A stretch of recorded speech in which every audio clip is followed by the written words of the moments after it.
Audio Jungle.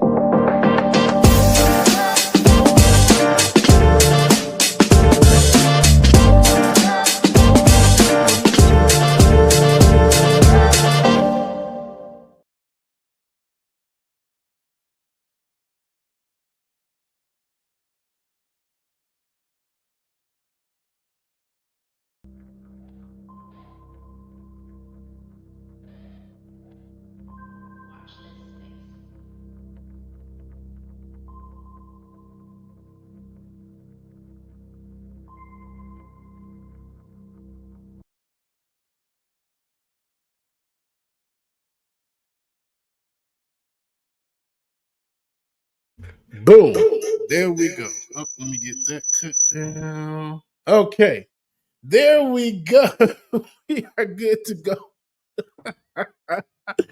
Welcome, y'all, to another episode of Beer Butter Chronicles. I am your host, James Bubba Williams. DJ Exclusive is in la casa. No, literally, I'm in the house, y'all. But hey, everybody, good to see all of your bright, smiling faces this afternoon. I hope all of you are doing well. I know I am. Just working away on my Thursday.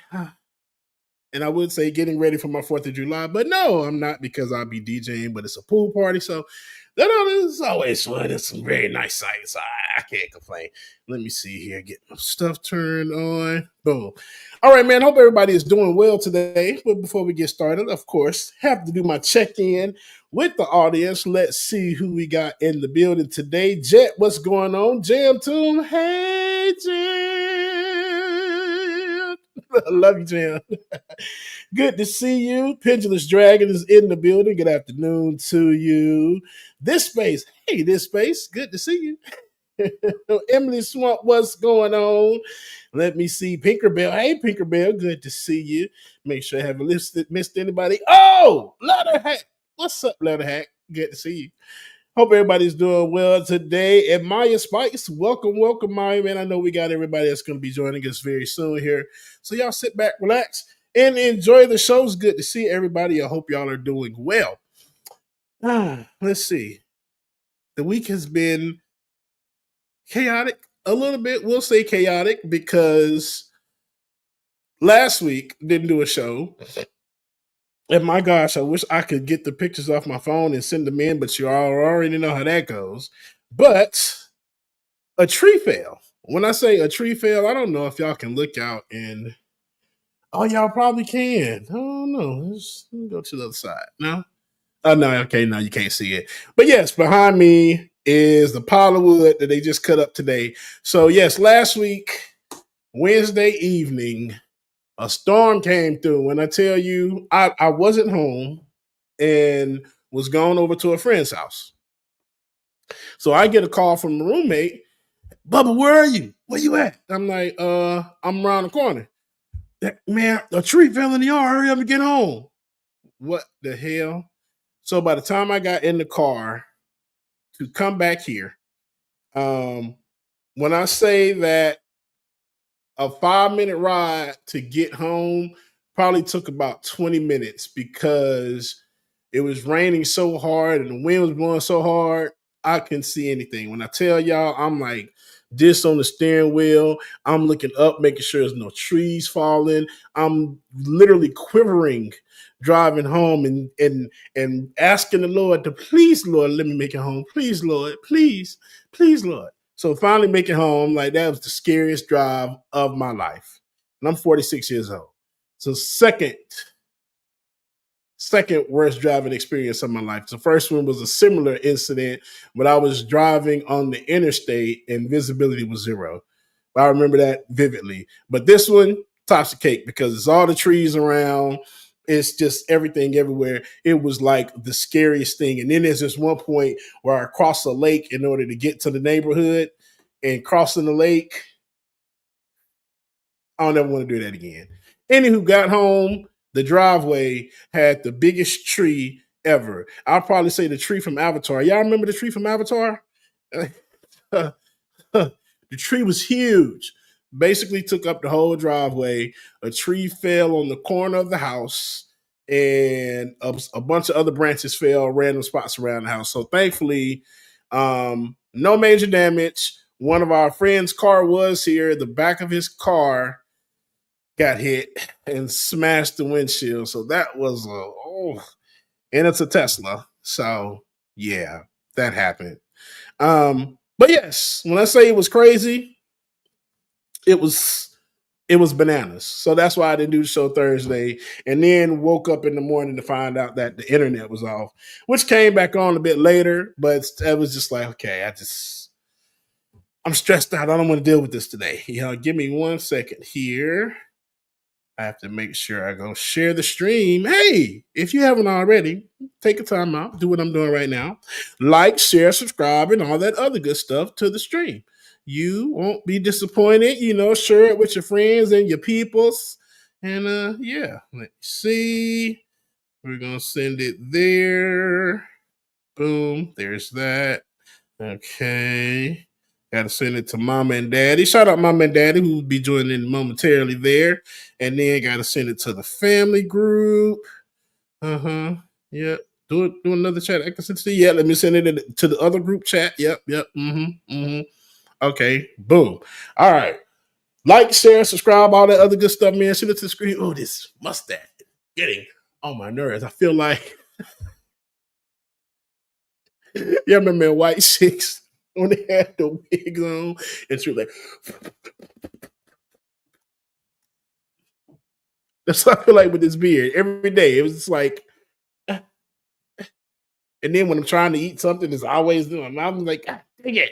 I'm like, it's hair in my food. Oh, it's my own hair. That sucks. All right, y'all. Enough of that though. Let's get into some of this show. And y'all already know we can't start the show or do anything unless we tell some dad jokes. All right. First set of dad jokes. Here we go. This is gonna keep repeating, huh, Nick? Let me. Oh, hey, it's not cool. Like, see, each week I'm getting more and more proficient with this StreamYard stuff, man. I swear I am. But I come on early, like to load all my assets, and then I figured out that I could load more than like one or two assets at a time. So I'm like, oh, okay, I'm getting the hang of it. I'm getting the hang of it. Shout out to Nick in the background too, doing his thing. Appreciate you, Nick. All right.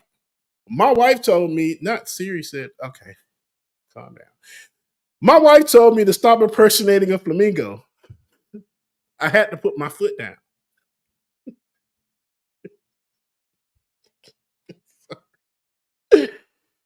I asked the IT guy.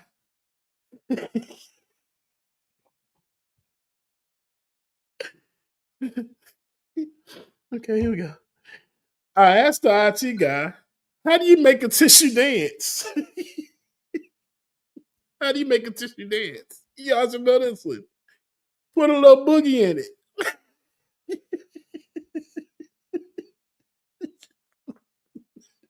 I'm sorry, yo. That's probably like one of my favorite ones too. Put a little boogie in it. Y'all hold on real quick. Oh my gosh. Trying to do extra stuff here. Everyone wants to. Oh, dang. All right. I told my kid I used to be.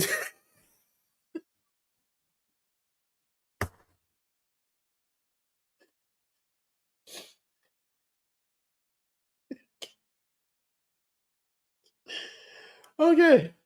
I told my kid I used to be addicted to the hokey pokey, but I turned myself around.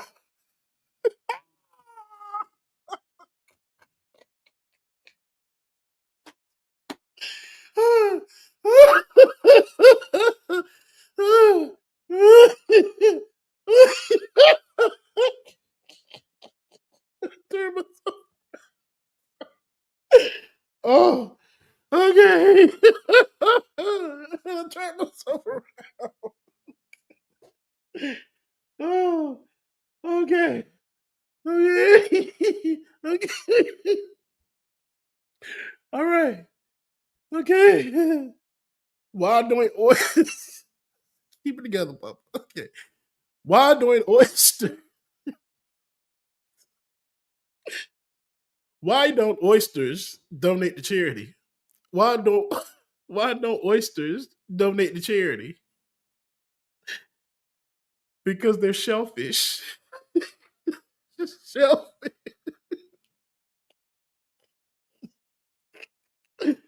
I'm going to hell with some of these, man. I told my wife she should embrace her mistakes. So she gave me a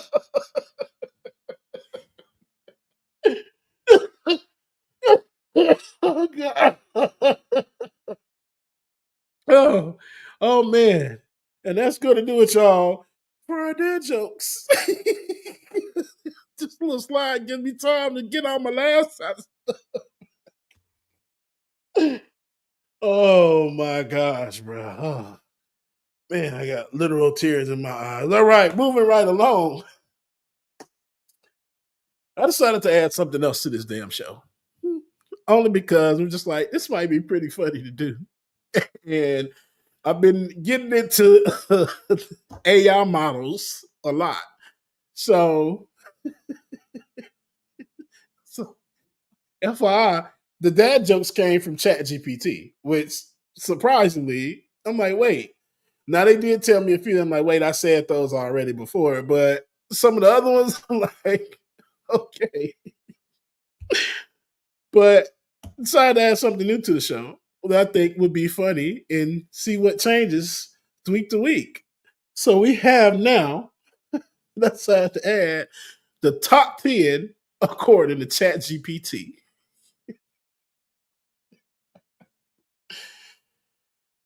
So when I decided to do this, I was just like, let's see what kind of good ideas you come up with. And I thought about, wait, ChatGPT, give me the top 10 list of whatever. And it actually came up with some stuff. So the first one we did is the top 10, according to ChatGPT, is top 10 why I top 10 why didn't y'all tell me discoveries? This is the June edition. So the top 10 according to Chat GPT is top 10 why didn't y'all tell me discoveries, the June edition. So want to hear about it? Here you go. Where boom. See this already ready. Let me make sure this is at the beginning here. Let me make sure the setup that I want. Let's do. Yeah. Okay, that's a good one. Yeah. All right. Boom. There we go. Top. You can love me on the Apple Music. That's not the right one. We'll get to that in a few. Okay. Now we're ready. All right. Top 10. Tropical root hair growth oil is the cheat code for growth. I've been out here paying $30 for influencer serums when tropical roots been sitting in the beauty supply store under $10 working miracles. Edges flourishes, scalp moisturized. Why didn't y'all tell me? Before I go any quicker, real fast, to let y'all know. Wait, let me pause it. Wait. There you go. Everything that y'all are hearing is written by ChatGPT. Okay, this whole script, everything that y'all are hearing, these are not Bubba's words. All right, this is Chat Batisha words. Okay, Chat Batisha. I'm stupid, bro. I got the funnies today. All right, number 9. Rochelle Aites has been that girl since White Chicks. You remember her from White Chicks, but sis has been slaying quietly in SWAT, Mistresses, and producing her own projects in Black Hollywood royalty. And I slept. The Know For Sure podcast will heal your inner child. B. Simone and Megan A. Brooks are giving gems on growth, God, and getting your life together. It's not just girl talk, it's grown talk. Why wasn't I subscribed sooner? Number 7, Trader Joe's jerk chicken thighs are not to be played with. I thought Trader Joe's was all kale and quinoa until I threw them jerk thighs in the air fryer. You could have warned me to stock up. Flavor on 10. Number 6, which doctor in Atlanta is a black holistic wonderland? Y'all, crystals, roots, and sage and vibes. I walked in for shea butter and left with a whole chakra alignment. Been on Moreland Avenue my whole life and I never knew what the ball. It's wearing me out. So no, that picture that you saw was not the Witch Doctor shop or whatever shop that is in Atlanta. I tried finding that damn shop what Chat GPT was talking about. I ain't see a goddamn thing. I ain't see nothing. When I tell y'all I ain't see nothing at all, I'm like, what shop are y'all talking about? I've been down there in the area. Now it's some crystal shops down there and a few other shops. I mean, the area's superb anyway. I love the area. Like it's very eclectic, it's everything. But that shop went there. And that was Dr. Facilier, by the way, from Princess and the Frog. Brandon Wood said published chicken. Yes, that'll be a whole nother debate. But you're right. Published chicken is way better than anybody's chicken on the planet, bro. Y'all can fight me. I don't care. Y'all can fight me. All right, where were we? Number Witch Doctor. I told the Witch Doctor. There we go. Boom. The Negro Leagues Baseball Museum is a national treasure. This isn't just for sports fans. It's Black history, storytelling, and resilience all in one. You'll walk out proud and mad we didn't get this in textbooks. Number 4, excuse me, the Moesha soundtrack had no reason to go that hard. You ever go back and really listen? Brandy, Boys to Men, Monica, Usher, the music on that show was secretly elite. Why weren't we talking about this? Joe Loft writes that African Chop House hits different. That's number 3. No shade to the cookouts, but that smoky, spicy, seasoned down Joe Loft with plantain on the side. Woo! Nigerian aunties got the rice game lock. Pause. Freaking pause, bro. Number 2.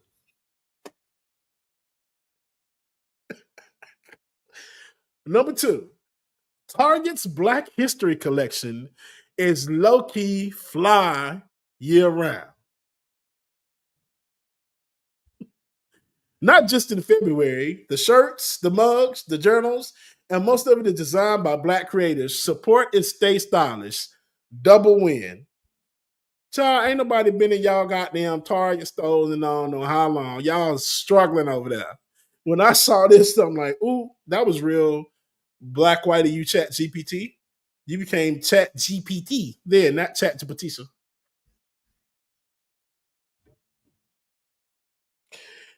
I ain't got no damn sense, y'all. Y'all know I don't. Y'all should not allow me to get on these people show and act a fool like I be acting. All right, and number 1, you can watch free classic Black sitcoms on Tubi. Listen, half and half, 1-on-1, The Parenthood, Eve, for free, no subscription. The culture is literally sitting there. No login required. How come nobody told me? I'm so extra. Yes, the number 1 was Tubi. So that was the top 10 list of why didn't y'all tell me? According to ChatGPT. It was interesting. I'm gonna see what the next one's gonna be next week because these people, it's crazy.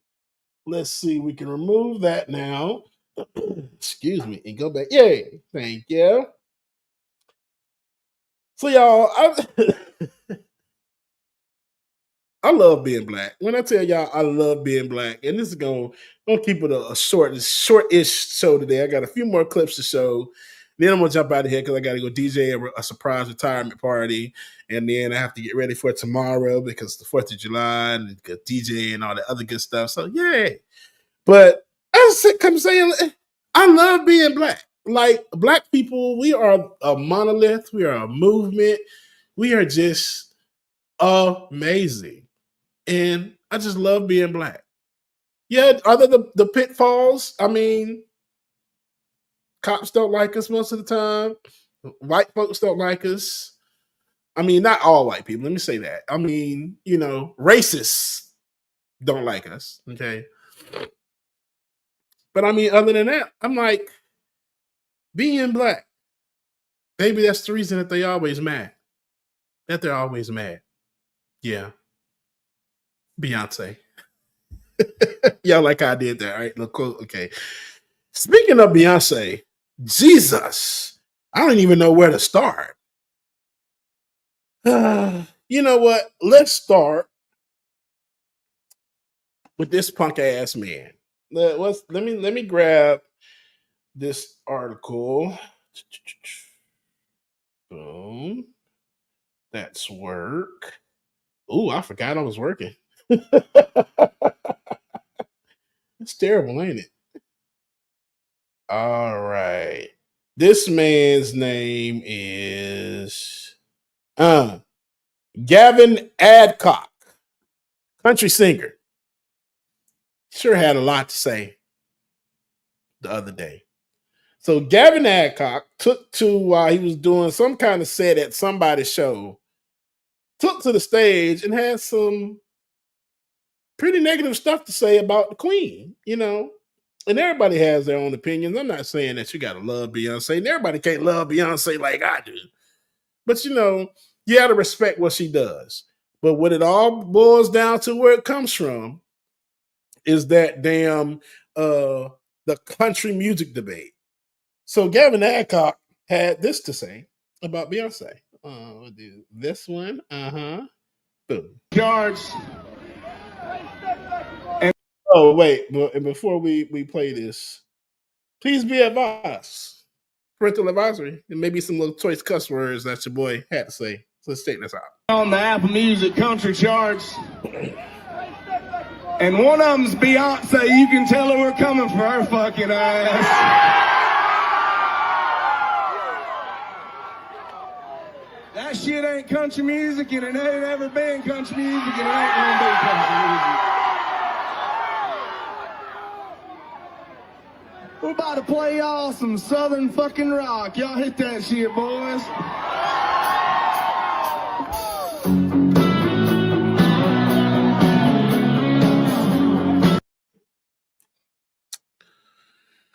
So you big mad, Mr. Gavin Adcock. You big mad. Because your trash ass album is sitting at number 4 and Beyonce sitting at number 3. You ain't even say nothing about the number 1 and number 2 albums that's sitting in front of both of y'all. And then not only that, you proceed to say, let's play some Southern rock and roll music. Bro, that's not country. Y'all be so mad. Why?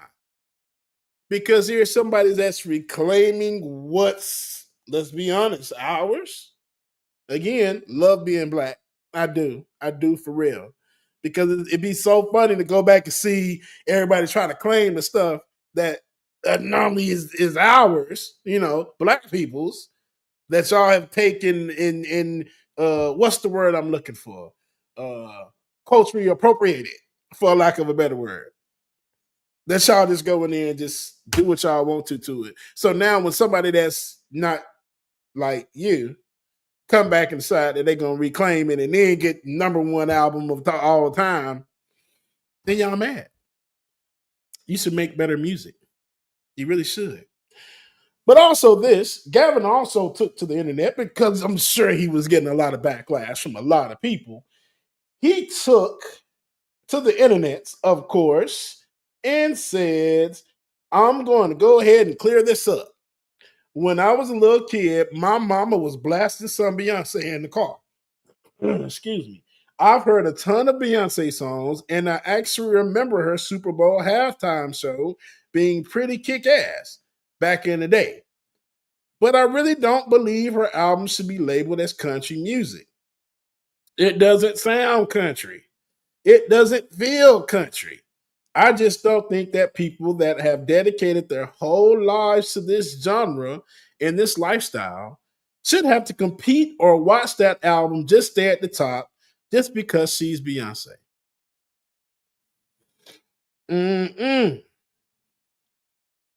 I swear. That don't make no sense. Another part of that,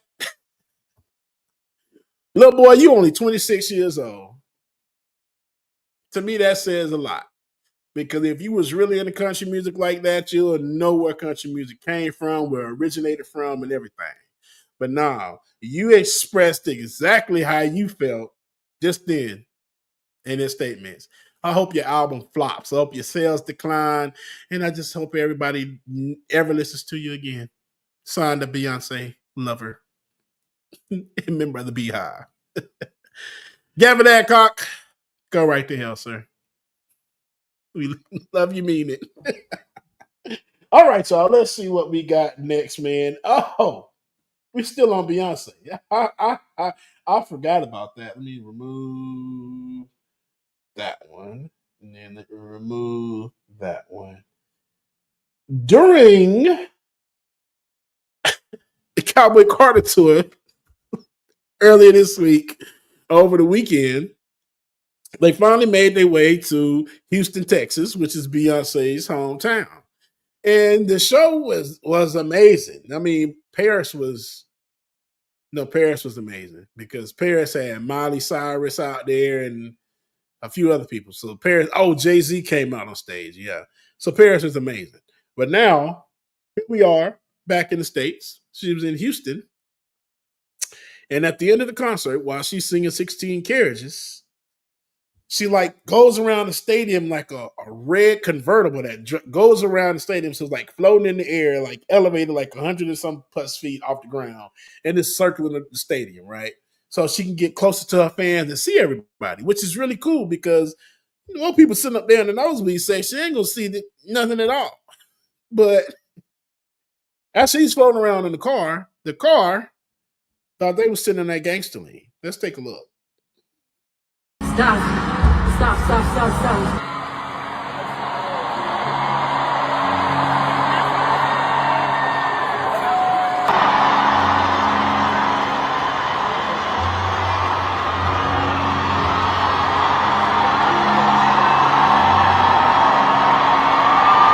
Well, she's so calm, so calm.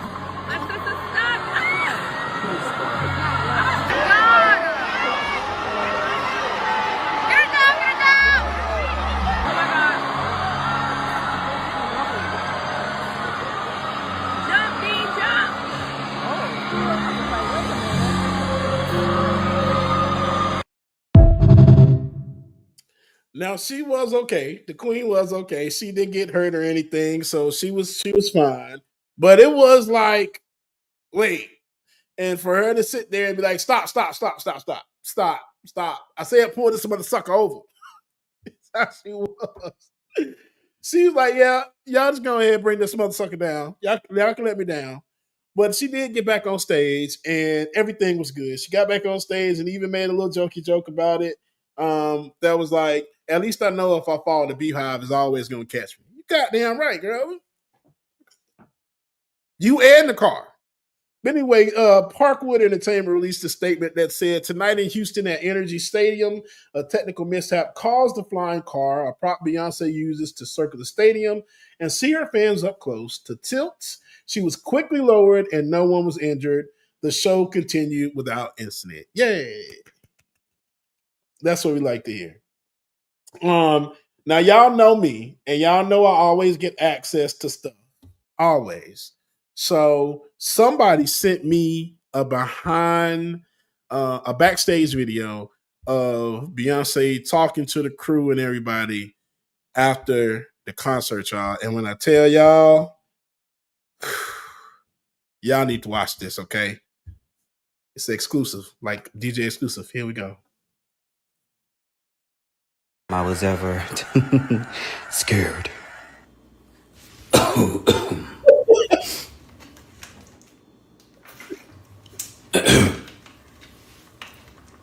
Anybody want to tell me why the hell I was tipping on fofos 100 feet in the air tonight? Well, the cables to the car were just a little bit Shut the hell up! Yes, ma'am. My main thing is, who was in charge of assembling the car tonight in Houston? Billy. It was Billy. Damn.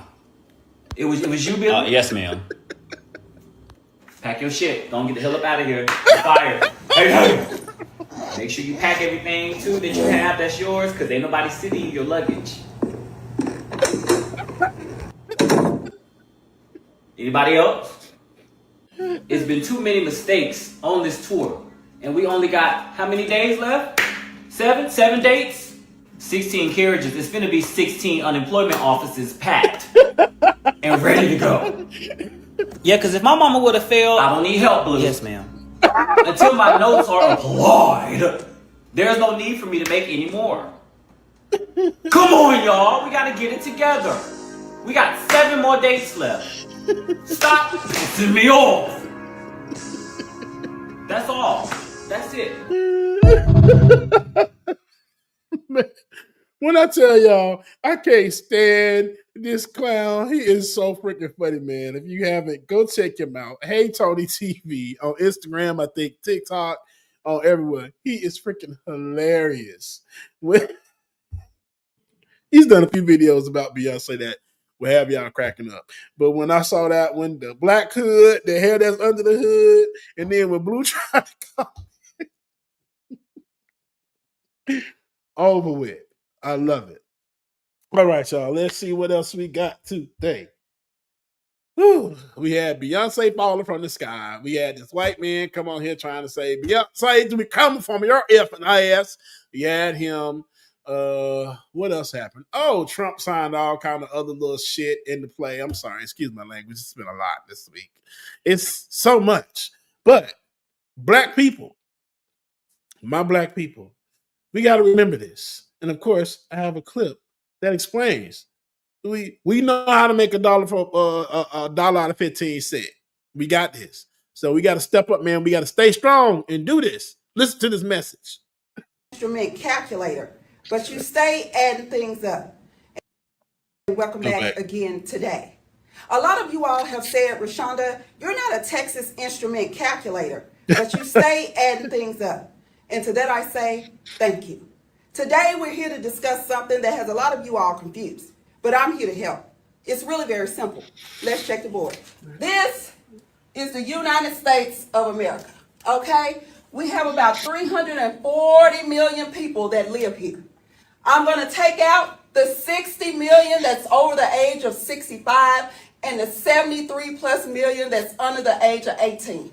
All right? We still have about 207 million people here. I'm going to take out the 800,000 people that are police officers. I'm going to take out the 535 in Congress, the 2 goofballs in the White House, the 9 justices, and the 2 million in the military. We still have about 204 million people in this country. And you all are acting so defeated. These 535 people work for us. The 2 goofballs in the White House work for us. The 9 justices work for us. You don't like them? Fire them. Y'all talking about if they let us vote. If, allow, who? You all are acting like you've never had to make a dollar out of 15 cents, and it shows. On top of dealing with racism, sexism, homophobia, transphobia, texturist, ableist, fat phobia, name it, xenophobia. Y'all, we are not weak. Y'all are watching a 250-year democracy crumble for what? Get up. Ooh, she said that. Get up. I love it. All right, y'all. Let's see. No, for real, Jam. Say a lot for people in the back. Who I want to sneeze so bad, but he don't want to come out yet.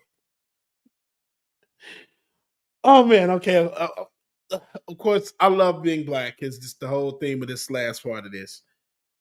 And one thing about being black is that how you can relate to other black families or black people about some of the stuff that they went through, like in their childhood. Like everybody know what we call the Kool-Aid. It wasn't cherry. It's what? Red. What kind of purple? Grape. We already knew grape. Everybody had a candy lady in their neighborhood. Everybody know that you're supposed to have your ass in the house before the street light come on.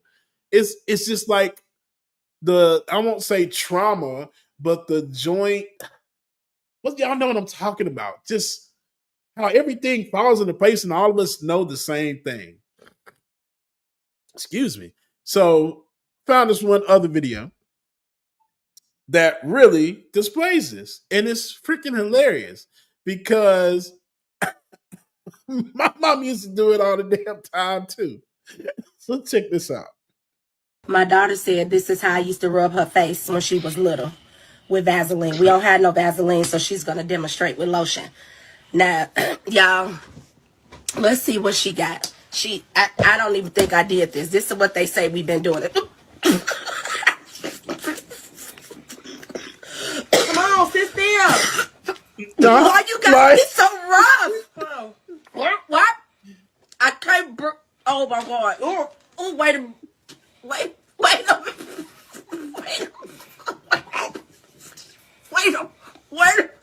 I got it.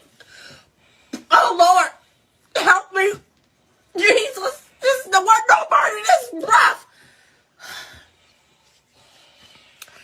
Nobody was that rough. Look at my head. Yes, we was not that rough. Yes, y'all we were was. not.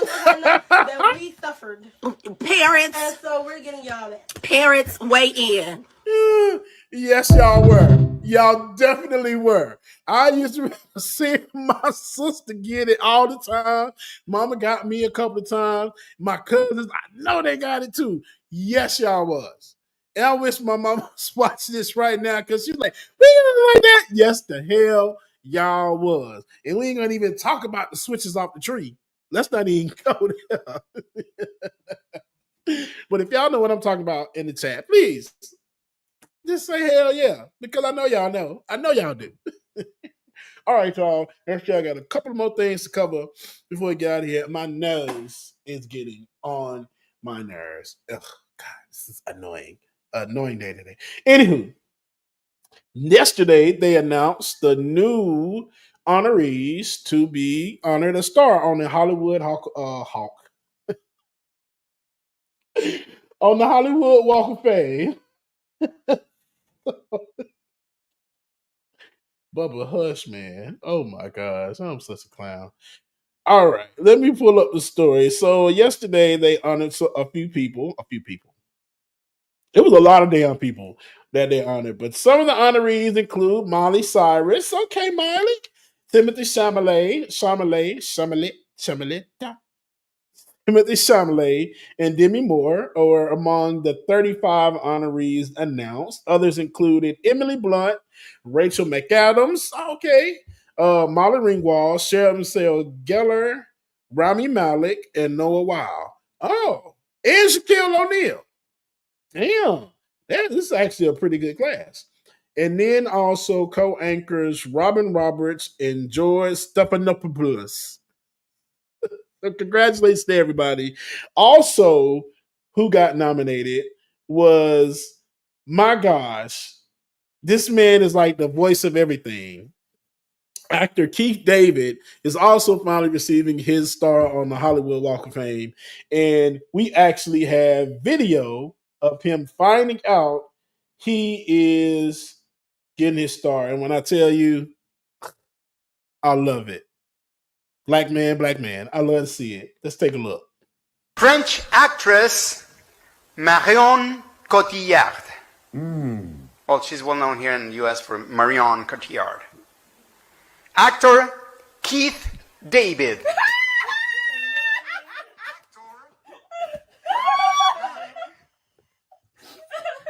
Actress Rachel McAdams. This one is Happy 70th birthday. Oh my God. Demi Moore. Oh, I love it. The Pride of Italy. Actor Franco Nero. Ooh. Oh God.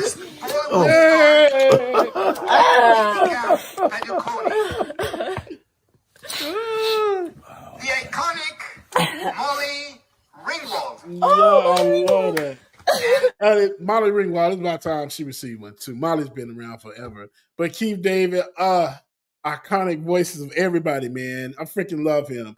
And so happy that he's getting his star on the Hollywood Walk of Fame, man. And shout out to everybody else that's getting theirs. But Keith David, love it. Black man. Love it.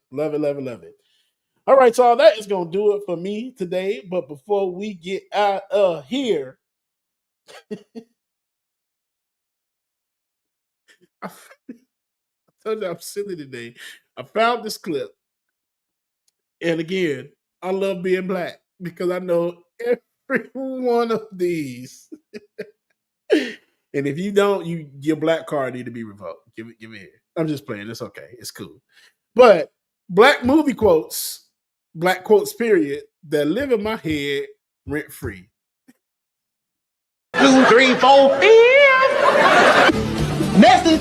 I'm a boy. You are not in prison anymore. Country got you crazy. Okay, 3, 5, 7. Boom. Boom. Oh, little tank tank. Come on, baby.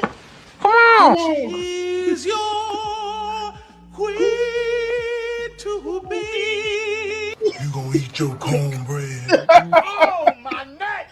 My back. Look at my back. Hated it. Good man, Savannah. Break yourself, fool. He got some cutting last night. You gotta go to work on Myra's feet. Hey, Aaron. You raggedy bitch. What does GTD stand for? Got the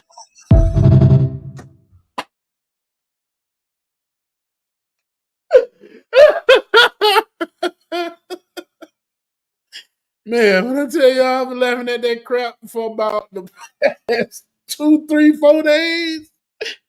I love it. I love being black, man. We are just amazing. We really are, man. Anyway, y'all, that's gonna do it for me. I gotta go upstairs and get ready to go DJ, have fun at this retirement party. It's gonna be so amazing, balls. I can't wait. Shout out to everybody again that's in the chat. LD, thank you for joining. Close 22. I think I saw Victoria here. Jeff, what's going on, Jeff? Devil Advocates Production, man. Everybody else that joined in. Betty Veronica, love you too. Have a good day. But yeah, man, I appreciate each and every one of y'all. If y'all have not already, please like, share, subscribe, and all that other good stuff. Catch us on Saturday on the Benjamin Dixon Show channel, and also catch us right here on this space where it's like the best shit ever. I promise it is. Yeah, if you haven't already, please, if you feel like donating to your DJ, do a lot, please. DJX3C on Venmo, DJ Exclusive on PayPal, Granny Drawers on Cash App. That's my mama's. So please feel free, man. I appreciate y'all. Shout out to Nick as well, too. Nick, I appreciate you in the background handling everything and holding stuff down for me. And yeah, y'all, we are out of here. Y'all make sure y'all stay tuned. Got some great content coming up next that you don't want to miss. Stay tuned. Love y'all. Mean it. Deuces. Audio Jungle.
Trump's travel ban is back. I discussed this in a previous video. It's back. It's anti-Black. It's anti-immigrant. And it's very, very dangerous.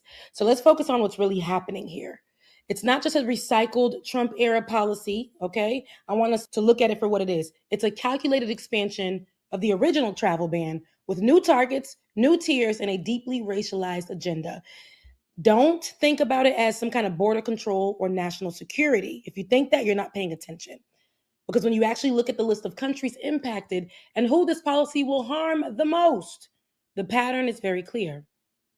It's anti-Black immigration policy. Right now, 12 countries face a full entry ban under what's being called Tier 1.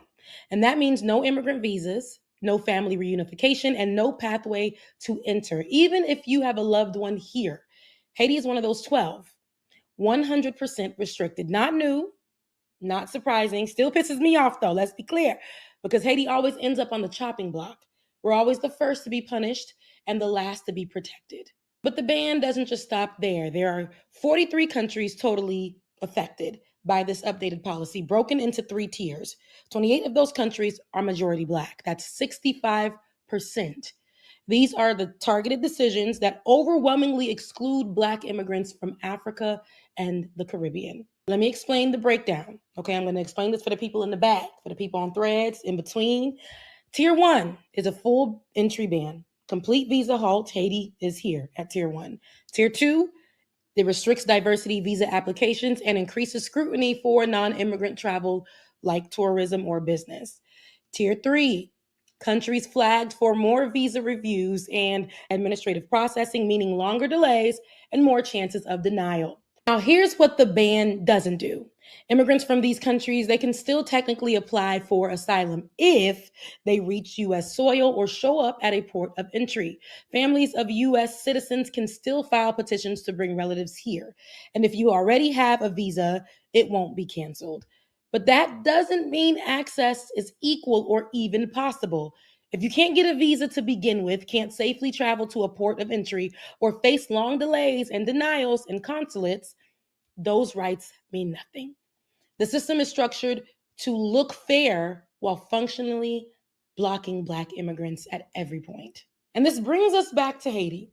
Haiti has faced multiple U.S.-backed interventions, just like a lot of other Black countries, destabilization, campaigns, and political interference for centuries. For occupations to economic sabotage to quietly supporting corrupt regimes, America has played a central role in the collapse of a lot of Black countries' institutions. And now they want to act like these Black folks trying to flee their chaos in their countries are a threat to national security. That's not protection. It's giving punishment for surviving something that the U.S. helped create. Meanwhile, white South African Afrikaners are coming here to the U.S. claiming asylum due to a lie. It was all a lie. It was all a lie. Guys, it was all a lie. She lied. White genocide. They're being let in quietly through humanitarian channels. No bans, no scrutiny, no headlines. Racial bias and how it gets written into policy. Black migrants facing real violence are pushed out. White migrants facing imaginary threats, made up things, they're welcomed in on a red carpet. Okay? Another thing that's been bothering me about this whole thing, people online saying 92% ain't in it. Okay? I've seen that from Black creators online. We resting. Black folks is resting. This ain't our fight. Black Americans are going to sit this one out. Some even citing the LA riot, saying immigrants didn't ride for us, so why should we ride for them? Immigrants are Black too. For y'all in the back. This idea that Blackness stops at the border, that's a lie. It was all a lie. Guys, it was all a lie. She lied. It was all a lie. And it's rooted in the same anti-Blackness that fuels this ban. We've got people acting like immigration is just a Latino or Asian issue. Black people are being detained. Black people are being deported. Black people are being erased from this country with policies like this. And if you think turning your back makes you safe, I said this before in my last video about the ban, it don't. A Black child fleeing a war in Congo and a Black child growing up in Baltimore both live under systems that treat their life as expendable. This is not time to pick and choose who deserves advocacy. And let's be honest, This is about ICE. Understand that ICE's role has expanded and given them more freedom to act like a national police force. Being stopped at the border isn't just the story. Trump is talking about raids, removals, and localized immigration crackdowns.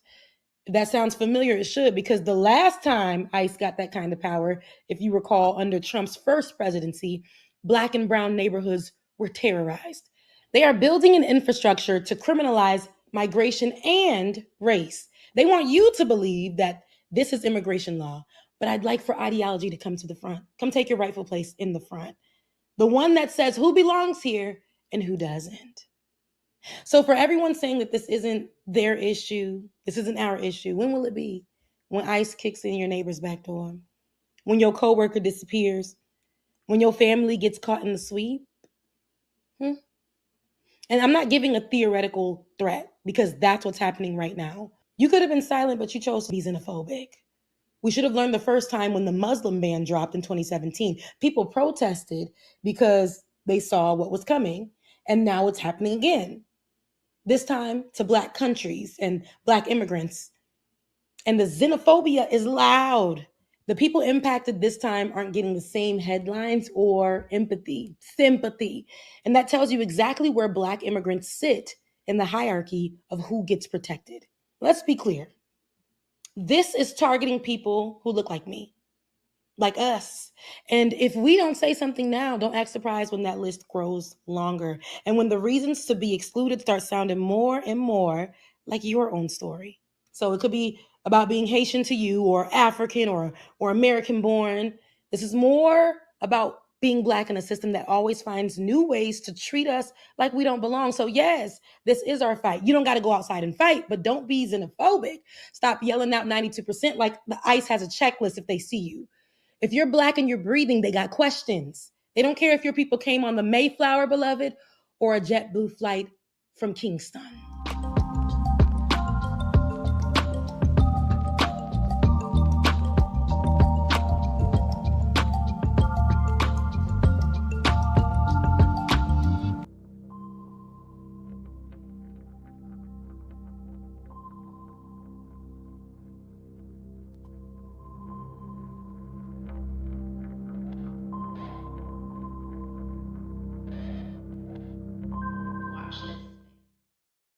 Hey everyone, welcome to the show. So if my video looks weird today and other videos today look weird, it is because the recording platform I'm using is having some technical difficulties. So they are mirroring my video, whether I turn it on or off.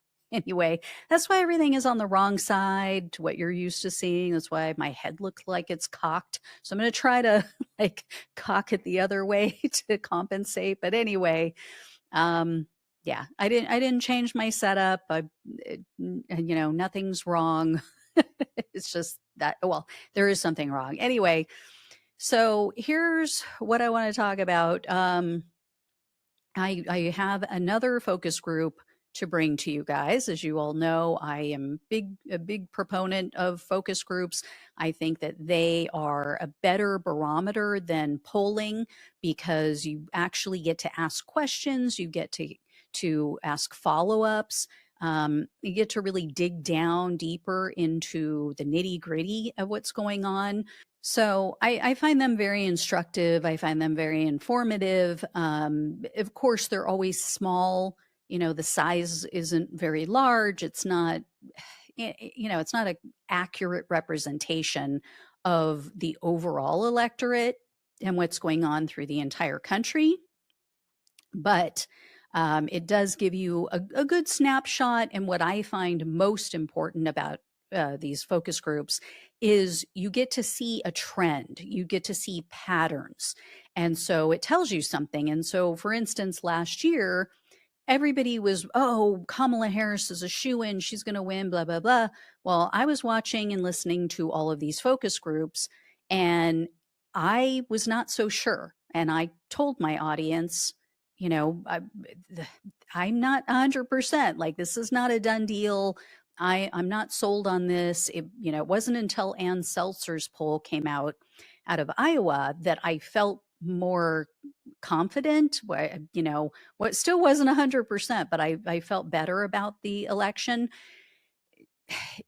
Other people were just looking at polling and hearing what they said on mainstream media, and they thought that it was a done deal. And I just never thought that, did not believe that that was accurate, because in every single one of the focus groups that I was listening to and watching, there were at least one or two people who were pulling away from the Democrats.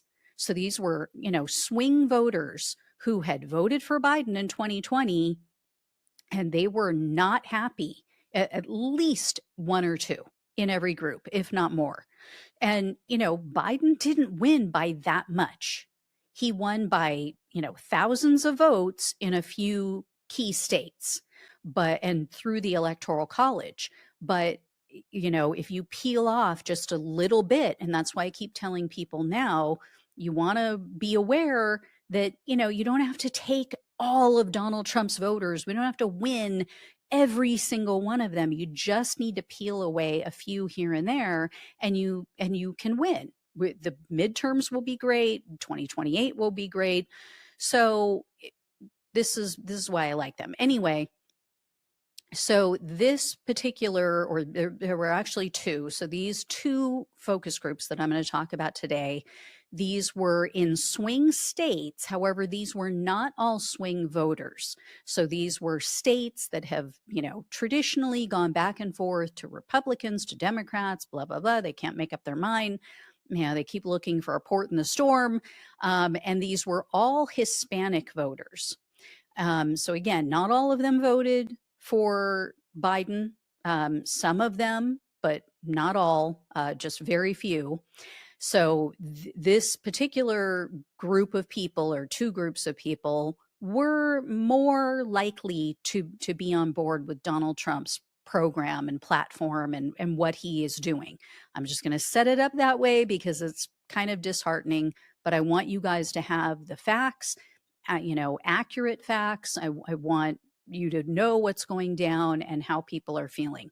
So again, swing state voters, so meaning Georgia, Wisconsin, Michigan, Arizona, states like that, Pennsylvania, and all Hispanic voters. Now, some of the most uninformed people that I've heard of, or I've heard from, total right-wing bubble dwellers. I'm just telling it like it is. These people just are not up on what's going on in the real world. They only know what they know. So 3 out of the 7 did vote for Biden in 2020 and then went for Trump in 2024. There were 13 people in total. So 10 of them did not vote for Biden. 10 of them are, pretty hardcore MAGA, I would say. So they asked them their party affiliation. This is another indicator. 7 of them said that they would consider themselves to be Republican.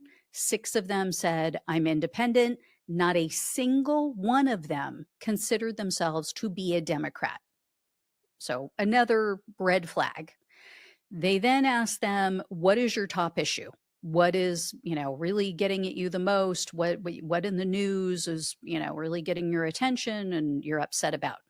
2 of them said the economy. 1 said Iran. Another one said foreign wars. So not just Iran, but in general, foreign wars. 1 said immigration, another said budget bill, 1 said immigrant crimes, which she was just hysterical. I mean, she was like hair on fire, the world is coming to an end. Immigrants. I mean, this woman was a joke. Another one said the protests against the Trump administration was their number 1 issue. Unbelievable, right? We're on the brink of nuclear war with, possibly 2 countries. But yeah, the protests. Another one of them said Medicaid cuts. 1 said deportation. So kind of the same as immigration, but not necessarily. And then 1 said inflation. They also asked them, and this was again very telling, very disturbing, what emotion do you feel when you see Donald Trump on TV? I'm going to run through them. Like I said, setting you up. This is very disheartening. Glad, satisfied, confused, at ease, relief, betrayal, gratefulness, good, sympathy, hopeful, trust, relieved, pride. Now, I mean, here's the thing. Here's how you know we're not dealing with the sharpest tools in the shed. These people don't even understand that question. They explain it very thoroughly, very succinctly. They explain, look, I'm not asking you what you feel, or I'm not asking you what you think Donald Trump is feeling when you see him. I'm not asking if he looks mad or if he looks unhappy or sad or whatever. I'm asking what you feel when you see him on your TV screen. What is the first emotion that you feel? These people don't get it. Like, they give the worst answers, and then inevitably the moderator has to correct them and re-explain. Just go over it again. Like, that's not what I'm asking. Right? Like, they'll say strong. And he's like, you feel strong? They're like, no, Donald Trump is strong. He's like, no, I'm not asking what you think he is or what he's feeling. So again, not the brightest bunch. Just keep that in mind as I go forward. They then ask them, do you feel more anxious, less anxious, or about the same about the economy as when Donald Trump took office, or before Donald Trump took office, I should say. 8 out of these 13 said that they feel less anxious. 2 out of the 13 said they feel more anxious. And 3 out of the 13 said, I feel about the same. So this is very different, because when I'm listening to the swing voters, there are more of them that say they feel more anxious, and more of them that say, I feel about the same. So this group, again, MAGA group, very partisan, they're all on board. They truly think that Donald Trump is going to take care of the economy, and that, everything is better because of him.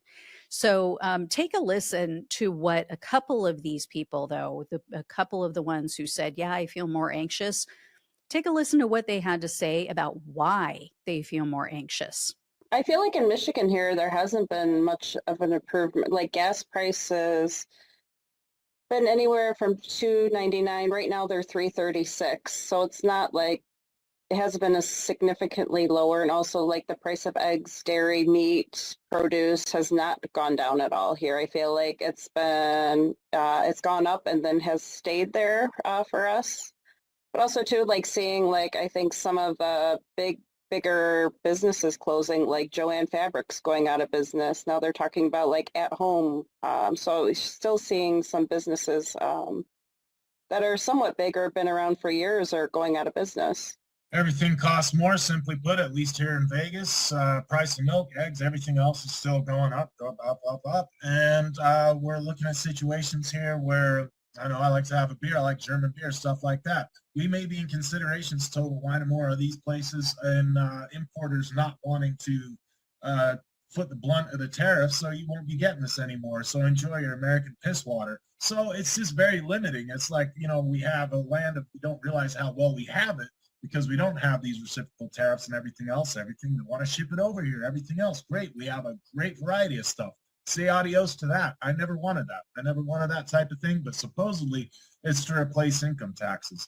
I just think it's all a pipe dream to rally up more money. So price has gone up and everything else. It just seems, and then as far as the stock market, it's gone to hell in a handbasket. So I'm not sure where other people are seeing the differential in that, but maybe I just don't have the Trump bias that other people have. It's just not getting any better.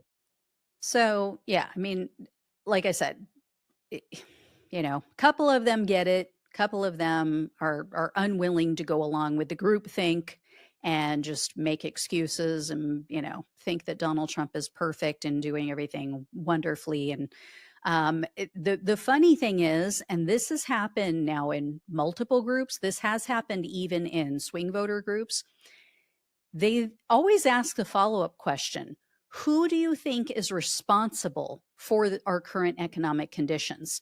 This is really funny because inevitably, some of the people who say, oh, the economy is great, I'm happy, I think it's doing much better, those same people will say they blame Biden. So that happened again in this group, or in these two groups. 4 people said they blame Biden.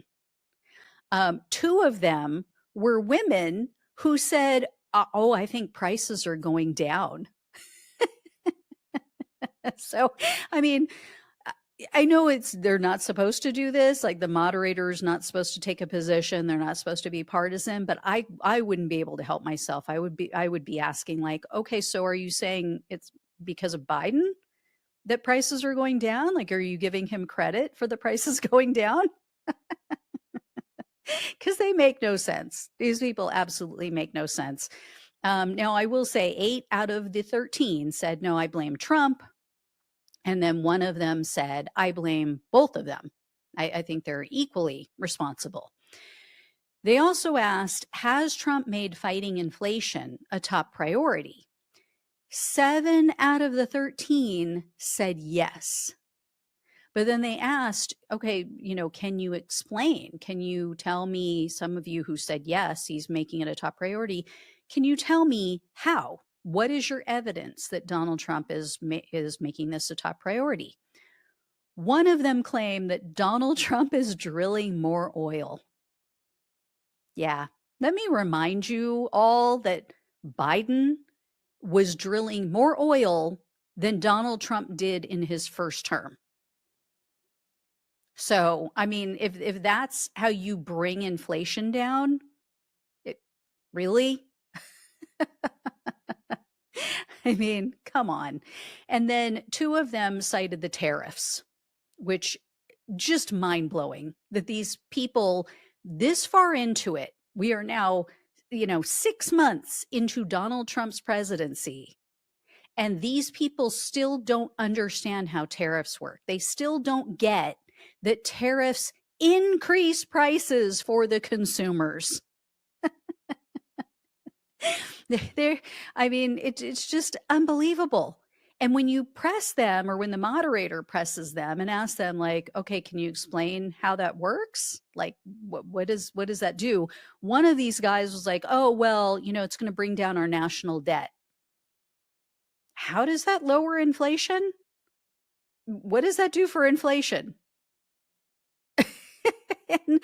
And again, they don't understand that, okay, who's paying that debt down? It's the business owners. It's the small business owners.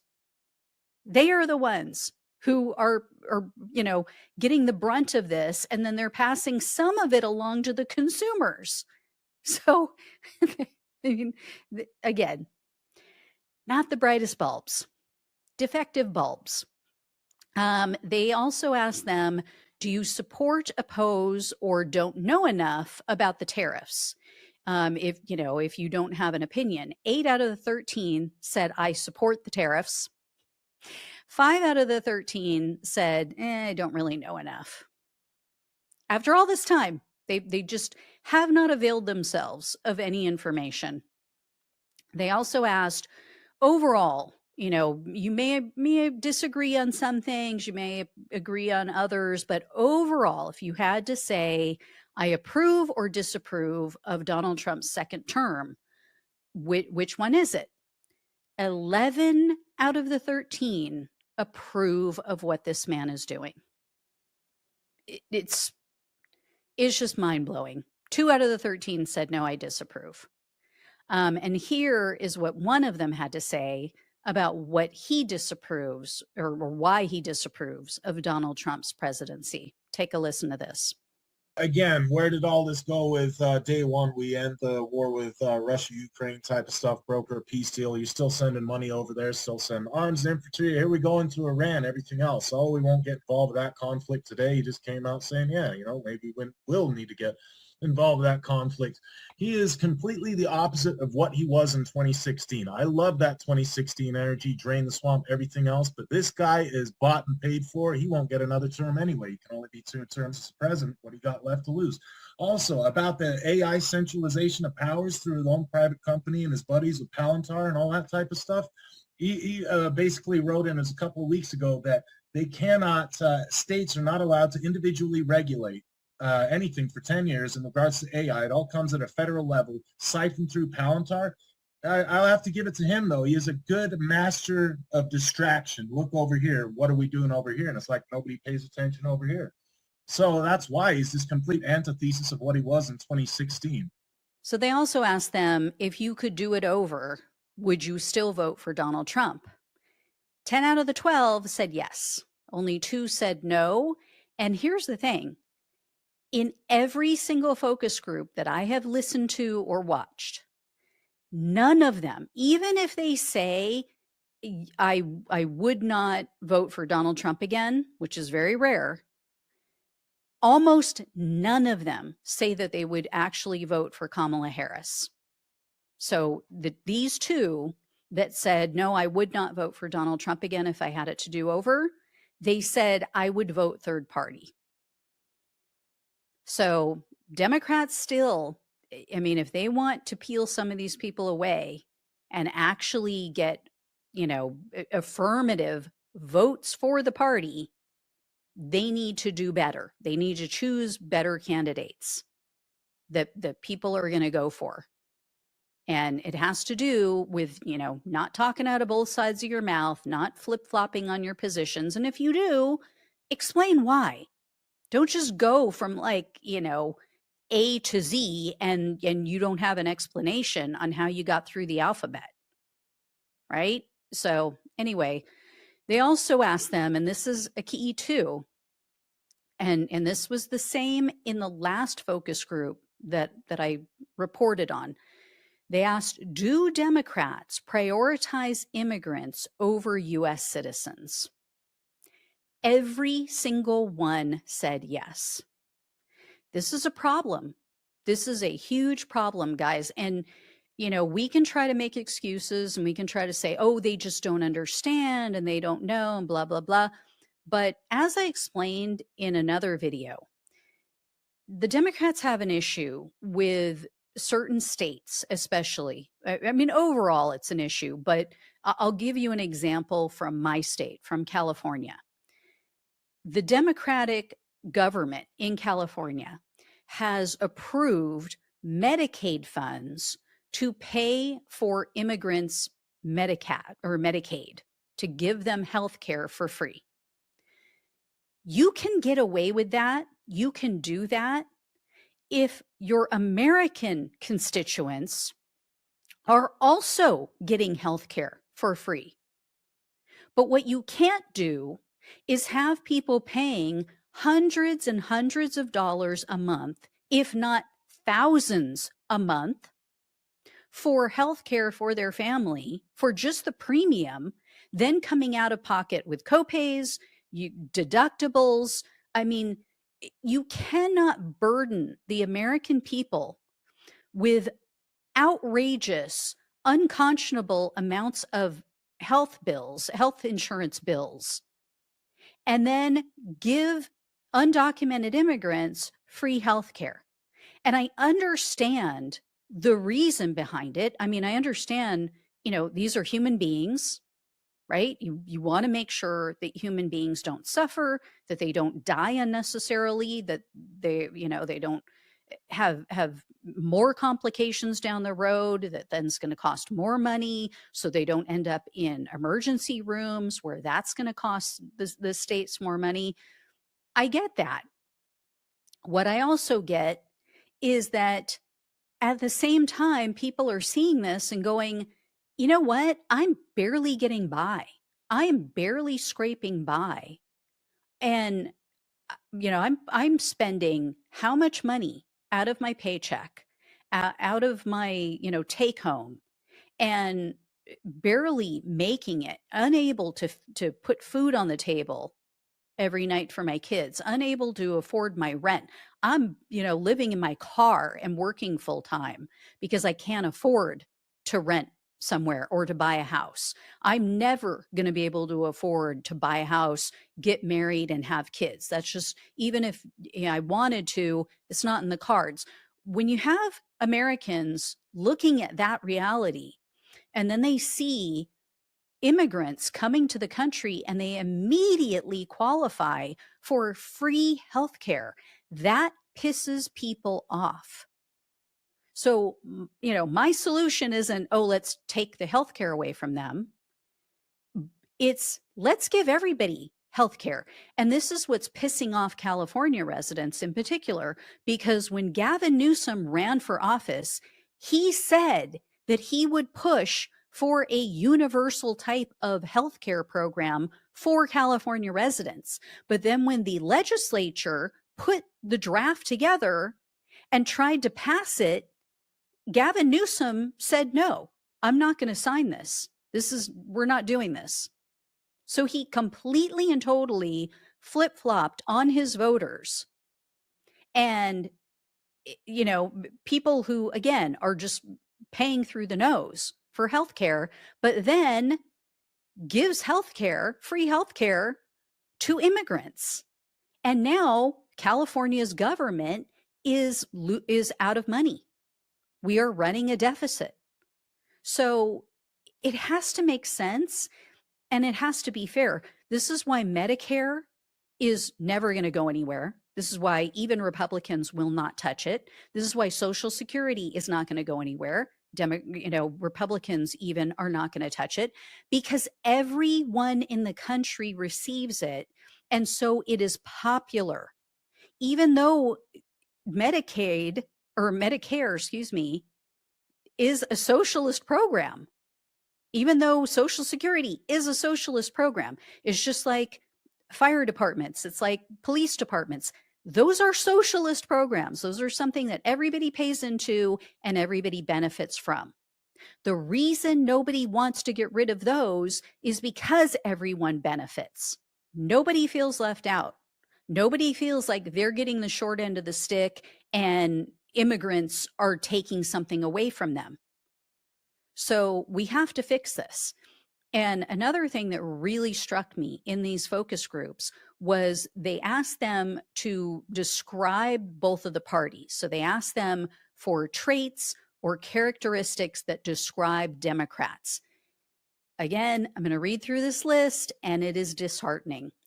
They said woke, posture, don't take action, delusional, unrelatable, confused and chaotic, disorganized and no plan, incompetent, divisive, which I find hysterical, and I mean, just all around, every comment. I mean, that wasn't all of them, but all around, every comment was negative.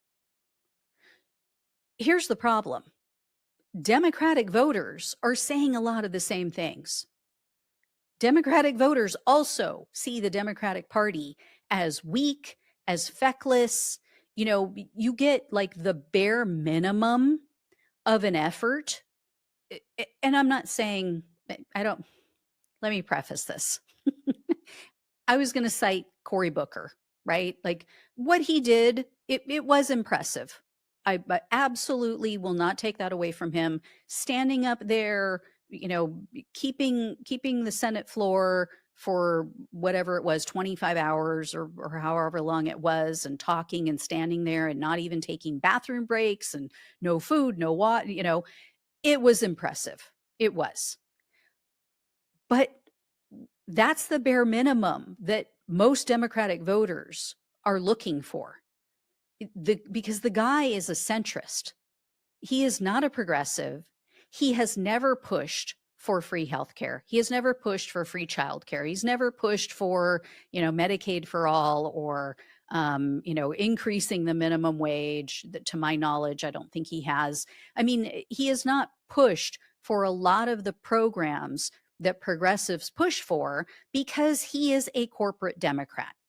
Cory Booker, I hate to say it, Love that he's vegan, but he is a centrist and he is a corporate Democrat who is funded by big dollar donors. And so he is not looking to make radical change that we need in this country. And yet, because he stood up there and called out some stuff about Donald Trump, while also taking some of the Democrats' inventory, which I do too, but because they're not helping people. He's not calling them out for the right reasons. He's calling them out for the same reasons the Republicans call them out. So, he's not doing the right thing by the American people and for the right reasons. But because, oh my God, he was willing to speak out and he did something. Like, that's all it takes nowadays with the Democratic voters is, oh my God, if you do something. I mean, the bar is so freaking low for Democrats. It's really sad. But anyway, that's where we're at. So Democrats are saying this, Republicans are saying this, independents are saying this. They also ask these people, what traits and characteristics describe the Republican Party. As you would imagine, it was all good with these people. Because again, these are MAGA people. So they said strong, unified, matter of fact, no sugarcoating, which is such a load of bullshit, sound viewpoint, representing American interests, which is just hysterical considering that they're the ones pushing for more money to Israel. Where are you going to go visit first? Oh, let's go to Israel. More money for this country, more money for that country, less money for Americans, less money for Medicaid, less money for SNAP, the food stamp program. I mean, unbelievable how completely in their bubble and brainwashed these people are. But again, this is where we're at. They also said, able to have a conversation without name calling, which is, again, so laughable. I mean, you look at Marjorie Taylor Greene and so many of these other people. It's like, really? Are you serious? One of them, though, did say that they were out of touch, that they were too economically conservative. So that was very interesting. One said consistent, trying to improve things. I mean, yeah, for billionaires. One said more empathetic, trying to go back to core values. Again, laughable, just absolutely rolling on the floor, laughing my ass off, kind of funny. More empathetic. They are allowing women to die rather than allowing them to get a DNC when their bodies are rejecting their fetus. These are people who forced a woman in a coma to give birth to a child who will never know its mother. But yeah, tell me how the Republicans are the empathetic ones. They are stripping healthcare away from Americans, including children. They are stripping food taking food out of children's mouths, not just with the SNAP deductions, not just with what they did with the budget bill yesterday and what they're doing in the House, also with the cuts, with these government cuts.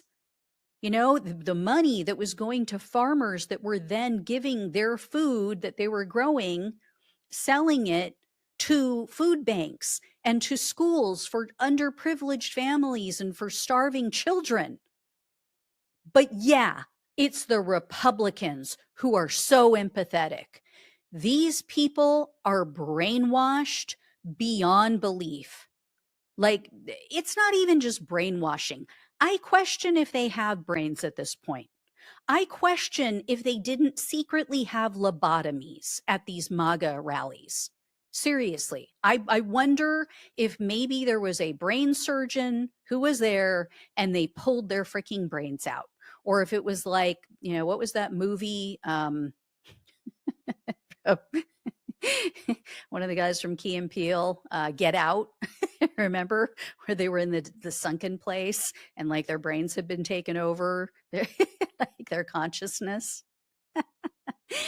I'm wondering if they're all in the sunken place. Anyway, they also asked in this focus group about political violence. Now, political violence is not funny, but some of their answers were.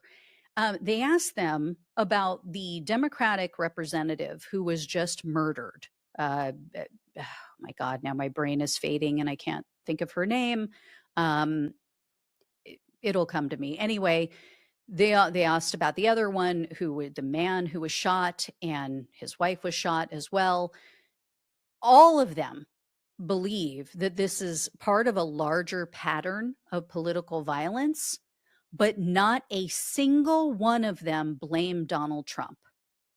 Many of them blame the media, which is absolutely insane. I mean, is the media helping it? Yeah, I would say right-wing media, though, not left-wing media. Not a single one of them also mentioned January 6th, which I find just infuriating and, again, mind-boggling. Like they would mention, people setting cars on fire in Los Angeles, but not one of them mentioned anything that had to do with their right-wingers, with the psychos, with the extremists on the right. It's sickening how partisan these people were. They also asked them about deportations. Now, 1 out of the 13 believes that Donald Trump is being more aggressive and over the top compared to previous presidents. That's it. The other 12, no. The other 12 were like, oh no, I think he's just doing what all the other presidents have been doing. I'm not joking. Like, really, people? Really? Let's say Obama, did Obama or Biden have masked ICE agents out in the street, not showing an ID, violently arresting people without a warrant, just tackling people on the street because they have brown skin? Is that what previous presidents did? Did previous presidents, Democratic presidents, deport people who had no criminal history and send them to freaking torture chambers in another country where they're not from to be locked up for the rest of their freaking life when they have literally committed no crime other than the misdemeanor of crossing the border? Or some of them who didn't even commit a crime. Some of them came into the US legally using the app that Biden set up for them, the CBP1 app. They were here legally, according to the government, according to what the government said they had to do to follow the rules. And yet they were taken out of our country and put in that hellhole of a prison in El Salvador to never see the light of day again, to never see their family, to never be free again. Is that what you're telling me, MAGA, that Democratic presidents have done? Because that's a fucking lie if that's what you say and that's what you think. Only 2 of these people said that they disagree with how Donald Trump is handling deportations. Only 2 out of the 13. What is being done to these human beings is unconscionable. So I have a video. Here's what 2 of them had to say about why they think that Donald Trump is, crossing a red line or going too far. Take a look at this. I just feel that I know he promised that, but I feel like he is trying to meet the number he promised at any cost. Like he said, I'm gonna send back the X amount of illegal immigrants, and so he's not. It's not just the criminals. So I think he's trying to meet a quota. Okay. Mariana, why do you not approve? I definitely approve of the border regulations and the actual illegal entry of the country. I don't approve with all the changes to the people that went through the process, and now there's changes, to the asylum and to the protected statuses, because they bet you, like, we have to provide every single piece of documentation for those who have been through the process. So yeah, those changes I am not too in favor for. So, yeah, I mean, it was very clear the majority of these people watch and listen to news that will only confirm their bias. They have no interest in learning anything new. Like I said, they may as well be lobotomized because they just don't get it. They either they don't know, and clearly they don't want to know, right? I mean, the information is out there. They could watch my show, they could watch, any show on YouTube that has a left-leaning host, or even, two different hosts. I mean, they could go watch Breaking Points with, one left host, one right host. They could avail themselves of the information if they so choose, or if they so chose to do so, and they choose not to. They don't want to know, because then they would actually have to do something different. Then they would actually have to make different choices, and they would have to admit that what they're doing is harming people. So, these were probably the worst of all the focus groups that I've listened to. And again, it just was because of how they screen these people and their bias. So we'll see, when things don't materially get better for them, when they finally wake up and realize, hey, we're 9 months into this, a year into this, and groceries still aren't any lower. And I do want to go back to that one woman that I mentioned at the beginning, who I said was just hysterical for all the wrong reasons. She was so set on, Donald Trump is improving the economy. And when pressed and asked for, well, how is he improving the, well, groceries have gone down and I'm seeing inflation improve, blah, blah, blah. So I will give the organizer or the moderator, excuse me. He did ask these people, like, so what have you seen go down at the grocery store? She couldn't really say.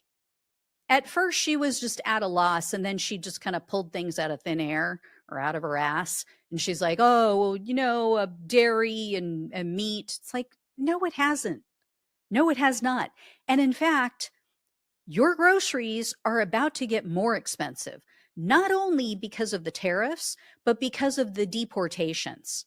Because I'm going to be doing a show in a couple days about all of these deportations that are taking place and how it is absolutely going to make produce, especially, skyrocket, because people are afraid to show up for work. Immigrants are not showing up to pick the food that you are going to buy in the store. So we have crops that are now going dead, that are just dying on the vine, dying in the field, dying on the tree. And farmers who now are going to have, they could be using this food to feed hungry people. And instead, it's going to waste. But then on top of that, they don't have anybody working for them.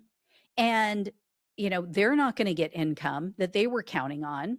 So the farmers are going to get screwed. Their income is going to be drastically reduced. And then what you do get, because it's a matter of supply and demand, there's now going to be very little supply and way too much demand, far greater demand than what we're going to have. We are all going to pay more at the grocery store. So good job, MAGA. Good job. Yeah. How exactly is this making America great again? It's a joke. That slogan is a joke. MAGA will always be a joke. And in the future, we will look back on the phrase MAGA or the term MAGA, it will be synonymous with KKK. It will be synonymous with white supremacy. It will be synonymous with Nazis, brown coat or, brown shirts, jackbooted thugs. That's what it will be known for in the future. So, yeah, good job. Your children, your grandchildren will think of you as a piece of shit.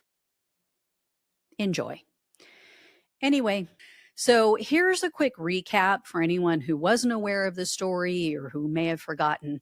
A Colorado woman named Vicki Stewart, she worked for the U.S. Postal Service at the time that all of this went down. Obviously, she's not there anymore, but Stewart decided, and I guess roped in her friend, Jane Maxidon. I think that's how you pronounce it. She also goes by Smith, by the way. So she convinces Smith, I believe, or Maxidon, that she wanted to test out the election system.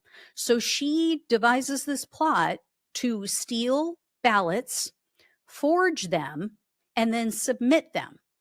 And, we'll see if they get counted. Well, at least, that's the excuse. That's the reason that Maxidon gave to the investigators after they got caught. And I should mention a couple things. So Stewart is an unaffiliated voter. Maxidon is a registered Republican. So these were not Democrats trying to game the system. So anyway, Maxidon admitted to the authorities that Stewart is the one who stole the ballots, and then she gave them to Maxidon. Maxidon then filled them out, forged the signatures, gave them back to Stewart, and then she submitted them. Well, the investigators are saying they think that Stewart actually may have completed some of them herself. And there's some discrepancy also regarding the number of fraudulent ballots, because the arrest affidavit said that there were at least 20 victims, but the prosecutor only listed 16 known victims. And then state election officials said that they identified at least 12. So I don't know. I don't know what the final tally was. Unfortunately, some of them were not detected when they went through the signature verification process. And the authorities admit at least one fraudulent ballot was counted. Again, there's discrepancy there. One report says one, another one says several. This is why I wish that every state had an election process like we do here in California, because you automatically get an email and or a text, depending on how you signed up, and it lets you know, hey, your ballot has been mailed. You should be expecting it any day. And then after they get it back from you, after they receive your completed ballot, you get another notification, again, by email and or text, and it lets you know, we got your ballot, been received, it's been counted, we're good. So, if something shady happens with your ballot, or, if you never receive it, you're immediately notified. You can reach out to the authorities, say, hey, you said I was supposed to get my ballot, I never got it. Or if, they say, hey, your ballot's been counted, and you're like, what the heck? I didn't turn it in. So anyway, back to the story. That's an aside, but it should be that way throughout the country. Anyway, because of the signature verification process, the majority of these forged ballots that they turned in were detected. And so investigators found Maxidon's fingerprints on the documents, on the ballots, and on the envelopes. So they arrest her, they bring her in for questioning. She throws Stewart under the bus. So Stewart and Maxidon were arrested. They arrested them in November of last year. Stewart had been charged with 34 crimes, and she has since pleaded guilty to 2 counts. So she pleaded guilty to 1 count of identity theft and 1 count of forgery. Stewart's attorney was trying to get probation and probation only. And he said, she doesn't have a criminal history. This wasn't a violent crime. Well, the judge is a guy named Brian Flynn. He sided with the prosecutor. So Judge Flynn said, I'm not buying this excuse that they were testing the election system, because he said, which is a valid point, they would have no way of knowing if these ballots were flagged or if they were counted, right? So, I mean, they're not going to know. They didn't work in the election process or system. One of them worked for the post office. And so the judge said, quote, "To me, it rings more true that it's someone trying to influence the election." He also said, quote, "It's a very serious crime in my mind." So Stewart goes to her sentencing hearing. She apologizes. This was last Thursday. She told the court, quote, "I'm really sorry for my part in this. I really feel bad. I regret everything. I am truly, truly sorry."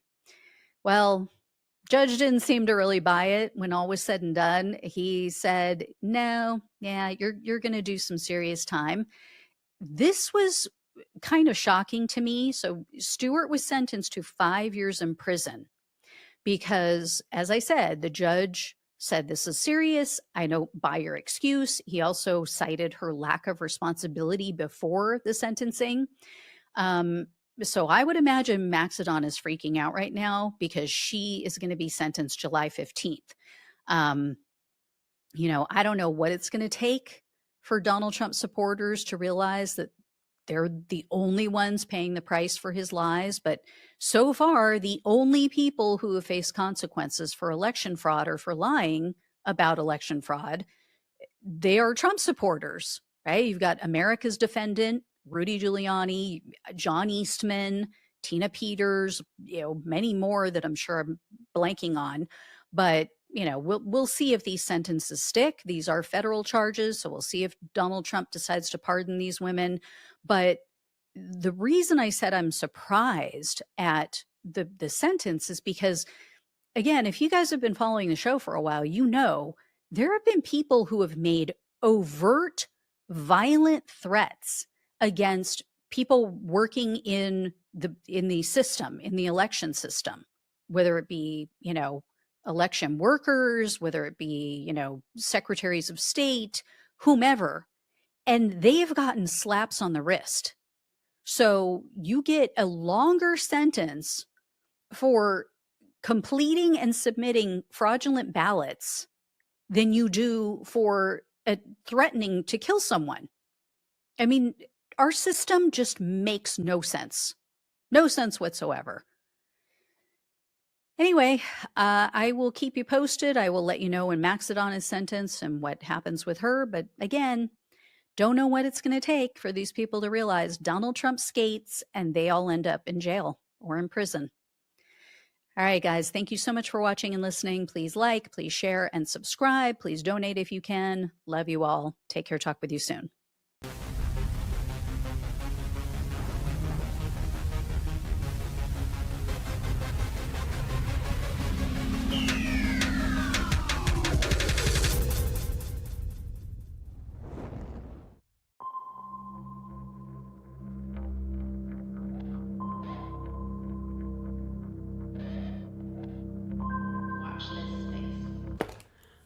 Excellent. I'm ready. Let's go. What do we? All right. Okay. So I don't have a name for this show.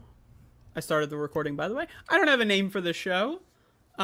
Is it even a show? I don't know. Perhaps. But we have the first guest, and by we, I mean me. You're not here. I am. The first guest is Pastor Ben.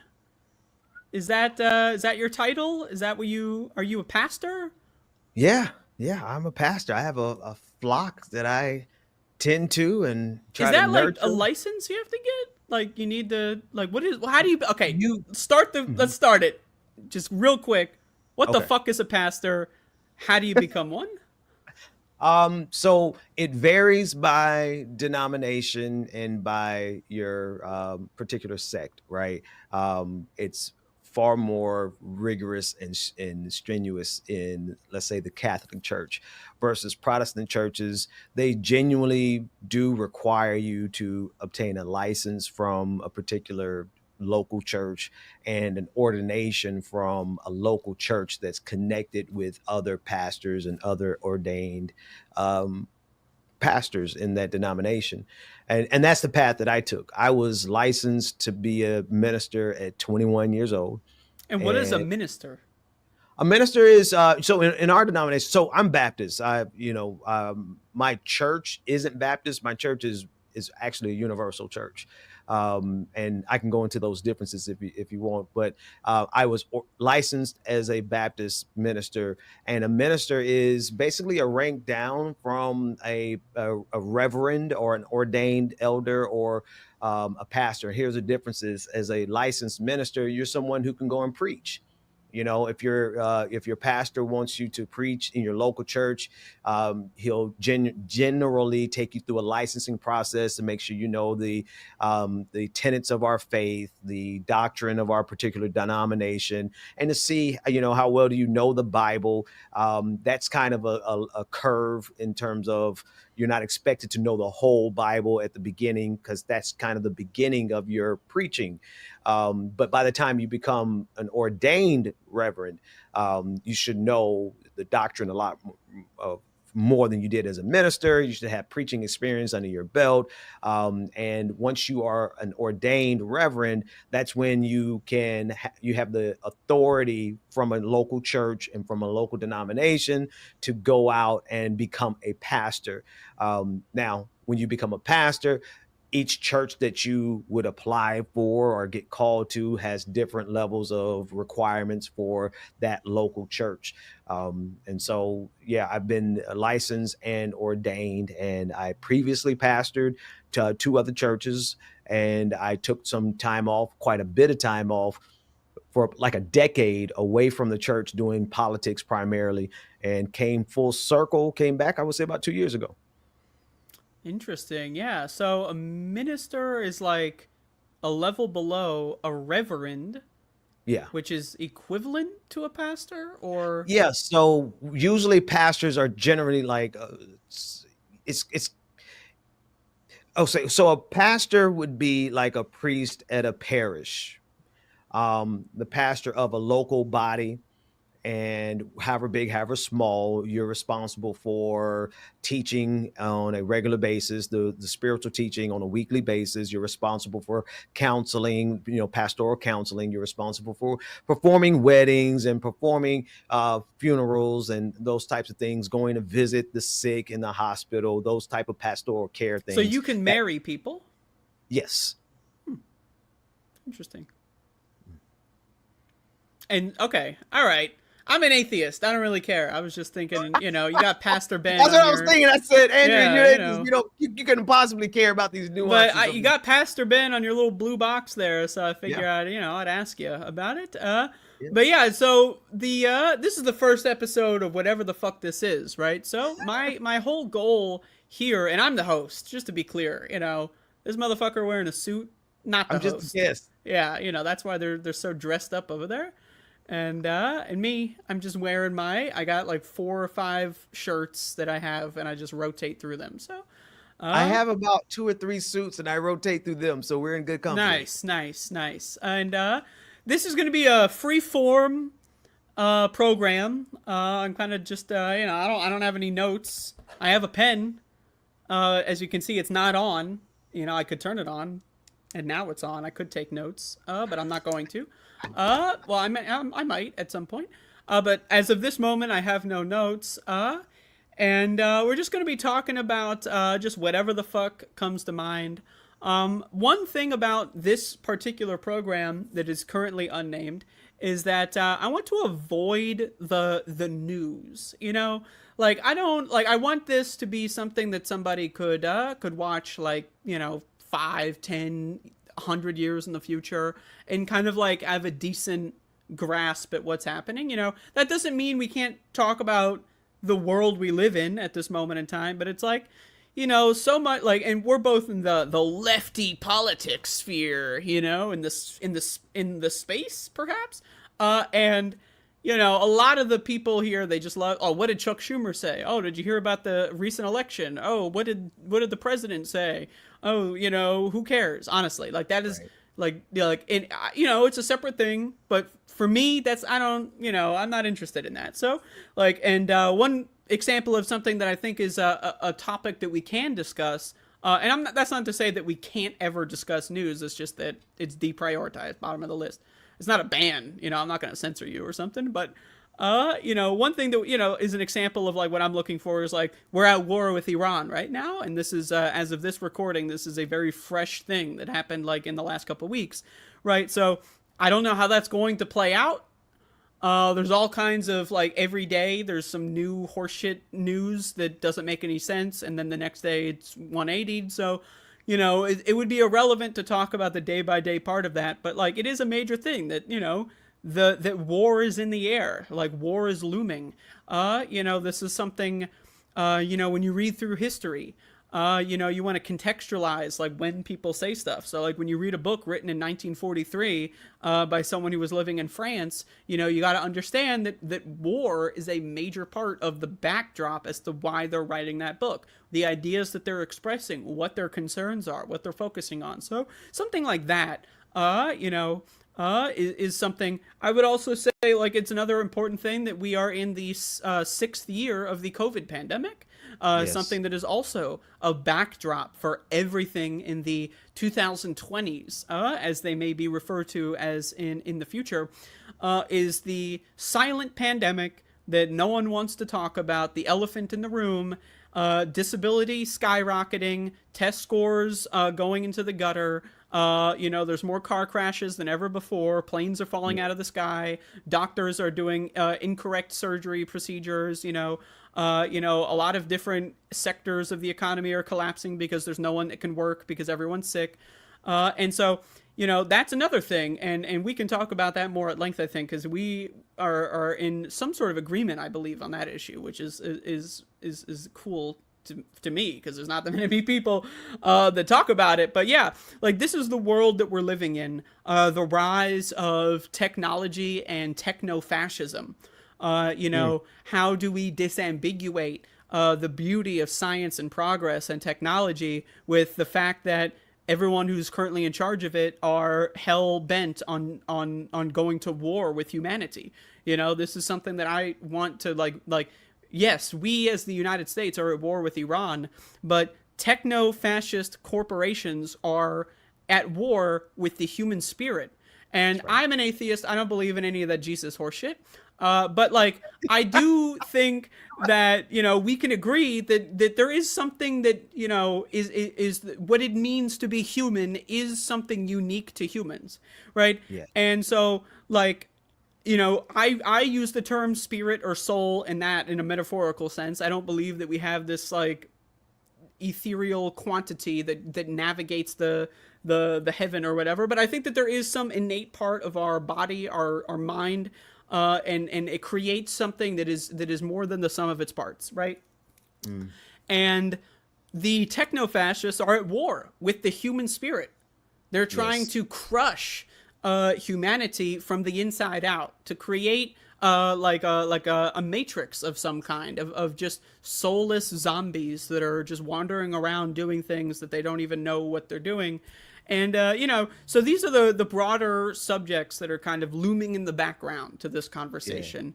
Yeah. Stuff that will be felt for the rest of the century, if there is a rest of the century. And stuff that people are going to look back on and think, damn, wow, I can't believe that was happening. And if there's anything else that you want to add to those are the big three, in my estimation right now. But if there's any more you want to add, feel free. No, I think that's a good range. I mean, I'm ready to absolutely jump in on any of those. Like literally, let's get down to it. But Andrea, please don't make me have to defend Jesus over there. Like I like we're Jesus is in the hot seat today, everybody. Yeah, no, I'll defend. That's what I'm saying. I'll defend the Lord. But I think ultimately, just one note on that. I think one of the reasons you and I get along so swimmingly, and with the reason I get along with many atheists, not all. I know there's some on the left who like are really upset that I've publicly come this direction. But the fact is like, I think you know me well enough and long enough to know that at the core of me, it's the same thing that's at the core of you. And that is the betterment of humanity and the liberation of all people, no matter where we find them. And the truth is that's what I read. When I read the Bible, that's what I read. That's my relationship with God. So that'll be that. We can put that to the side. But if and we've actually already had a debate on. We did. Yeah. Page and yeah. Wow. Yeah, that was a while. That was That was feels what, like a long time February, ago, doesn't it? March, something like that. Yeah, it was just a few 2025, I months. should stipulate. But I think you've captured this moment in a perfect way to tell the future, like how we got wherever they are right now. If for some reason someone is able to access old servers and they stumble across this, if they want to know how we got wherever you are, this is the flashpoint. And I think it's a question of, do we overcome these techno-fascists? I call them cyber Nazis and quantum Klansmen. So I think I like all three of those together. That's right? good. Those are good. I feel like either we beat them or we go into a dystopia that is something I don't think any of our science fiction could have imagined. Yeah, I mean, that's what I've been taking an approach, and maybe this is something I shouldn't say publicly, but for now I'll say it publicly, of extreme pessimism. And I've been acting accordingly in the sense that, like, I have shifted my demeanor less from, you know, doing the daily news. Here's what Marjorie Taylor Greene said. Here's what AOC said. Here's what the latest, there's a shooting, and there's a shooting every fucking day in this country. Who fucking cares at this point, right? You know, let's be honest, you know, like, no one gives a fuck about this anymore. And so, you know, I've leaned away from that because it doesn't really get us anywhere. And I've kind of leaned toward I personally feel like we are going to go in hiding as an ideology. As, you know, like, and we're going to need to take care of our thoughts and our progress. Because we know as leftists, and whatever that means, by the way, maybe we can talk about that too. Like, that we have a problem of starting over all the time. And like, it's 2025 right now, right? And the last, like, big moment of, like, cultural, oh shit, something might actually happen, I would say, was in 2020, when there were the extended, for I believe at least 4 months, the George Floyd uprisings. And even with all of the disastrous stuff that we have seen since then, we still haven't matched that energy in this country. And to me, that's shocking, right? Like, because, and I don't want to get into the oppression Olympics thing. And the George Floyd video was horrific, of course. And the fact that it's on video is the thing that makes it so notable. But, like, we see similar amounts of violence, even in Gaza, for example. Like, just horrendous things that we see and are inundated with on a daily basis. And, like, we are seeing a lot of protest energy in this country at this moment, but in my estimation, it hasn't matched that moment as of yet. It hasn't matched it. And I fear that the next time, and we might be in the start of this now, the next time there is going to be some sort of uprising that goes that extra mile, that extra step, that we're going to make the same mistakes that we did last time. Because what happened in 2020 was, frankly, a repeat of the things that were happening in 2015 with Ferguson and so on, right? Yes. And what did we learn from Ferguson? Nothing, really. Like, in 2020, we like, you know, as a country, we learned that, okay, you can protest, you can do this stuff, but then what happens afterward? People end up dead. People end up mysteriously being burned alive over and over and over again, which happened in Ferguson. It happened over the course of 2021. Plenty of people that were rising stars in the uprisings of the summer of 2020 mysteriously disappeared. This has been a trend that's not very much reported on. You know, like, when you become notable for something that the people in power are afraid of, then they'll just assassinate you. That's just what happens. And we didn't learn that lesson in 2015, and I fear that we're not going to learn that lesson again in 2020. And the difference between 2015, 2020, and 2025 is that the people in power are a lot more rabid, they're a lot more angry, and they're a lot more powerful. Just raw power and strength and the willingness to use it. And so, you know, I see this thing of, like, we don't have, like, a genuine, cohesive leftist culture that is something that you maybe have experienced when it comes to the church. Like, there is, like, some sort of relatively cohesive kind of culture within, at least as an outsider that I see, in that, you know, they have their, oh, we're so persecuted because of, you know, Diocletian or whatever, you know, oh, everyone hates us, and oh, you know, I'm sorry, I'm shitting on the Lord again. My apologies. I'll wipe after this.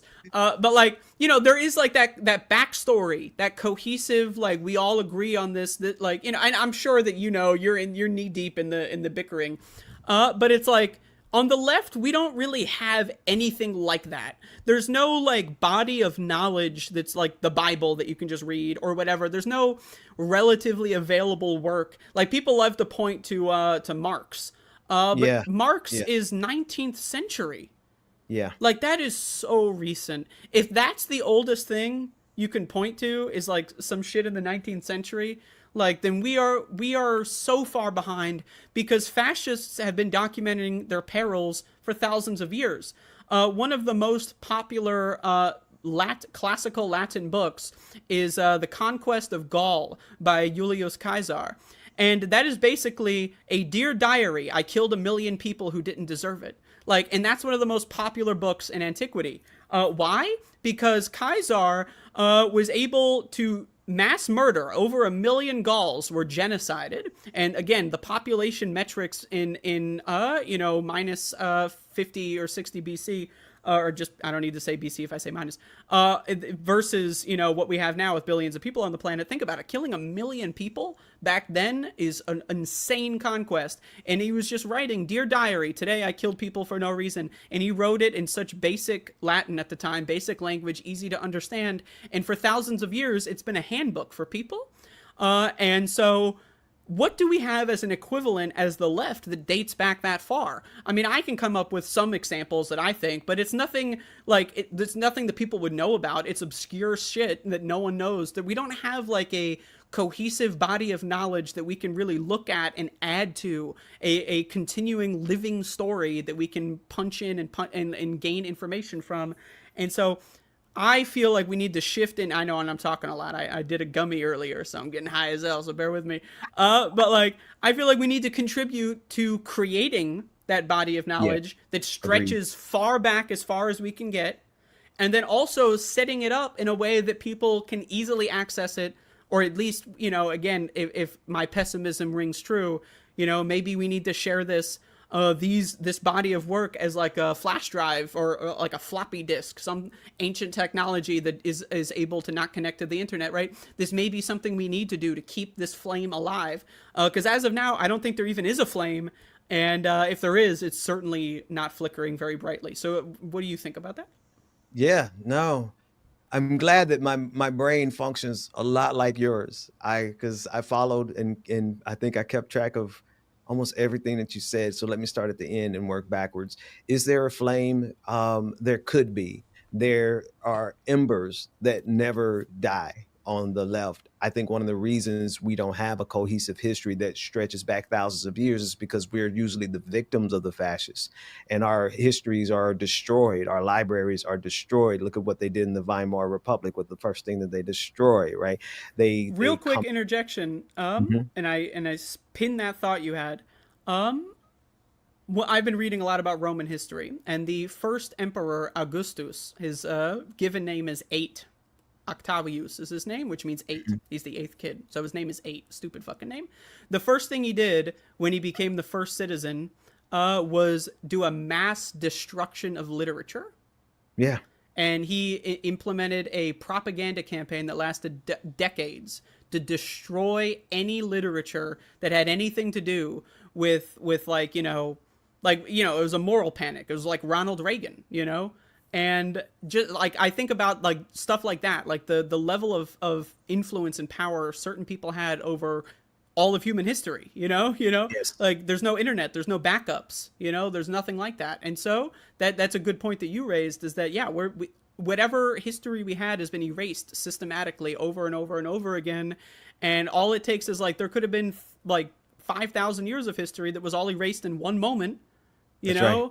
And then now that's all gone. And then in 700 years after that, all of the history in between was erased in that moment, And so that's why we need to keep that flame alive, or at least reconstruct it from what we have. Now go on.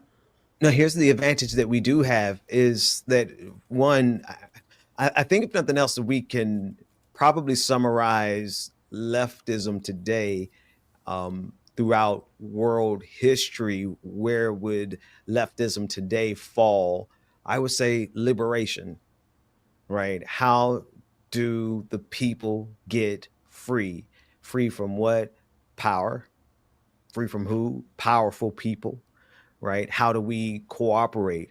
How do we have civilization without the cruelty of despots and rulers and dictators who would simply write down that they killed 1 million people today and think nothing of it? There's always been barbarians, and I think one of the biggest challenges that we have to face as the left is that if we are not prepared for every generation's barbarian, then we stand a chance of losing that generation. And when we lose that generation, we lose the history, because look at what Elon Musk just proposed that he's going to do. He wants to use artificial intelligence to go and rewrite the entire corpus of the human knowledge. He wants to go back and rewrite the entirety of human knowledge because he hates the fact that AI right now is giving answers that destroys the entire worldview of this has conservatism. been something I've been warning about for like since 2023, is that the circle of shit with AI sourcing other AI art. Like, people are writing articles with AI, and then AI picks those articles up and then thinks it's like real science or whatever, and then it regurgitates that, and then someone writes another, like, I've been warning that they're trying to target history. And yeah, like, Elon has said that outright, that he just wants to rewrite the entire historical human record. And, he might get away with it. And it's not just him. It's all of them. It's all the techno-fascists, the cyber Nazis. And there's just the modern day equivalent of the imperators, the kings, all the warlords, it's the abusive father, it's the same philosophy, the same core philosophy. And you could think, if you I believe that all of humanity is one living, breathing organism to some extent. And when you think about your own inner struggles, you think about how, I'm a very mentally ill person. So, I often am very depressed. I'm often not, I hate the shit that I do. I think that I'm dumb. I think that I can't come up with anything valuable, right? So when you think about the inner struggles that you have inside of you, that's happening in the grand scale all throughout history. We're one breathing organism that's just, fighting to do what's right, And so, we're always in the back of the mind somewhere. We're the prefrontal cortex or whatever. And, we have to fight the lizard brain. We have to fight the brain that evolved to get through hard times. Maybe there were things that we needed to do as a strand of DNA, 1 million years ago, that are still in our consciousness, our global human consciousness, that we still need to unlearn and we need to evolve out of, But there's one trend that always remains. Cain slew Abel, right? There's always, from the very first book in the Bible. So even if we take it from a biblical in the beginning perspective, or if we just go back to the what was that, Space Odyssey 2001? Oh yeah. The ape scene where the first thing they did, they found tools, but then they use it to bang each other across the head. We've always had violence encoded, and whether that was violence for survival, and then it transforms into violence for pleasure, transforms into violence for power. And we're at the apex of violence for power. I mean, look at current times, the genocide of Gaza, violence for land. I mean, hell, that's been the landscape for, since colonization began. And so we always have violence encoded in human capacity. And then there's those of us who have been the victims of that violence. And then there's those of us who had enough peace for a period of time, enough to actually sit down and think about, wait a minute, how do we overcome that violence? And then that period is always followed by a reactionary moment where they come and they purge that knowledge. See, here's the thing that we have the advantage of and the disadvantage of. We can always rebuild our body of work. The movement for liberation is the same no matter what century we find ourselves in. You just update it for technology. That's it. You take every period and you update it for technology. It is the same struggle against powerful people who would use violence to maintain and spread that power. And the solution to it has really always been the same. People of the world, workers of the world, marginalized people of the world, unite. That's if we have nothing to lose but our chains. If we, those are the things that has always been the power that breaks the back of the powerful. So we do have that unfortunate reality where we don't have access to a long historical body of work. But I would argue again that it's because we are the targets of that violence, and we're about to be the target of that violence again, both literally as well as historical with Elon Musk. But do we have the ability? That's our advantage. It's really simple. Fascists always have to come up with a new way to organize and justify, and new propaganda, new explanation, new doublespeak. They have to work and expend so much. And this is literally like a model in the universe. Powerful entities that try to maintain their power through force always expend more energy than lower energy states, right? People who go the path of least resistance, the path of cooperation, the path of unification. Those entities, we don't have to use or expend nearly as much power. So how do empires always fall? It's because they have to, by design, always use more, consume more, get more land, pay more soldiers. And then they realize, oh, well, we're tired of paying soldiers. And then their empire falls. That's the advantage that we have. Every empire falls. The only question is do we have to live through another fall of an empire and see, is that next empire going to be worse? It's going to be even more fascistic? Or are we really ready at a stage of human history to pivot to something different? I'd argue we have been educated enough and connected enough via the internet that there may not, it will take a level of violence that I think the earth has not seen for them to suppress the push for liberation to a place where fascists can be comfortable. I don't know if there's any going back. I think we end up destroying the entire human race before we go back to just a stage where those who seek liberation have to hide. We might have to hide locally, in the United States especially, but globally, I think it's spread too far. I mean, I hope you're right on that one. And it is true that, like, you know, there are places in the world that are more restrictive than the United States, and there are places that are significantly less restrictive than the United States. And so, like, you know, if you are somebody and you live in a, you know, what maybe we would call a free country, and that has its own, you know, negative history of connotation too. And like, but like, that's something that maybe you should take it incumbent upon yourself to try to be that keeper of the story, you know, because it's more, you want to hide your precious valuables in a place where you think no one will find it, you know. That's why I always think one of my great fantasies is that we're going to find some ancient book that's perfectly preserved from like 10,000 years ago that has like, that totally rewrites history, you know, like something like that. That's my fantasy idea. Yeah. But like, you know, like the things that are the most important are the most well kept. That's why you're not allowed into the basement of the Vatican, for example. You know, you're not allowed in there because they got some really important stuff they don't want you to see. Yeah, like in this current like time period, you know, is a time period of open, you know, open face fascism, and that's an ebb and a flow throughout history as well. You know, like the last giant, you know, global crisis of fascism was with the axis of evil, as they're called. You know, with Adolf, good old Adolf and Adolf and company, Adolf and pals. You know. And we're seeing that axis of evil happening again. And it's been happening. It's been building for the last several decades. You know, you could argue it's been building since Adolf went down from the center stage, since they pulled the cane out and just whipped him off stage. These guys have been in the back room planning and plotting, and now they're out in public again. now the face is open. Like it's you can see what they really are. And like, again, are we going to make the same mistake as a movement for liberation that we did in the 1920s and 30s?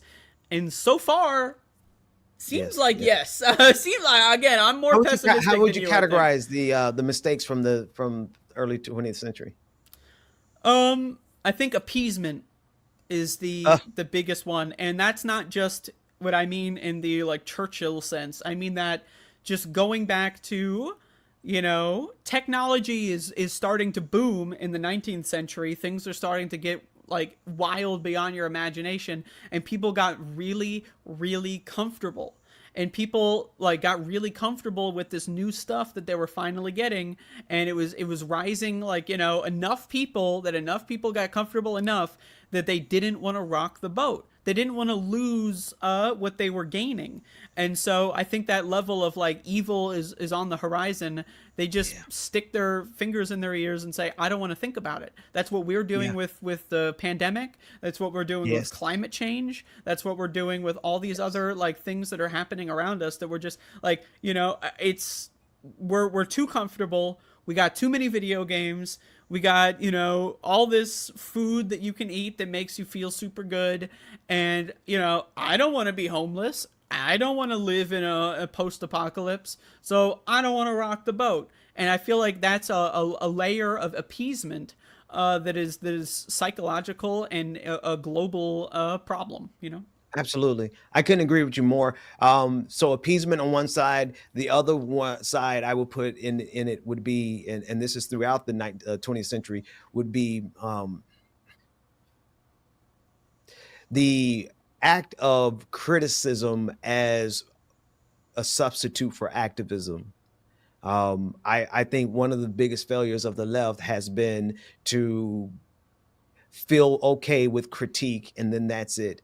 They see someone doing something, they critique it from a leftist perspective, and they contribute in killing what was being done, but they're not doing anything themselves. I've seen this, at present, and you can see it throughout history. But I would agree with yours even more so. That appeasement that's present right now. People who got so comfortable with their little salary and their decent sized house, and the fact, the internet is good and the AC is cold and the pizza gets there fast. Those are trappings, right? And once you get that level of comfort, you don't want to do what is necessary to be done. Because here's the thing, the system, once you get that level of comfort in a system that is corrupt, then you're going to have to eventually, somebody's generation is going to have to pay the price for that. Right? Like, what does it mean to be successful in an evil system? A system that's literally designed to exploit groups on a cyclical pattern. Right now, and this is what I'm trying to get people to see, what's going on in Gaza is not a strange phenomenon. It's at a level of visibility that we've never seen before. That's what makes it strange. But genocides move cyclically across geography, across the years. And what is it generally for? Power, nothing more. Bigotry is the excuse, but the outcome is land, resources, confiscating all of the valuables, all of the wealth of those people that you killed, and then you can expand your empire into that region. It's the same way we built the United States of America. Well, actually, let me correct that. That's the same way they built the United States of America, and the same way colonization has always worked throughout history. And what do I bring that up for? Is because if we got successful in that system, then eventually that system was going to, one generation was going to get caught holding the bag, holding the hot potato. It looks like our generation might be it. And what's worse, the next generation might be the one that holds up the hot potato of climate change. We're the current generation that's we're holding the bag in terms of the need, two very specific needs, which makes COVID-19 a forever pandemic.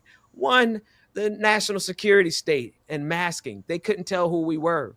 And so they created this entire world, this entire fantasy, this entire alternate universe where mask became the enemy. And who did it serve? More than anybody else, it served the police state. And then two, they had to become complete and totally anti-science. Why? Because a couple things. The science said if we had stayed home for a couple of months, we would have got out of this. But what happens? People actually get time to think, to rest, to observe, to actually process. And when human beings have time to think and process and rest, that's when the revolutions happen. And furthermore, the government was demonstrating that it had the capacity to put money in our pockets for us to be able to live basically like a universal basic income, and the economy could have kept going. Hell, they could have put money into the hands of every restaurant around this country so that whatever losses they would have lost, they could have made up or at least been able to sustain themselves over, let's say, a 6-month period.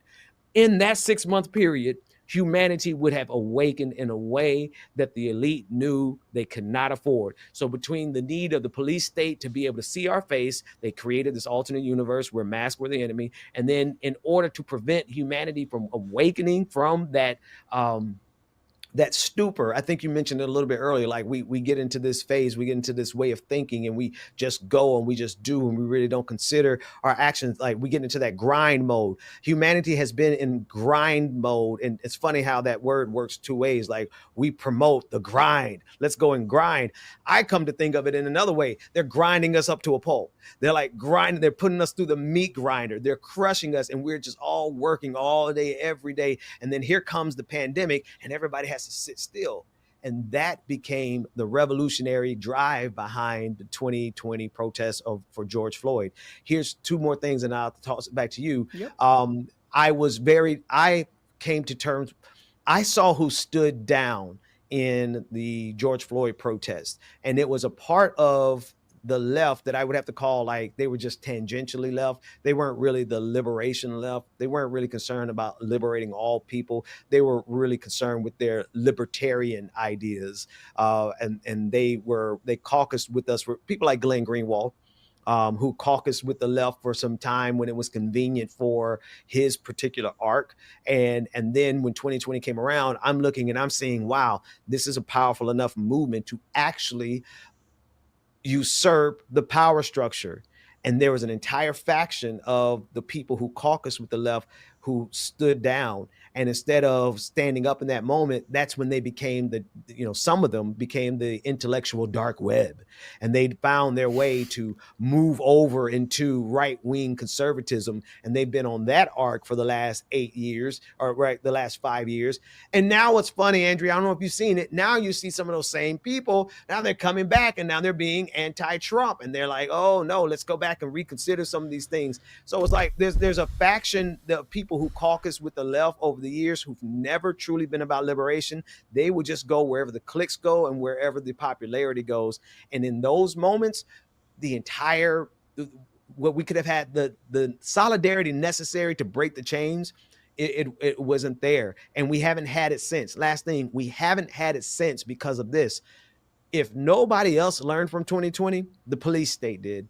Fascists did. They co-opted our tools. They shut us down. They cut off the algorithmic spigot. Like there's no more flow to the left. There's no more, like, you can get some traction on Twitter around a couple of topics, but when it comes to like actually supporting protests, most people for a while, we didn't even know there were protests going on, especially around the globe in support of the United States of America. So they saw what we did in 2020. They grabbed control of the tools. Elon Musk purchased X or purchased Twitter. They turned those tools over to MAGA, and now MAGA's the one that has been using it for the last 4 or 5 years, or last 2 or 3 years, to move their type of activism, their type of boycotts. Yeah, and that's the thing, is like what you described is an important thing that I've been saying since 2021, 2022 was when a lot of these people, in my opinion, in my estimation, plants, I don't think they're FBI or whatever, but just like people that are wave riders, lefty politics was popular in the culture, whatever the culture means. People perceived it to be a popular wave to ride. And then in 2021, people saw the rightward shift that was on the horizon. And if these people, like you were saying, Glenn Greenwalds of the world, if these people have any skill, and they don't have much, it's being able to predict, like within a 1 to 2 year time span, Like they know, all right, there's gonna the pendulum's gonna shift, and you're seeing all that kind of stuff, and they go, but they try to get there ahead of the curve, you know. That's why, and then you see like the late bloomers, you know, like the people that, you know, like some of the smarter people that you mentioned are now jumping back into the left because they think the left is going to get more popular soon, or at least in the next couple of years. But then you have the late bloomers that were like the people pretending to be left, and then they're now trying to be right, and they're going really hard about it. You know, I don't want to name drop anyone just because who cares? They're not going to be relevant in the near future, so fuck them. But like, you know, like I think there's a problem with not being able to recognize when someone's a plant, you know, someone who doesn't actually believe what they're saying. And that's usually people that tackle low-hanging fruit. Like, frankly, what did, like, any popular super, like, lefty that you're thinking of that went to the right, have they ever really contributed anything sincere and major to left-wing thought before flipping to the right? Or was it all just always surface level, like, kind of saying the right things at the right time and getting the right click at the right, you know, writing the right article? Like, have they ever introduced, like, this is a thing that I think leftists need to be doing generally. It's just original thought. Like, think about the world and synthesize it and create a new thought. And I feel like there's a lot of people you can tell who's a wave rider based on the fact that they never come up with anything original. They don't have like a thing that they say all the time that you don't hear anyone else say. Like, you know, and that's something I think that's a way we can detect people. But then also you want to avoid false detection. You don't want to, you know, it's a rough balancing act of you don't want to accuse anyone who's innocent, and you also want to make sure you get the bad apples before they spoil everything. And yeah, I forgot what the other point I was going to make. No, I was going to say, but I think the quickest litmus test is to see who they're willing to not stand up for, and who they're willing to actively oppress. The left, you know, I think we've gotten decent about this. I'll give us this. Most of us are clear-eyed on the liberation of all people, no matter where we find them. Now that creates complexities, right? Because if you're going to hold that thought, then you're going to have to hold that space for Ukraine. Even if you feel Ukraine is a proxy for NATO, you know, it's difficult for, in this moment, in this current time, in that war between Ukraine and Russia, it's difficult for a lot of leftists to hold space for Ukraine because they believe that it's a proxy for NATO. But it's easy for leftists to hold space for Gaza because that one's much clearer, and it's easier because, well, Israel would be the same kind of proxy for the United States. So it gets real complicated with geopolitics, but like domestically, you know, we generally have a clear idea of what groups we are going to stand in solidarity with, which is why it's become kind of easy to spot the people who only want liberation so far. Some people only want liberation for their group and nobody else. And they miss the idea that if there's oppressed people anywhere, a threat to justice anywhere is a threat to justice everywhere. And we have to take that stance. And then if we take that stance, then those people, they'll stand out, right? You know, they might can hide it for a little while, but you'll find out who's actually anti-LGBTQIA. Because they could hide out for a little while, but you'll find people who are actually at the core of them, they're actually racist instead of anti-racist. Like they're comfortable with class critique, but not race critique. And they have people who are comfortable with race critique and not class critique. And you know what I mean? You have so many different ways that people excuse justifying oppressing anybody, even down to the R word. Right, the slur, the mental health and physical health slur that is coming back in vogue, and I watch people using that. I'm like, okay, hey, what are we doing here? Are we okay with using this as a tool of harm, like just as for shits and giggles? Is it just because it's fun to say for you for whatever reason? So I think we can kind of clearly see based on who they won't stand up for or who they actively stand against, but then some people get really, really sophisticated with the fact that they're a plant, and they'll say all the right things. But when you really need them the most, they're the one who turn cold on you. Remember the guy who used to always tweet out abolish ICE, abolish ICE. He built his, I can't remember his name, but the future won't remember him anyway. He made his entire career off of tweeting abolish ICE, Immigration Custom Enforcement, every single day. And he got a job based on the popularity that he got off of that. And he immediately not only stopped talking about abolishing ICE, but start caping for fascism or for the police state. Let me say at least the police state. And he was really good at it. He had people convinced. Hell, he had me convinced. I'm like, oh, this white dude really hates ICE.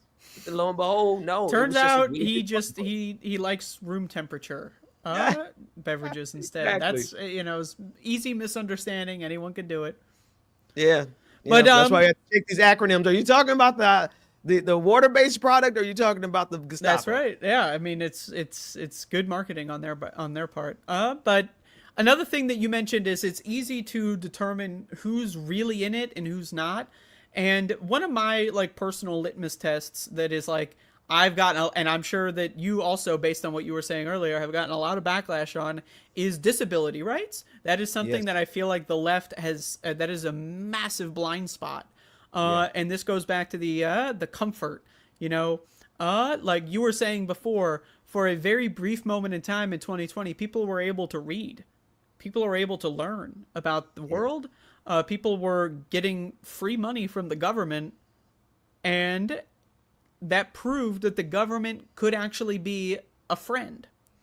And the only downside was you couldn't go see Taylor Swift, Yeah. And it's there was enough people that were willing to make that trade. I'm willing to sacrifice a group of people, disabled people, and there are people that have certain disabilities. If they get sick with anything, even a common cold, they can die, like all people with an autoimmune disorder.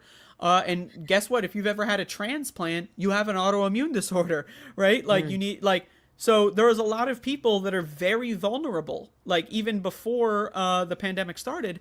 And I've spoken to a lot of people that say that 2020, that brief moment of quarantine in some places in the world in 2020, was the best time of their life because they were able to go to the grocery store for the first time in 20 years because they have an autoimmune disorder. They can't afford to go to the grocery store every week because someone might get sick. And even if you do wear a mask, over the course, an N95 mask is an extraordinarily effective thing.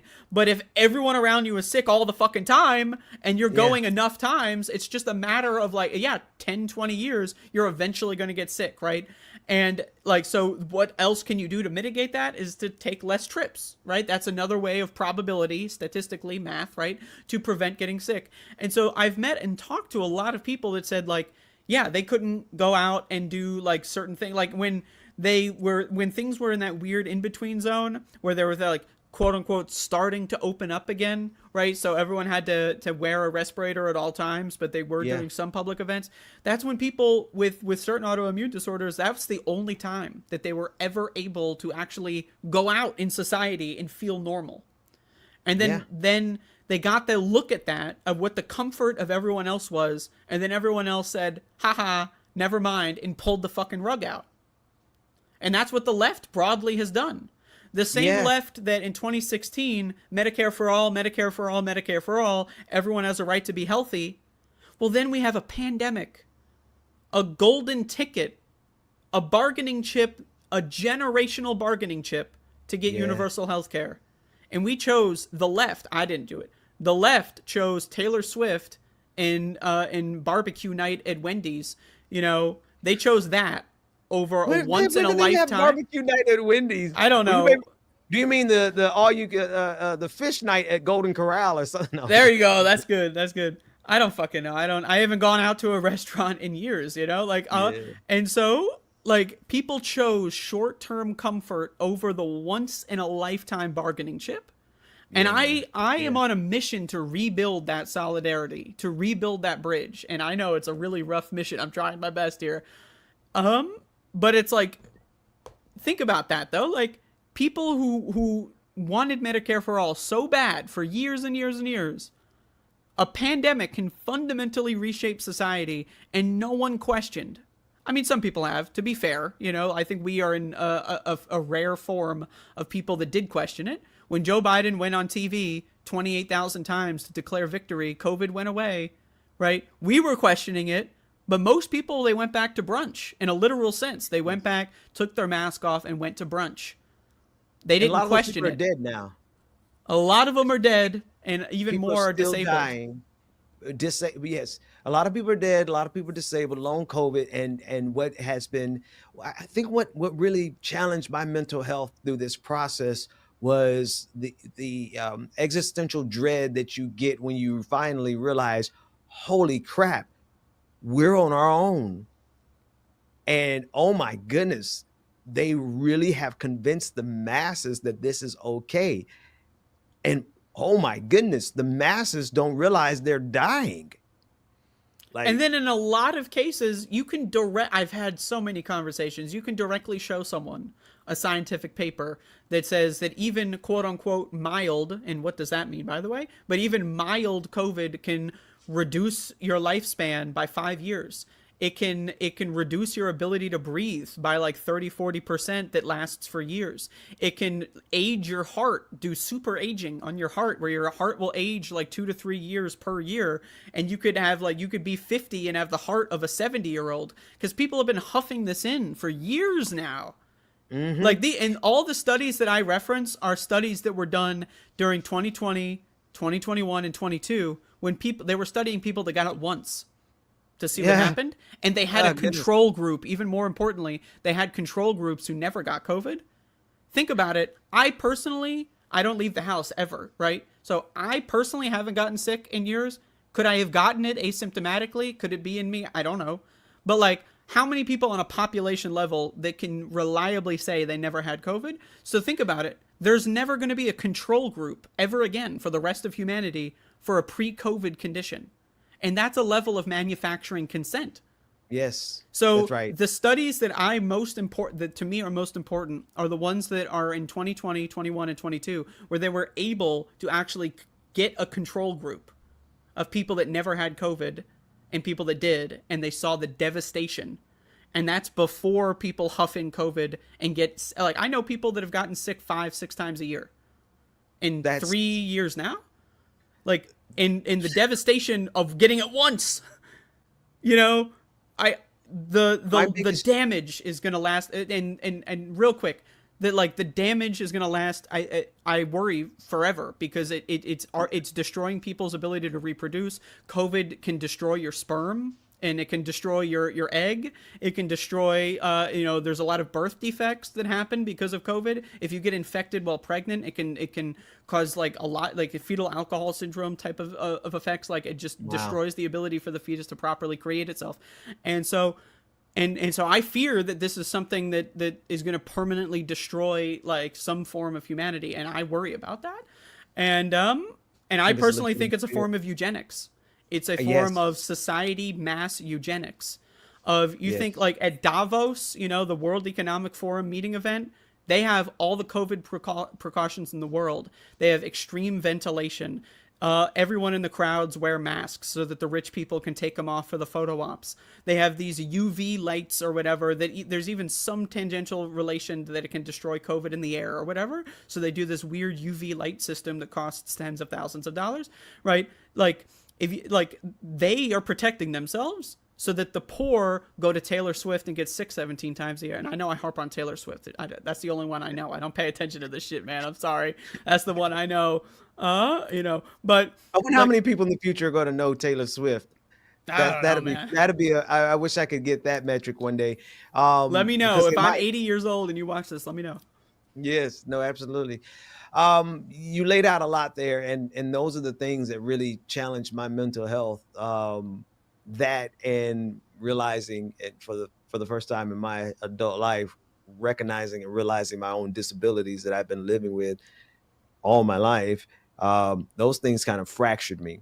And they hit both at the same time, because in the dawn, I'm like, well, holy crap, I cannot afford to get COVID, and then it's the other thing the other thing that fractured me was, trying to raise kids in this and trying to quarantine them as tightly as I could. We as a family caught it one time.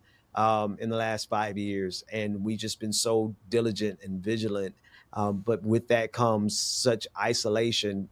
We've done a good job of keeping like joy in the household, as much as we can. Like, I can only do pancake breakfast. That's only going to work so long before the kids are like, okay, Dad, we've outgrown the pancake breakfast, and I'm like waffle smiling. time. Yeah. Well, I wish it was that easy. Now it's like, we don't even sit and eat breakfast together.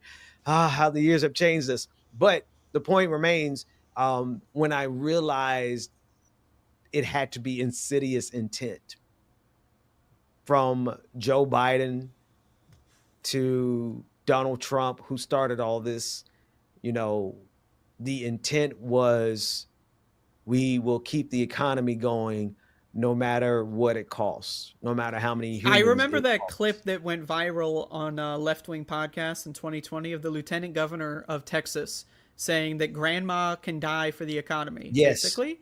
And that Yes. is now the mainstream consensus of DSA, of the Bernie Sanders wing of the Democratic Party. That is now the mainstream consensus of popular left-wing podcasts of grandma can die so that I can do my live in-person show in New York City, the big city. Come fly over from all around the world to my in-person cooped up live show in the middle of winter. No names, by the way. In the middle of winter when everyone is inside the We love you guys still. We love you all, but grandma can die. You go back home and kill grandma with the COVID we got you. That's fine. But my live show, that is now the mainstream line in left-wing thought. And I just, in the isolation, I don't have kids, so I've thankfully, but for any sort of magical thing, I'm as a trans person, that's kind of difficult, but but my point being it's no one saw that COVID was coming. I mean, there were people that could see like a pandemic is inevitable in some instance, right? But no one knew when it would happen. No one knew that especially when we quarantined for that brief period of time, there was like a time of hope. At least maybe I was delusional enough. I was in my early 20s, so it was there. It was there. Like there was oh, we'll get through this. And then a lot of people, frankly, they had a lot of time home. A lot of people got pregnant during that period of time. Frankly, that's what happened. And by the time the babies were born, they were born into a hell world, right? So I understand, and I'm not, I'm not trying to say that you made a mistake having kids or anybody did or whatever. I had them before all this. Yeah, that's what I mean. How could you see this coming? And so the isolation that does is immense because I was very socially isolated as a child. Not because of any good reason. I didn't, my mom was just a control freak who didn't let me have friends, right? There was no reason she ever gave me, but I never really had friends as a kid. And if I did, I had to keep them at arm's length, 6 feet, because my mom she had this existential fear that if I ever made a friend, I would leave her or something, And so I know what that did to me, and it, kind of fucked me up a little bit. And so the idea that now that is, and I perceive that to be you need the balancing act is you can't just completely isolate a child in this era, especially when all their peers are just huffing it in. And by the way, schools are the most poorly, the air quality in schools is the worst in any public facility. Dishes. Exactly. That's the thing people always say, when you send your kid to school or daycare, start getting sick all the time. Think about what that's doing to the kids. I just think about ChatGPT. They never have to think. They never have to learn. And they're huffing in COVID all the time. Their brains are still developing. We know what it does in pregnancy. Imagine what it does in in just the growth spurts or whatever, And so the balancing act of keeping a child safe in a Jim Jones cult that's taken over the world.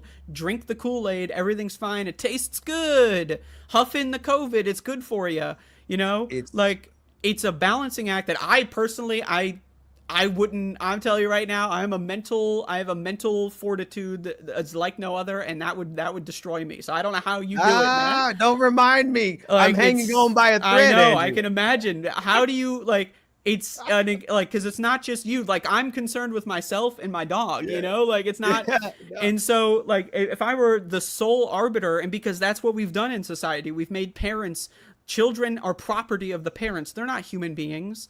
They're not like, you know, they're not the responsibility of any kind of your neighbor, of your wider family unit. You know, like, again, like my mom was very abusive, and it's not like anyone else in my family, like, or like anyone in her side of the family or my dad's side of the family, like none of them stepped up. They knew a lot of what was going on. They didn't care. They didn't bother to intervene, right? So you can't even rely on people that you're told are your family, right? So we live in this isolated kind of fashion already, and then a pandemic hits, right? So all the support structures that we've had historically over the thousands of years, when we were just like, every child was just raised by the whole village, right? All of that was erased, and then we have a pandemic. So we're all on our own. We have no structure, and building structure is hard. And frankly, what seems to me is a zombie apocalypse out there, you know? And what do we, and like, I'm sorry to cut you off again, but like, what, like, you ever see like the zombie movies, or like, you know, like, let's be more frank, a ghost movie, like a demon possession movie, and then the demon just pretends to be the person they possessed or whatever.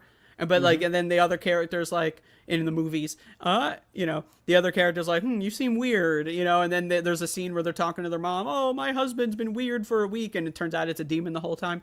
That's what I feel like is happening in the world with COVID and stuff like that. Like demons have possessed the average person. They've possessed, and I know I'm an atheist using this language, right? But like, they've possessed the average person. The demon that's been manufactured in Democrat and Republican think tanks, the oligarch think tanks, has been disseminated to the masses and has possessed the average person, like poltergeist through the television, right? And it's how do we deal with that? Because then we need to have a mass reckoning. And that's one thing that humans cannot do. They cannot face their own, they cannot face their mistakes. Like like my parents, you know, are great examples. I'm sure you, anyone has a lot of older people in their lives. They will take the shit that they've done wrong to the grave. They will never apologize, you know, and they will die with that weighing on them rather than face the scene of admitting they fucked up at some point. And, you know, how do we as a society, as a culture, like, how do we as leftists, in mainstream culture leftists, like, people don't give a shit about disabled people or the pandemic, how do we have that reckoning, let alone the average person? You know, how do we do that? I think it needs, so I honestly think we need divine intervention to get aliens. That's my version, is aliens. Listen, have you ever watched Star Trek Deep Space Nine? No, but it's on my list. I gotta watch it. The aliens were the deities. So they called them, one group called them the prophets. The other group called them the wormhole aliens. So who knows what the true nature of these entities are. But, you know, Deus ex machina, if I pronounce it correctly, like the ghost in the machine, like we need something that shakes up society. We need something that brings and compels society to come to a standstill. And is that wishful thinking? Yeah, to a certain degree. But to a certain degree, no, because I got some inside information on it, but that's neither here nor there. The methodical, more practical and realistic way is to build critical mass and to begin to convert and convince people and bring them in and to deprogram them from their propagandized minds, right? We have to deprogram them, and we have to reprogram them with, all we have to do is reprogram them with the science. Like, is just start with a basic conversation. And will it work? Probably. I don't know. I don't think it will, but community is big. Let me start there. Community is big. Community is strong. Community is how they destroyed this. They created false communities. They created communities of false information, misinformation, disinformation, doppelgangers. Right? And that spread, like once they realize, oh, wait a minute, I can build an entire community off of a single lie. And then you build entire careers off that lie. Then you get that feedback effect of now you have 10 people this who is the pastor talking, by the way.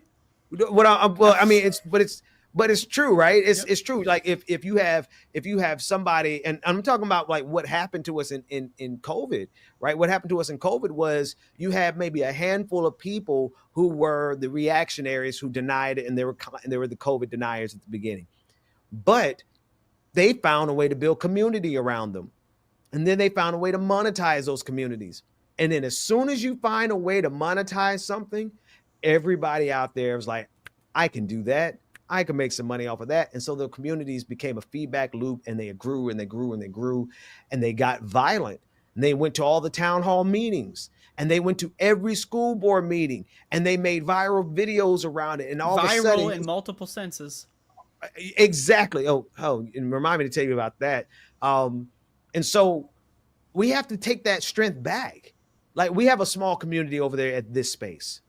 I think that we have to kind of lean into it differently. Like, I don't think we can wait until we get thousands of viewers. I think we need to take the 56 people who come every day and bring them into a community, into something more, into something where we're learning together, where we're sharing knowledge with one another, where we're convincing them why they can't afford to get COVID a sixth time. You know, you've already gotten it 3-4 times. This is why you don't want to get it a fifth, sixth, seventh time. I can't even imagine. I just cannot even imagine getting it 20 times. You know, people in healthcare, people like nurses and stuff, and a lot of them, they huff the propaganda too. They don't even, like, a lot of doctors and nurses don't even fucking give a shit about this shit. They don't. You go to the hospital and they're not wearing masks, and I'm like, what are we doing? But I remember, like, in pre-pandemic, you know, pre-COVID pandemic to be more specific, I remember masks were made every time I went to the hospital. Everyone would wear, like,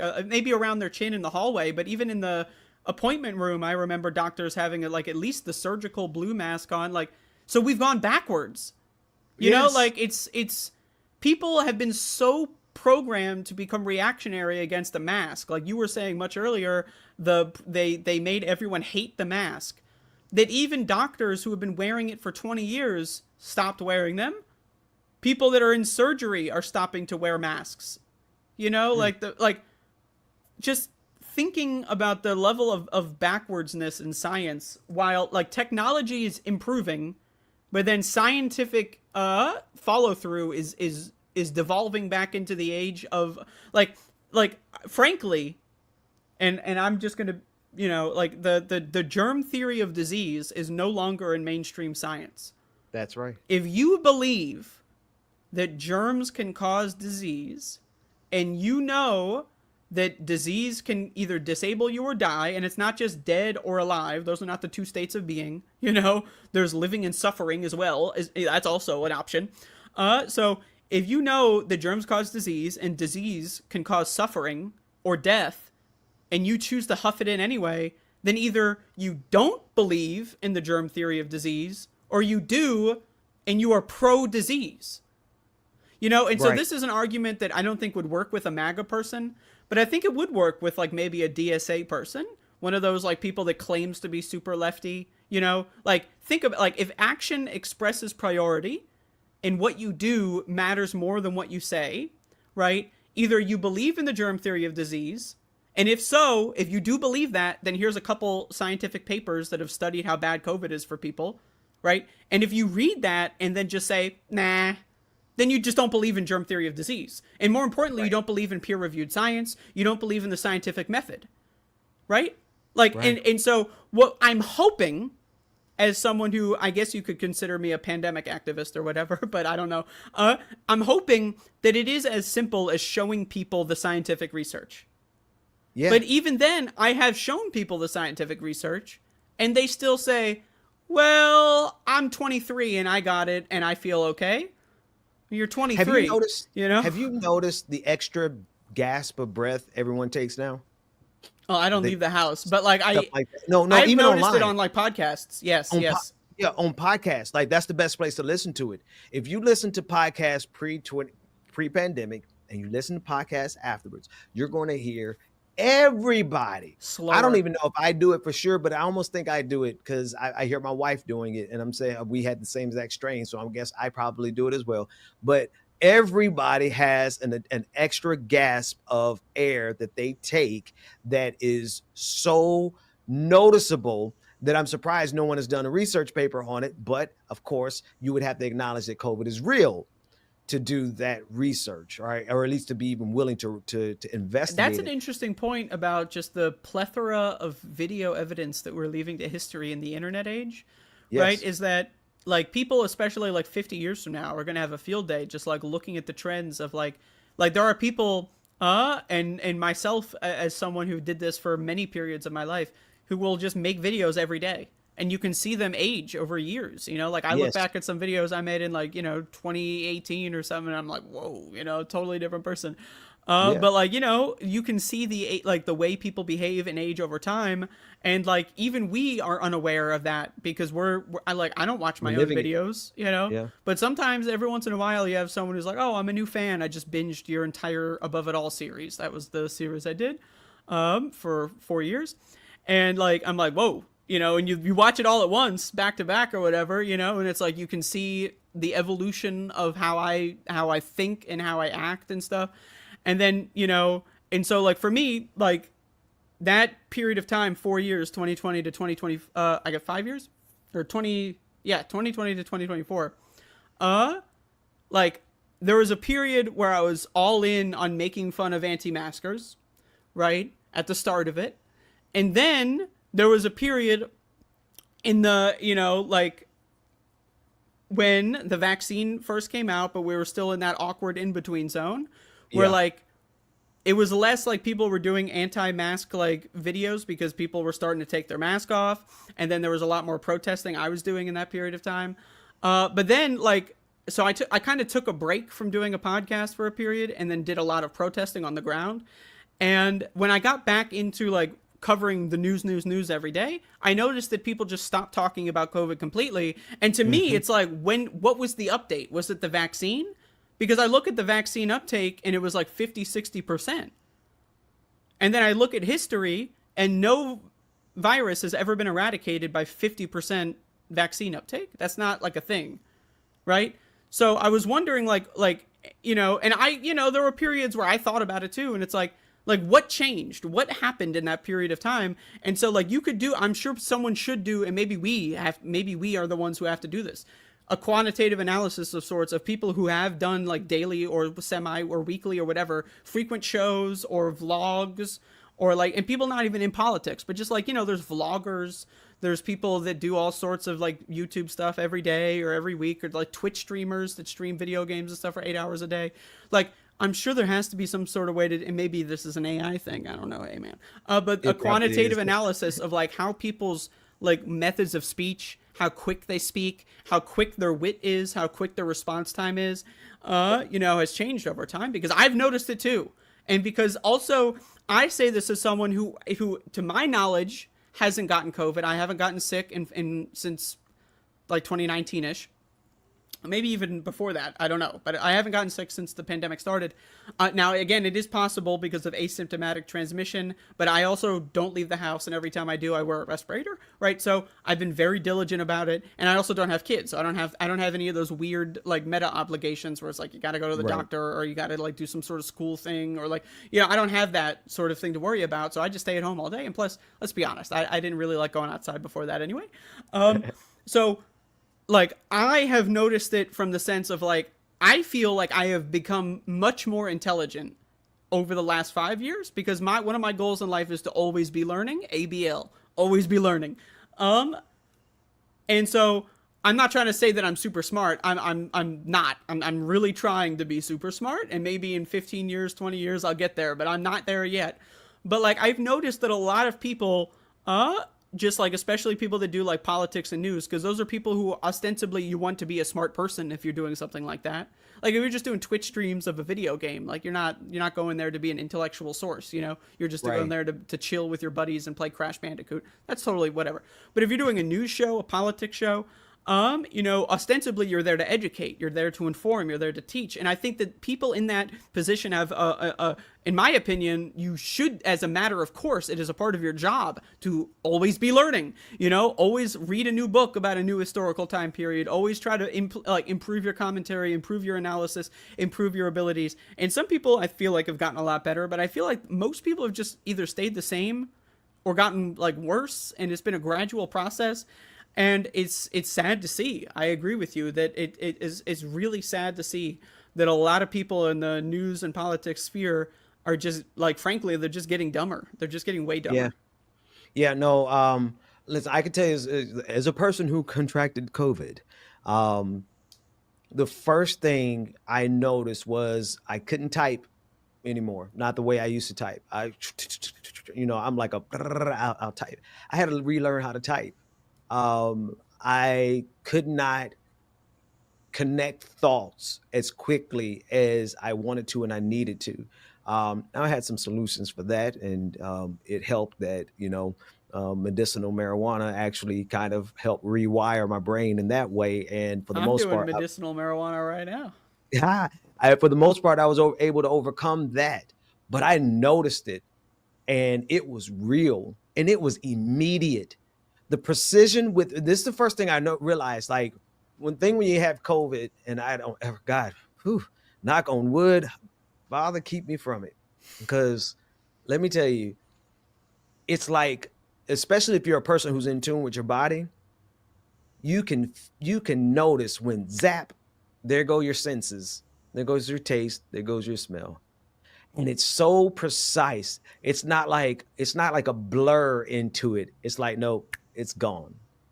And it is so precise of a virus that hit your cognitive capacity that you don't realize you lost it until you try to use it. Have you heard of the Yankee Candle Index? What's that? A way to track the cycles of the pandemic is to check like Amazon reviews for Yankee candles. And wow. There are periods of time, if you sort by newest, where everyone gives 1 star, I can't smell anything. And it just so happens it's in the summer and the winter every year, 1 star, this candle smells like shit, I can't smell a thing. Because people have COVID and they don't understand that they're losing their sense of smell. They buy a candle once in a while, they can't smell it at all. They assume the candle's broken, they leave a 1-star review. And you can just look back, you can look at reviews since 2020 and you can see it matches the chart of the pandemic too. It's pretty awesome. But keep going.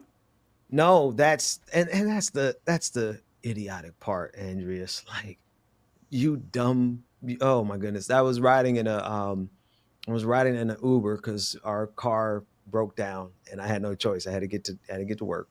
And it was during the pandemic. This was maybe like 2 years ago. So late, maybe third wave pandemic. And this guy was talking about, because I had on 2 masks, and he was like, "Oh, masks don't do anything, blah blah blah." And I didn't really want to talk. I was trying to sleep, but he insisted. He was a MAGA type, and he just wanted to talk. And then he was talking about how COVID didn't do anything to him, and how he takes whatever little vitamins that he takes, and da da da da da. And the next thing he says, I couldn't smell there for a minute. And I'm like, you idiot. So COVID literally did do something to you, but people have disassociated the side effects of COVID from COVID, because they can't admit that they had COVID, but then they have to recognize, well, something was weird there because I couldn't smell. So many people are just doing the vaccine injury horse fucking bull fuck shit ass fuck. This is triggering for me a little bit, and because it's an unresolved crisis across humanity. Kicking the can. Every year we've just been kicking the can. Maybe next year we'll do something about it. Maybe next year I'll get that weird thing in my chest hurts when I walk up 1 stair. Maybe I'll get it checked out next year. Maybe next year. Oh no, heart attack. But then when you go get it, look at how complete it is across society. Because when you go get it checked at the hospital with the doctor's not wearing a mask, and the doctor can't tell you it's COVID because we've stopped testing for COVID. The tests are old. No one's reporting any valid information anymore. But let's get back to you go to the doctor's office. They can't admit that it's COVID, because if they admit that it's COVID, then they have to admit to themselves, oh, wow, I've been walking around this hospital for the last 6 months without a mask. I guess that day I couldn't smell meant I actually did have COVID. So we have this denialism. There was something I wanted to share with you in one of my journals, because I've kept some, not meticulous journals, but at different times, different phases, I journal. In one of my journals around here, about 6 or 7 years ago, I was sitting in my closet, and I was just writing, and I called myself, I don't know, writing a plot, and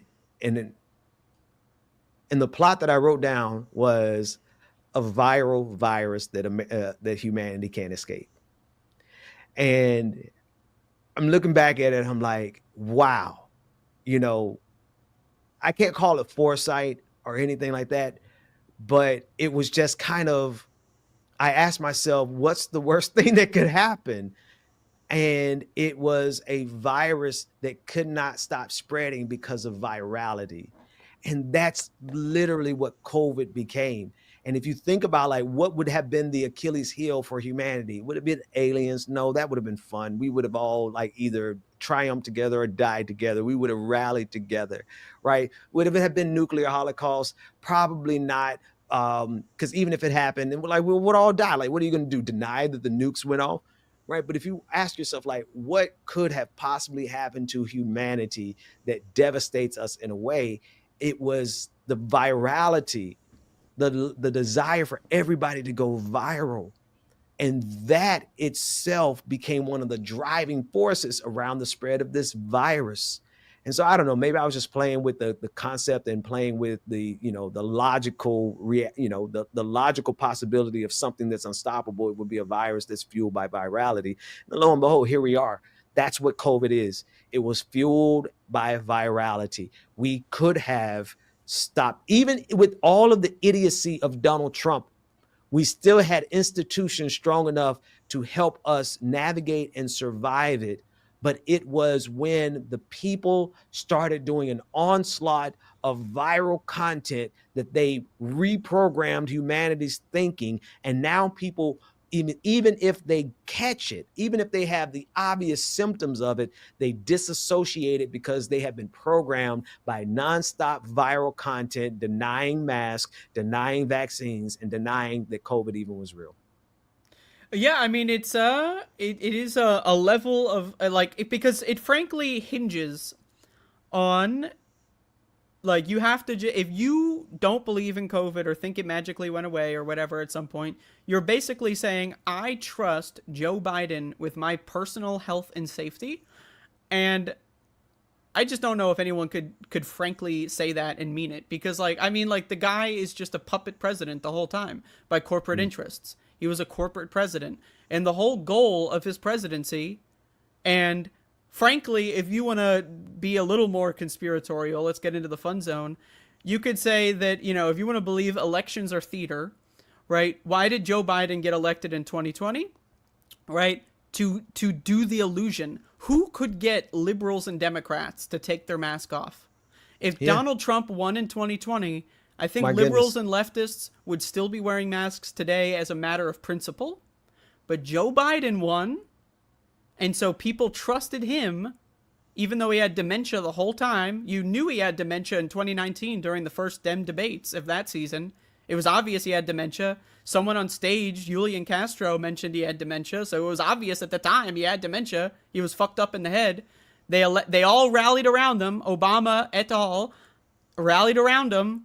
The puppet president, the corporate president, the corporation in a suit, Joe Biden, and their goal was to manufacture a fiction, a fantasy, to get people to take their mask off and kill themselves for capitalism, sacrifice their grandma into the volcano for the gods, right? And it worked. It worked. And their children. And the kids. I trust Joe Biden with my child's safety. The guy who, you know, sniffs everyone's children's hair. I trust that guy with my child's health and safety. You know, and that is fundamentally, if you don't believe in COVID, that's what you're saying. So Andrea, let me ask you this.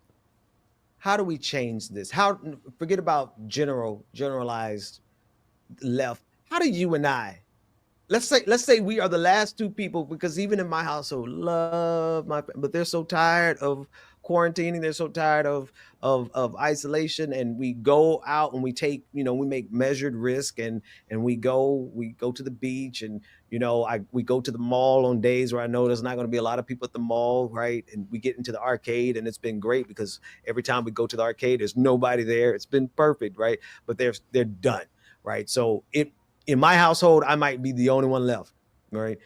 You and I, we're the only people left. How do we stop this? Or we just go ahead and say it's over? Like I said before, I'm pretty pessimistic in general. The way I've decided, and again, I don't you know, I don't have to worry about people getting like it's getting tired of isolation, and then there's like, what does that even mean, right? Like I'm tired of it too, frankly. Yeah. I would love to go to a fucking restaurant and eat some fucking spaghetti, you know? Fuck yeah, that sounds good, you know? But like, is that worth getting sick for the rest of my life? And I just, every time I think about any activity that would require taking a mask off around another person, a family member died, go to the funeral. Well, I don't like my family anyway. Is that worth taking my mask off? Is that worth being around people? Nah, fuck that shit. You know, going to a concert. Taylor Swift's in town, I know. Is that worth it? Nah, I don't think Love so. some Taylor Swift. Even if it's my favorite band, is that worth it? No, I don't think so. It's a video game convention. I've been to a video game convention before. It's fun at the time, but is that worth sacrificing the health for the rest of my life? No. It's like every decision, I weigh the pros and cons, and it's like, it's not worth it. There's nothing out there that's worth it. You know, that like, and the only thing that, you know, the one thing that might be worth it is the dentist. You know, that's one hell of a motherfucker. I'll tell you, the level of stress in my brain about the dentist knows no bounds. But it's like, yeah, how do we do this? I've taken the approach of just hide and try to convert people. That's my approach. Is that a good approach? I don't know. It might is be it all an that we easy can approach do. for me? Yeah, because I love staying at home anyway. You know, but like, I don't know what else you can do besides just hide. It's a zombie apocalypse, you know? Like, that's what I say. Like, why fight the zombies when you can just hide, you know? Fuck it. I don't know, man. I think it's true. I think that's the only thing to a certain degree that we can do. The only other thing that we can do is get power. It takes a whole lot of power. And is that even possible in our lifetimes to get the kind of power that's necessary to start changing the conversation? But it doesn't take you know, any average sized media outlet could make an impact on that, right? So we're not talking about God tier power. We're not talking about Elon Musk level power. MSNBC has enough power to still be a vector of safety and sense and sensibility, right? But they didn't do that. They wouldn't do that. Hell, TYT had enough vector power to influence the left to still keep wearing their mask. But no, they chose not to do that. Nobody, very few people have chosen to hold the line in the midst of and this is the saddest part. Like, I really would love to have the vantage point of 100 years from now, however this ends, to be able to look back. And I'm hoping 100 years from now, it hasn't been completely colonized. The future isn't colonized by the cyber Nazis. And what were yours was what again? The techno-fascists. Techno-fascists and cyber Nazis, right?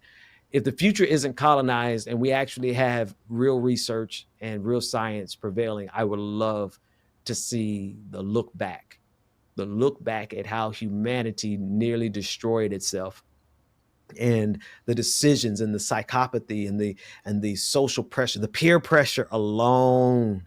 I want to interject with one small point in that. Yeah. One of the scientific studies on COVID has been on cognition, and specifically what parts of cognition. Like you mentioned earlier, like it's hard to type for you and you couldn't think as quickly. Or come up with like, you know, some like maybe you thought quickly, but what you thought up wasn't as good as what it could be, you know, and apply that to a population. The studies have shown that like it impairs your judgment, not just reaction time, but judgment. Like you might have a poorer taste in judgment. You might take more of a risk. You know, it impairs your ability to make a calculated decision in a short amount of time, right? Reaction time, but also there's like, you know, let's say someone gives you an offer and they say like, you have 30 minutes to think about it or something, you know, like, hey, you want to come over for a party or something? And it's like, you don't think about it too much, but you kind of think about it and you decide to go and then you get COVID or something, you know, like there's so many like ways that like, you know, micro decisions or small decisions or like whatever that you make that are impaired by COVID because you're not at full strength faculties in your mind. Right. And think Yeah. about, like, we're at the brink of nuclear war. Could it be in Europe? Maybe. Could it be in the Middle East? Maybe. Could it be in North America? Perhaps. It could be anywhere. Nuclear war, it could be fucking anywhere. In Asia, there could be nuclear war, right? We're at the brink on all of it. Think about the people in power. Like, we went from George W. Bush pre-pandemic, one of the dumbest people you've ever heard of, in 2003, 2004, 5, you know, like, I mean, you know, earlier than that, but like he just got dumber over time. And then you get Donald Trump in 2016 and 17, and it's just, he's really fucking dumb. But, like, just think about these people in power have been monsters and stupid. And then you knock 10 IQ points off. You make them have less, like risk management. You make them more unhinged. You know? Like, people, like, when you get COVID, it makes you, it brings out your true colors, right? So if you're a naturally angry person, you're going to be more likely to rely on instinct, which is anger in some instances, right? So if you're a monster, or you're an abuser, and you're a psychopath, and you get COVID 38 times, you're just going to default to that more often, right? That's why a lot of people, when you get dementia, a lot of people revert to, like, being super racist when they get dementia, you know, because they think it's 1960 again, so they can say the N-word as much as they want, right? That kind of stuff, right? So that's basically playing out and Trump has dementia, right? And probably everyone around him to some degree has dementia of some kind. They've all got COVID 58,000 times, right? And Joe Biden, Jesus Christ. And you don't think Netanyahu and people like that are taking advantage of the fact that everyone with the most power, the biggest guns, are getting dumber and dumber and dumber and leaning into their savage instinct? Like, wow. Regardless of what you think about the population, because I think the population itself is dumb, but the leaders themselves are huffing this shit in. You can't, like, there's a level of protection you can get if you're, like, a billionaire who's not like an Elon Musk public billionaire, but like the private ones, the ones you don't hear about, they just kind of chill in the background. They've been protecting themselves, right? Oh, for sure.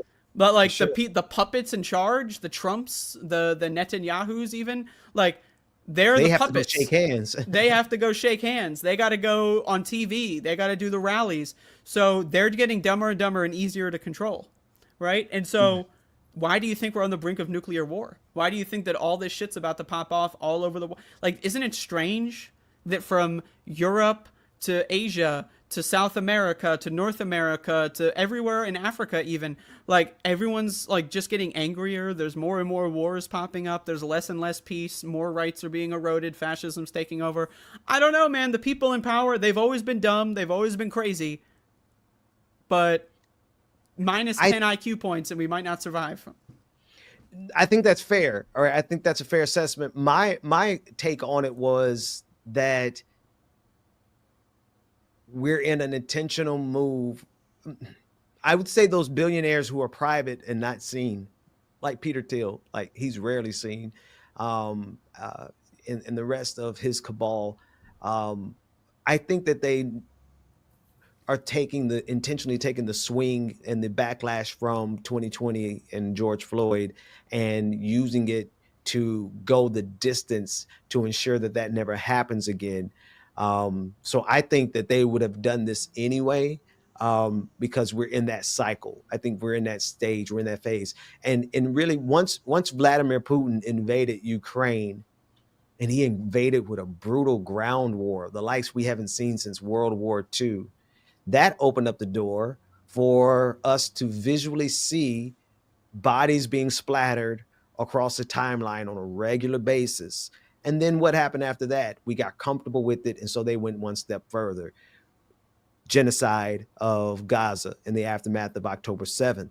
And then we got used to seeing bodies of children being splattered all over the internet on not even just daily basis, but 100, 200, 300 times a day, different children and bodies.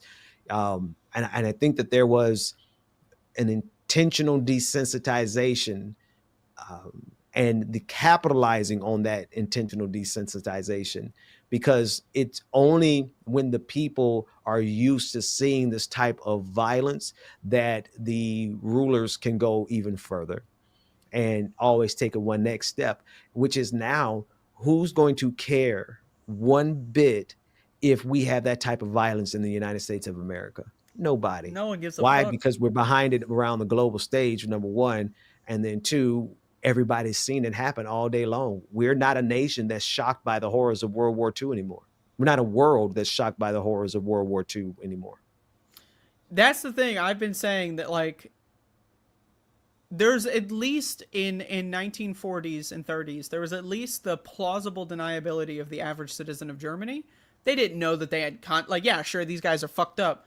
But, like, concentration camps, like gas chambers, a lot of them, frankly, did not know.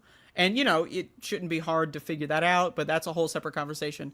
But the thing with Gaza is it's a global psychological experiment on all of humanity.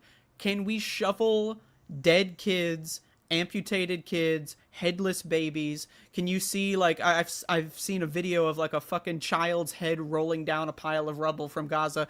Like, can you see all of these videos and still go to work? And the answer was yes. And the devastating result on is that we're slipping off the edge. We're on like imagine a cliffside, but it's a glacier, and we're slipping and sliding. And this is what's slipping us off the edge into the freezing water to die. Like, frankly, like, just, and I say this to myself, like what, you see this impactful statement that was made by this guy in the army, Aaron Bushnell, who set himself on fire to protest Gaza. He said he saw what was coming and said, I can't do this. Right. And so, and like, I think to myself, like, I wouldn't do something like that. This is a YouTube video. I am not in any danger of harming myself. But like, like, even that, like, what can you do? Like, frankly, that didn't do anything. That didn't move the needle at all. No one cares. No, I guarantee you, no one remembers that. And if you brought it up, they go, oh yeah. And then they think, wow, like, that guy was nuts or some shit. Think about it this way. I want to dovetail. I want to bookend this. I missed the opening salvo to this descent. Once they realized that people would go back to work, no matter how dangerous it was, because the pressures of civilization forced them into it, right? They understood what they could get away with. And then we saw Vladimir Putin make his move. Right. I don't think you have Ukraine being invaded, which was a precursor to the violence we see in Gaza in terms of the global psyche.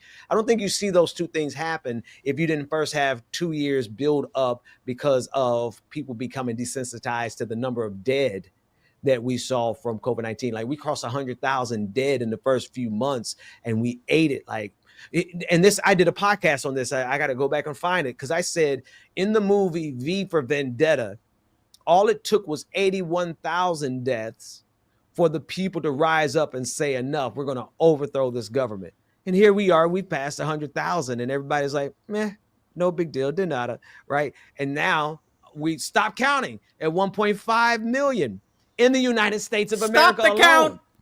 Stop the count, right? And that's just in the United States of America. And so once we got comfortable with that level of death, then what's a war? Okay, it might be hard because we'll see pictures of it. No, we got drone footage of bodies being blown up in the air and arms going left and right, the opposite directions. And then once you get used to that, so now let's dovetail it all the way, or bookend it all the way to just 2 weeks ago. A political assassination in Minnesota. A Democratic Senate leader and her husband executed by a Republican Donald Trump sycophant. It shifted power in the House. Next day, nobody cared. They had a 1-seat majority in that state House, and it shifted power to a deadlock. So now, until a special election, and assuming a Democrat wins, they can't pass anything. So now the government is in deadlock. So what that is telling people is assassination works. You can assassinate a Democrat in a 1-seat majority, and then now the government is paralyzed until there's a next election, which takes months to take fold, right? You ever think about, like, just the message? I've been reading a lot about the Roman Republic. Very interesting period of time in history. And there's, like, every decade in 100 BC, 150 BC, like, there's every decade there's an erosion of rights. There's, you can just kill someone in mob violence, and then they're dead, and then the next guy that takes their place just doesn't do what they were doing. Oh, violence works. There was a political assassination of Tiberius Gracchus, I should say, and he was basically a socialist in like 100 BC. He's like that version, that time period of a socialist. He wanted more people to have rights. He wanted more people to have equal access to land and that kind of stuff. And he was assassinated in mob violence. And then the next guy was like, I'm a little afraid to do what he was doing. So what did the people in charge learn? Violence works. And then 20, 30 years later, you've got a dictator named Sula, which, by the way, Elon Musk has said frequently on Twitter that that's his favorite Roman. He loves Sula. He's a dictator who basically seized control in a military coup of the Roman Republic. And basically, he was executing his enemies in the public square during Senate meetings where there were votes being held. So they were voting on his reforms to the Constitution. And while they were voting, all their friends and like other people and stuff like that were being executed right outside the building. So can you really vote against this guy who's mass executing hundreds of people in the public square while you're doing the vote, right? And then 30, 40 years later, Caesar comes around, kills 1 million people in Gaul, seizes power, and then he gets killed. And then it becomes an empire. The republic collapses. But it's 150-ish year. You could even go even further back. You know, there's a lot of debate. It's a hot topic in the history world. But it's every couple decades there's a major erosion. There's a major, like, you learn that political assassination works on a low-level government official. Well, then you just do it on the high-level government official. And then, you know, you just keep going from there. Then you just destroy the whole government. And that's what we're seeing here. It's like you're saying, it's tit for tat, but on a global scale. Everyone who's wanted to do this stuff forever, Putin's wanted to invade Ukraine forever. That's why he did that fucking Crimean invasion in 2014. He's been itching for this for a while. And it's not a coincidence that it's when Joe Biden gets in office, the puppet nothing president, the do nothing garbage president. Like, sure, okay, we did some shit for Ukraine, but frankly, you know, that's a whole different discussion. But like, we could have given him enough to stop it in the first and 3 months. It's also, yeah, and it's like, so in the pandemic, millions of people raking up bodies. Like, it's not a coincidence that now is when people are doing all the evil shit that they've been dreaming up for the last, you know, their entire lives. You know, like it's every once in a while there's you know, someone moves the line, someone crosses the line, and then no one does anything. And then they look back and they pull the line with them, and then they cross it again, and then maybe someone kills that guy, but the line stays there. Like the AUMF, when Obama came in, he didn't get rid of the AUMF. He didn't get rid of the surveillance state because he thought, well, shit, they already made it. It's cool. I'm fine with having it. Let's keep the line here. And then Trump came in and moved it even further. And then what did Joe Biden do? The same fucking shit Barack did, and fucking just didn't fucking move the line back at all. Left it there. In fact, I would say he did Obama and Biden, they did a lot of damage. I wouldn't say they just kept the line there, but you know, maybe it was a decreased acceleration or whatever. But my point being that, like, every time someone who's evil gets into any position of power they're in power and they have a decision-making point, like, you know, Putin had, or like the October 7th thing, Netanyahu's warned in advance that this would happen. Yes. And he let it happen because he wanted it to happen. He didn't give a fuck about the Israelis who died. That's why the IDF, when they showed up, they killed a lot of Israelis because they were just shooting everybody. They don't give a fuck about Israeli life. They knew this is going to be a great idea. We can start the war. Let's fucking go. And now we're bombing Iran. And now it's all fucking falling apart. It's every once in a while there's some sort of escalation point, and everyone looks at it and says, well, shit, I'm not going to do anything about it. And then someone keeps moving it down the line, and it's like it's cyclical. We see this happening all over the historical record. Like you were saying before, empires come, they prosper, they fall, and then it's you know, then everyone else is left holding the bag. The peasants are left holding the bag, and then some king comes around and does it all fucking shit all over again. You know, all over again. And the question is are we at a point in civilization where that can be achieved with the, well, there's a pruning going on anyway, right? I was going to say without the bloodshed that's necessary to silence an entire generation, right? You can see with the civil rights movement, what did they do? With the progressive movement of the 60s, what did they do? They gunned down every single one of those leaders, every one of them. Kennedy 1, Kennedy 2. I just wish they would have got to Kennedy 2 sooner before he had RFK Jr. What a wonderful world that would have been if Sirhan. Let me stop. Maybe you should edit that part out. But I often think about. Okay, I mean, I can. Or you can leave it. I don't care. All right. That man Death is threats so to evil. the Kennedy family are left in. He is pestilence. He is pestilence personified, and a lot of humans are going to die because of him. But back to the main point, right? They gunned down the Kennedys, who were like, in their own way, class traitors, or at least the first inklings of class traitorism and wanting to do something for humanity. They shot down every civil rights leader, from Medgar Evers to Dr. King, to Malcolm X, years later, Lumumba in Africa. I'm trying to think, there's the young brother, 21 years old, Chicago, Black Panthers. His name is escaping me. Fred Hampton. They gunned him down. While he was asleep. While he was asleep next to his pregnant wife. Mm-hmm. They literally went in and gunned down every single one of them. I don't think that they can gun down enough of us without us shooting back at this point, right? Now, I think that they would win in a hot war. Yes, we don't stand a chance. We don't have enough guns. We don't have enough training, and most of us don't even believe in guns. So, and I don't endorse violence of any kind. We're right. talking especially for the podcast here. and the video, right? We're just talking about scenario. I'm just saying, I don't know that they can gun down the fascists can gun down enough of us to completely and totally suppress what's going on in terms of this liberation, these embers, right? These are the burning ashes of liberation, still able to be cobbled together into something. I believe it could still be cobbled together into something. But what I do believe is that if we as a liberation-minded people don't create a movement that has the same intensity and the same, not to be reactionary, but to use the same energy those reactionaries did. If we don't swing the pendulum back with equal force, we're going to always be on this side of the pendulum, where right-wingers put us, where the anti-vaxxers put us, where the people who don't mind, the people who actually glory in war.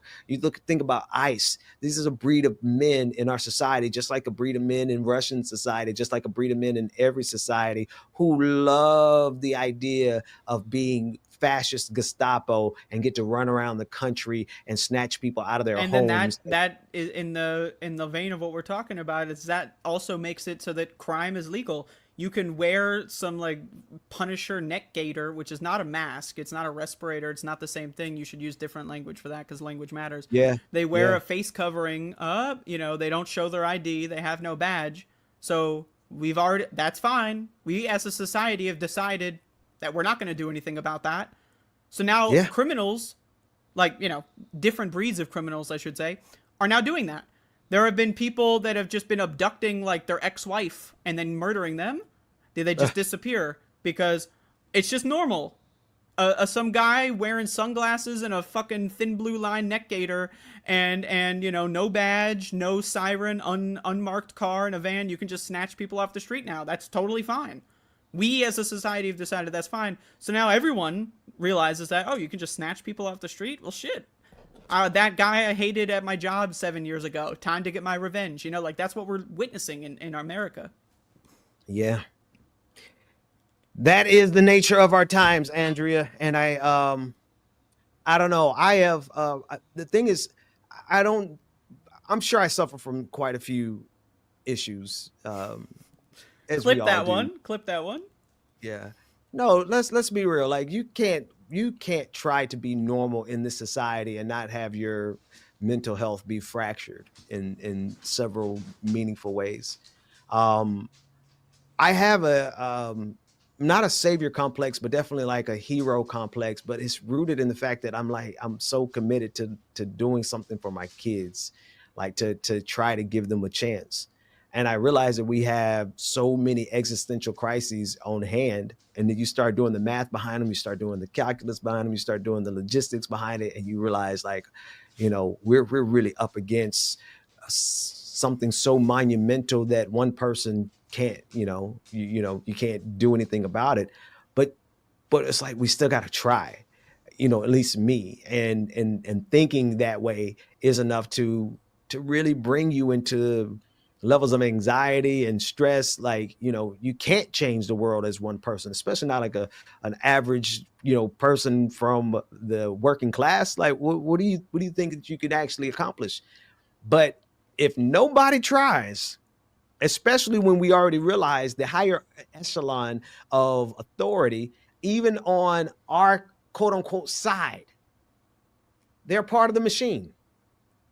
And the machine that transcends both parties. And I'm not talking about the uniparty general stuff. No. I'm talking about the darkest side of humanity, which is they will grind as many humans into a pulp as necessary to get that next quarterly profit margin. If we don't try, and when I say try, I'm actually, really literally thinking this out. Like, we got to convert folks. We have got to convert folks. Call 1-800-JESUS today. Hey, listen, I was going to go Prayer America. Let's call it Prayer. Remember Air America? Prayer America. But no, we have to. If we don't convert people to this thinking, then we have lost. And I don't see. Can we effectively do away with the duopoly? Probably not. That's probably above our pay grade. Can we stop what's going on in Ukraine and Russia? Absolutely not. Most of us can't get out of our, city if there was a crisis. Are the big scale things possible to stop? Definitely not in isolation, and not without a whole lot of power and a whole lot of money. And I'm talking God tier level. I'm talking like Elon could probably stop some stuff, but he's a part of it. But what can we do as individuals? I think we have to commit ourselves to converting people now. Converting people where, how? We can multiply. That's the thing. We can multiply. For every one person who cares deeply about something, they can create 10, 20, hundreds of thousands, depending on how lucky you get on the internet. You can convert a lot of people to your way of thinking, right? So that's one way of thinking about it, right? I think that's all we can do. And I think that we need to be intentional about it. I think we need to choose those categories. Like, what must we convert people back on? If we don't convert people back on COVID, then we have lost not just one generation, but potentially 3 generations. Our generation, our kids' generation, and their kids' generation. Like, I don't see how anything changes over 3 generations if we don't start converting people back. And because even if we think about this, even as we convert this generation back, we're lost, right? So the best that we can do is make up for our children's children generation, right? So you have to convert people on doing something that goes beyond themselves, which was the problem with COVID in the first place. If everyone had just worn a mask, right?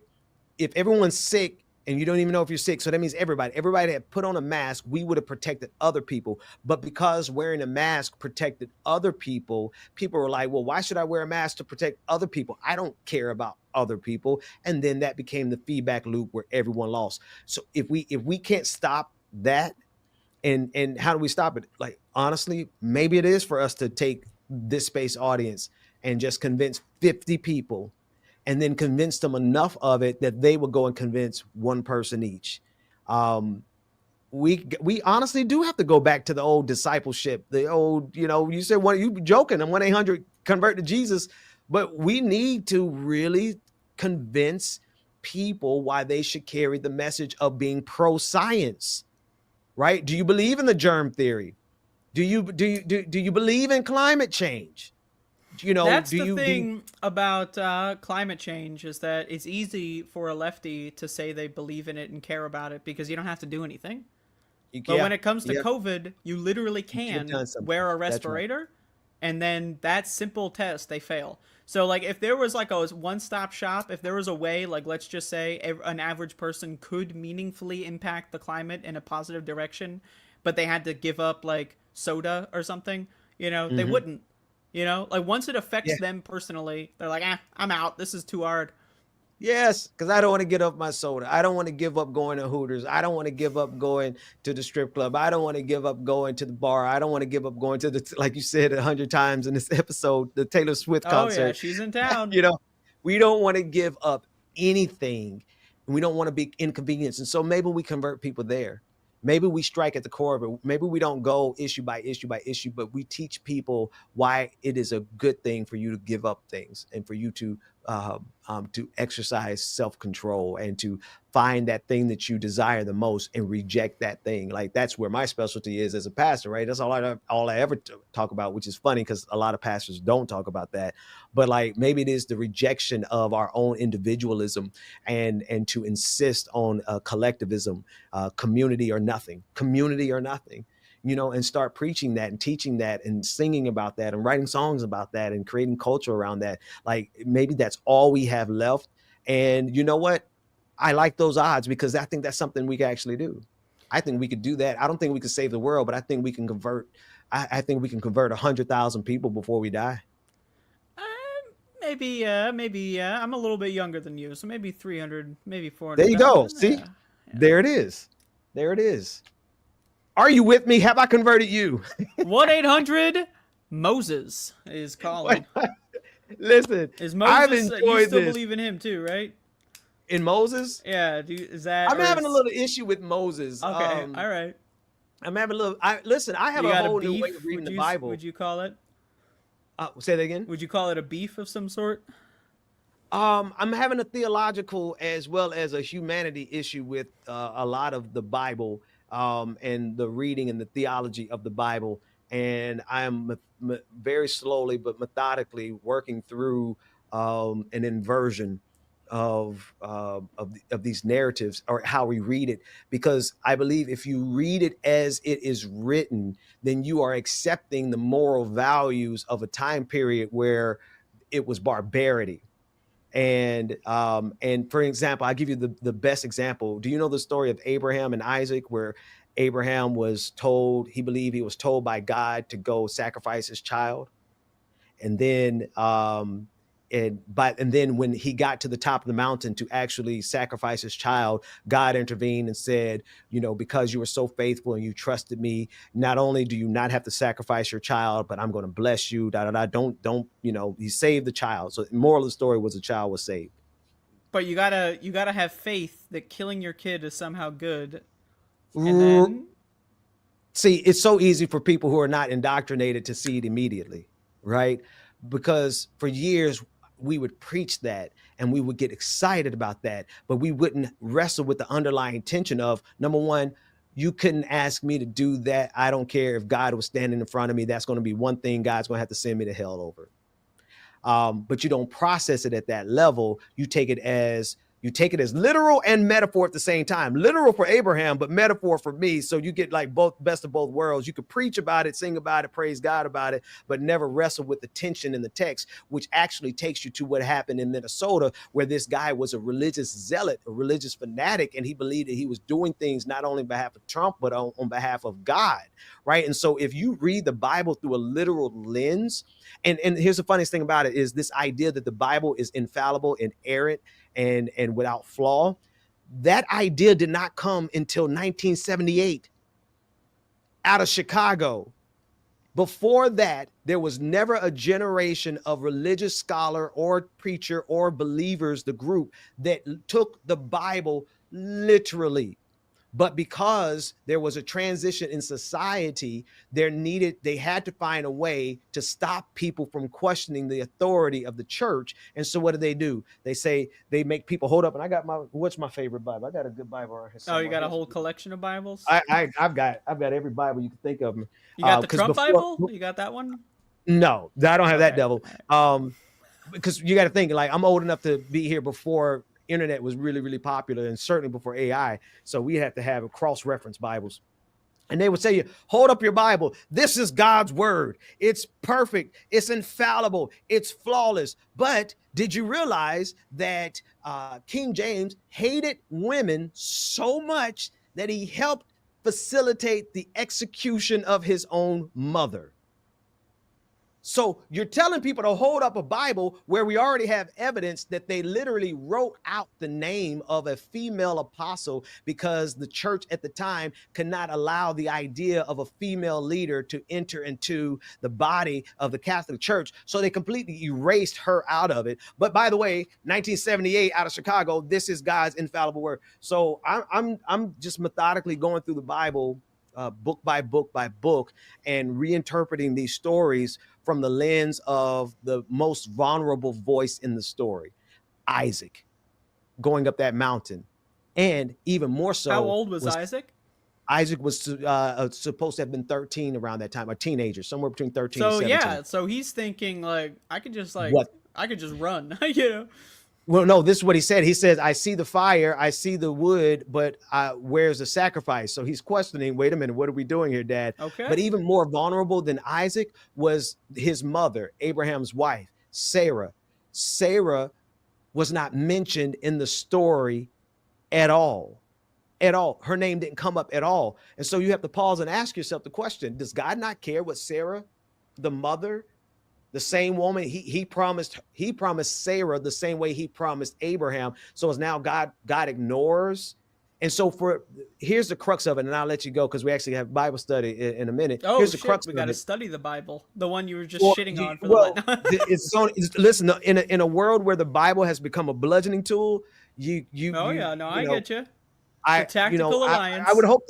I would hope the left and nobody has to appreciate anything I do, but I would hope they could at least see that what I'm doing in good faith is I'm arguing this on their own terms. When I say they, not that I'm separating myself from them. We're Christians. We're just different types of Christians. And so I knew that this fight could not happen except I get back. And I already had I was in the word like since I was 16. Like I've been studying the Bible since I was like 14, got saved at 7, you know. So it's not like I'm new to this. It's that I decided I had to get back into it from this position in order to fight this fight. And the bottom line is that for you to believe the Bible as they teach it, you have to believe that God is finicky, that God is indecisive, that God is cruel, that God is malevolent, and you have to believe all the things that people generally and atheists generally have already spotted and say, hey, I can't rock with this. I can't believe these stories. I can't believe a Bible that condones genocide because there's genocide in the Bible. Versus saying, wait a minute, this is a moral. This is a story that's being taught to us, and how we read it is as important as how it was written. Are we reading into this from the lens of the genocider, and we're seeing and we're saying, oh, God bless the genocider? Okay, so then this is how we explain Gaza. Or are we going to say, wait a minute, this person is hearing God wrong. This person is saying God told them to do something. Abraham is saying that God told him to kill his son. And we didn't even pause to realize that's what they simply did during that time. During Abraham's day, the way you celebrated and showed your loyalty to a deity or to a nation was to sacrifice your children. And for us to decontextualize that and start preaching that, man, we live in the upside down. Some fucked up shit. It's effed up beyond measure, and it's upside down, it's inverted. And I feel like if we go back and read the Bible through an authentic lens, it will invert it in the right way so we can see that God was never telling Abraham to go kill his son. The Bible is telling us that people misinterpret God like this, and when they do, they end up doing horrible things like trying to kill their children. Yeah, that's the thing about the Bible that I appreciate, is that there is, like, I love classic literature, right? So to me, I consider the Bible to be just classic literature, right? Like it's a compilation of stories from like the early AD period. You know, the whole AD system is kind of based on that, right? But, you know, like, so I consider just to be classic literature, and there's a lot of really cool metaphors from, you know, the Iliad all the way up to the Bible, you know, like these stories are filled with value. And it is about how you read them, you know, because like, and it's also, there's a level of ignorance of the classical antiquity period of like, you know, 500, 700 BCE to 500 AD or whatever. There is just a general, I have no idea about anything about any of that time period at all. So how do you contextualize the Bible if the Bible is the only classic literature you know? And the same way, like, how do you contextualize like a black and white movie if you've only seen one black and white movie, right? How do you how do you contextualize, how do you understand like what's good in a music genre or just music if you've only heard one song, right? That's right. That's right. That's right. And you can't, and it requires, and that's why it requires, and this is something I think, this is why I hang out with you. This is why I hang out with, I just did an episode with the Devil's Advocate, and he had pentagrams surrounding me. I was like, oh my goodness, I'm about to melt. I'm surrounded by nothing but pentagrams. But at the core of it is knowledge, this pursuit of knowledge, and the pursuit of knowledge for kindness, and kindness for empathy, and using all of that power for liberation. Knowledge, kindness, empathy, liberation.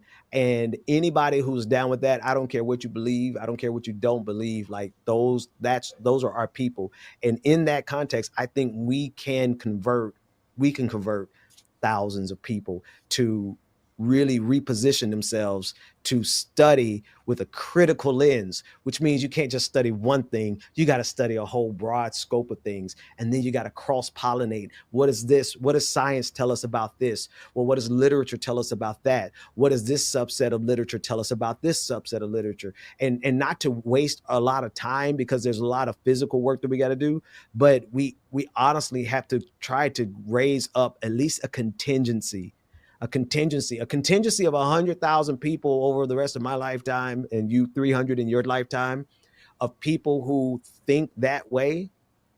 Maybe they'll stand a chance with the next iteration, but we got to get started with the first iteration. So yeah, that's my appeal. I agree. I think this was a fun conversation, and maybe I'll bring you back on the show. I don't know. Maybe, I don't know. I'm a bum of a guest. I don't what know. a horrible first guest for you to have on your show. Terrible. You got Andrea, I appreciate you. Yeah, I appreciate you. Thank you for sometime. coming on. Next time, Anytime. maybe you don't need to wear the suit. That's not really. Listen, I don't know. I got a thing now. I just, what it really does is it hides kind of some of the injuries, like broke down into just a t-shirt like I used to do when I didn't realize I was injured. You could see so now I just put on a suit, and I remember I saw you had this Nightmare on Elm Street hoodie. You got to bring that on for one of these. Oh, yeah, I can do that. That covers up a little bit. So there you go. Next episode, I'll wear the Nightmare on Elm Street hoodie. How about that? All right. Okay. All right, Andrea, it's been great. Let's do it again. Yeah. All right. Take care. That is the program, everybody. Thank you for watching. Say goodbye to the audience. Goodbye to the audience. The audience is now free to leave, and so are you. Goodbye.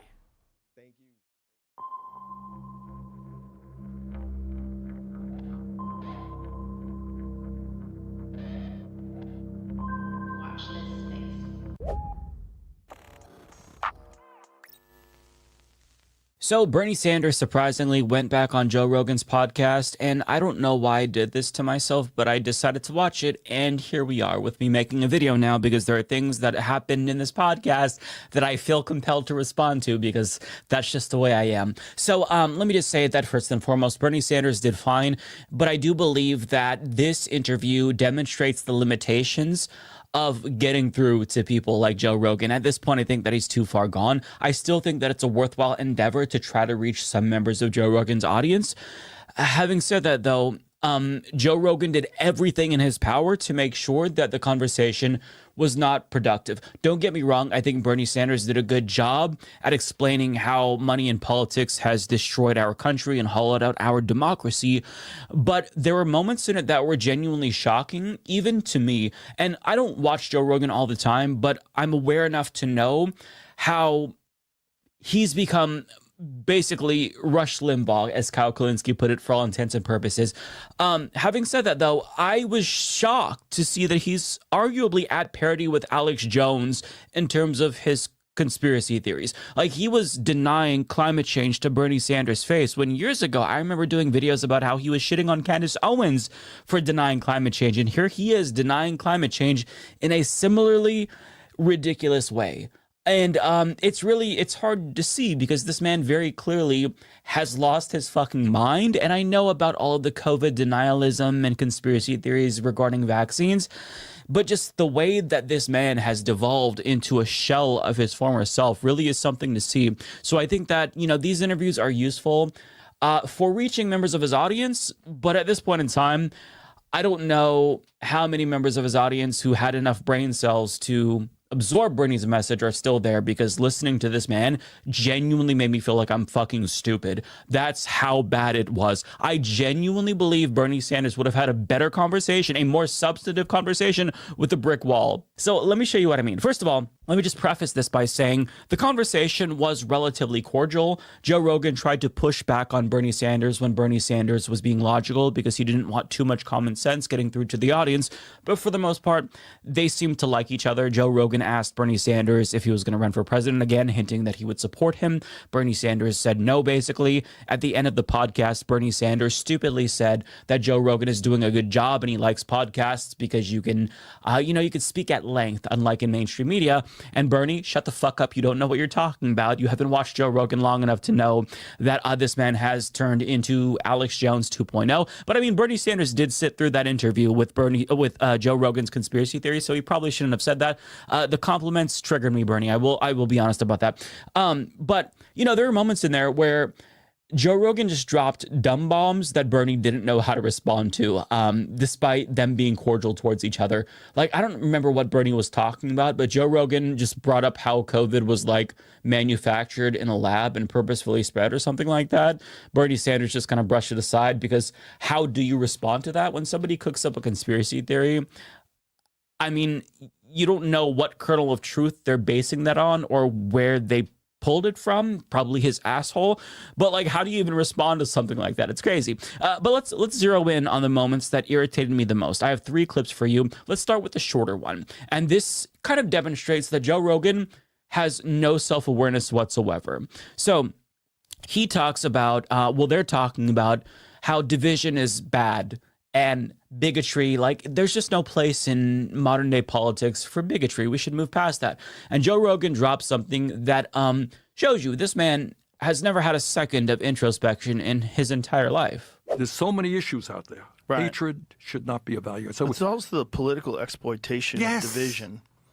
The fact that you can use the division that people already have to galvanize your side instead of unite the country. Hey, dumb bitch, the guy that you brought on your show and endorsed and went to the inauguration of benefits from this type of divisive politics, the divisive politics that keeps working class people at each other's throats. So it's beneficial for capitalists to continue to sow division. It's why fascists come along during late stage capitalism, because it's very effective at stopping the working class from rising up and overthrowing the bourgeoisie. There's another moment where Joe Rogan, he's also kind of like talking about how hate is bad, man. Ironic coming from him of all people. But then he says something like, why is gay marriage still a thing? Why are we talking about this? I don't know, because of motherfuckers you bring on your show who are explicitly bigoted towards LGBTQ plus people. And I love how he's pretending as if he's not participating in the division when he shits on trans people nonstop, accused LGBTQ plus people, gay people in particular, of being groomers. It's just so fucking rich for him of all people to LARP as somebody who I guess is like semi-woke now that you have a Democrat on. Like, Joe Rogan is a fucking political chameleon. He will morph into whatever based on the political ideology of whoever he's talking to. And now it kind of shows you he's fallen much further because he didn't align with Bernie entirely compared to the last interview. But it's funny that him of all people, after bringing on individuals who are basically Nazis, like Matt Walsh, who self-identifies as a theocratic fascist, and letting him lie about trans people and LGBTQ plus people, he's like, man, we got to stop the hate. Well, I mean, maybe the call's coming from inside the house, Joe. Maybe it starts with you. Well, let's get to the climate change portion, because this portion honestly made me want to video game myself, if you know what I mean. Joe Rogan takes a study about climate change and he completely bastardizes it. So let's watch, and as you're going to see, Bernie doesn't really know how to respond to it, but when we come back, I will tell you why Joe Rogan is dead fucking wrong and being disingenuous purposefully so. Did you see the Washington Post piece that they wrote where they did this long-term view? First of all, the reality is that the Earth's temperature has never been static, right? We could both agree on that. It's always been up and down. There's been ice ages and heat waves. And then the Washington Post looked at it. What was the time period that they looked at? That essentially they found that we're in a cooling period. That the Earth over the past X amount of years, and this was like a very inconvenient discovery, but they had to report the data, and kudos to them for doing that. Scientists have captured the Earth's climate change over the last 485 million years. Here's a surprising place we stand now. So look at the far end of that graph, and you see we're in a cooling period. Well, I'm not sure. I didn't read that article, but the scientists who are out there, I think. I know, but there's a lot of money involved in that too, Bernie. That's part of the problem. There's a lot of money involved in this whole climate change emergency issue, and there's a lot of control. And that's a big part of this problem. So there is a lot to respond to there, but first and foremost, let me just say that Joe Rogan, at this point in the podcast, sat through a significant portion of it of Bernie Sanders telling him how money in politics is a problem, how rich people, oligarchs, special interests, multinational corporations buy off politicians to get them to do their bidding. And Joe Rogan implies that, oh, that's happening, albeit on the scientific side. Like, I guess there's some big science lobby that's buying politicians to push climate change. What progress have we made towards climate change, Joe? We are barreling towards climate catastrophe. We see severe weather events taking place every single year. We now have a fire season every single year. And you think that the real issue isn't big oil pushing climate denial, it's big science? I guess that's what he's getting at. But the thing that irked me is that he read the same article that I read, and his takeaway was that, oh, we're actually in a global cooling period. Now, what he is saying there is a complete and utter misrepresentation of the article. The article goes back millions and millions and millions and millions and millions of fucking years. They are not denying climate change in this article. They are confirming beyond a shadow of a doubt that climate change is real and it's man-made. But Joe Rogan read that, or maybe he just read the headline and saw that little graph and thought, oh, I guess this means climate change is fake.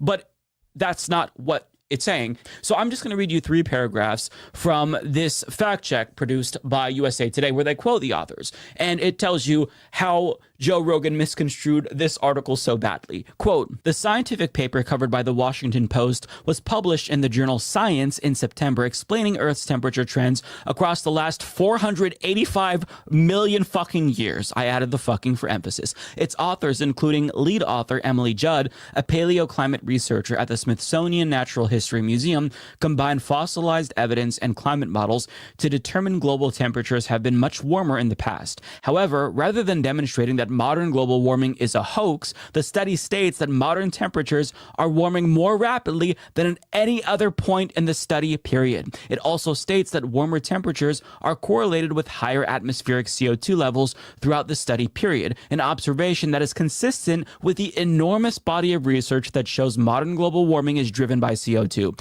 Quote, I've seen quite a bit of misinformation crop up surrounding our paper, particularly the claim that we, humans, have nothing to worry about with respect to climate change since the Earth has been warmer for much of the last 500 million years, Judd told USA Today.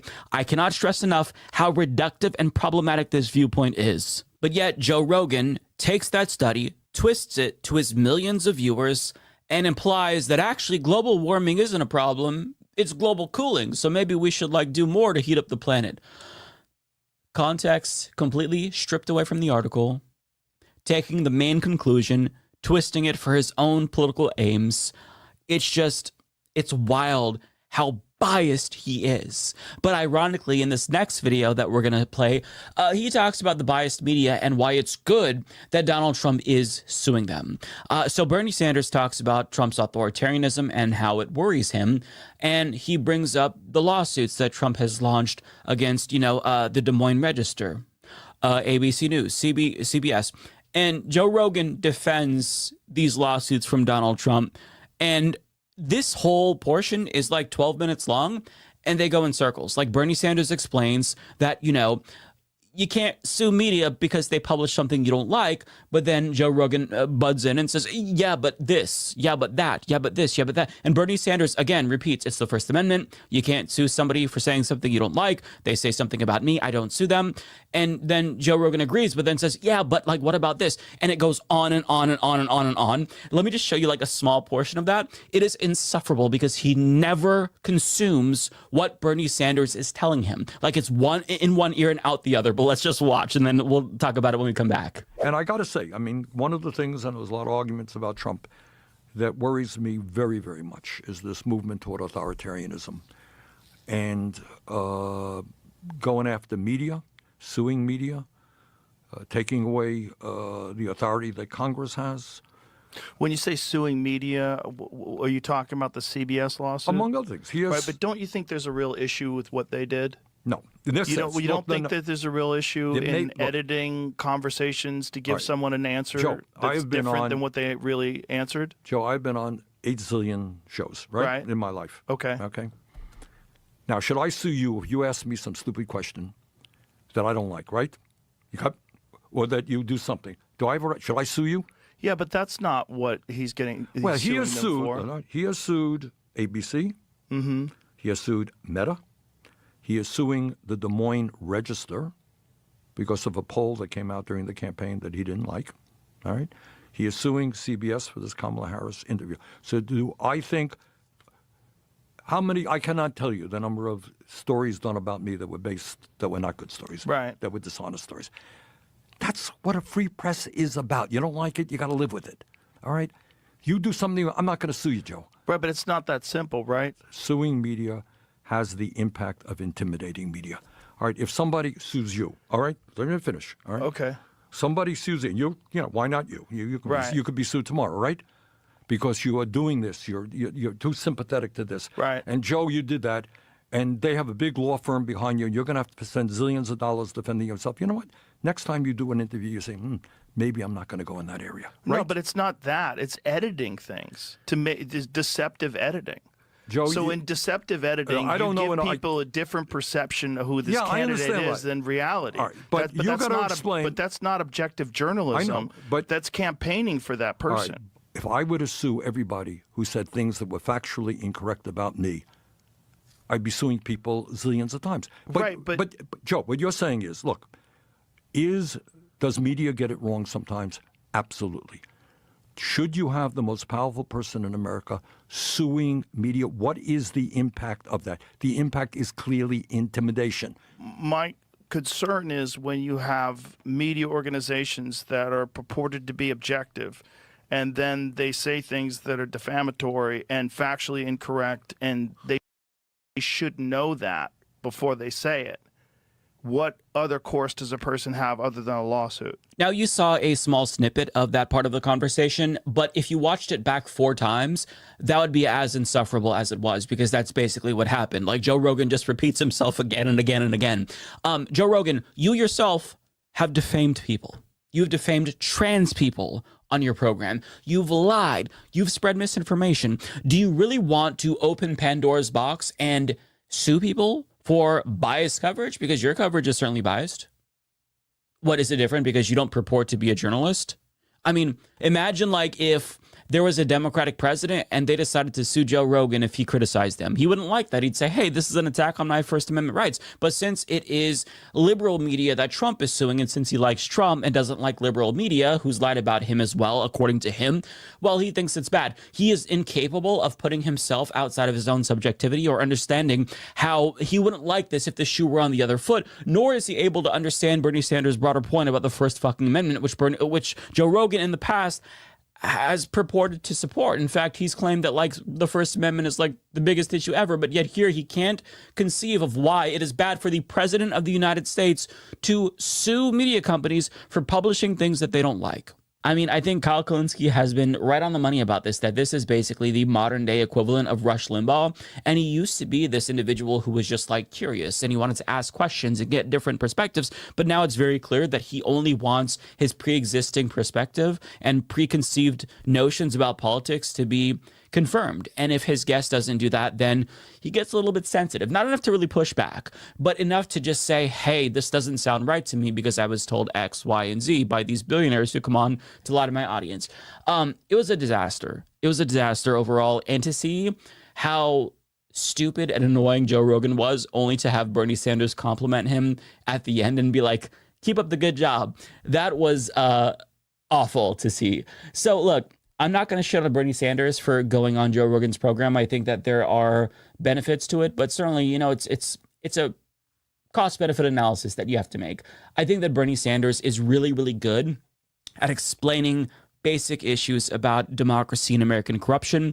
But if you are not equipped to deal with somebody who rapid fires conspiracy theories at you at 100, miles an hour, I think it's gonna end up not being a very productive conversation. I don't think that this conversation necessarily was unproductive. I kind of am giving you that impression unintentionally by showing you the negatives. For the most part, it was okay. Bernie Sanders got off really good points. But the moments that were bad were truly horrific. And I would encourage you to watch the full thing for yourself so you can make your own assessment about, the conversation that they had. Having said that, though, my God, Joe Rogan is absolutely gonzo. His brain is cooked beyond recognition.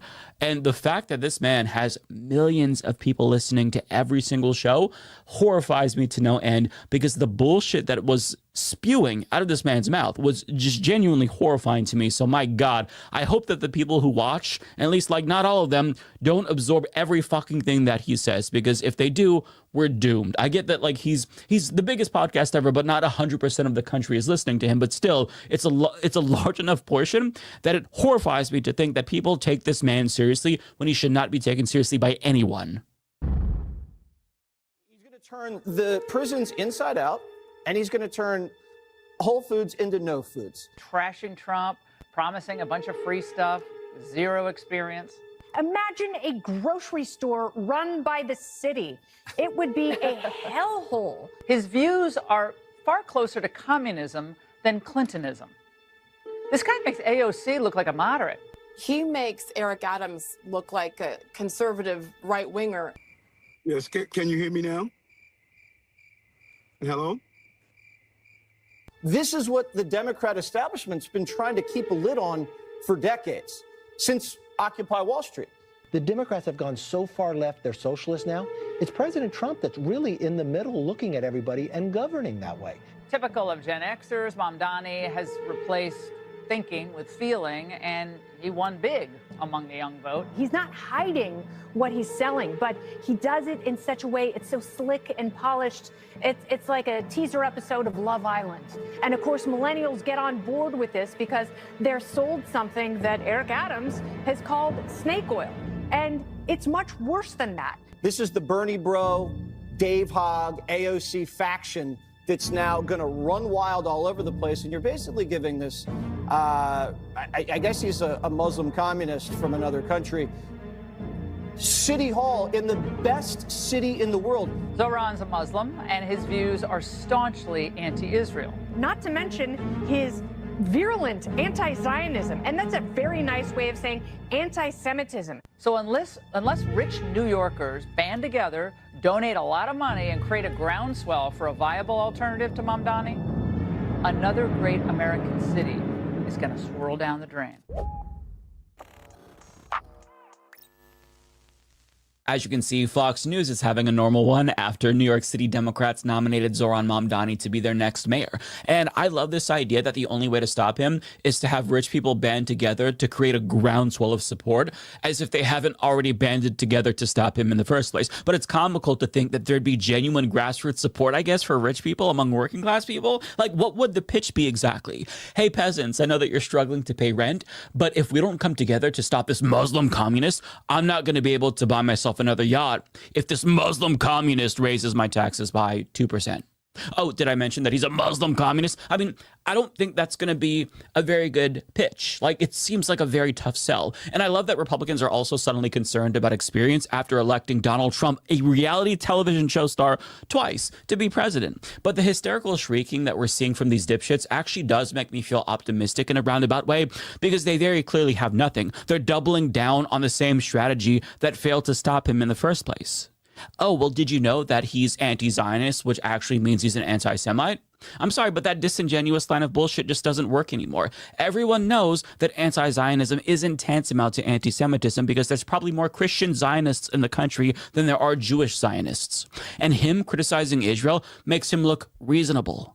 It makes you look unreasonable to think that criticism of Israel is comparable to anti-Semitism. And Zoran Mamdani represents the base of the Democratic Party, who also thinks that our country shouldn't be funding Israel's genocide of the Palestinians. So needless to say, every single attack that they've lobbed at him thus far has fallen flat. But they think that if they just call him a communist more and loudly, that'll work at some point. In fact, that's what Trump did in his first tweet about Mamdani. He called him a 100% communist, and with no self-awareness whatsoever said that his voice is grating and he's not very smart. And then he compared him to members of Congress like AOC. Please don't do that. Don't compare him to one of the most popular political figures in the country. No, please stop, Trump. That'd be terrible.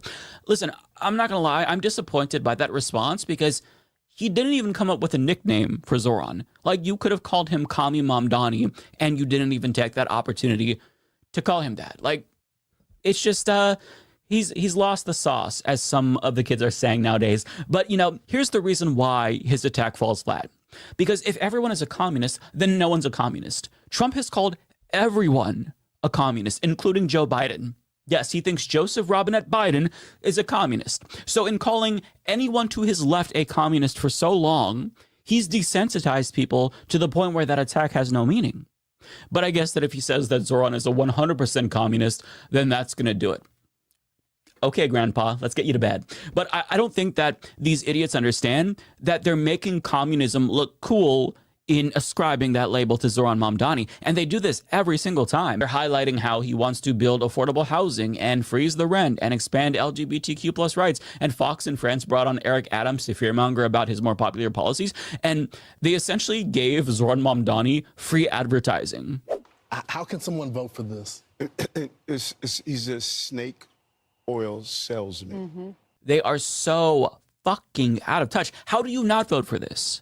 The city is so expensive, it's barely livable. Why is it surprising to you that people want their city to be more affordable? Not everyone has money printers that they can make go burr whenever they want to buy some shit.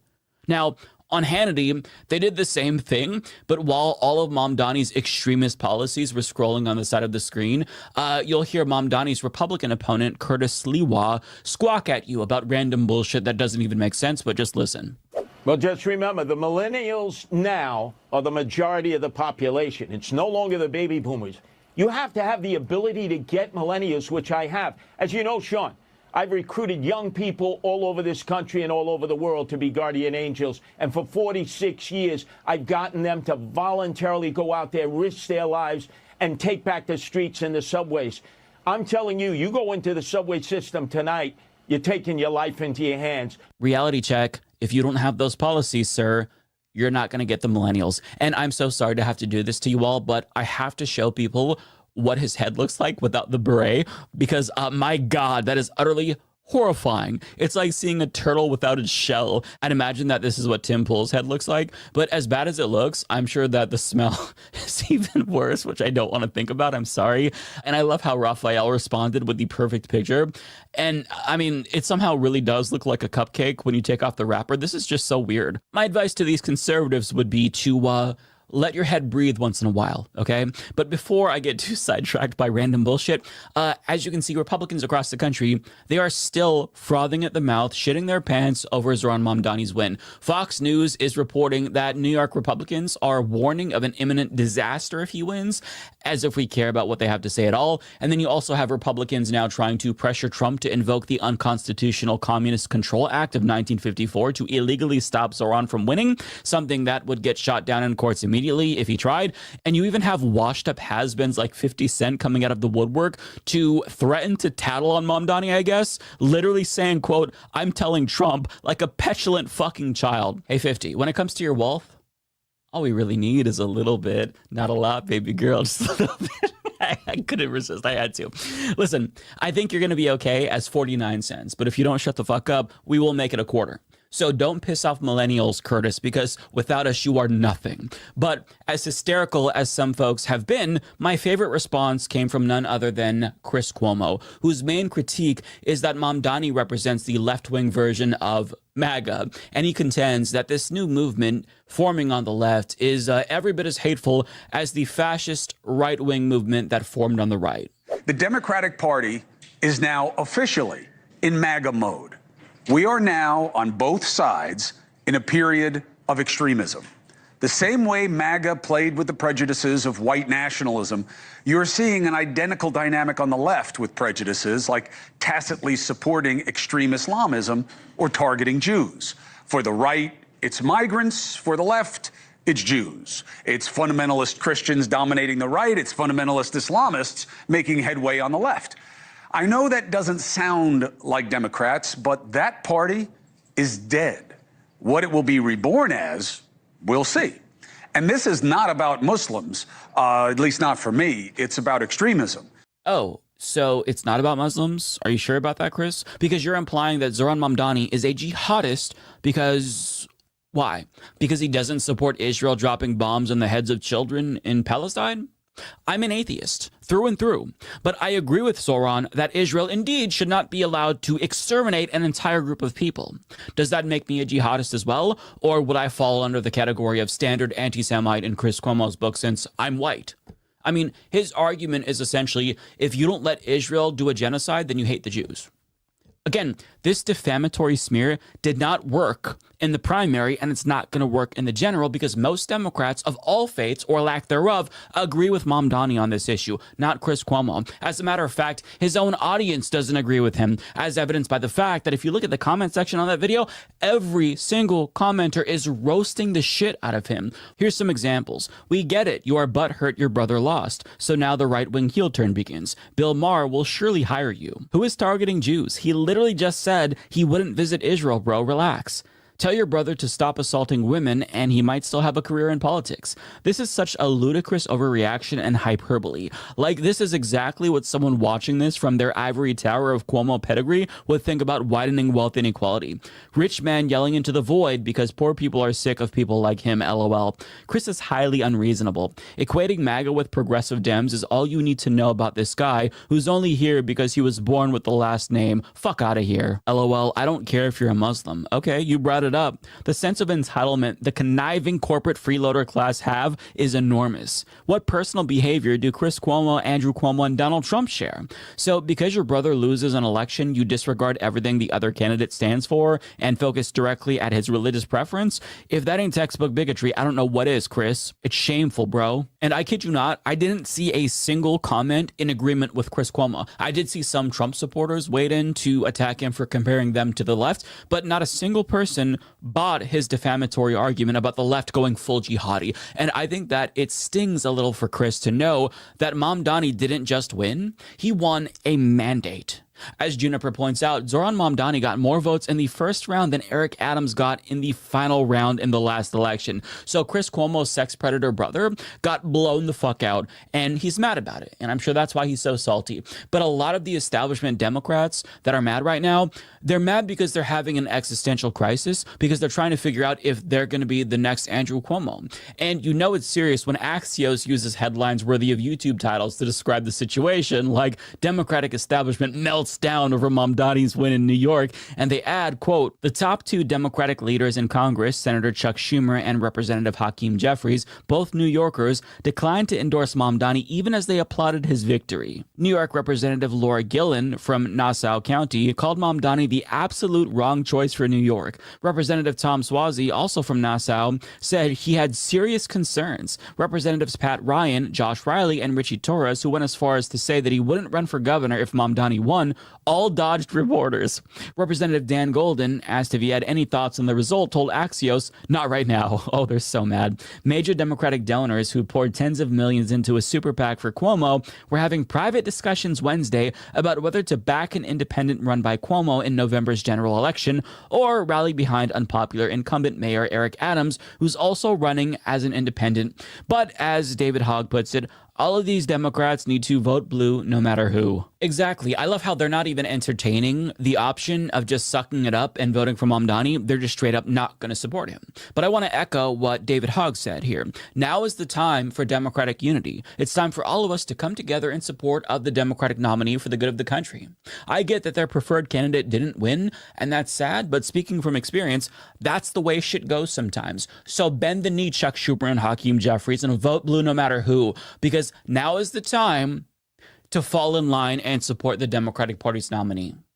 Part of the reason, though, why Democrats are so fearful right now is because lines have been drawn specifically by voters for once, and the fascist appeasing pro-genocide wing of the party, that has now officially blown up in their faces. And their brand has become so toxic to regular people that they question whether or not they're going to get Andrew Cuomo. You know, but they should really be thanking Mamdani because he breathed new life into the party that was dying. But instead, they're holding out hope that his victory was a one-off or that there's some way that they could rat fuck this election into getting Eric Adams as mayor or something. But I'm here to tell them that this was not a one-off. And we are not going to let them rat fuck this election as they have every other election. And Zoran himself made it clear that his victory absolutely represents a way forward for the party. I think it is part of a larger referendum on where our party goes. And I think one of the hopes that we had from the very beginning of this campaign was to move our political instinct from lecturing to listening.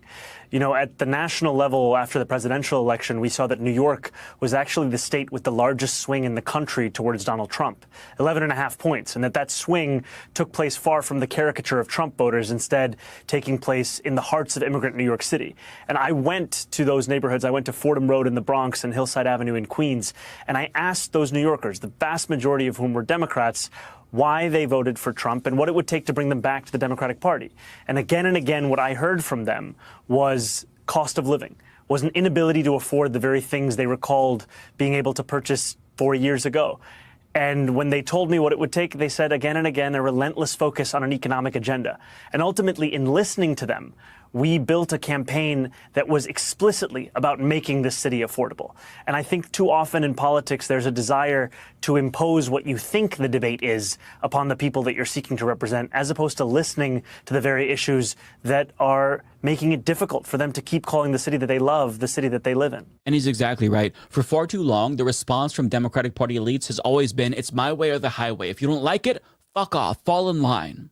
And they were able to impose their neoliberalism on the rest of us because they got the base to believe that they were the only ones capable of stopping Donald Trump. So they basically used Trump as a gun to our heads.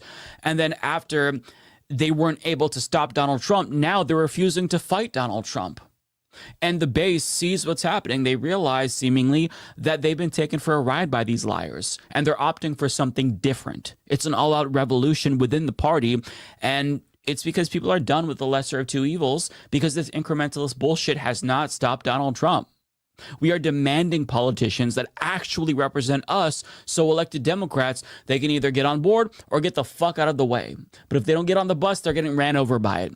You know, as for Republicans, the shrieking obviously isn't going to stop anytime soon, but Zoran proved that their fear-mongering doesn't matter if you cultivate enough genuine grassroots support. No amount of propaganda can convince people to deny their lived experience or that they shouldn't have better things. So our job as leftists right now is to just stay the course and rally behind Zoran Mamdani, defend him until we cement this win in November, and also fight for more Mamdanis like Kat Abaguzela, Dr. Abdul El Sayed, and Donovan McKinley. Socialist, and I don't associate myself with what he has said about the Jewish people. Our nominee is going to have to convince folks that he is prepared to aggressively address the rise in anti-Semitism in the city of New York. What specifically has Mamdani said that you think is anti-Semitic? Pro-Hamas. But when you hear things like intifada, when you hear things like jihad, when you hear from the river to the sea, it is received as slaughter the Jews and destroy Israel, period. Do you support the nominee Zoran Mamdani in his race for mayor now? I have not endorsed the assemblyman. Rather than uniting behind Zoran Mamdani, the Democratic Party's nominee for New York City's mayoral race, a lot of Democrats, as you saw, are refusing to endorse him, and some are going out of their way to slander him because, let's face it, they're either xenophobic or Islamophobic or both. And since he's condemned Israel's genocide of Palestinians, he's been accused of anti-Semitism by pro-genocide Democrats paid by AIPAC to be complicit with Israel's crimes against humanity. And the same Democrats accusing him of anti-Semitism, like Eric Swalwell, Hakeem Jeffries, Kirsten Gillibrand, and Richie Torres, they're not even Jewish. Ironically, some of Mamdani's most prominent surrogates are Jewish, including Brad Lander and Bernie Sanders, who endorsed him and encouraged Democrats to unite behind him after the primary was over. For example, Bernie Sanders says on Twitter, "Democratic Party leaders, you have talked for 6 months about the need to create political excitement to get working class and young people involved in the political process. That's exactly what Zoran did. Get behind him." Now, Bernie is right, as this graphic demonstrates. It's from the New York Times, and it was shared by Umish Voter, and it shows how Mamdani breathed new life into the party by galvanizing young people. The party was disproportionately made up of older people, but now you can see that that dynamic has completely flipped. But I guess that vote blue no matter who goes out the window when it's a progressive who wins a primary. And the fact that Bernie Sanders, an independent, even had to tell Democratic Party leaders, especially ones from New York, to get behind someone who just won their primary is a slap in the face to every Democratic voter who begrudgingly voted for the lesser of two evils in election after election after election. And you'd think that Democrats would be eager to get rid of the corrupt incumbent mayor who is Trump's puppet, Eric Adams, but apparently not, because the governor of New York and the leader of the state Democratic Party, Kathy Hochul, declined to endorse him, saying that she needs to have more conversations with him about some of his positions first. Also, House Democratic Party leader Hakeem Jeffries, also from New York, refused to endorse Mamdani as well, saying that they don't know each other well and haven't had any substantive conversations yet. Okay, and while the leader of Senate Democrats, Chuck Schumer, defended him from racist right-wing attacks, he wouldn't say if he had any plans at all to endorse him. So in case you weren't keeping track, when a centrist Democrat wins a primary, shut the fuck up and fall in line. When a progressive wins a primary, however, fuck you, we're not falling in line. In fact, we're exploring other options. The contempt that this party has for their own base is truly astounding to me. Zoran Mamdani is bringing young people back into the party after Democrats drove them away by being out of touch. And rather than thanking him and trying to jump on the bandwagon, they're distancing themselves from him. Some are even attacking him, which just demonstrates that they'd rather lose than win with him. And part of that really is because they've been bought off by a foreign government who views Mamdani as an adversary. And if you weren't sure which government I'm talking about, of course, I'll give you a hint. We stand with Israel. We stand with Israel. We stand with Israel. Yeah.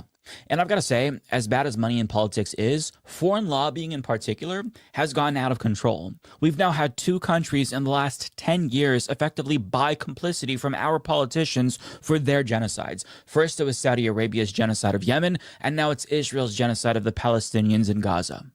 But to be clear, leadership's reluctance to support Mamdani goes deeper than foreign lobbying in Israel. They're also against him for the same reason why they were against Bernie Sanders, because he's a progressive. And if he raises the bar and shows voters what's possible, then the rest of the party would be expected by the base to deliver in the same way, which would conflict with what their donors want. Having said that, cynically dismissing him as an anti-Semite because he thinks genocide is bad, that's their way of scaring voters into not even considering his policy. So it's useful, and it's also, something that they're doing at the behest of their donors in the Israel lobby. But that strategy has already failed spectacularly, and it arguably backfired because people sensed that bad faith allegations of anti-Semitism were being weaponized for political purposes, and some prominent Jewish people felt like that was actually offensive, including Ezra Klein, who's no ideological ally to Mamdani, by the way, but even he said that he chose to not rank Cuomo because, quote, "I'm a Jewish person. I have very deep feelings about what is happening in Israel and Gaza.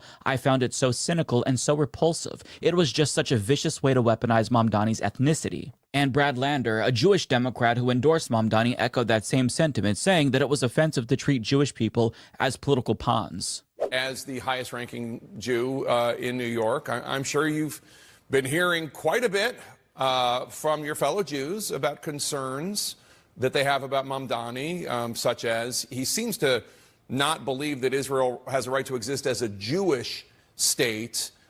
What do you tell your Jewish friends and constituents? Yeah, and I take it real seriously. I'm a proud Jewish New Yorker. I'm, raising 2 Jewish kids in New York City. I'm very anxious about the rise of anti-Semitism, and I want a mayor who will keep Jews and all New Yorkers safe. And I would not be supporting Zohran Mamdani if I wasn't confident that he would. I don't agree with him 100% on Israel and Palestine. We're not running, though, for foreign policy. We're running for the city of New York. And he is deeply committed to not just increasing protection against hate crimes, but against anti-Semitism, increasing by 800% what is spent on making sure that all Jews and all New Yorkers are safe to pray, to worship, to travel, to work, to walk around their neighborhoods free from fear. And I'm confident people will see that as they focus on the race.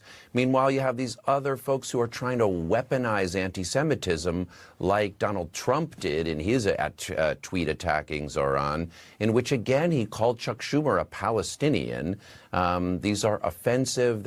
It's like treating Jews as pawns for political purposes, and it's gross bigotry. And New Yorkers are going to show, just like they did in the primary, that we're better than that.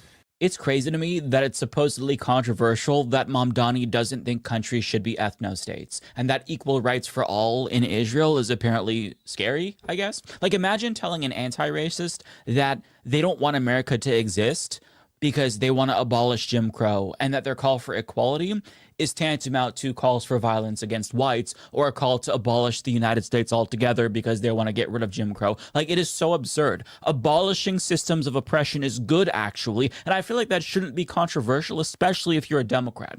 But as good of a point as Brad Lander made there, he unfortunately had to repeat himself and say all of that again, since Jake Tapper went on to ask another question about the same subject and, I guess, disregard everything that Brad Lander said. It all went in one ear and out the other.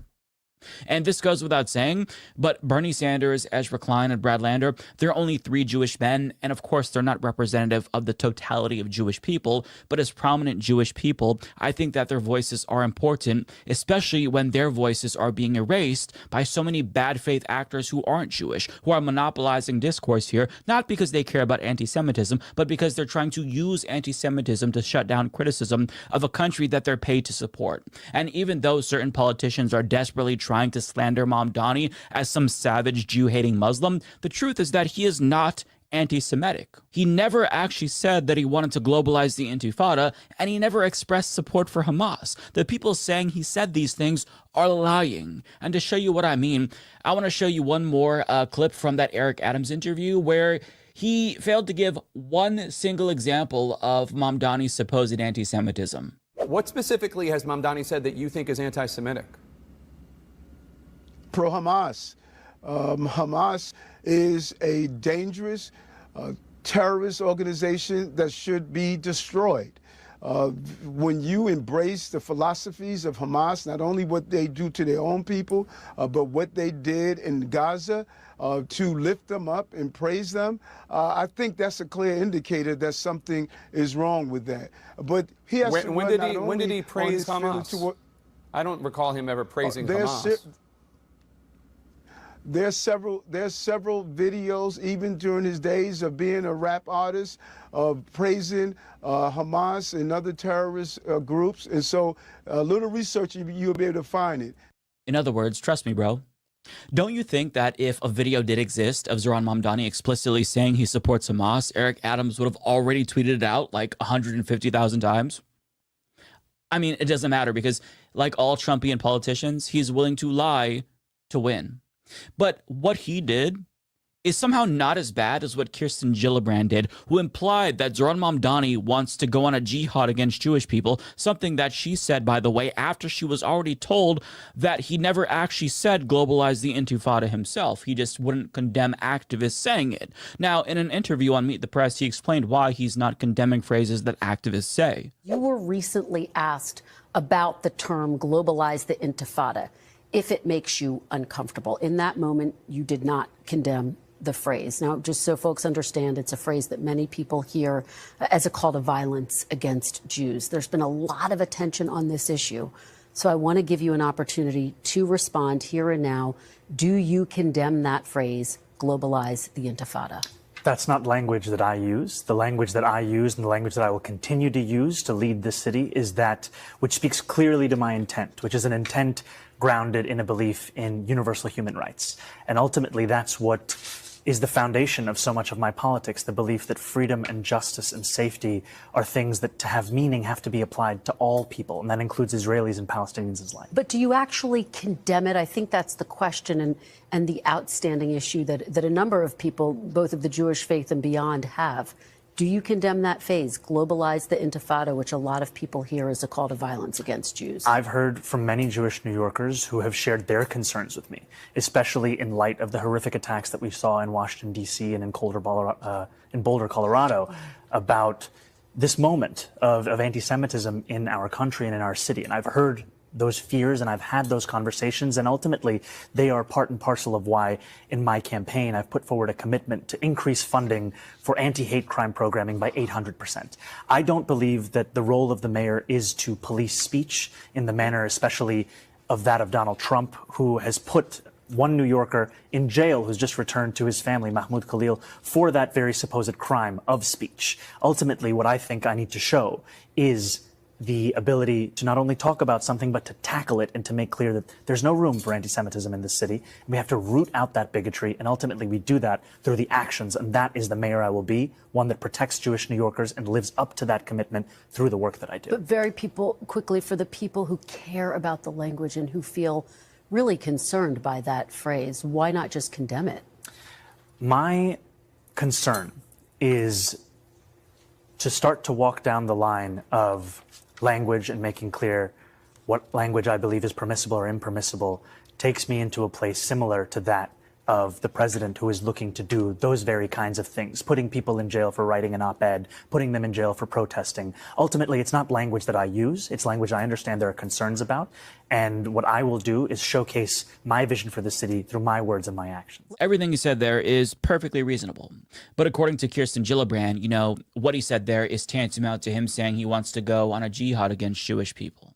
Listen, putting her obvious Islamophobia and racism aside, in the era of fascism that we're in, where people are literally being punished for political speech, we need politicians like him to make it clear that they're going to respect the First Amendment and not engage in speech policing, especially when there's no pro-Palestinian phrase that's not viewed as problematic or anti-Semitic. Some have tried to claim that Free Palestine is anti-Semitic or that wearing keffiyehs is anti-Semitic. It's all a distraction from the real issue, which is a genocide. And these politicians think that if they can turn activists into the real enemies, you won't look at how they're complicit with the genocide that they're funding. Now, just stop for a moment and consider how it would look if a Jewish politician was asked to condemn statements from Netanyahu or Smotrich or Ben-Gvir. It'd be nonsensical. But since Mamdani is a Muslim, he's expected to condemn anything that could even be spun as pro-Hamas, even if he hasn't said the thing they want him to condemn himself, because it's assumed that all Muslims are inherently violent until they prove otherwise. And this is the expectation for every Muslim lawmaker, by the way. That includes Rashida Tlaib, Ilhan Omar, Keith Ellison. I mean, all of them have experienced the same exact attacks, because Islamophobia isn't just socially acceptable. It is a requirement in certain settings in America, especially in politics. So the people slandering Mamdani as anti-Semites, they're telling us more about themselves than they are about Mamdani. They are racist. But, as I said earlier, it's not just about Israel. Democrats are also reluctant to support him because if they do, the gravy train might be over. And I say this because Mamdani is at odds with the Democratic Party's real constituency, which is billionaires, which is undoubtedly why leadership is refusing to endorse him now. You are a self-described democratic socialist. Do you think that billionaires have a right to exist? I don't think that we should have billionaires because, frankly, it is so much money in a moment of such inequality. And ultimately, what we need more of is equality across our city and across our state and across our country. And I look forward to work with everyone, including billionaires, to make a city that is fairer for all of them. Yeah. So as based as it is, this kind of rhetoric is unacceptable if you're a Democratic Party leader hoping to keep the gravy train rolling, because billionaires are demanding that Democrats keep the lid on the growing insurgency within the party that wants a more equitable distribution of wealth. And the growth of class consciousness within the Democratic Party is something that the rich has been worried about for a really long time now. For example, you may recall this clip from 2017 when Stephen Klubeck, a wealthy Democratic Party donor, threatened to cut them off if progressives didn't stop with the anti-rich rhetoric. I've talked to Schumer. I've talked to Wyden. I've talked to Pelosi. And said what? And I said, if you use the term billion again, I'm done. Why? Because it's aspirational. I didn't start with anything. Just penalize everyone that's done well. We all want to do well. And we should be the party of doing well. We should be a party of business and leadership. And it is very, very disturbing when I hear the millionaire or billionaire word. And I've told them to stop it, knock it off. Because everyone wants to do really well. And this is the world of aspirations. Then are you worried that the Democratic Party is going too far to the left? So much so, it drives me nuts. So that was basically a warning to Democratic Party leadership to crush the left, or he's done making the money printer go burr. And of course, they obliged him. And I'm sure that more billionaires are smarter and they don't go on TV to broadcast their commands to the politicians that they bought. Nonetheless, he was out in the open.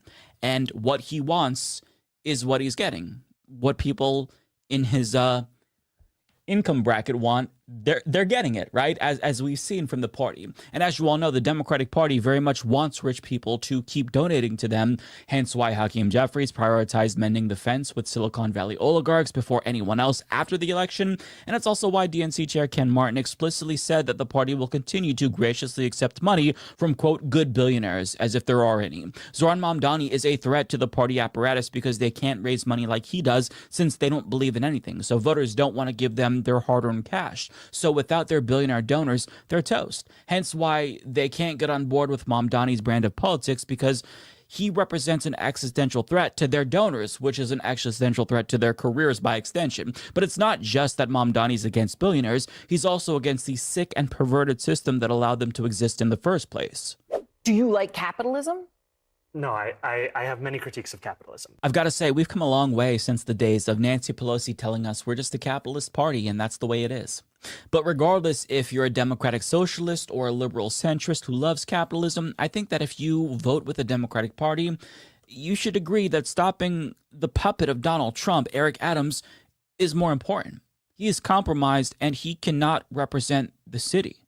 Therefore, in the interest of the common goal of defeating the Republican, which is Eric Adams in this case, it's important to heed Bernie Sanders' words and unite behind Zohran Mamdani and vote blue no matter who, because we shouldn't be fighting each other right now, Democrats. We should be fighting Trump. At least that's what they'd tell us if Cuomo won. So with no due respect to Democratic Party leadership, bend the knee.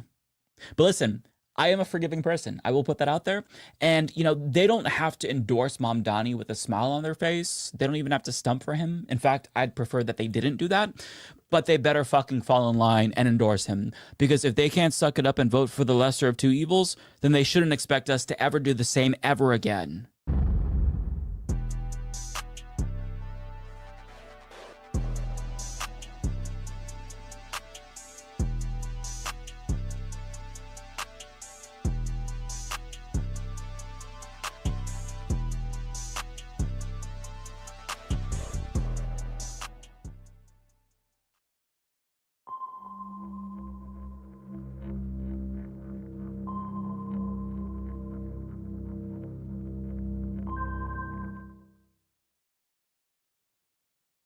All right. Hello, my name is Mark Allandari. I'm an infectious diseases physician in New Orleans, Louisiana.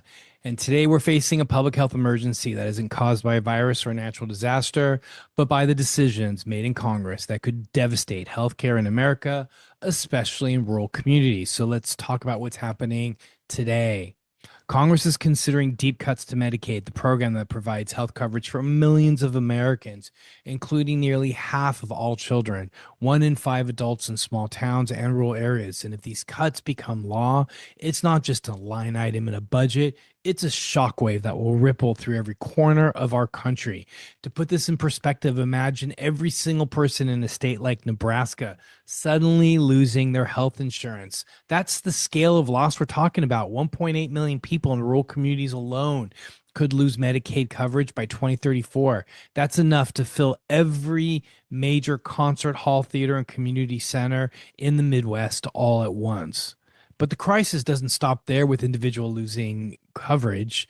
Rural hospitals already struggling to keep their doors open would be pushed to the brink. These hospitals are the heartbeats of their communities, often the largest employer, and the only place for miles where you can get emergency care, deliver a baby, or receive treatment for chronic conditions. With the proposed Medicaid cuts, independent rural hospitals could lose an average of over half of their yearly income. That's like taking away every dollar from a family's paycheck for 6 months and expecting them to survive.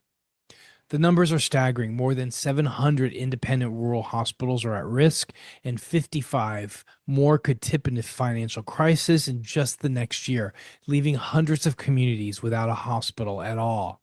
Imagine a map of America with hundreds of towns suddenly losing their emergency room, ambulances forced to drive hours further for heart attacks and injuries, with nowhere to go, and maternity wards being shuttered, forcing expectant mothers to travel impossible distances to deliver their babies.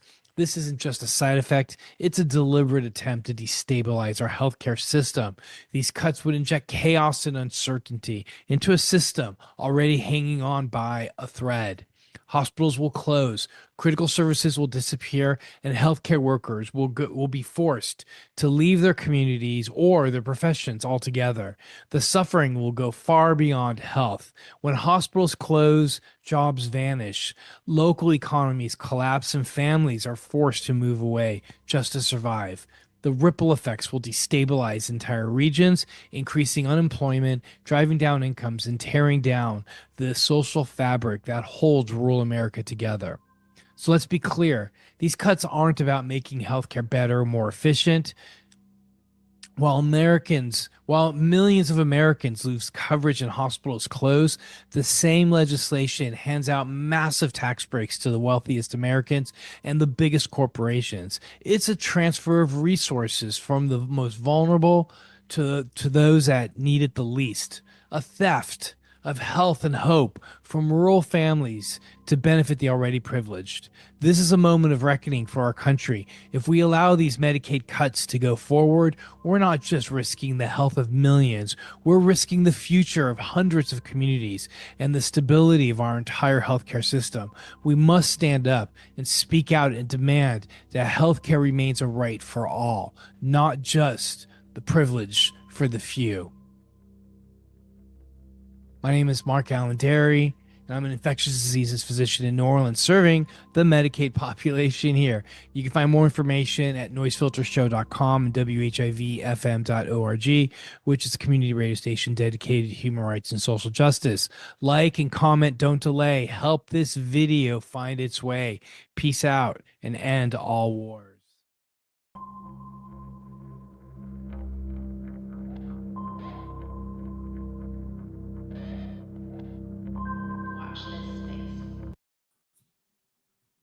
What is going on, everybody? Welcome to this space. Man, it's a dark day in America. You know what I'm saying? It's definitely a lot of bad things happening, particularly with this big bullshit bill, this big beautiful bill.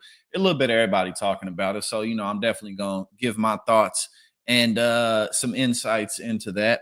And I want to talk a little bit about American culture, okay? And a little bit of how we got here and some of the key issues that we have in this massive, multifaceted, multi-state empire that we call the United States. And I just we're gonna talk a little bit about that. But it's really just at the end of the day, what we've been seeing a whole lot of people talking about how this isn't what they voted for, whether it's Latinos for Trump, and we thought y'all was just gonna deport them black Haitians, but we didn't think y'all was gonna end temporary protected status for the Venezuelans. All that type of stuff. This isn't what we voted for. Mind you, when Donald Trump first came down that golden escalator in 2015, that was the premise of his whole political identity was wrapped in racism. And it started off with anti-Mexican, particularly anti-Mexican racism. And a lot of Latinos for Trump go wrong is they forget, like, to racist white America, all you motherfuckers is Mexicans to them. It don't make no difference if you from Venezuela, Costa Rica, Ecuador. It don't matter. You all just a bunch of Mexicans who should not be in this country. So, unfortunately, we have to learn these types of things the difficult way in a nation where people actively run away from being considered black at all costs. But, the truth of the matter is that the Republican Party at this point, check out my little pen right here. Hold on, what we got? My bad, I'm getting a text message. I got invited to an event. My bad, y'all. I got a bunch of stuff going on. But like I was saying, in terms of the Republican Party, at this point, they really have no identity outside of Donald Trump. The whole thing is about Donald Trump. It's just a cult of personality specifically geared towards Donald Trump. And so all the people in the Congress and the Senate, their whole job is to appease to him. And not just to pass whatever it is. Because mind you, this July 4th deadline is not real. That's not a real deadline. They didn't have to pass it by then, but Trump wanted it done. These billionaires wanted their money. They wanted their tax cuts. And we're going to take a look at a chart to see kind of the average cuts that these people got. But they also, when I say they exist to appease Donald Trump, they exist to, tickle his nuts, to coddle his balls. You know what I'm saying? Trump wakes up, his nuts is itching. And it's 3 p.m. Why my nuts still dry? Get your mouth down here, damn it. That's why they exist, to just take a spoonful of those nuts and make him feel like he's smart and handsome.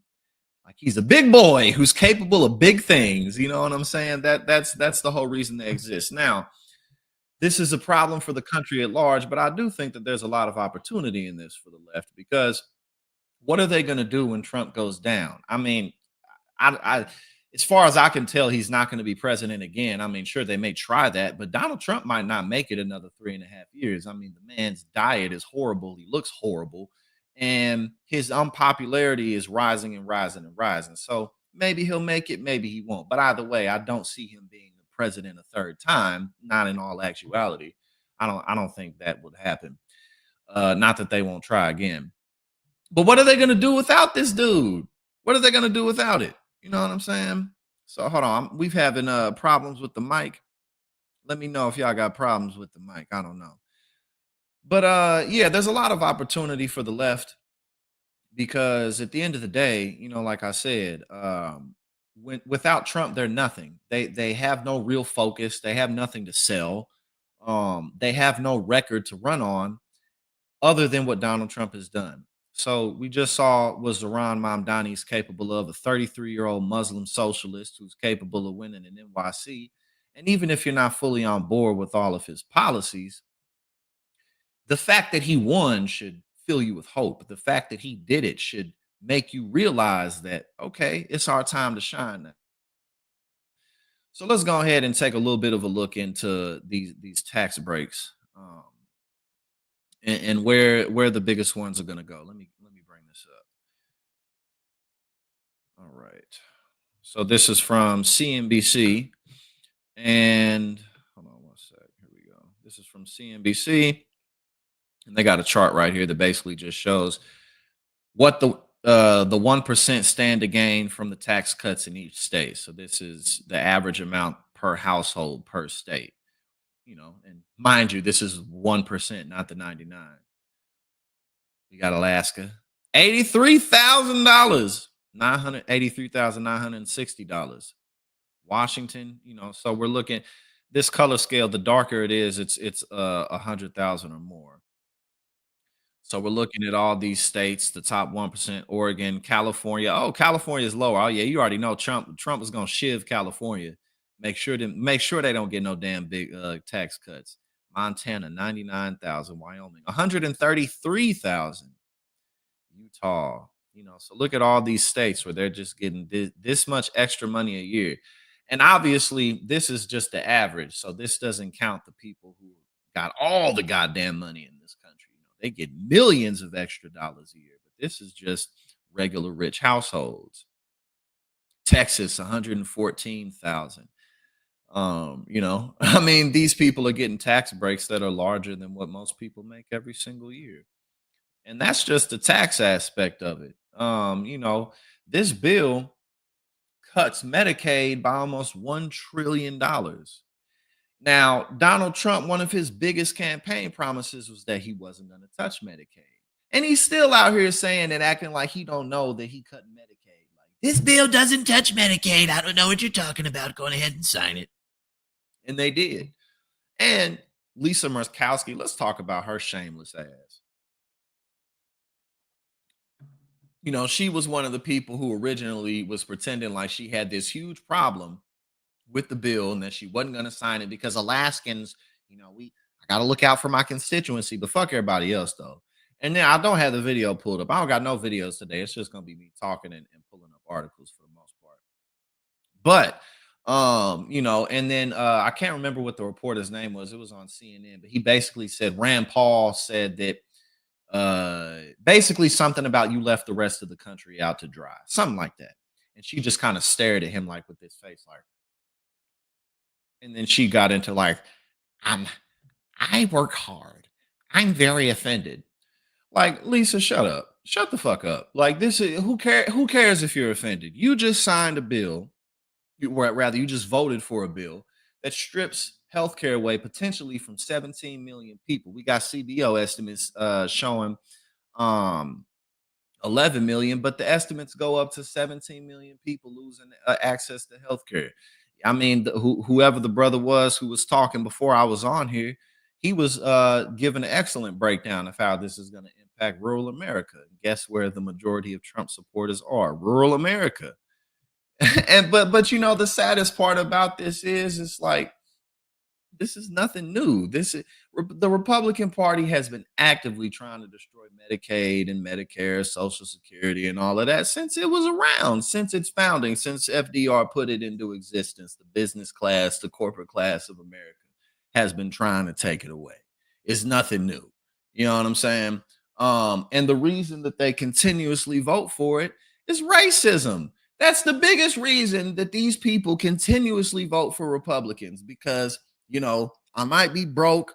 I might not be very educated. I might not have a lot of access to opportunities, but at least I ain't one of them black people. At least I ain't one of them Mexicans. And it's been selling and it sells over and over and over again. And if it wasn't for that, what reason do you have to vote for these people? Now, obviously, there's plenty of conversation to be had about the political system at large, but I'm just talking about specifically these rural Republican voters who vote for a party who's just totally and utterly sold out completely to the. I mean, again, like I said, it's not even that they're totally sold out. It's not even that they're totally sold out to the corporate class.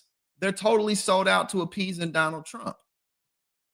But again, we looking at all these tax breaks right here, just to average. And there's a whole lot of deep blues here.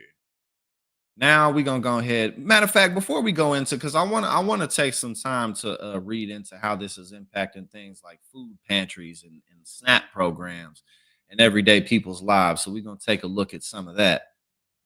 But also, let's see. Hold on, where we go.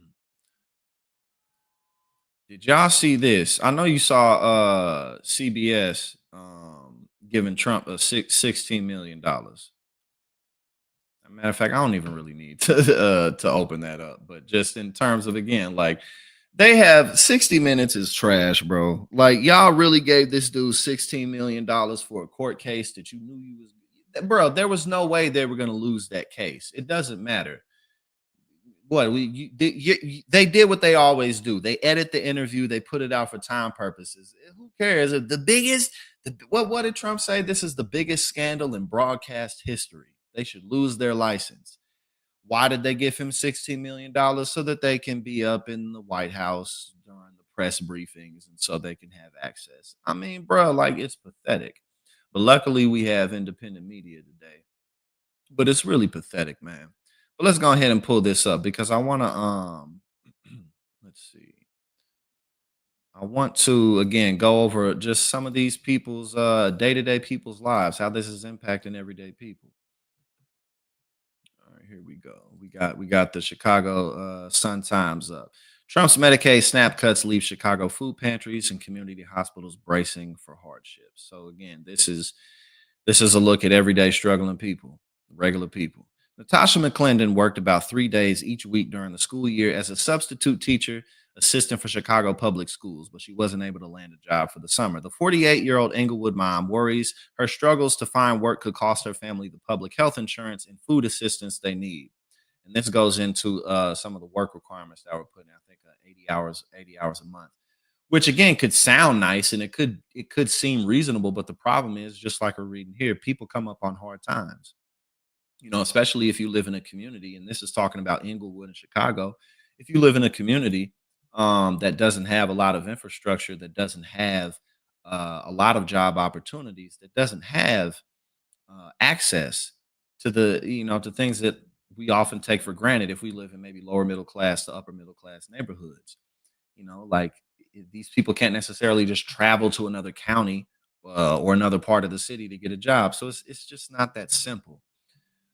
And this is some of what we're reading about. That's because the current hours may not be enough to satisfy new, more onerous work requirements. What do we do, McClendon asked? Will we actually be able to meet these requirements in order to continue the benefits? The new requirements for people like McClendon's family who are enrolled in Medicaid, health insurance, and receive supplemental nutrition, so SNAP benefits, are expected to ripple across the economy as they roll over the next few years. As more people are losing benefits, demand is going to rise for things like food pantries and medical assistant funds and crisis housing services, Allen said. Those pantries and free clinics and even legal aid are going to be stretched very, very thinly. Illinois Democrats, advocates, and experts have warned that the measure's $1.2 trillion in cuts would cost more than 500,000 Illinoisans their health care coverage and put about 427,000 people at risk of losing food assistance. Again, these are real people's lives. This is what y'all voted for. And the most frustrating thing to me is, again, this is, Trump never hid what he was going to do. He made a lot of campaign promises, but he's always been full of shit. So it's like all these people who are coming out the woodworks to act like, oh, this isn't what I voted for. Like, come on, man. This is exactly what you voted for. But again, check these numbers, man. The $1.2 trillion in cuts will lead, just in the state of Illinois, 500,000 people could lose their health care coverage, and almost 500,000 of them are at risk of losing food assistance. And, the notion that people just endlessly live off food assistance, nah, man, people do that as they need to. That welfare queen shit is BS. And the biggest welfare queens in the country are people like Elon Musk. So let's not let that go over our heads. So again, these are the types of impacts that this big beautiful bill is having all across the country. This is just Chicago that we're talking about. This is just the state of Illinois in terms of that 500,000 number. McClendon's family is enrolled in the Medicaid public health insurance program, and she receives $906 a month from SNAP to feed herself, her husband, their 9 and 12-year-old daughters, as well as an 18-year-old daughter headed to college in the fall. To stretch out the family's budget, she visits the St. Sabrina Church's food pantry on the South Side once a month. And also keep in mind, too, this type of stuff, we read stories like this, and it's easy for people,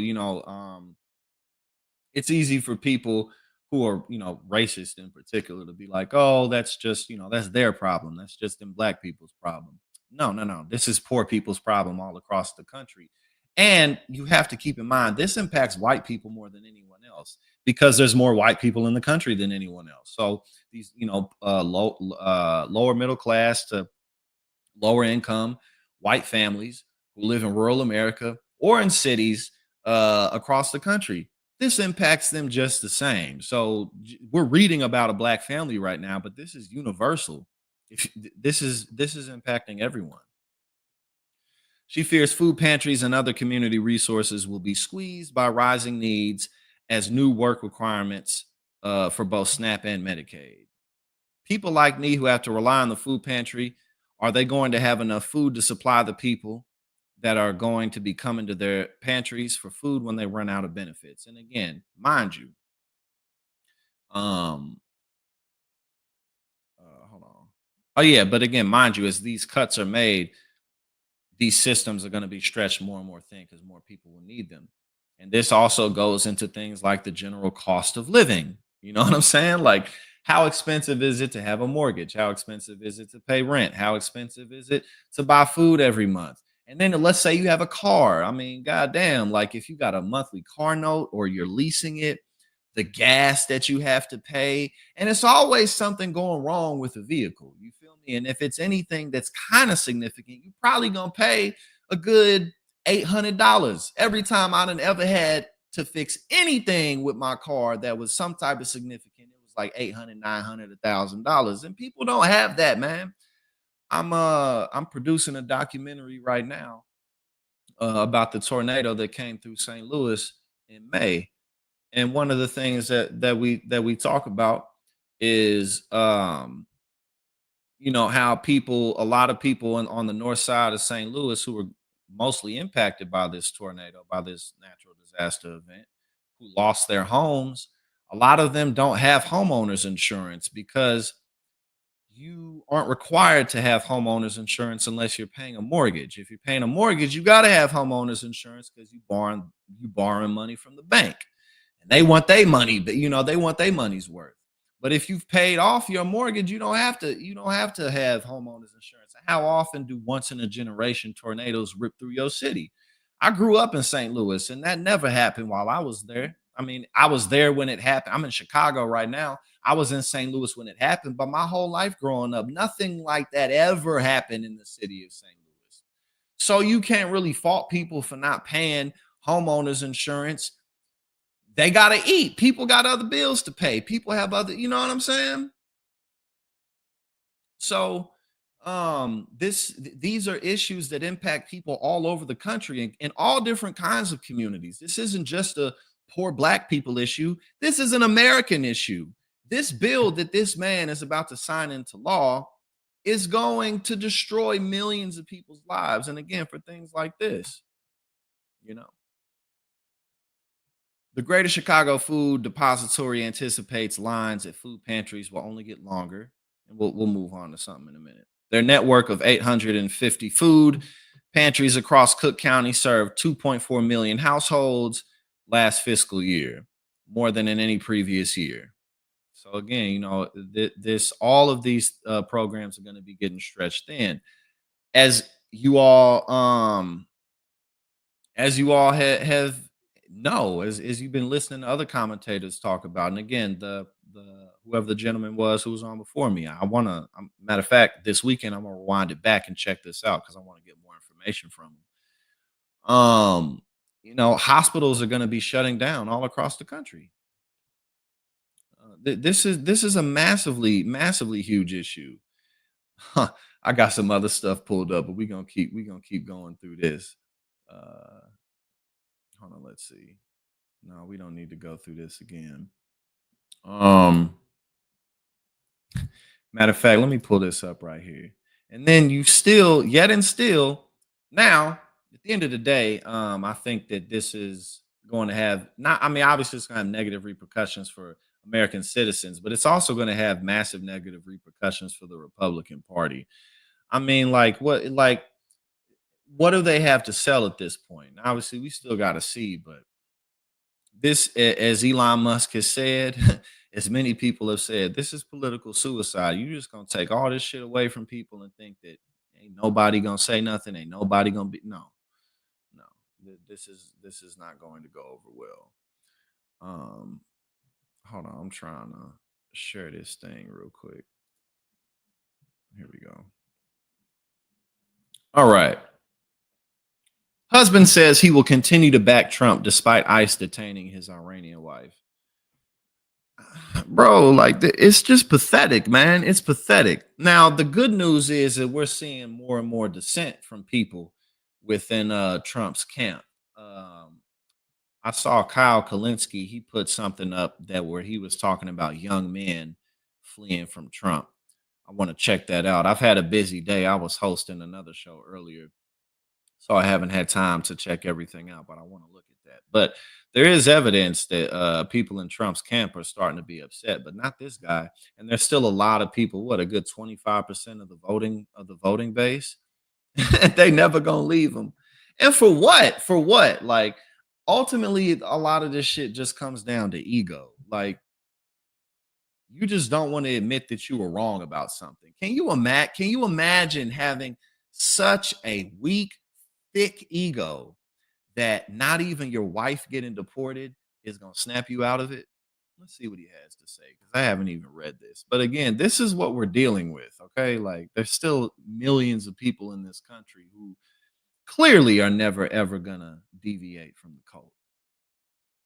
And they're just unreachable. All right, let's read this. Arpeni Masihi said goodbye to her husband, Arthur. I don't know how to say that, so I'm not going to try. And the couple's 4 children. They got 4 kids. And you still follow Trump for what? Okay, let's see. Okay, so federal agents swarmed their California home on Monday. Masihi, who is from Iran, was arrested and placed into removal proceedings due to immigration issues stemming from a past conviction, according to her husband. She came to the United States when she was 3 years old. She's been here since she was 3 years old.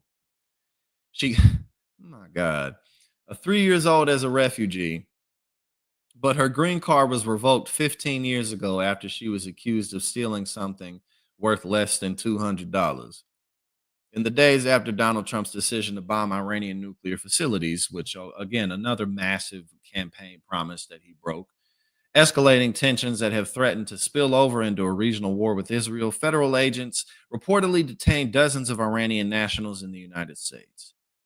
But the couple aren't giving up their... Oh, they aren't. Okay, well, let's continue to read. But the couple aren't giving up their support for the president. My man says a red, white, and blue Trump 2024 flag flying outside their home will stay there.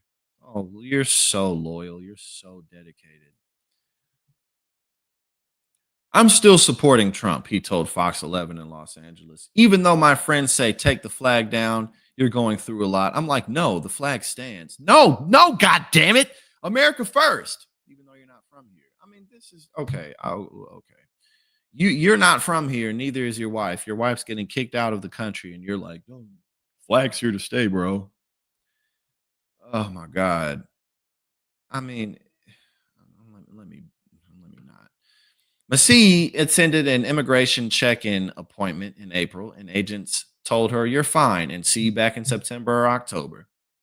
Home surveillance video footage from outside their home in Diamond Bar in Los Angeles County on Monday shows Masihi speaking with several officers as she throws out her arms in exasperation before walking back inside. Quote, she came and kissed the kids, and that was it. That was the last time we saw her. I mean, how devastating is that? I mean, have any of you ever been through something where, I mean, it might not be this extreme, but you never know when the last time you're going to see somebody is, right? Like, have you ever been through something, maybe, hold on one sec. Maybe somebody breaks up with you, like maybe you get broken up with all of a sudden. Or a friend passes away, or and that feeling, that gripping feeling to where it's like you just want them maybe you just want him one more time. You just maybe want to talk to him one more time, have another shot to make amends of some kind. You know, maybe you fell out with an old friend and they move away really far. Maybe they pass away. I've had a number of friends who have died. And it's like, I regret, like, man, I wish we could have just cleared things out, because what does it matter now? Okay, this motherfucker just had his wife taken away from him and his 4 children. And he's like, I'm still going to stay with Donald Trump. Like, bro, I've never been this dedicated to anything, any politician whatsoever in any kind of way.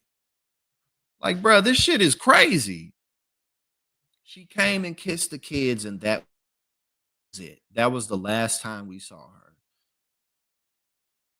And then he says Trump is not trying to do anything bad. We understand what he's doing. He wants the best for the country. Oh my God, bro.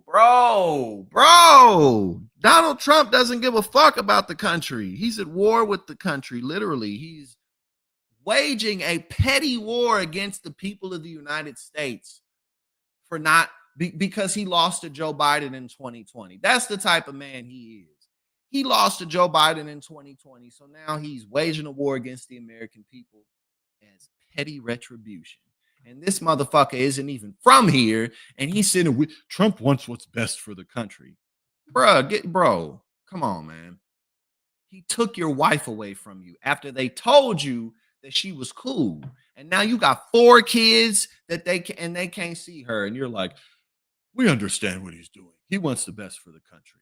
I'm just trying to make the best. I'm trying to make the best of it, bruh. Your wife got taken, and I'm trying to make the best of it. I don't want any families to go through this. If they are, I apologize for what they're going through, because it's hard. Or why are you apologizing? Because you support him? How many people do y'all know if they talk about Trump, right? Yeah, he does lie. He does lie a lot. That's true, but yeah, he does a lot of stuff. I don't really like it, but yeah, he is kind of racist. I don't really like that stuff. He is pretty dumb. Yeah, that's true. He's not the brightest guy, but I still like him, bro. The people who love Donald Trump love him for his stupidity. They love him for his racism. They love him for his bravado. They love him for his entitlement. They love him for all of these things. That is why they love this man. Okay? Like, I mean, how do you look at this dude? Okay, matter of fact, after we read this, I'm going to bring up some other stuff over here, right? Because I got all this stuff pulled up, all this BS that Donald Trump has sold, right? But let me get through this first, okay? Massey's case is among a wave of similar arrests across the country, from New York to Louisiana, targeting Iranians who are legally living in the United States. Y'all still with them, bro? That's just sad. That's just ridiculous. Donna Kashanian, an Iranian woman who has lived in the United States for 47 years, was arrested outside her New Orleans home. Kashanian, I think it's probably Kashanian, 64, was gardening outside her New Orleans home when immigration and customs enforcement officers arrived and swiftly handcuffed her, according to her family. She arrived in the United States in 1978 on a student visa and applied for asylum, fearing retaliation from her father's support of the U.S.-backed Shah Mohammad Reza. She is married to a U.S. citizen, and the couple have a U.S. citizen daughter. Kashanian lost that case, but was allowed to remain in the country with her family on the condition that she regularly check in with immigration officers. She is now detained inside ICE's South Louisiana Immigration Center, 3 hours away from New Orleans. Trump's Department of Homeland Security has engaged in racial profiling and indiscriminate mass arrests of Iranians across the country, all under the guise of national security, according to the National Iranian American Council President Jamal Abdi. More than 130 Iranian nationals have been detained within the days after the U.S. airstrikes, with 670 Iranians in ICE custody. You can imagine being here for 47 years and then boom. This, I mean, bruh, I just, again, your wife got taken. Okay, do we have? Okay, I think we have a little more comments from the dude who's still with Trump. Like many Iranian Americans, those arrested often came to the U.S. in search of opportunity and freedom from an authoritarian government. Now their mere identity now appears.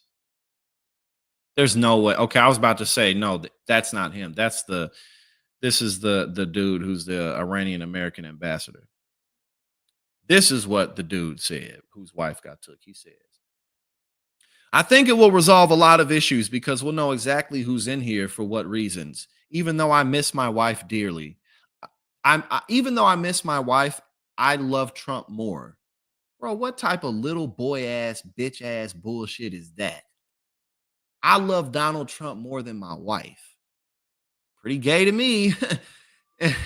Bro, these people, and that's what's so funny about it too. It's like these people are so homophobic, but their devotion to Donald Trump is like so gay. Like, you're more devoted to Donald Trump than your own wife, but you're a manly man. It's pathetic, bro. This shit is pathetic. I think we could have a faster process where they determine she's not a radical. She's not one of the crazies. Let her out. Like, what do you say to somebody like this? What do you say to somebody like this?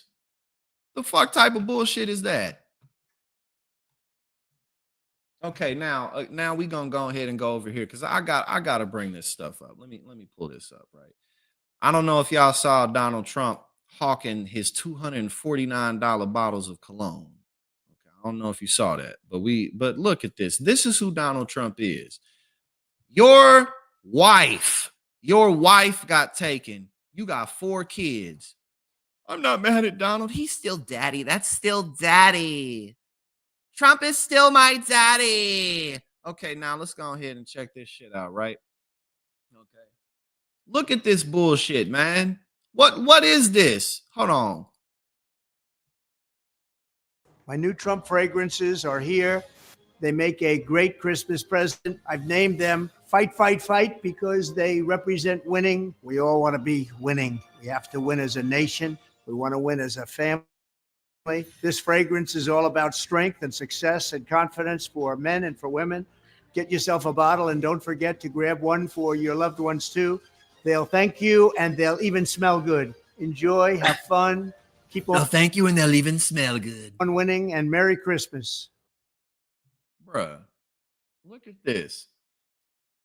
Trump for women, $199. The Victory 47, which is a golden statue of Donald Trump with his ugly ass signature. Trump perfume for women and for men, $249. Oh, sold out. We too late. We too late. A whole website for Trump fragrances, right? Buy 2 and save $100. All right, let's see let's see the description of this, right? Exactly. That's exactly it right there. You know what I mean? Now let's read the description of this together. Celebrating Trump style with Victory 47, a stunning new women's fragrance inspired by President Trump's historic win. His historic win. The limited edition numbered rose gold statue perfume is bold, beautiful, and iconic. Perfect for the Trump fan and collector. Bro. Oh. With every spray, Victory 47 captures confidence, beauty, and unstoppable determination. A sophisticated, subtly feminine scent. A subtly feminine scent. It's only subtle. Subtly feminine scent that your go-to signature for any occasion. Like, bro, like this is who he is. This is who Donald Trump is. This dude, what was it? He collected like 200 after 2020 and he started doing all them lawsuits. This dude, he collected like $250 million from his constituents and then didn't spend it. And then he didn't spend any of it on his trials or rather his cases. And then he didn't spend it on the campaigns that he was endorsing that he was supposed to spend the money on. Like, bro, he's a fucking criminal. That's all this man is. This dude sold Bibles, guitars, coins with his face on it, bro. And y'all remember in Oklahoma, there was in the school districts, they bought $3 million worth of Donald Trump Bibles. Bro, this dude, like, it's this shit is a cartoon. What was it? I saw like he done profited like $600 million directly off of being in office. Like, bro, like, okay, now we're gonna go to this wine and whiskey. Let's check this out. A whole nother website. A whole nother website. Let's go to Trump wine and whiskey. Whiskey is good though. I can't lie. Whiskey is pretty good, especially when you're chilling at night. You know, normally I'm a tequila man. You feel me? Normally I'm on that tequila, but I do like to mix it up. Now, check this out. 45 wine and whiskey. What, bro, what does he not sell? What does he not sell with his cheap ass name on it? This is who he is. Glass ornaments, wine glasses, a flask, Trump flask, a bottle opener, an ice cube tray. Golf. Look at all of this shit. Home and spa. What we got in the home and spa? Robes and linens, skincare, candles and fragrances, luggage and travel, things for your pets. They got things for your pets. Look at this. The slippers. He is making so much money off of his cult ass base. Again, what does he not sell? Golf, head covers, candles and fragrances. We're going to click this. Fig diffuser. Anything you can think of, this dude has sold with his name. Bruh. I'm reading some of y'all comments. I mean, like, okay, we got another one. I'm gonna pull up another one, right? And like I said, man, the American culture, so much of our culture of individualism is keeping these people from admitting that they were wrong about Donald Trump. And luckily for us, at least a good amount of them seem to be able to do that. But I mean, bro, your wife got taken. No, I'm going to keep the flag in my yard. No, Donald Trump is still daddy. He's still daddy. Oh my God. He's still daddy. Trump home. What we got here? Luggage and travel, drinkware, glass, skincare, a beer bucket. Okay, we gonna move on. We gonna move on to a little something else, man. But yeah, it's just it's incredible. It's really incredible. That people still are behind this. Now let's read about the Republican leader celebrating this win. All right, let's see what's up with this. Hold up. Let's read about the Republicans. Now, I don't know if y'all saw it. You probably did see Mike Johnson, MAGA Mike, when they was on the floor and they were signing this into law. They were chanting USA, USA. Like, oh boy, we're taking healthcare away from millions of people. Okay, here it is. My bad, y'all. Throughout the process, Republican leaders had an ace in the hole to corral the votes, even as the competing demands of rival factions appeared irreconcilable. They knew their members wouldn't ultimately say no to Trump. From the most conservative to the least ideological and politically vulnerable. Of course, they're not going to say no, man. Their whole identity is Donald Trump. But again, that does give us a lot of opportunity to distinguish ourselves. And by ourselves, I mean the left.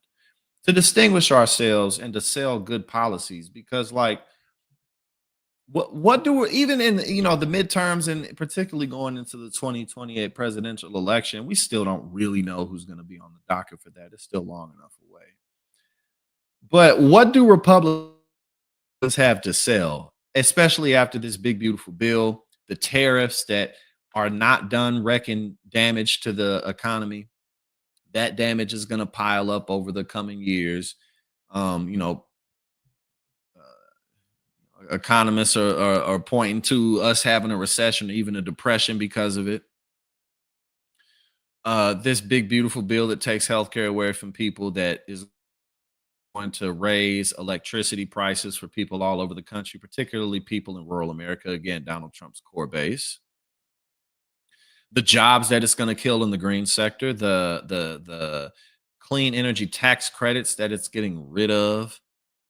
You know, this escalating feud with Iran as the Middle East gets continuously more and more unstable. The Strait of Hormuz that controls 20% of oil distribution. 20 million barrels of oil go through there every single day. Bro, like, this dude is destroying the world, basically. But, you know, as he runs this country into the ground, what do Republicans have to sell? They can't talk about Joe Biden. Joe Biden is not president no more. He's gone. He's done. You know, so you can't really blame him. You can't. Y'all got the House and the Senate, so they really can't. They can't point their finger. They don't have any plans for healthcare. They're taking it away from people. They don't have plans for education. They don't have plans for infrastructure. They have dismantled the administrative and the regulatory state, you know, going after organizations like the Consumer Financial Protection Bureau, the EPA, the education department, you know, all these vital entities that people count on. What do they have to sell other than Donald Trump? But this is Trump's second term. Like, what y'all gonna sell a Trump third term? Like, is that really? They don't have anything to sell. So let's get good people in office. Let's take that upon ourselves. Let's put that responsibility onto ourselves. You know, whether it be people level or right in our backyards, and that's always what I'm talking about. Especially as I get more familiar with. Continue here. Quote, Republicans in Congress have succeeded in our mission to enact I got to read it like Mega Mike. Republicans in Congress have succeeded in our mission to enact President Trump's America First agenda. Johnson said in a joint statement with his leadership team, and importantly, we did it in record time. We did it in record time. Now, y'all did it. They sped it through because they know it's a bunch of bullshit and that it's already massively unpopular, but as more and more people get hip to what's going on, it's going to become even more unpopular. So that's why they rushed it through. And another reason that they're rushing everything through is because, again, they're almost certainly going to get slaughtered. I mean, just in general, midterms typically swing to whatever party's not in power. That's normally how it goes. You're going to do that. I mean, it's definitely going to do it this time. So that's why they're trying to rush all this. The clock is ticking for them. Okay. We did it in record time so that the effects of this nation-shaping legislation can be felt by the American people as soon as possible. Yes, we want to fuck your lives up as soon as possible. Hey, why wait? You know, why put it on the shelf? Why wait till later? We want to fuck y'all shit up today, goddammit. We ain't trying to wait for nothing. Yes, exactly. That's exactly who he sounds like. He sounds exactly like SpongeBob. Yeah. Bro, think of these people are just unbelievable. Republicans often turn to Trump throughout the process to help close the deal on key votes. He regularly held meetings and made phone calls with key lawmakers while issuing the occasional threat to Truth Social, to holdouts who stood in the bill's way. Motherfucker, fall in line. Fall in line, motherfucker. Vice President J.D. Vance was also a regular presence in Senate and House meetings around the bill. Quote, is this my...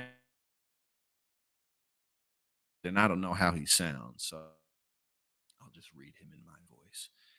If President Trump and Vice Vance had not engaged at the hold on, speaking of J.D. Vance, what did he say about the Medicaid cuts? He said they're immaterial. Is that what he said? Something like that. Then there was another Republican. She was like, oh, we're all going to die anyway.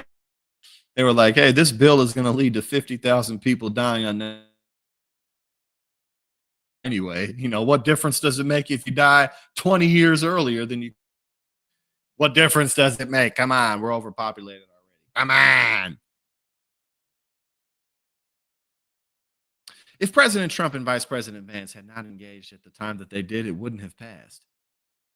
And basically, if Donald Trump didn't bully us, that's basically to reporters in the wee hours of the morning. Johnson said Trump had been making phone calls to what?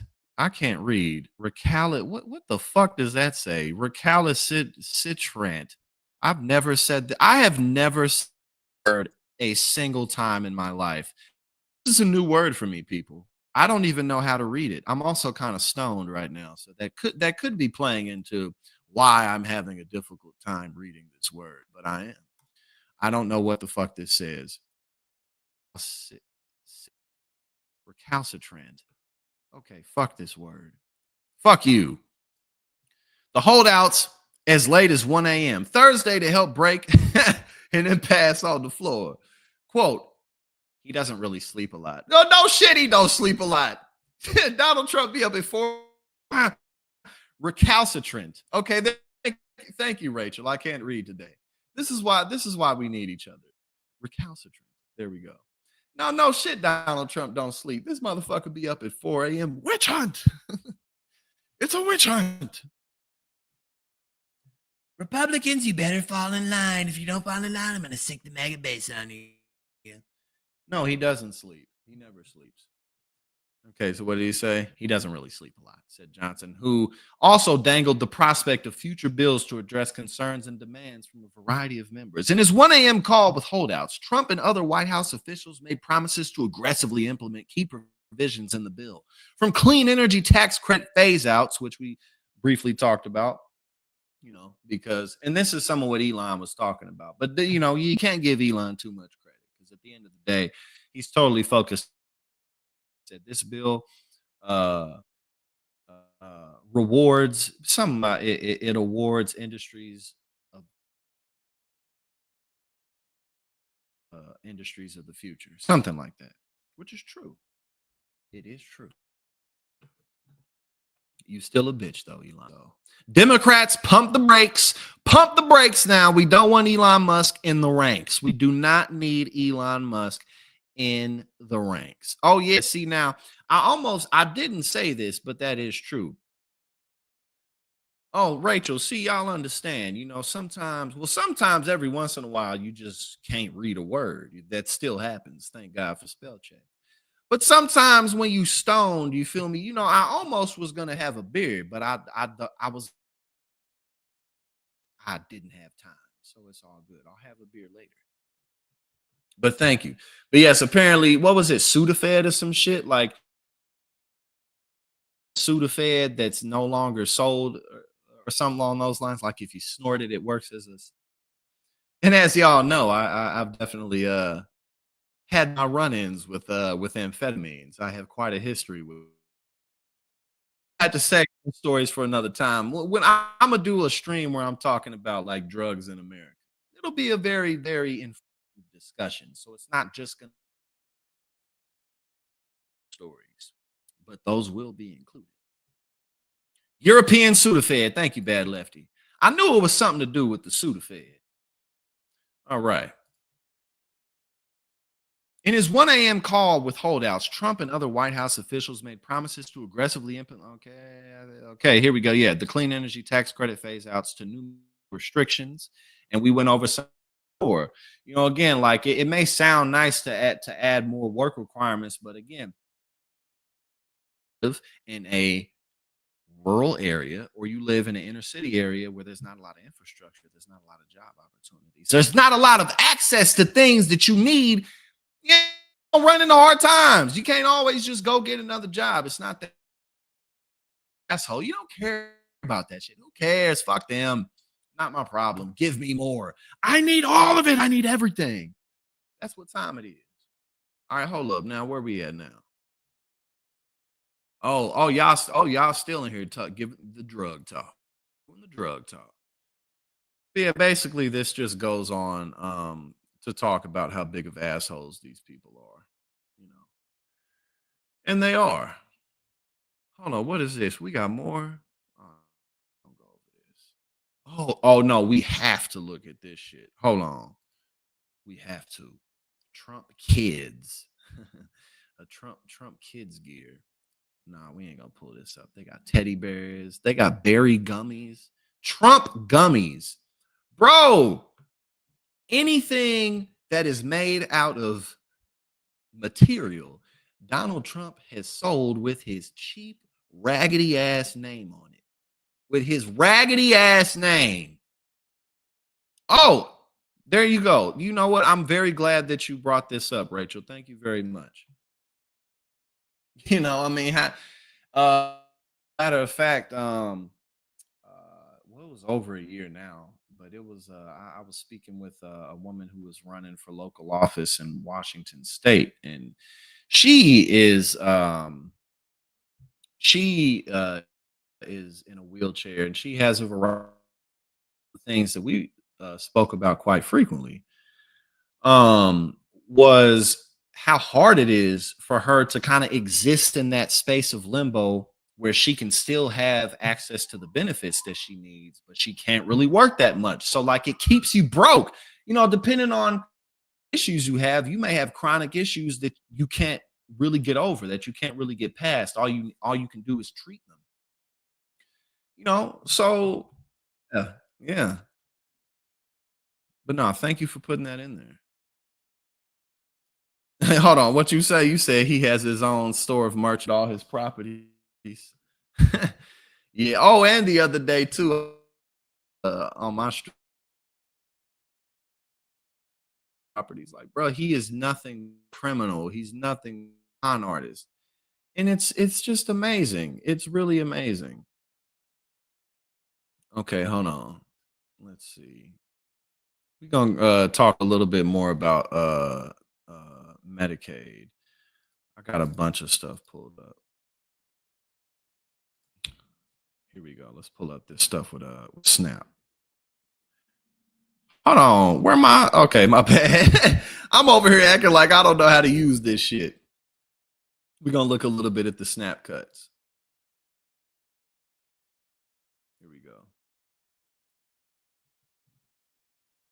40 million recipients at risk of food poverty. This primarily impacts poor white people, just off sheer population.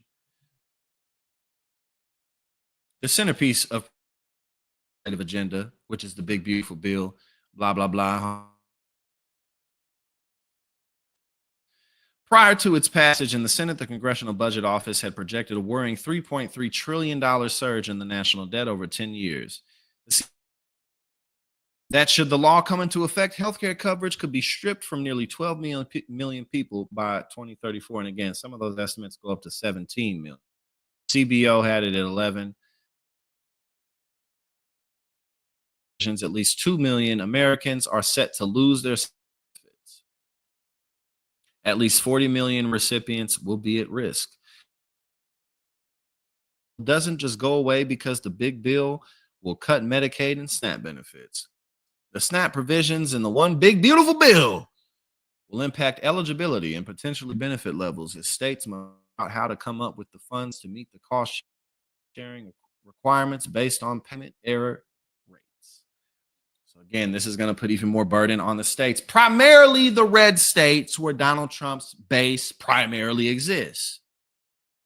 But why? Again, this endless cycle of racism selling. This endless cycle, man, it just keeps on selling. You know, but again, this also ties back to just the rising issues with the cost of living. Like, bro, it's so hard to get a leg up out here. And even if let's say you're in one of the professions where you can make a decent amount of money, maybe you're an attorney of some kind, a doctor of some kind. Listen, every single attorney I know, every single doctor I know, they could be making $400,000 a year. They got that much money in student loan debt. That's how much money they got in student loan debt, you know? So it's like and most people never pay that off because, like, in today's economy, $300,000-$400,000 a year, that's great money, but it just don't go as far as it used to. Houses be like $4 million. A little bitty ass house in New Jersey costs $4 million. People can't afford education. I'm lucky that I'm young and healthy. I have private health insurance, but I don't use it. I don't need to. I mean, I use it here and there, but I don't really use it. But again, what if you're somebody who eyes on it, man? Like, you know, we're talking about people who don't have issues like, oh, I broke my foot. That'll heal. You know, you might get sick. You probably get over it. Some people have chronic issues that they will never get over. And a lot of them are gonna die, man. Like, I mean, put yourself in someone's shoes, or if you don't have a family member, maybe who has cancer or something. I have friends who have cancer. One of my good friends in New York, I can't remember the name of the prescription that he takes. Every single bottle costs $27,000.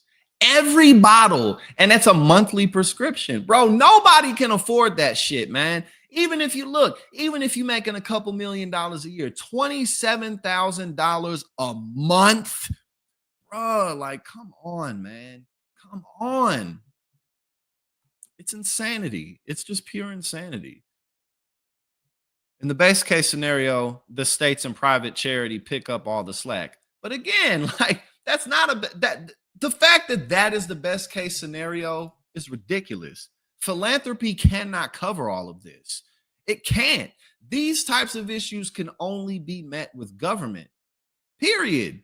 And the reason that the Republican Party, or really the corporate class, the reason why they're so adamant about taking this shit away from people above anything else. Yeah, they don't want to pay their taxes. They don't want to pay for it. But what's even bigger than that, man, is these people want to subjugate us. That's what they want. They don't want us to be able to climb the social ladder. They don't want us to be able to feel hope, because when you feel hope, that could be game over for these people. That's why they try so hard to beat us down. They want us to feel like there's no real relief. They want us to feel in despair. They want us to feel like there's nothing that we can do. But there's a lot that we can do, my brothers and sisters. There is a lot that we can do. And again, as I point back to people like Zoran Mamdani, his win is just proof to that.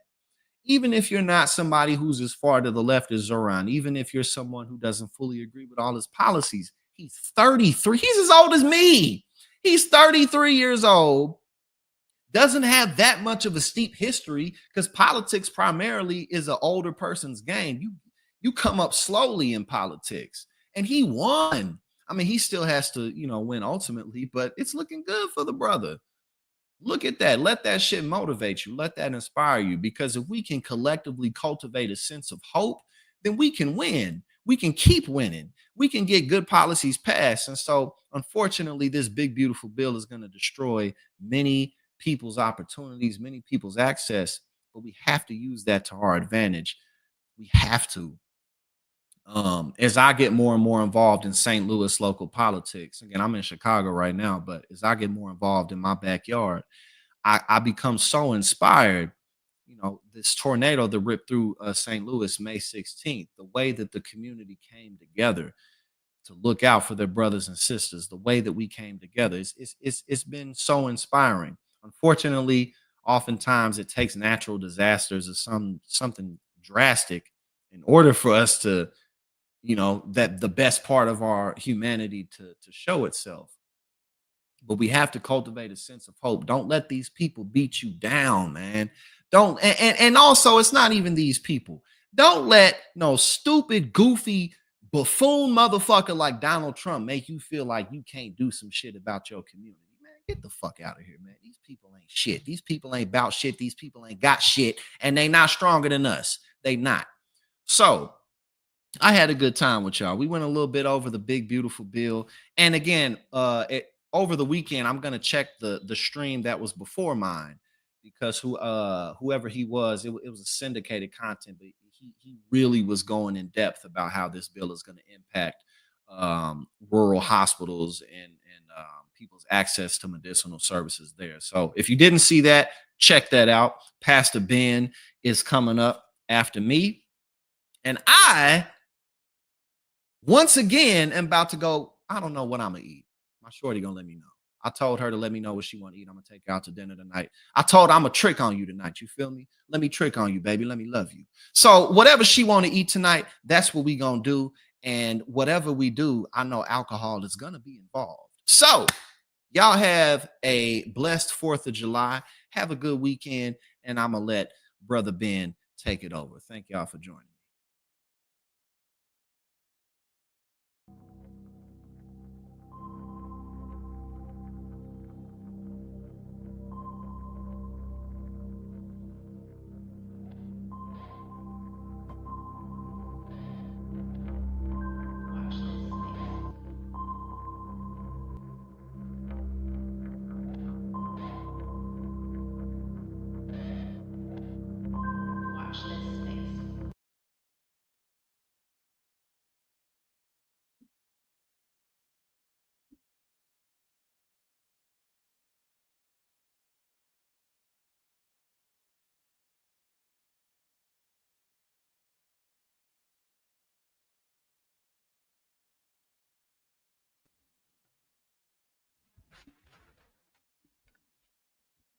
Welcome, ladies, gentlemen, and gender nonconforming individuals, to another episode of the Benjamin Dixon Show. Apparently, there is no sound in my opener, but at least you got to see the beauty of it. Thanks to everyone at thisspace.tv, all of you in the comment section, all of you who are live with us now. We have some stuff to get into. It has been, as Brother Jackson White just outlined, it has been a day when we consider what the big, beautiful bill is going to do to this country, what it is going to do to the poorest people in this country, what it's going to do to the sickest and the most vulnerable people in this country. And the fact that these people are celebrating it, MAGA is celebrating. You know what I'm thinking I'm going to do before I even get too deep into it? What I'm going to do is, and God is going to have to forgive me, God. I just feel this in my spirit to do. I'm going to print up a sign. You know how the Westboro Baptist Church used to go and protest military funerals? I'm going to print up a big sign like that, but I'm going to say, this is what you voted for, isn't it? And I'm going to go outside of every MAGA funeral that's caused by the big, beautiful bill and the destruction of Medicaid, some 17 million people being taken off of Medicaid. I'm going to go out to their funerals, and I'm going to do my best not to laugh at them, because they're celebrating today that which is going to be destructive to them in the long run. Now, I know many of us are going to suffer as well, so it's not going to be an isolated thing. It's going to be all of America. In fact, if we look at the entirety of this bill, they are increasing the budget for ICE by some 500%. ICE is going to be bigger than the FBI. So if we look at the totality of this bill and everything that they're doing, the type of damage that they're doing through making these 2017 tax cuts permanent, it is going to be the destruction of the United States of America without question. And so we want to take a look at that bill. I want to just play the moment that they were all celebrating. They really, I mean, they started chanting USA, USA, USA. On this vote, the yeas are 218, the nays are 214. The motion is adopted.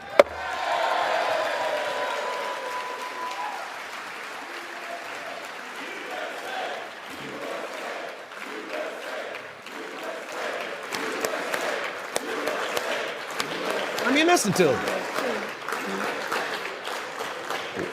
Have you ever seen people so excited about destroying the United States of America, destroying the lives of millions of Americans?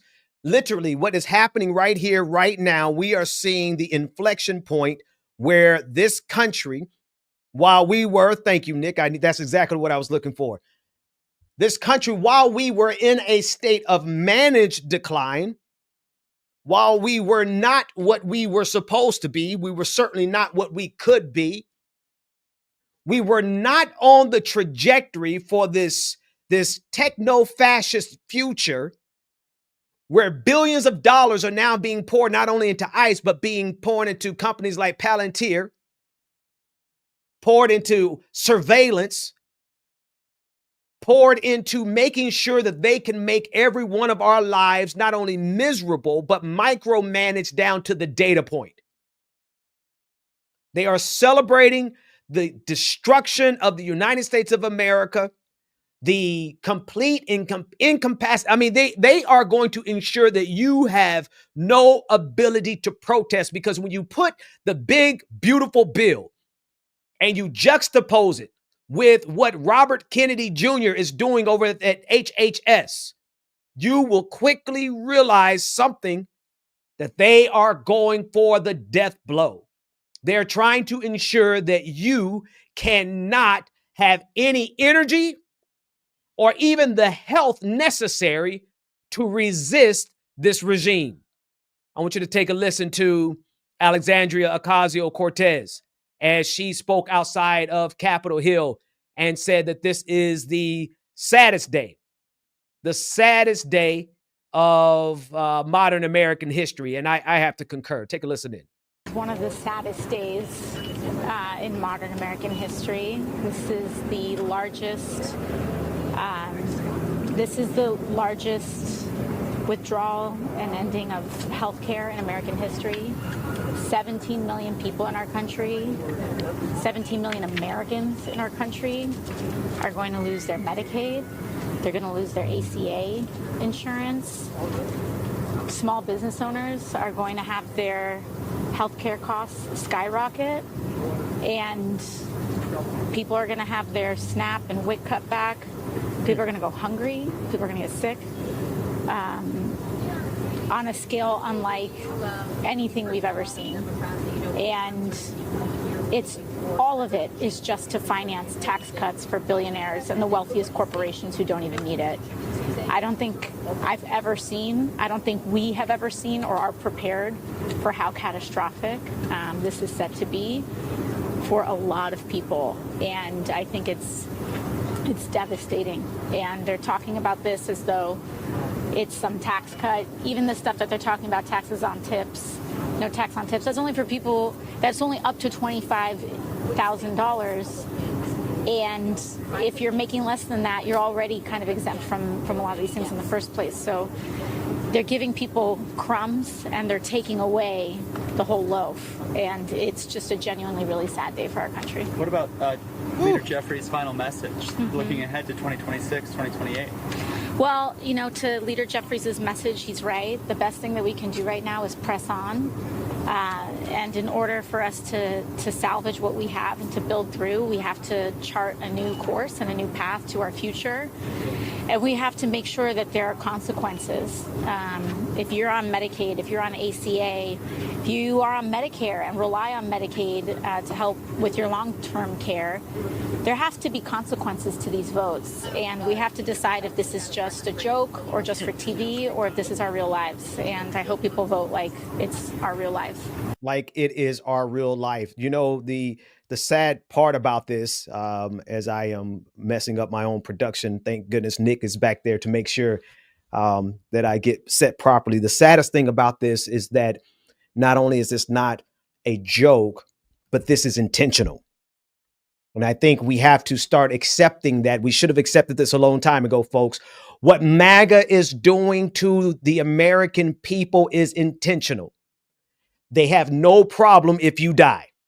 In fact, it actually helps them out the more we die and more quickly we die. They cannot afford to have resistance. They cannot afford to let there be an even playing field because they cannot compete on an even playing field. And so it is very necessary for them to destroy us, completely and totally destroy us. I mean, they want us dead. They want us dead. And it is evident by how many people are getting ready to get sick and die because of this bill. It's not just that they are getting rid of 17 million people off of Medicaid, but the rural hospitals that so many people depend on that were already in trouble. Those hospitals are going to shut down, those that were left. It's not just that they did this to enrich the rich even more.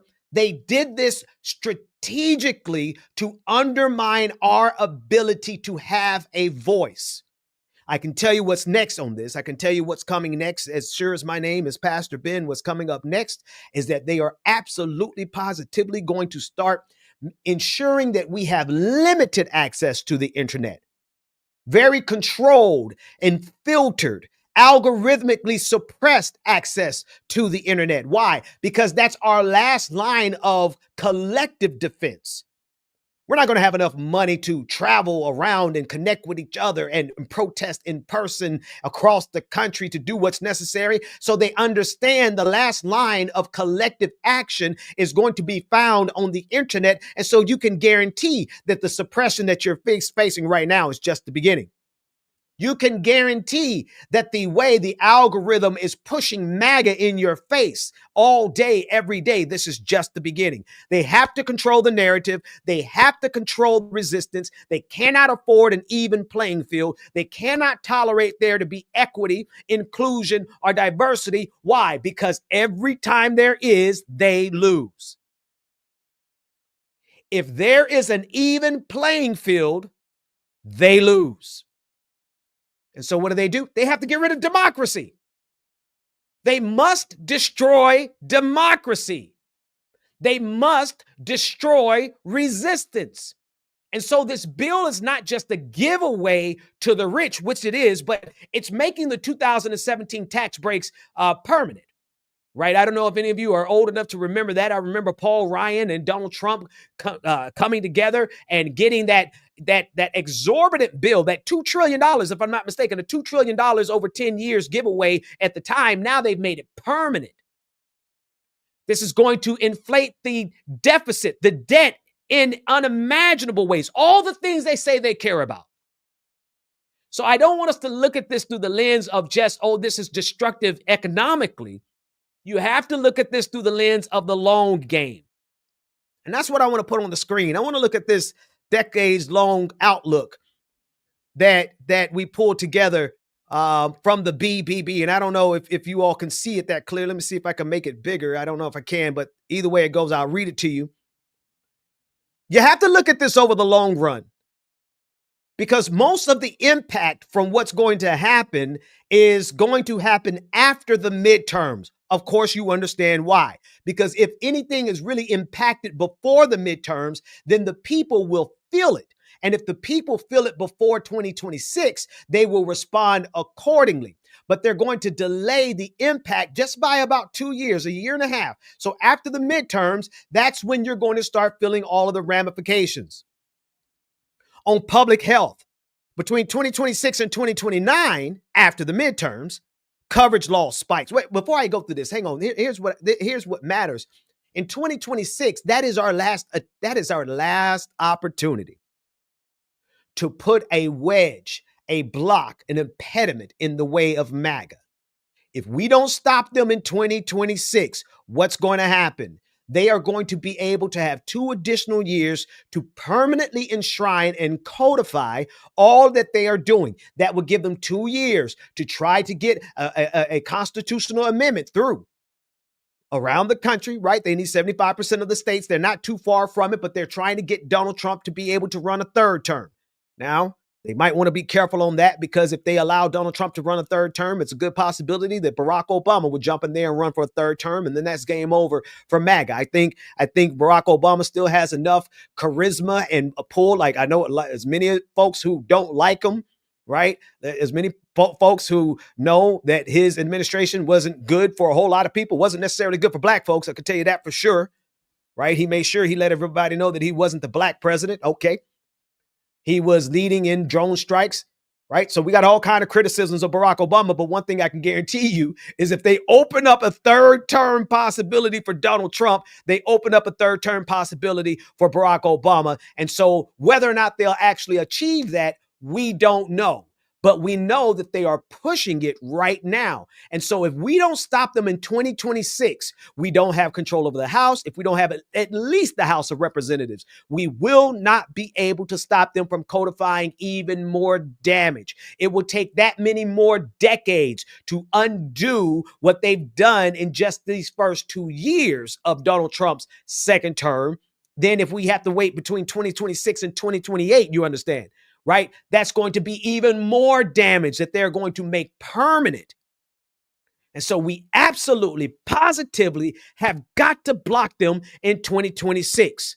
And this is why they are not letting the impact of what's happening in the big, beautiful bill take place until after 2026. But if you look at the long term, you look at the decade-long outlook based on, and of course, if you're looking at the screen, this is covering all the major areas of what this bill does to public health, what this bill does to climate, what this bill does to social stability, what this bill does for wealth concentration, and what this bill does for democratic institutions. Between 2026 and 2029 in public health, coverage losses spike. Those people who have coverage now are going to lose coverage. Rural closure of hospitals. Between 2030 and 2034, life expectancy declines. We are going to be living shorter lives in the United States of America as a result of this bill. 1 to 2 million more uninsured children across this country. This is an intentional attack on the not even the livelihood, but the ability to have life. In terms of climate change, emissions are going to rebound by 2027, as though we were making great progress, but this bill is going to ensure a reversal. And of course, we're going to miss 2030 emissions target. Forget about that. They don't even believe climate change is real. They don't even believe climate change is real, undoing much of the IRA gains. Social stability. Food insecurity rises. People are going to be hungry. And they're ensuring that that hunger doesn't kick in until after 2026. But by 2027, but 2028, people will be experiencing hunger. And let me tell you, I don't know how many of you, I know this is a working class channel, so many of you probably understand exactly what I'm getting ready to say. When you are hungry, when you can't feed yourself and you can't feed your kids, you cannot focus on politics. You cannot focus on what the government is doing to you, what the regime is doing to you. And this is why they need us to be sick and hungry. Growing geographic inequality. We are going to be segmented by zip codes, no longer north versus south, but precisely by your zip code.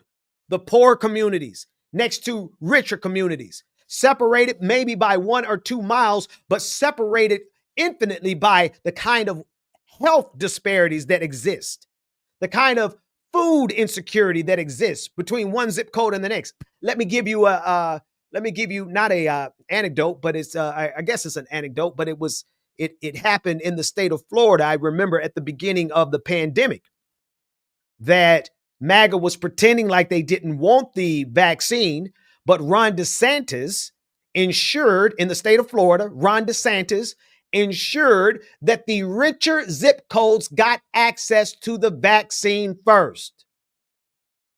I need to repeat that. At the beginning of the pandemic, in the state of Florida, Ron DeSantis ensured that the richer zip codes, the richer Floridians, got access to the vaccine first. This is what it's going to mean. You could be in one zip code over and be living in food insecurity, with health disparities, not able to access hospitals, not able to access decent education. And all of this is enshrined in the big, beautiful bill. Wealth concentration, we already understand what they're going to do there. The top 1% of income share is going to increase over 25% more than where we are right now. Intergenerational wealth gap is going to widen. They are so committed to passing down wealth without any responsibility to the system from which they gain the wealth. What am I saying? They don't want to contribute anything. They want to take everything from us and contribute nothing. This is what the big, beautiful bill is going to do. democratic institutions between 2026 and 2029, the courts are going to be overwhelmed with challenges. They already are overwhelmed. The split between courts that are trying to uphold the judiciary and courts that are loyal to Donald Trump. It doesn't help that we have the Supreme Court that is loyal to Donald Trump. And so we are going to see the further erosion of our institutions based on the judiciary. Folks, I'm just, at the end of the day, we have to act now. It's now or never. It is now or never. I don't know what it is that you can do. I don't know what it is that you can contribute. I don't know what it is that you have an expertise in. You may not be able to hit the streets. You may not be able to go and protest. I don't know what it is that you can do, but folks, whatever it is that you can do, we got to do it now. We're not going to have a chance to do it when you consider the way the surveillance state is getting ready to be jacked up with steroids and like their own crack cocaine. The kind of money that they're putting into ICE, and be sure what they're doing with ICE, Immigration, Customs and Enforcement, they are deputizing localized, not even just sheriff officers, sheriff deputies and police officers. They are deputizing them to carry out the function of ICE. They're also deputizing college campus police. But they're also deputizing just random Joe Schmoes off the street. People who have a little bit of militia training. Proud Boys. This and the amount of money that they're pouring into ICE. I hope you understand that this is not going to remain ICE alone. Immigration alone. There is nothing that's going to stop them from, except us, from converting ICE from focusing on immigration to focusing on political suppression. Let me say that again.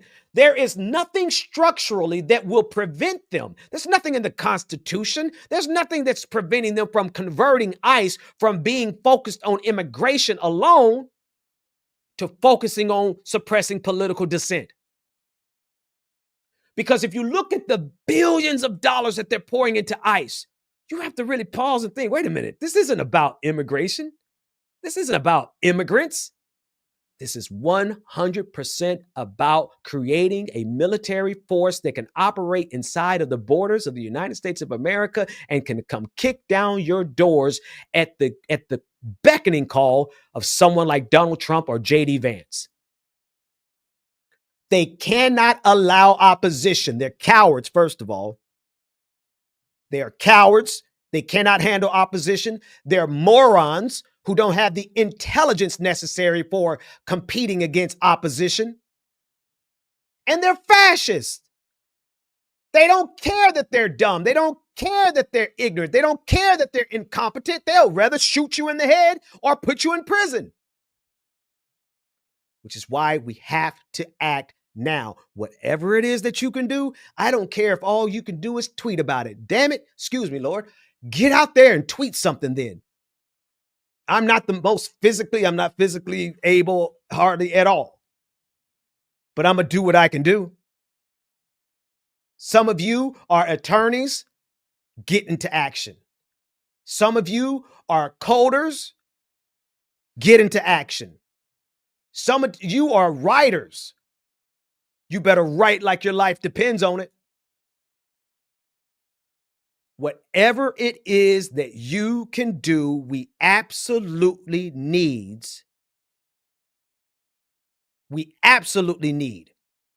to get into action right now. Why?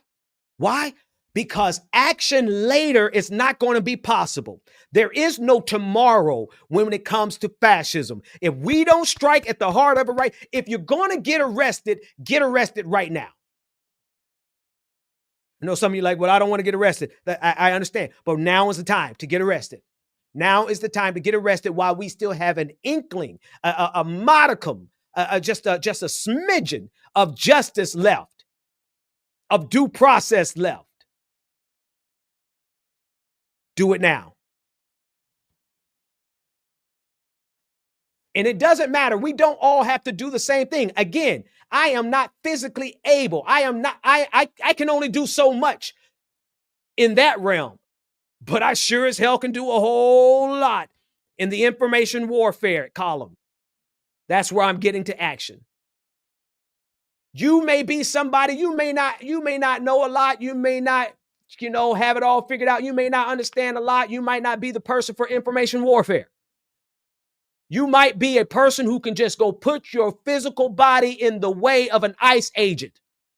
Now, I don't want to encourage people to do something that I can't do myself. You evaluate that for yourself. You figure out what risk you can take. But what I'm saying is, whatever level of risk that you can take, we need to go all the way to the edge right now. My 7-year-old regularly, he's a little bit concerned about it, and I understand, but I have to tell him, don't worry about it. Dad's got it under control. He's a little bit concerned about the stuff that I say on the internet because he's like, well, what if Donald Trump sends his agents and bang on our door?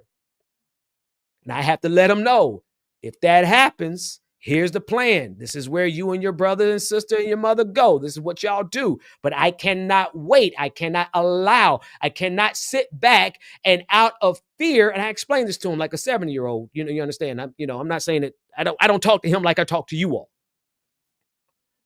But I let him know that I cannot allow the fear of what could happen make me freeze, and then it happens anyway. And I also have to let them know that I'm fighting for their future. I'm fighting for their future. I'm fighting because this country has decided that they don't want to believe climate change exists, and so they want to run headlong into climate catastrophe. This country doesn't want to believe that COVID still exists, and so we're living in the forever pandemic. And as if that wasn't enough, Robert Kennedy Jr. has committed himself to bringing us and ushering us into an age of pestilence. That's a phrase I got from Andrea Rovinsky. There was no better way. Now, I told her, I said, Andrea, when I use it the first time, I'm going to give you credit for it. Maybe the second time and the third time, I'm going to give you credit for it. But somewhere around the fourth or fifth time, what preachers do, we kind of forget where we got it from, and then we start saying it like it's our own. Robert Kennedy Jr. has been assigned to do one thing, and that is to usher us into an age of pestilence.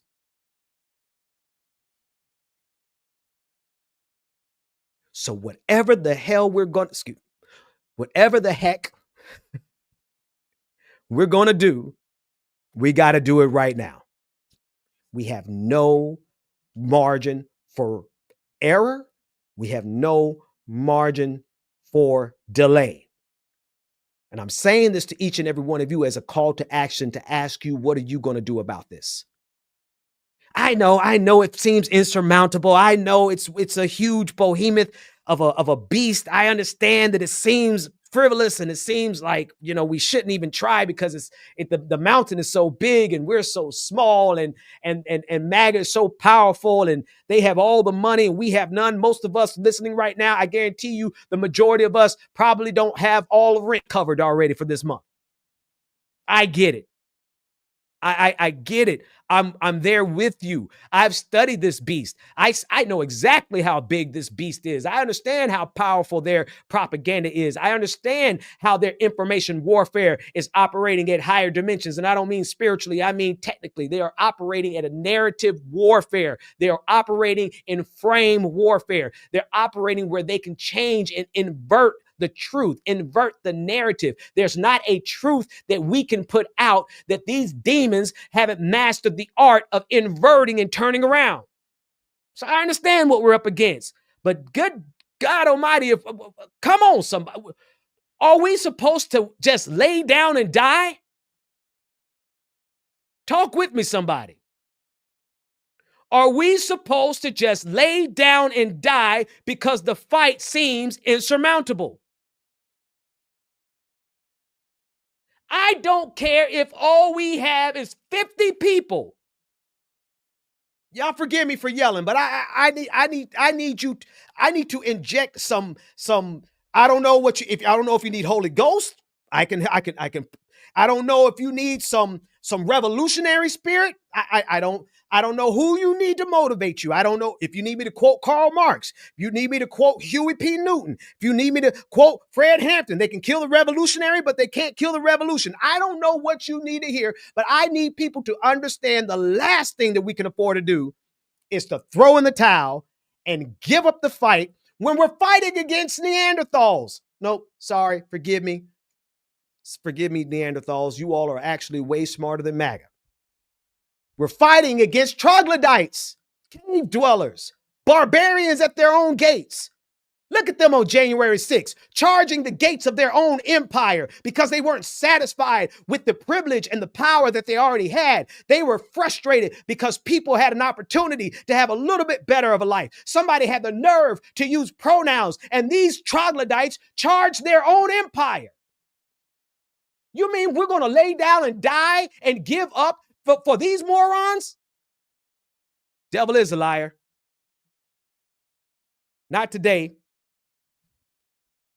No. We are not going to give up simply because it feels insurmountable. I don't care how you resist. I don't care how much you resist, as long as you resist. And we know what else. Let me say one more thing before I go to the next story. We don't have time to fight each other. Now, I don't like Democrats right now because of what they're doing to Zoran Mandami. We're going to go to him next. I don't like the establishment Democrats right now. And I wrote last week and we covered it last week, and I mean it. Whatever they do to him in 2025, we're going to do to them in 2026. That hasn't changed. But between now and November, we don't have time to fight each other. We don't. Don't mean you got to like them, because I don't. Don't mean you got to work with them, because I'm realizing more and more I can't. But I am not going to use my energy having confrontations with them when I need to let all hell break loose on MAGA. I like this comment from Tiger, not only because it's a super chat, but it's a great question. Tiger says, how do we start our own troll farm to control the narrative online, like alt account troll farms, to make more people see the truth? We absolutely need to do this. We absolutely positively need to do this. We have to control the narrative. We have to, at least, if we can't control the narrative, we have to at least put some inertia in their ability to control the narrative. We got to slow down their machine. We got to throw some dirt into their cogs. We got to make that thing just run a little bit more inefficiently. Now, that's something everybody can do. Everybody underneath the sound of my voice. If you're not a person who could physically go and confront ICE, if you're not a person who's an attorney who could fight through the judiciary, the legal system, the justice system, if you're not an organizer and you're not the kind of person that can go out and get 10,000 people to show up at City Hall, if that's not you, you know what you can do? You can join us online to fight in the information warfare. In the information war.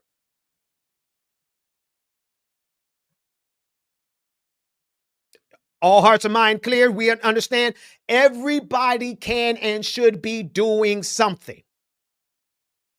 Now, I can tell you all I've been working on for the last 4 years, besides what God has been giving me, and I'm excited about that. You know, all the brilliant stuff that God has just been pouring into me. But what I've been focused on simultaneously, I've had to run it concurrently, has been how do we fight back against this MAGA devil? Demon, this beast, this infrastructure, this mechanism. So I got some ideas, I got some solutions, and we'll get to those at another time. We'll talk about it, but a lot of it does fall right with what Tiger just said. I'll put it back on the screen. We need to fight in the information war, like our lives depended on it. Do not be afraid of confronting people online. Don't be afraid of them saying something to try to trigger you. You got to steel your backbone, steel your spine. You got to be willing. If you listen, first 3 years of me being on Twitter, I had to die on the inside. I had to. You know, social media is not a fun place and it can easily trigger you. It can make you have anxiety if you're not careful. I understand that, but y'all we gotta get a stiff upper lip, not stiff upper lip. What is it? A stiff chin. Somebody help me with that phrase. It escapes me. We've got to fight like hell on every single angle, on every single side. I don't know how many times I'm going to say that, but I'm going to keep saying it until we see even more action. And the action, now here's where I will fight the Democratic establishment.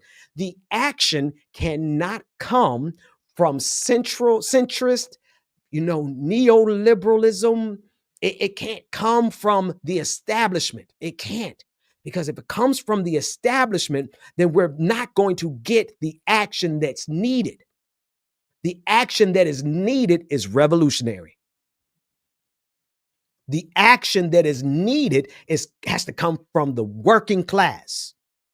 It's got to come from people who understand what it's like to have to go feed your family in a food pantry.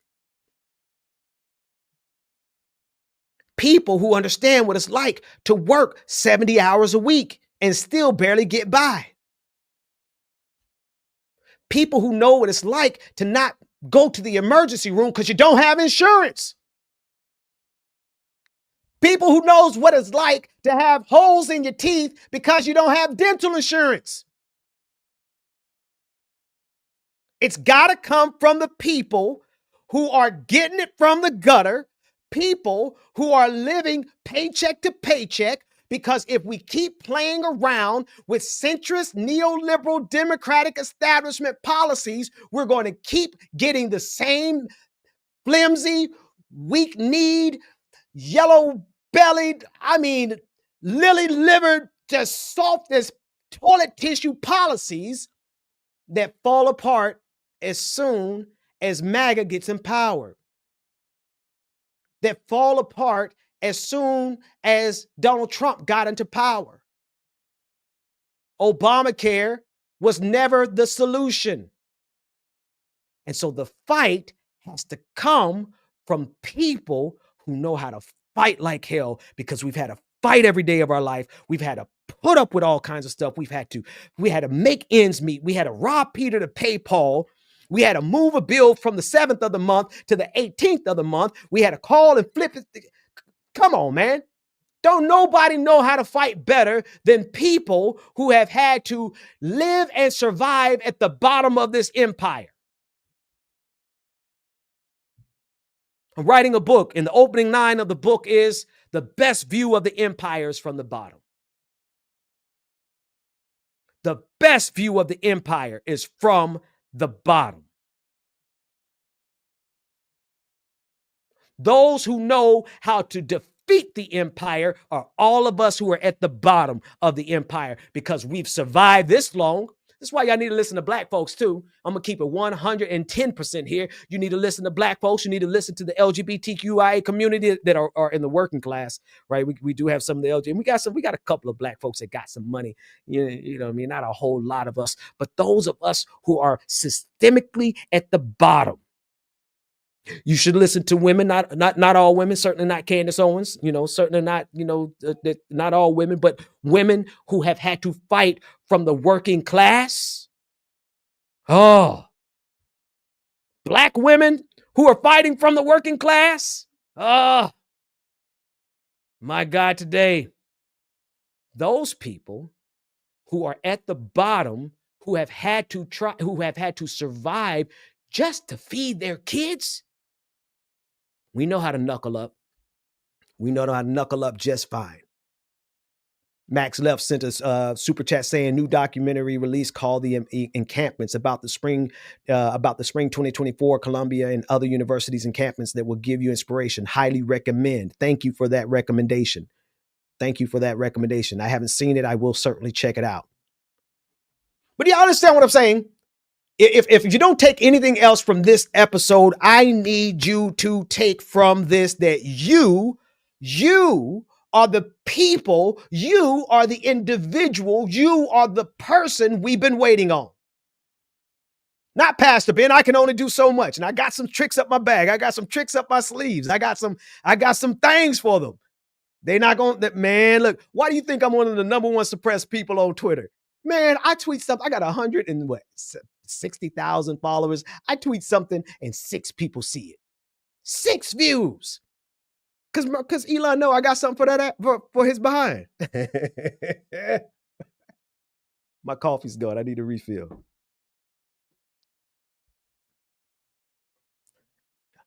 I want you to hear from Zoran Mamdani. Man, I cannot pronounce that brother's name. Somebody give me the phonetics. Mamdani. I should have been covering him a lot longer. But actually, this is only really my 3rd week back doing a show, so it's fair that I didn't cover him sooner. But Mamdani, I'm just going to call him Zoran until I can get his name right. I don't want to disrespect the brother's name. But I want you to hear him as he discusses Donald Trump's attempt to deport him. You all have heard this story. You already know what's going on, but I want to talk about this shift. I told you it was never about immigrants alone. It was about using the threat of deportation to silence political opposition. Now, the spirit in me has been evolving on this issue. And I don't want to say this. I want to say this, but I want to still give total credence to what. Thank you, Wanda. You're inspiring me to keep fighting. Absolutely, you keep fighting. Absolutely, positively, keep fighting. I'm gonna say this, and then I'm gonna play the clip from Zoran because I think the threat of deportation is insidious. Okay, but I gotta say something first. Hear me out. When you consider what they are doing to the environment here localized, of course, the global climate disaster is something we can't escape, but locally in the United States of America, they're releasing new pollutants in the air. 7 new pollutants in the air that were previously prohibited are now being released in the air. We consider what they're doing to the water supply, not only the removal of fluoride from the water, but also just different contaminants that we normally have tried to prevent from being in our water supply. When you consider the disbanding of the various departments and leadership of the CDC, when you look at them firing the over 10,000 milk inspectors, when you look at all the decisions that they're making that is intentionally going to make death a reality, a normal reality in the United States of America, listen, don't threaten me with a good time. I need you to give me a flight. I can't afford to put my entire family on a flight to Africa. Send me back. Get me the hell out of here. Can I get some white supremacists to go fund Benjamin Dixon to get out of America? Send me back to Africa. You're not. Ultimately, I believe what the enemy meant for evil, this is scripture, Genesis 20:50, or is it 50:20? One of them, what the enemy meant for evil turns around, God turns around for our good. What they are doing to these immigrants is ultimately going to work out in their favor, because who wants to live in Egypt when it's underneath the 10 plagues? Who wants to remain in Egypt while it is going through the 10 plagues? Who wants to remain in Babylon as Babylon falls? So, these white supremacists, they've never been supreme. These white supremacists on Twitter always try to say and think they're scaring somebody. Oh, we're going to deport you to Liberia. Please don't throw me in the briar patch. Please don't throw me in the briar patch. Brer Rabbit. Could you please fund all of Black America and all of our woke white friends? We want y'all to come too. Fund all of us to get out of here. Don't threaten us with a good time, because we know the outcome of your policies. It's going to be a lot of y'all going to die. MAGA. And I'm going to be right. If I have to be here, I'm going to go to so many funerals and I'm going to hold up my sign. This is what you voted for, isn't it? I'm sure I get shot, so I might not actually do that, but I'm sure I'm going to say it and get under their skin. All right, here's Zoran Mamdani talking about Donald Trump trying to deport him. Again, don't threaten me with a good time, but it's being used as a political tool. Let's listen in. Hey, Donald Trump said that I should be arrested. He said that I should be deported. He said that I should be denaturalized. And he said those things about me, someone who stands to be the first immigrant mayor of this city in generations, someone who would also be the first Muslim and the first South Asian mayor in this city's history. Less so because of who I am, because of where I come from, because of how I look or how I speak, and more so because he wants to distract from what I fight for. I fight for working people. I fight for the very people that have been priced out of this city, and I fight for the same people that he said he was fighting for. This is the same president who ran on a campaign of cheaper groceries, who ran on a campaign about easing a suffocating cost of living crisis. And ultimately, it is easier for him to fan the flames of division than to acknowledge the ways in which he has betrayed those working class Americans, not just in this city, but across this country, and the ways in which he continues to betray them. Because we know that he would rather speak about me than speak about the legislation that he is shepherding through Washington, D.C. Legislation that will quite literally take health care away from Americans. Legislation that will steal food from the hungry. Legislation that looks to build upon one of the largest transfers of wealth we've seen in recent history in his first administration and do it once again for the very Americans who already have enough. We should be fighting for those that do not have what they need to live a dignified life. That is what I will do, and I am thankful to have the protection and to have the support of so many New Yorkers who have stood up and said how unacceptable this is, including our governor, including members of the labor movement. And ultimately, what I fear for is that if this is what Donald Trump and his administration feel comfortable about saying about the Democratic nominee for the mayor of New York City, imagine what they feel comfortable saying and doing about immigrants whose names they don't even know. Imagine what they're saying and doing about immigrants. You know, thank you, Nick. Thank you. That's all I can say is thank you. Y'all shout out Nick in the background. He's the one that makes this happen and keeps me from completely messing up. Imagine what these people are so evil. They just, you know, at the core of who and what they are, they're evil. And I know a lot of my secular friends don't like to speak in such religious terms, but when you look at what they get joy out of, when you look at what they're willing to do, they're putting actual alligators. And don't listen, alligator. So somebody said we should not call it alligator Alcatraz because that glamorizes it. I looked for another alliteration and I came up with one, but I don't think I should probably say it, especially because I'll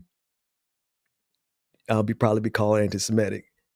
But it is a concentration camp, to be sure. So when we look at alligator concentration camp in Florida, in the Everglades, it's already surrounded by wildlife and alligators. But they're bringing in more alligators so that if anybody tries to escape, they will get eaten by alligators. And these demented devils are celebrating that. That's what I voted for. That's their new slogan. That's what I voted for. They voted for the greatest evil that they could possibly conjure up. That's what they voted for. That's who they are. And then they quote, they tweet a scripture. You understand? They tweet a scripture and say, you know, oh, I love Jesus. Oh, I just love Jesus so much, but can we kill some more immigrants? Can we deport some more children? Can we separate some more families? Can we bomb some more Gazans?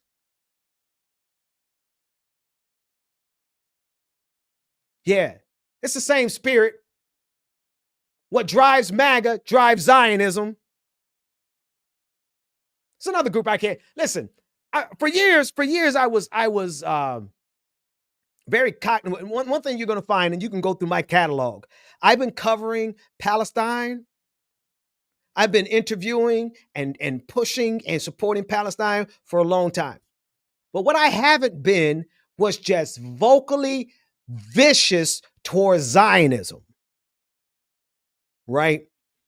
You go through my catalog, you're not going to see me a big stockpile of videos of me being just vocally vicious towards Zionism.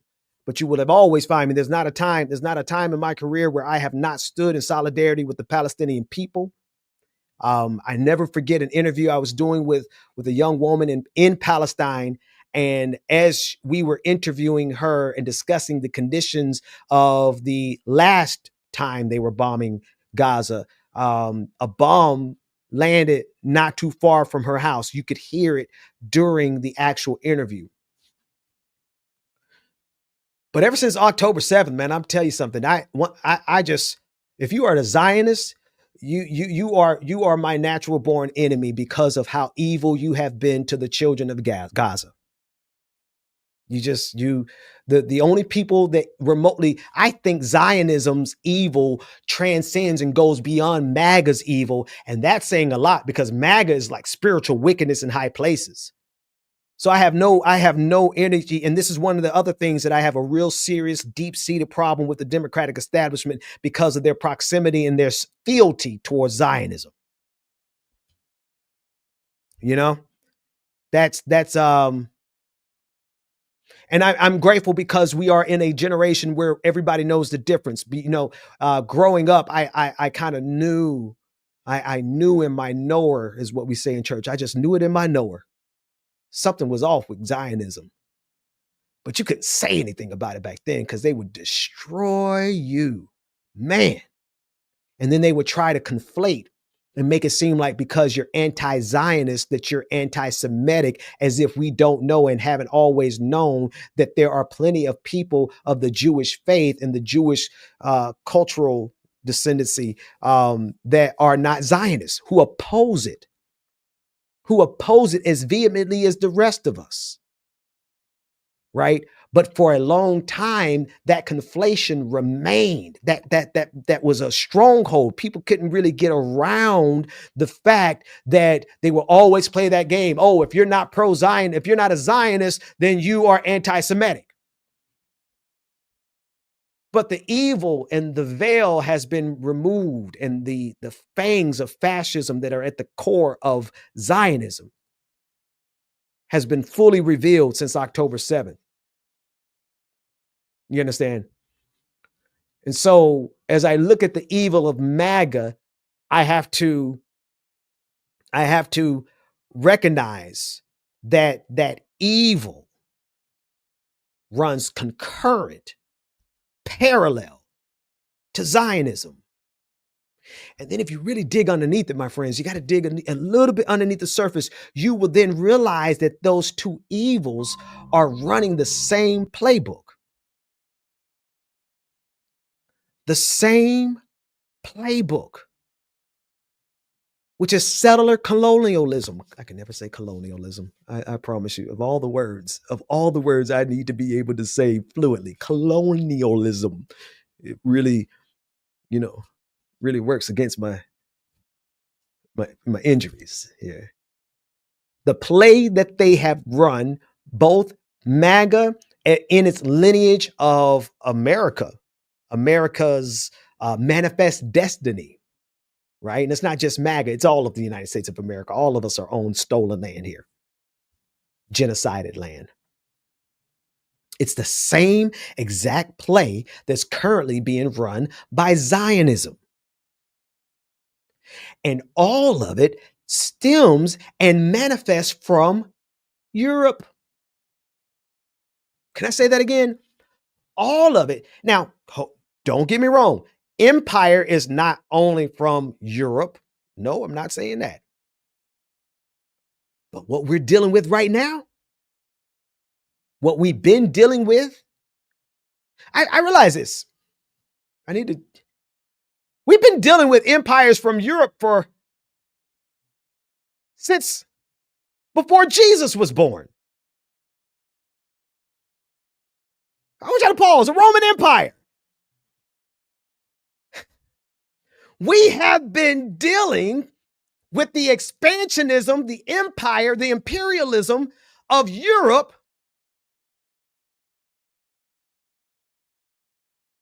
since before Jesus was born.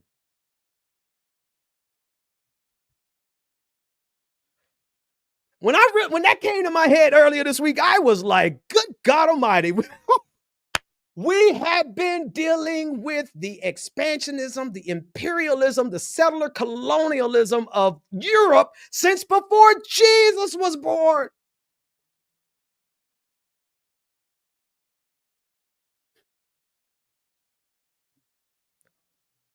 Can we pause and reflect? In the Bible, it's called Selah, S-E-L-A-H. Can we pause and reflect on what that actually means? And how obscene for us to still be dealing with that devil in 2025 in the form of Zionism. And we get to have to watch it as it plays out across our internet, across our social media feeds. And we have to watch it with the feeling that there's nothing that we can do about it. But I tell you what you can do about it. You can grieve. You can mourn. You can shout. You can never silence your voice. You can always stand up. You can always confront. You should never allow them to win the narrative because we were quiet, because we felt like there was nothing that we could do about it. Do you see how I'm tying this? It's tying itself together. You feel like there's nothing that you could do about Gaza. That doesn't mean you stop talking about it. You feel like there's nothing you could do about the big, beautiful bill, but you don't stop talking about it. Even if we have to die with the last thing on our breath being opposition to these things, even if we don't win in our lifetime, we never stop talking about it. And with every generation, the wisdom and the clarity necessary to defeat it is revealed. Take a listen to this sister who was on the BBC who would not take the bait. Oh, I don't think I have enough time. Let me play a little bit of it. Here it is. Condemnation for Hamas. Are you saying that what happened on October the 7th was not acceptable? When you do this, no, I'm asking another people in the media do this. Again, it is to justify. Nothing justifies genocide against the Palestinian people. I'm here to tell you exactly what I think. Could you just answer I'm not going to stand here and condemn Hamas. I'm not going to do that. You're not going I'm to going to stand here and condemn the IDF, the occupation, and the role of Western imperialism in that entire region. Fiona, hang on one second. I am here to condemn Keir Starmer and David Lammy and the British government and British imperialism's role in this occupation and in this genocide. You cannot sit there and seriously say you will not condemn Hamas, who have I can brought, say whatever I like. Well, you can. As I tell you what, the British public are watching you. The British public are watching you. And if you will not condemn terrorists, people who have caused absolute chaos upon the Palestinian people, the ones that started this conflict, can you see the disdain the British public, the people of Palestine, Jewish people will have for you? I'm happy to condemn terrorists. Let's start with Keir Starmer. Let's start with David Lammy. Let's start with the people that started this war. And let's talk about the IDF. Let's talk about the IDF. Who started the war on October the 7th? I'll tell you, it began in 1948 with the forced expulsion of hundreds of thousands of Palestinians. We can get into a historical discussion. It's not worthwhile. You are so correct. In fact, the British were entirely involved in setting up the Zionist state. They were entirely involved in that. So British imperialism historically is responsible for those crimes, and today it is still responsible for those crimes. And what makes you so angry, actually, is the fact that more people support people like Bob Villan, more people in Britain actually want to see an end to the occupation. They don't support Britain sending arms to Israel. And that's what enrages you. They don't support Bob Villan spouting out vile anti-Semitism. I don't want you to sit here and call the British public racist and anti-Semitic, because they do not support Bob. You just said the vast majority of people support what Bob Villan said. You just said that. And they do not overwhelmingly. I think you're upset about there's a man who's been given a platform to spout out. But you're not upset about 100,000 Palestinians. Who said that? You're not upset about the fact that the IDF killed children. I don't want children to die. Don't shout at me, please. He's so emotional.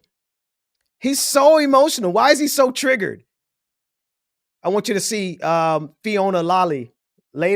Y'all know I can't pronounce nobody's last name. It's not out of disrespect, but I want to definitely put her handle on the screen. Please go follow her at Fiona_LALI. Why was he so emotional? Why was he so triggered?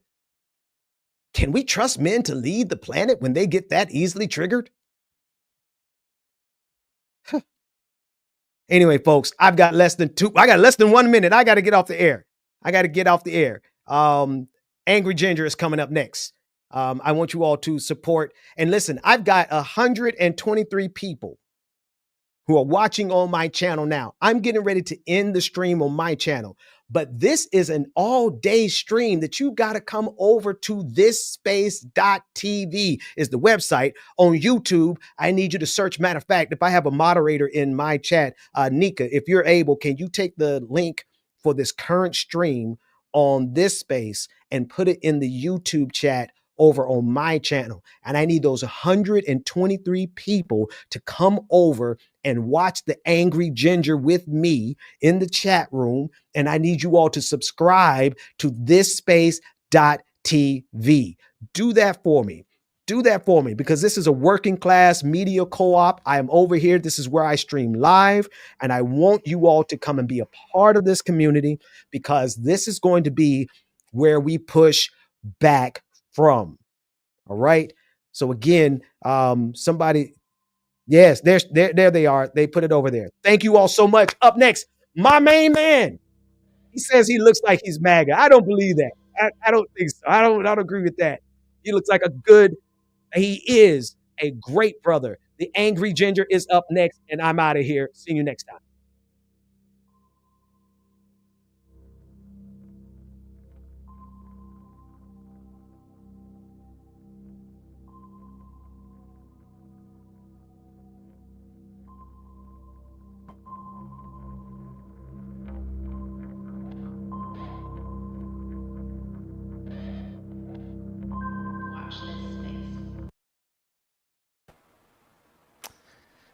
What's happening, family?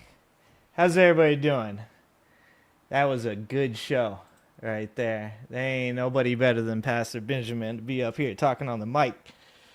It's tough for me. It's tough for me to come in after that, man. It's tough for me to come in. But, you know, it's all about we, and it ain't about me. You know, so I love coming in here after Benjamin. You guys might not know it, but I sit in the studio and just watch Pastor Benjamin for like the 20 minutes before I come on here, because I love watching. I get home from work. I come home, I sit down, I get everything prepped. Have Nick back there helping me out, making sure I know what I'm doing before I get on here. And then I sit here and I watch my dude Pastor Benjamin preach. So, you know, shout out to this space. 1K subscribers in less than a month. So, you know, doing big things, and it's great to hear other people talking about it. It's great to hear Pastor Benjamin over there on Kyle Kalinske talking about it. It's great to hear Sam Cedar talking about it. It's great to hear people supporting people, because that's what needs to happen. Because we all know what happened today. I don't know what we're going to talk about. What could we possibly talk about on this day? We're going to talk about a big, beautiful bill. Big ass, ugly bill. A big, destructive transfer of wealth from the middle class, from the impoverished to the ultra wealthy, once again happening. That's what we're going to talk about. But, you know, I think I want to follow up with what Pastor Benjamin was talking about for a second there. And that is, you know, you are the ones who make the difference here. And it sometimes feels exhausting. Sometimes it makes you feel apathetic. Sometimes it makes you feel nihilistic. But that's literally their game. That's what they want from you. That's what they want people to believe, is they have flooded the zone. They have used a fire hose strategy. You can go back to Project 2025 and read it. Said before, the smartest thing they did was they put it in a book. Okay? Not enough people know how to read books.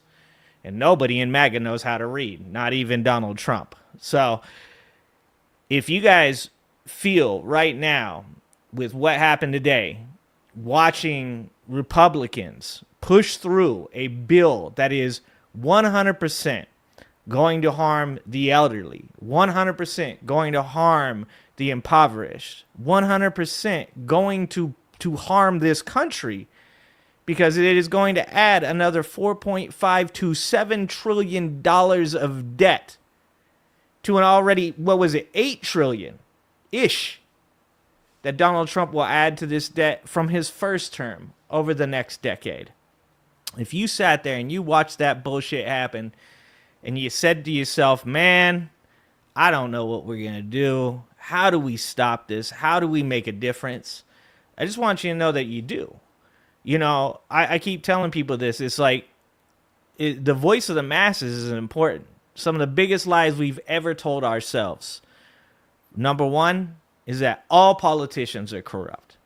I started a podcast to sit down and talk to real politicians, to people on the local level, to people running for Senate, because I wanted to know, because I believe that too. I thought everybody's bad, you know? I didn't know about Katie Porter. I didn't know about Jamie Raskin or Jasmine Crockett or Bernie Sanders or AOC. And I got to sit down and I got to talk to these people, and I got to hear real people that really wanted to help people. Teachers that became politicians that still work their job and drive 3 to 4 hours to the Capitol so that way they can do their job and then drive 3 to 4 hours back home because they have to start work on Monday. People that actually cared.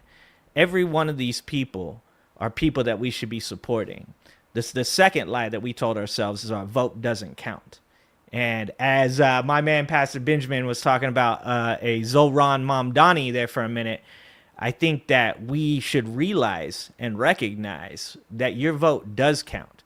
And you don't really need to look on our side of the aisle to determine that. You can look right across the aisle at the white trash trailer park Marjorie Taylor Greene and Lauren Boebert to see that some people's vote obviously do count.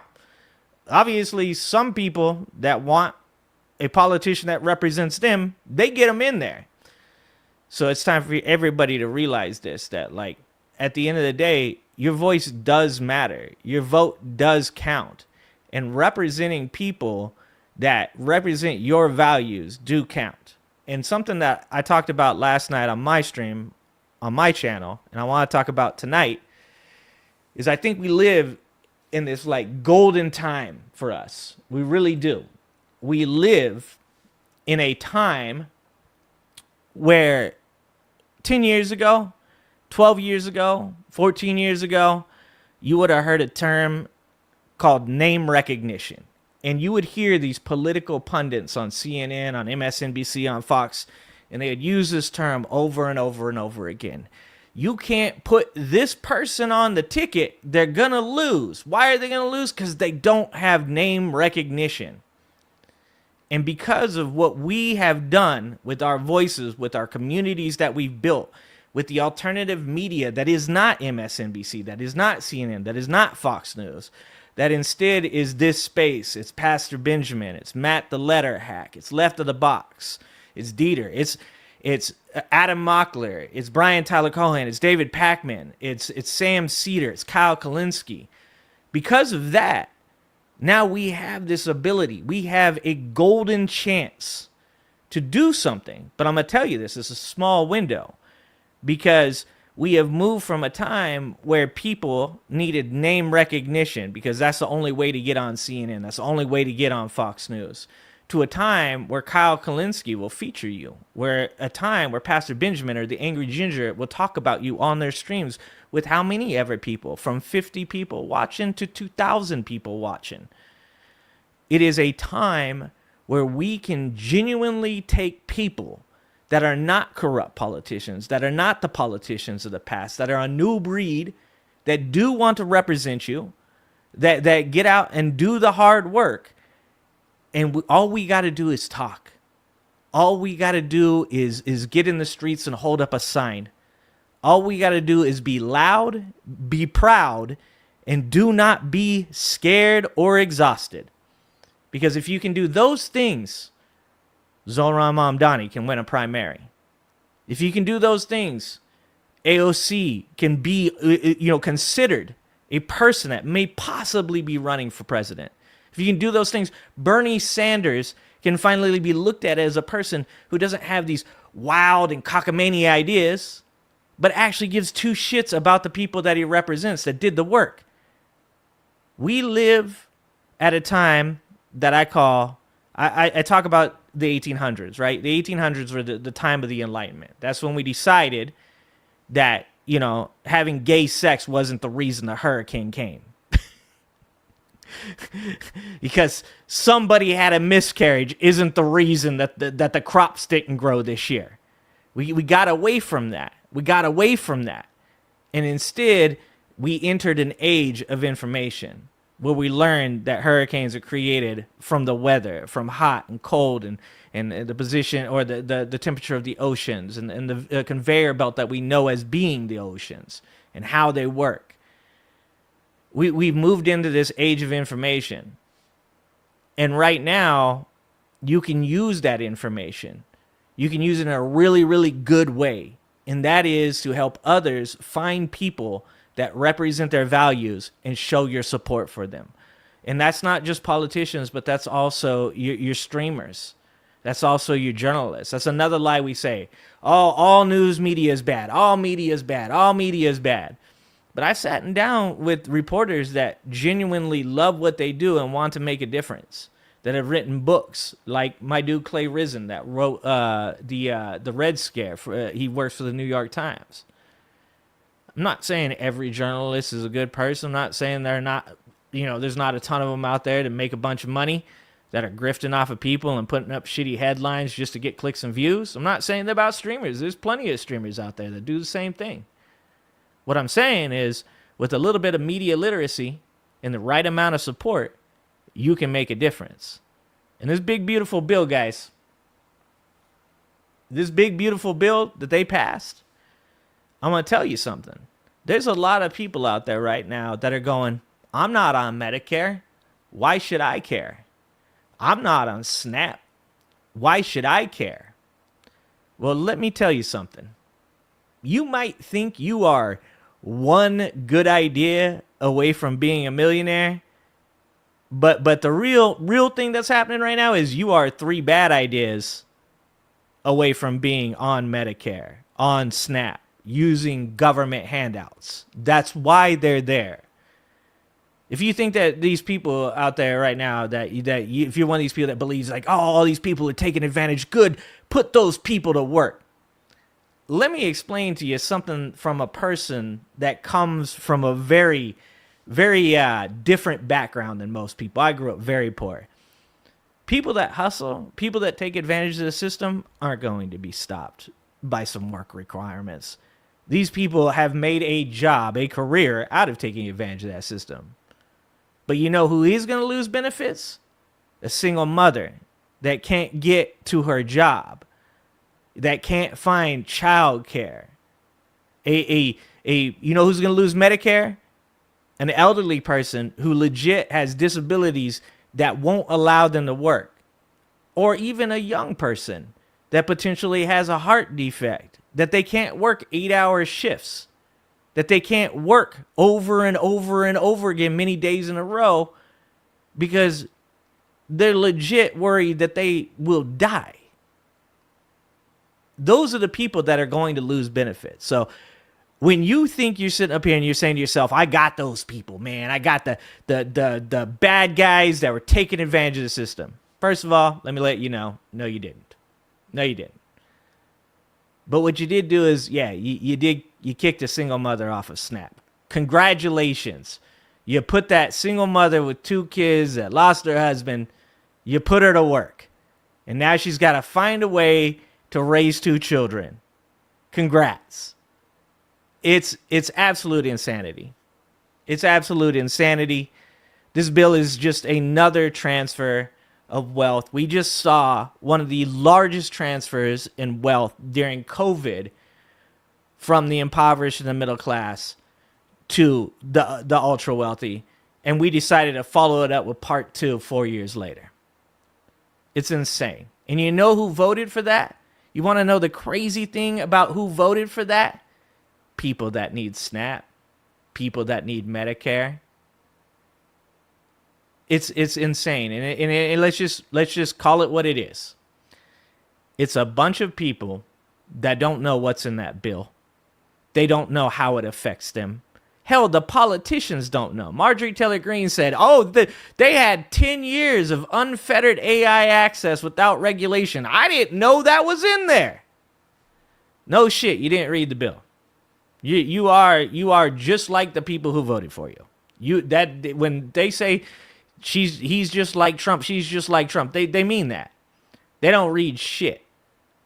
You just had this guy who said, I was gonna vote no, but after a couple conversations with Donald Trump, I decided I was gonna vote yes. And then I looked across the aisle and I saw the reactions of Democrats. And I saw how badly those Democrats were reacting to us passing this bill. And I thought, I must have done something good. Because we can call it how it is. They don't care about helping people. They don't care about helping their constituents. They care about owning the libs. And that's all their voters care about either. Their voters, there's a man right now who had an Iranian wife who has been taken and detained for being an Iranian citizen in America. And they asked that man, they said, are you going to take down your Trump flags? And he said, nope. He said, I know Donald Trump is trying to do something good. These people are in a cult. And the only thing that keeps these people together is owning the libs. And that's what makes the left different than the right.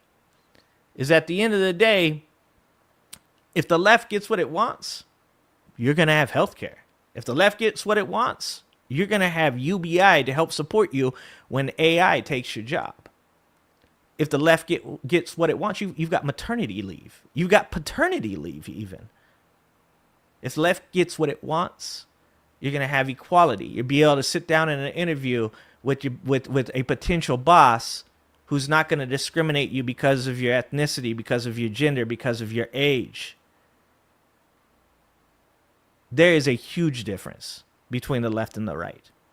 And that difference is the left is the party of we, and the right is the party of me. And I, personally, would rather be the party of we.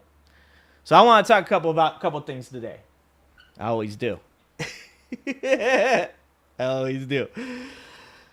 So for most of you guys that watch my show, you know that I constantly talk about there's a big difference for me, okay? There's a big difference between what I think is going on and what a lot of people think is going on.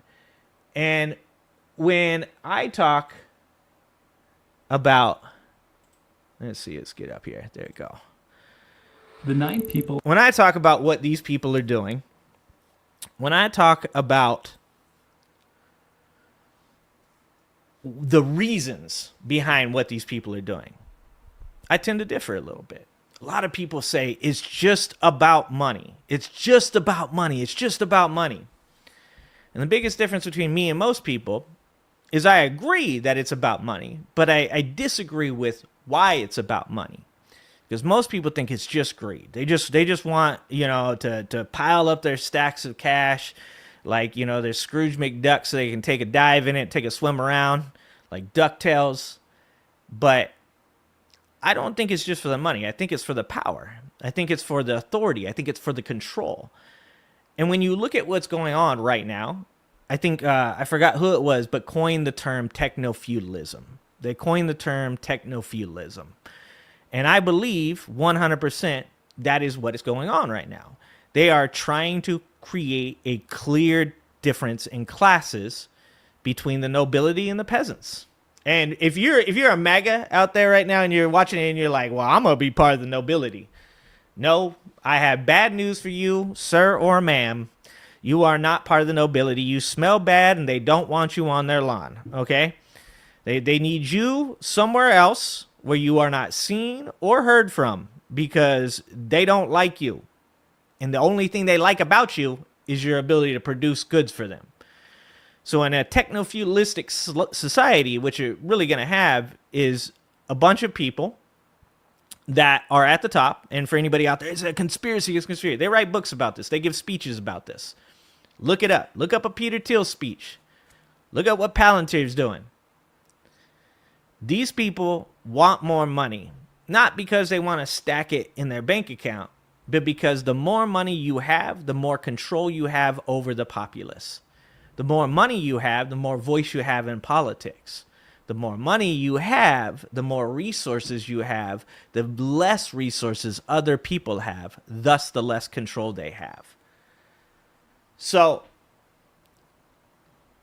if you've seen anything on Curtis Yarvin, if you listen to my show, if you know who Peter Thiel is, if you know what Mark Zuckerberg is doing or what Elon Musk is currently doing in Boca Chica right now, you know that these guys, they want what Trump has dubbed freedom cities.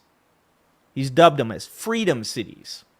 And this is the idea that they get to sit down in a place like Solana County, where you put down something like Forever, California, and you get to have unregulated access to things like nuclear power.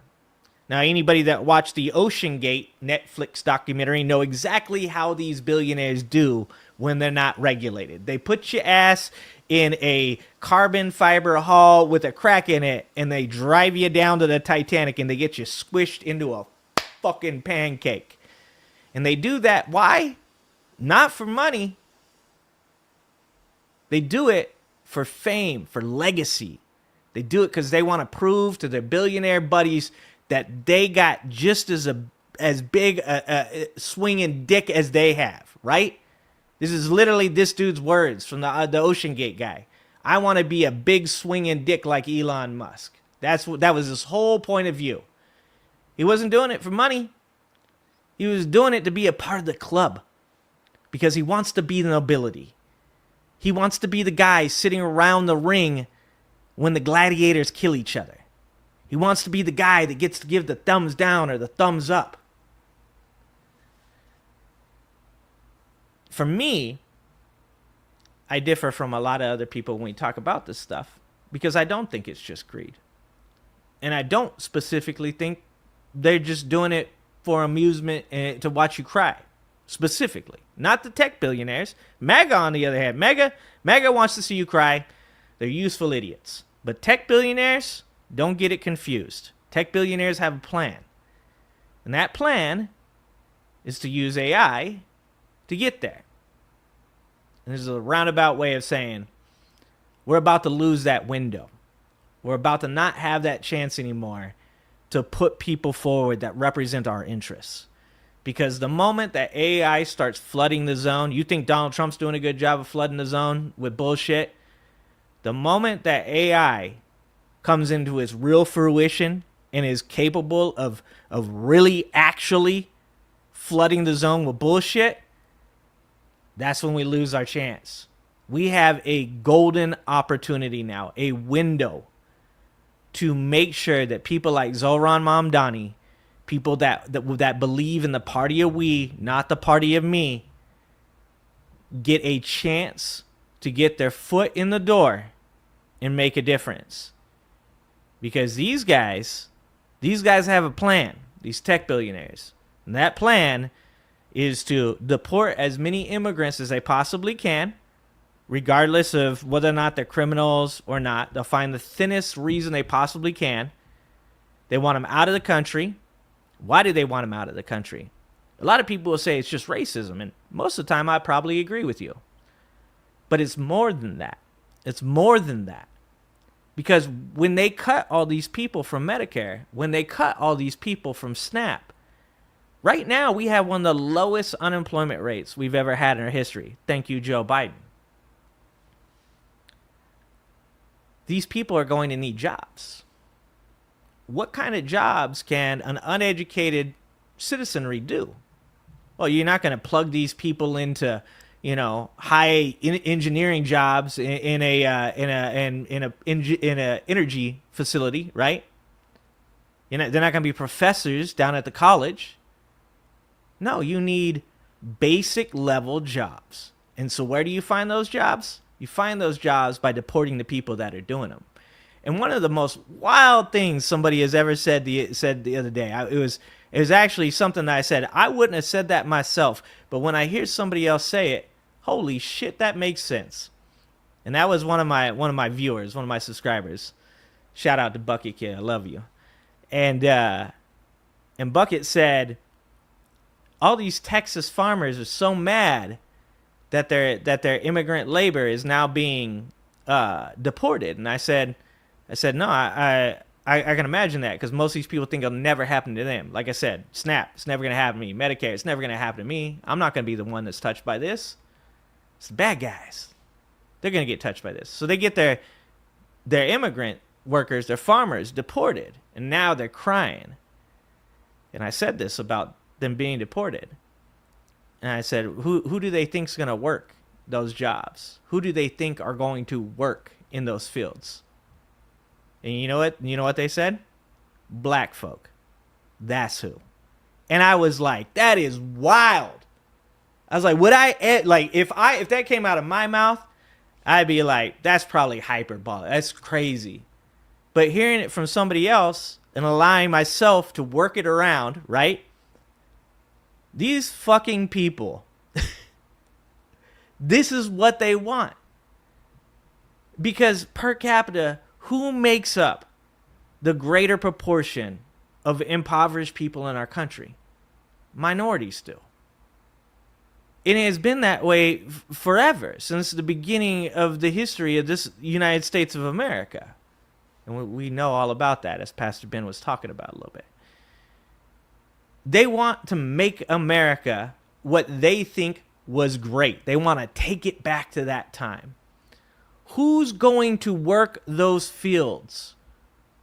Who's going to be the people that are the least educated, have the least amount of resources, have the least ability to move up in society?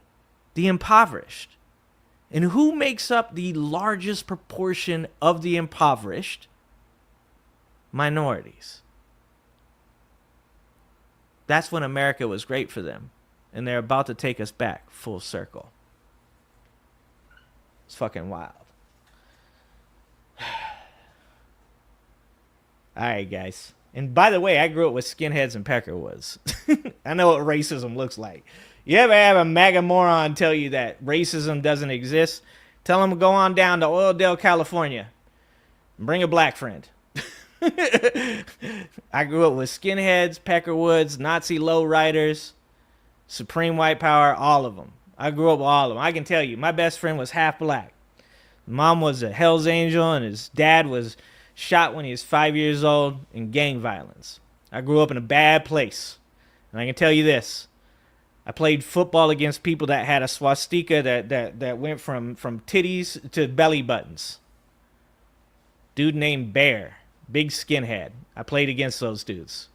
I was out there fighting with the Nazis long before Donald Trump found his way into the Oval Office. There is a lot of racism out there. If you don't believe me, here's a good book for you. I like to talk about my books. Here's a good book for you. Here's a good book for you. White Robes and Broken Badges by Joe Moore. The foreword is from my dude, Jamie Raskin.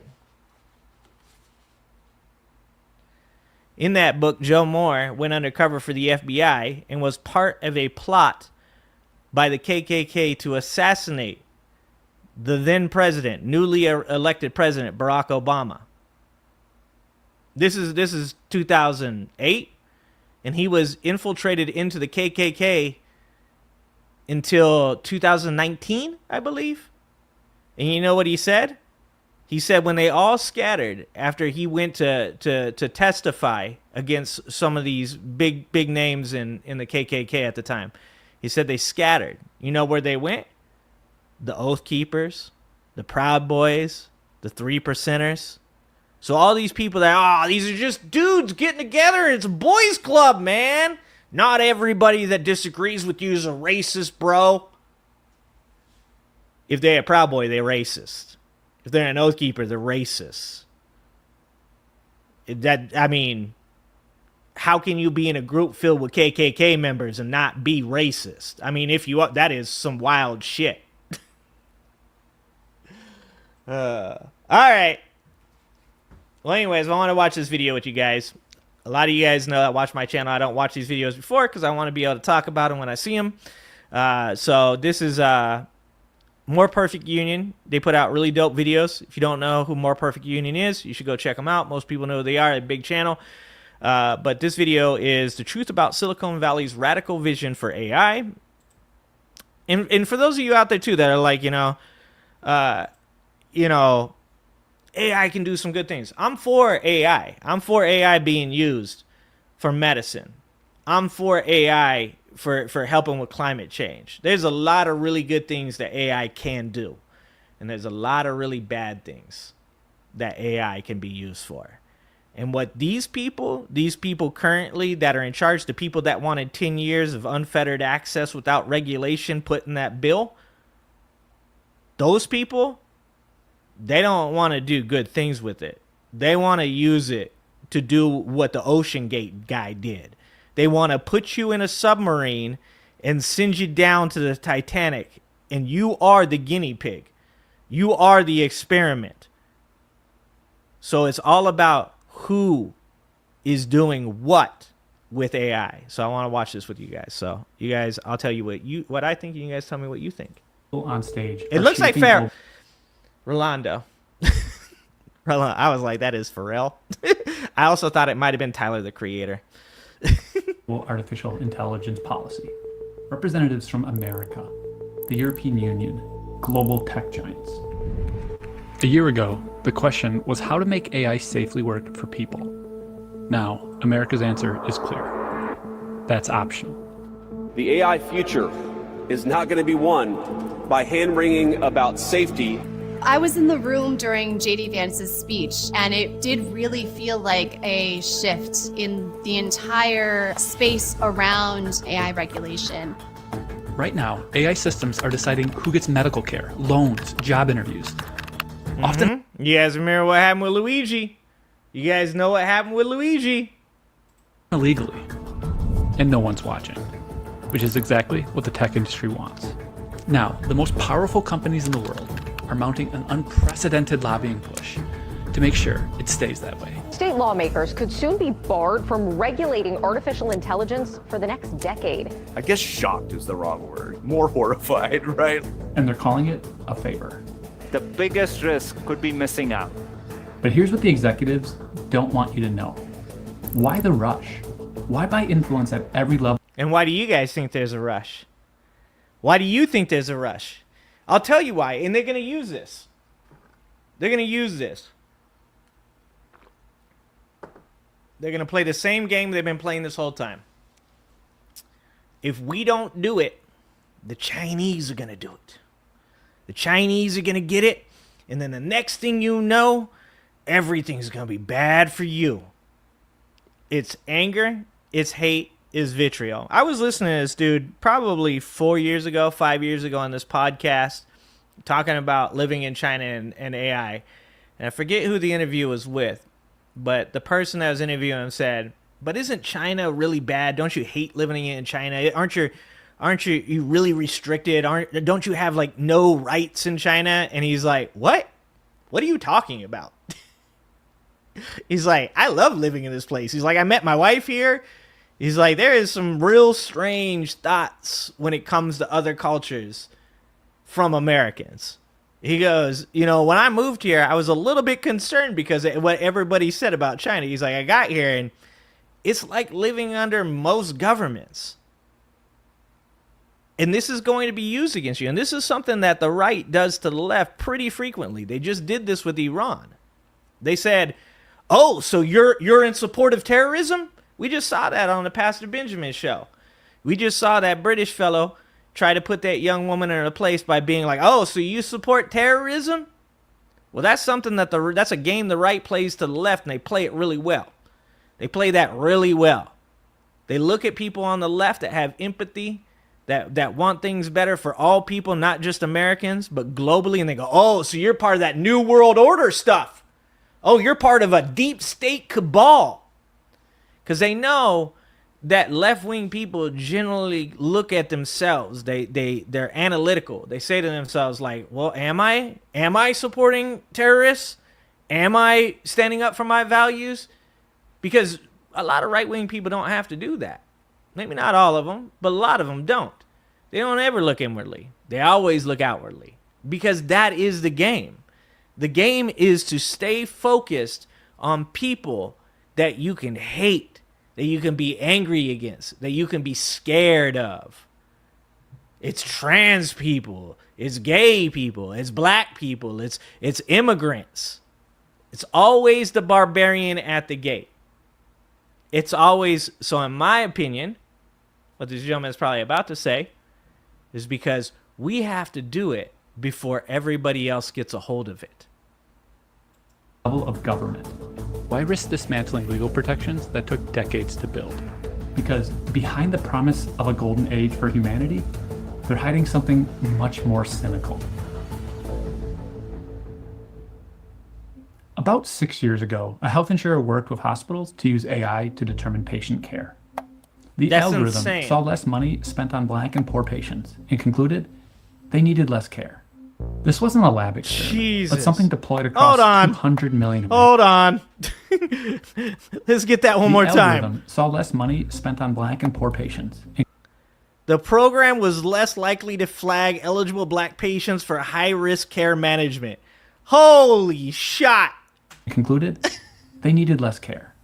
This wasn't a lab experiment, but something deployed across Bro, even the AI is racist. 200 million Americans. We have laws Why is AI racist? Because some racist-ass people are the ones building it. that make this illegal. In fact, we have a whole bunch of rules to protect people from all sorts of abuse. Antitrust laws to keep powerful businesses in check. Not anymore.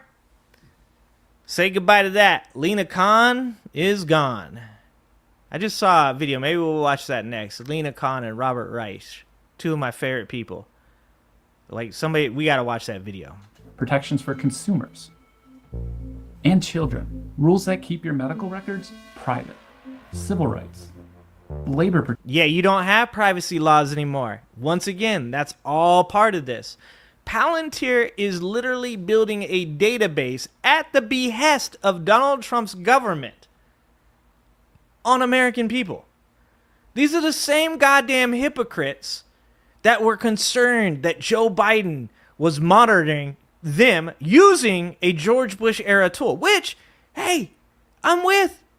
I'm like, the whole Patriot Act thing, it went too far. They were obviously judging people. These people were shouting off the rooftops, "Free Edward Snowden!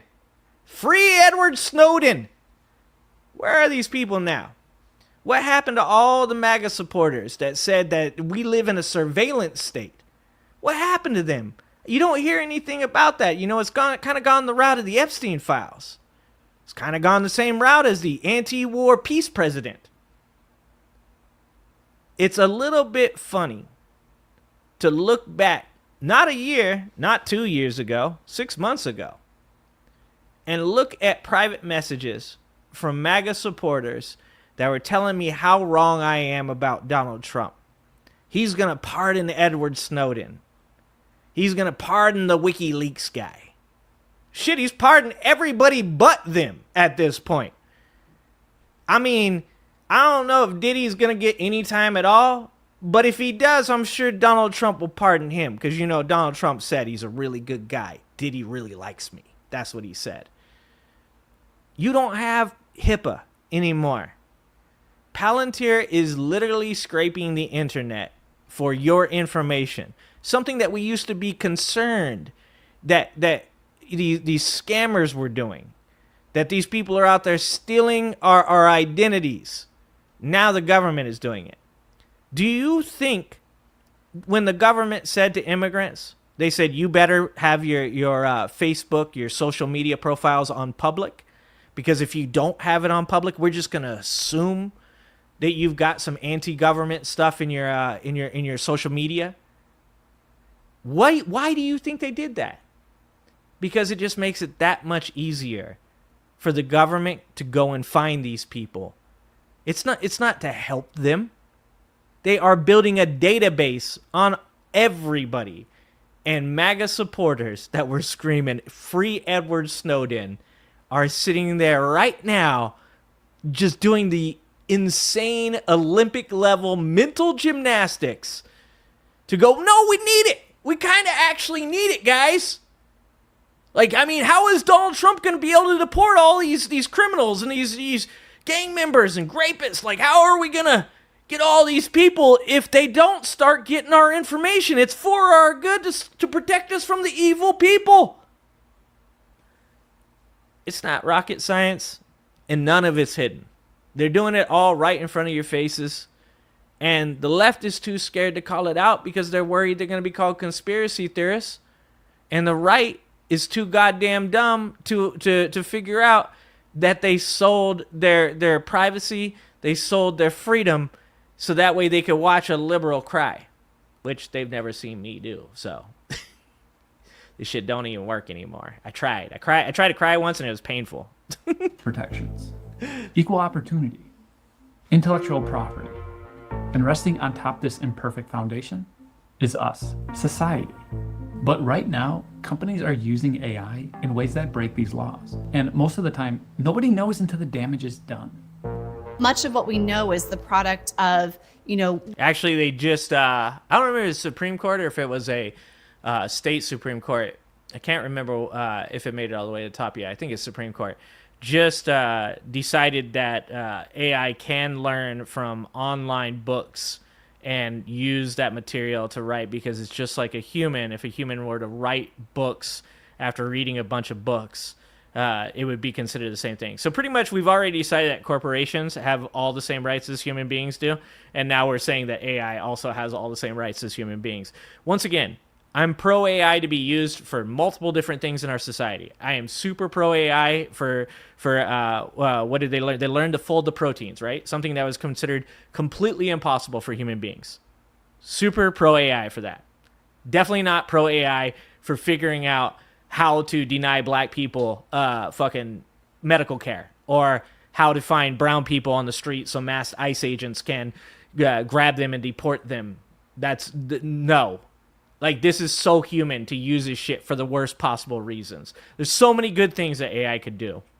Now, companies are using AI in ways that break these laws. And most of the time, nobody knows until the damage is done. Of course they don't pay it. Much of what we know is the product of, whistleblowing or investigative journalism or independent research, rather than companies doing their due diligence and making sure that in the first place they're complying with the laws that we already have. That's Sarah Myers West. She previously advised the Federal Trade Commission on artificial intelligence. Previously. The way that AI's opacity works is that it makes it harder for us to seek accountability. Artificial intelligence executives tend not to talk about this. Instead, we hear stuff like this. We can cure all disease. We can travel to the stars. We have There you go. There you go. See, here's the thing.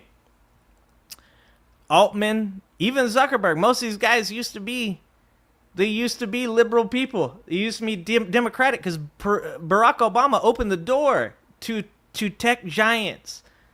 Opened the door of the White House to these tech giants, allowed them in. And then for some reason, none of us could figure it out. But Kamala Harris and Joe Biden said, we kind of don't want people to lose their jobs to AI.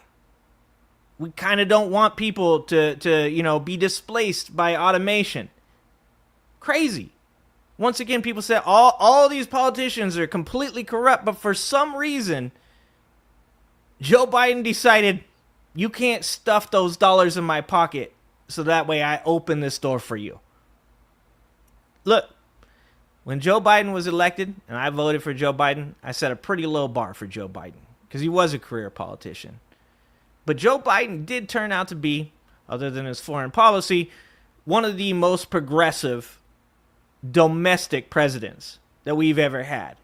And Joe Biden does care about the manufacturing in the United States of America. And people like Sam Altman, they were trying to stuff dollars in his pocket, and he said, I don't think so. And so what did they do? They went and found the closest stripper with orange face paint that looked like they'd be happy to take those dollars. And they found one that dances to whatever tune you would like him to, as long as you have enough money to fill those pockets. Unlimited power. To be clear, there are some really promising applications of AI, but the biggest ones are in the future. Here's what we know is happening right now. Amazon hoarding recordings of your kids indefinitely? Your biometric data being harvested and sold to police departments?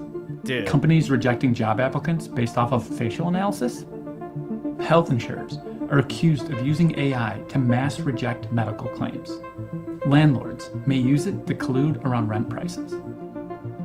There's probably more, We don't know because there's no federal laws that require companies to tell us what's actually going on. So that's where the states stepped in. Right now, states like California, Colorado, and some others are considering bills that sort of address AI. Brian? Yeah, and I want you to understand something, because we get so much hate here in California. First of all, California is better than whatever state you live in, okay? I die on that hill, okay?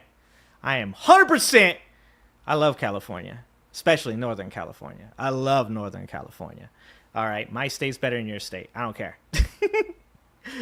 We take a lot of shit in California, and it's a beautiful place. It's a wonderful place to live. Do we have our flaws and do we have our problems? Yes, we do. But I'll tell you one thing. This is where it was all from. The Silicon Valley giants came from here. They started in the 70s with the Steve Jobs and the Good Earth catalog hippies. And that's why we have to oh shit, I'm making an argument for why we're not cool. Hold on. We'll go back to that. What I was about to say is even with those tech giants being here, being from here, California still wants to regulate it. People should understand that the most progressive state in the union, the place where the most tech giants came from and lived in and grew everything, this is the place that wants to regulate them. That should say something to you. If you live in Alabama, if you live in Georgia, if you live in North Carolina or Pennsylvania, and you're like, why do we have to be scared of? You should probably look at California and go, wait a minute, what are they scared of? Merchant covers technology. He's been watching Silicon Valley's AI push from the beginning.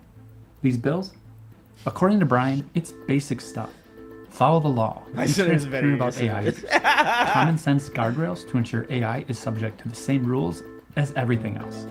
Then in May, something changed. Buried deep in Trump's big beautiful budget bill was a provision. Now the tax bill bans states. Now this, I'm going to give a shout out to all the politicians, because when this was found out, this is what I'm saying. This is how concerned you should be about these techno oligarchs. 99 of the 100 people that voted whether or not to remove this from the bill, from Donald Trump's already shit bill that's going to transfer all of my money to Mark Zuckerberg like he needs my goddamn money, okay? They're going to give him my money. They were also going to give him a 10-year period of unfettered access to AI without regulation, and 99 out of 100 politicians said no. I don't know who the one guy was, and we should probably figure out, because you know it was a dude. You know it was a dude. And somebody needs to check that motherfucker's donations, okay? But one person apparently was like, I don't see a problem with that. That motherfucker, he needs to be voted out. I don't care, Democrat, Republican, Libertarian, I don't get progressive, I don't give a shit. That dude needs to go. But that's how bad this is. 99 out of 100 politicians said, nah, that can't be in there. From regulating AI for a decade. I guess shocked is the wrong word. More horrified, right? It's pretty clear that the end game, if they're successful, is just no rules, no meaningful regulations around AI at all. After weeks of negotiations, Republicans ultimately dropped the ban. Just the fact that the Republicans and Silicon Valley are willing to sort of team. Yeah, why do you think Trump's taking these people over to Saudi Arabia? Why do you think, they're creating these AI, data centers in Saudi Arabia? It's to get around the regulations in America. It's the same story as the Ocean Gate sub guy taking his subs outside the United States of America to launch them in Nova Scotia because they had different regulations. It's the same story as the Ocean Gate sub guy saying, these aren't passengers, they're all mission captains. It's the same story. It's a tale as old as time. Rich people have enough money.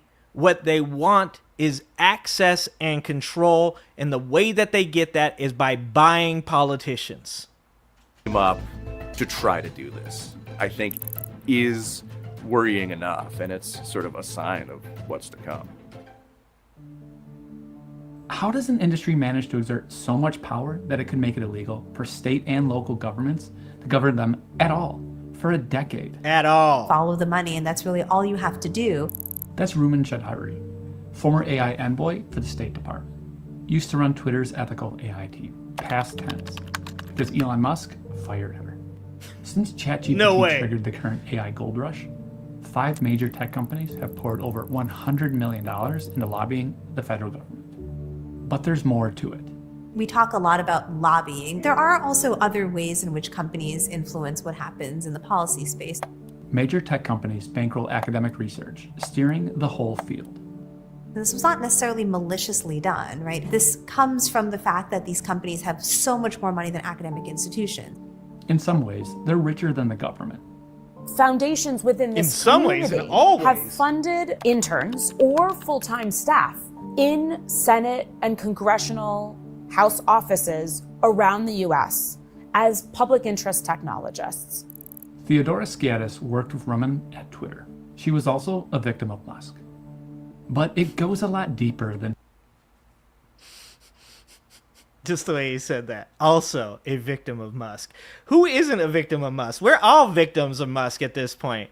Like, we should start a class action lawsuit. We could all be part of it. I mean, I think we all have a case to be made that we are victims of Elon Musk. And paying for congressional staffers to advise politicians. It's the actual bureaucracy itself. The U.S. AI Safety Institute, housed in the National Institute for Standards and Technology under the Department of Commerce in the executive branch, increasingly has absorbed more individuals from this ecosystem. All of this influence, the lobbying, the academic funding, the staffing pipeline, it's having exactly the effect they want. I started this reporting focused on Texas. Policy experts told me that Republicans there were working on a fantastic AI bill. We're setting the tone, and it's being used as a model in other states to say, hey, this is data, it's important, let's protect it. I called, emailed. None of the sponsors would talk to me about it. Then a few weeks later, this happened. Representative Giovanni Capriglione is celebrating the success of his omnibus artificial intelligence bill. But the bill was completely... I was like, it's almost like bait for money, bait for donations, right? You go on a podcast and you say, we're not going to do this. We're not going to let AI steal any of your information. We're going to fight against these tech oligarchs for you. And it's like 10 minutes later in your text messages, it's like, how much money does it take? I've got more money than God. How much money does it take to change your mind? Rewritten, gutted. A former FTC lawyer told me that it gave the industry exactly what they wanted. Politicians are falling in line, but the public? People want more AI regulation, not less. By almost 3-1. And when you've spent that much money... But it's the same thing with Trump's bill, right? Is that, once again, when you poll these people, when you ask them whether or not they like or dislike certain policies, they almost always say they dislike the same policies that they voted for. It's because the real problem in this country is ignorance. It's because our educational system doesn't spend enough time teaching people what is pertinent today.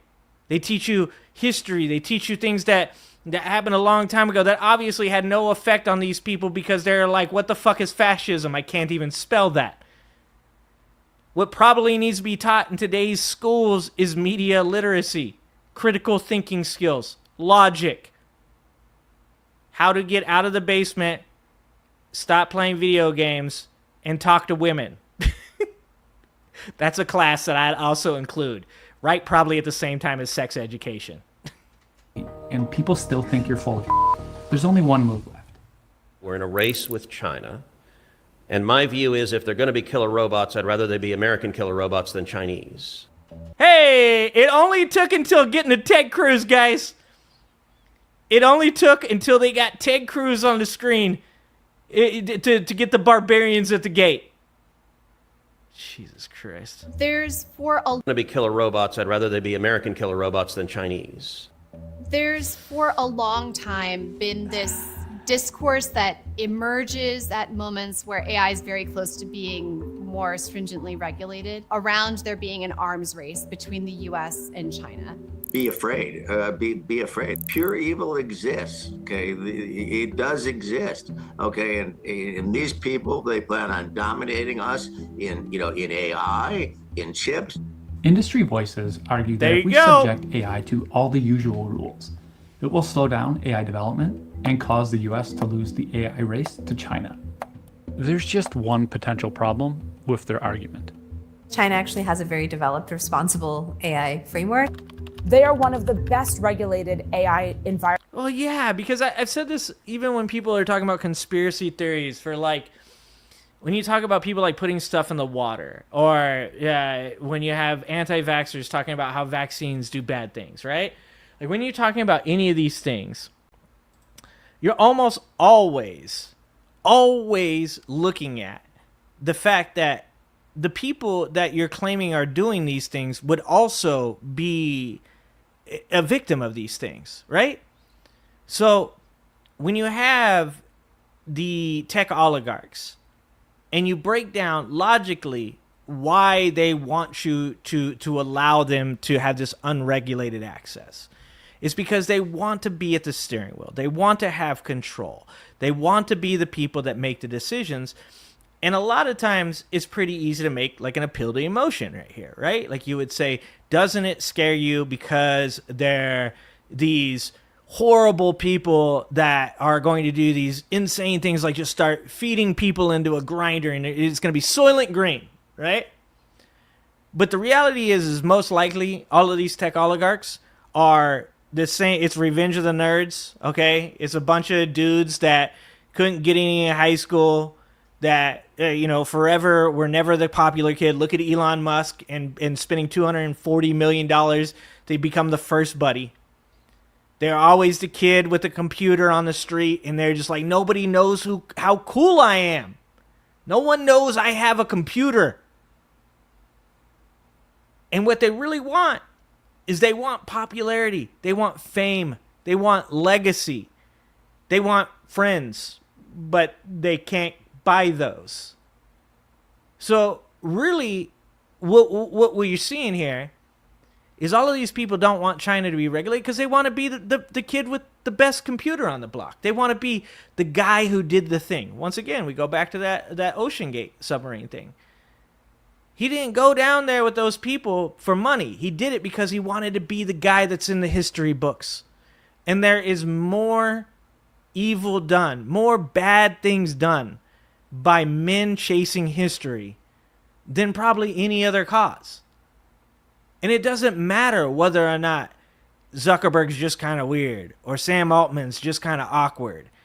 At the end of the day, if the things that you do, regardless of your intentions, end in the harming of human beings because you want to solidify for yourself a legacy and you don't mind that some people got hurt, that some people lost social safety nets, then you're not a good person. And no one should look at you throughout history and ever say, regardless of what you achieved, that what you did was worth what you did. I mean, there are Nazi scientists, there are Japanese scientists that during World War II did some of the worst possible shit to human beings.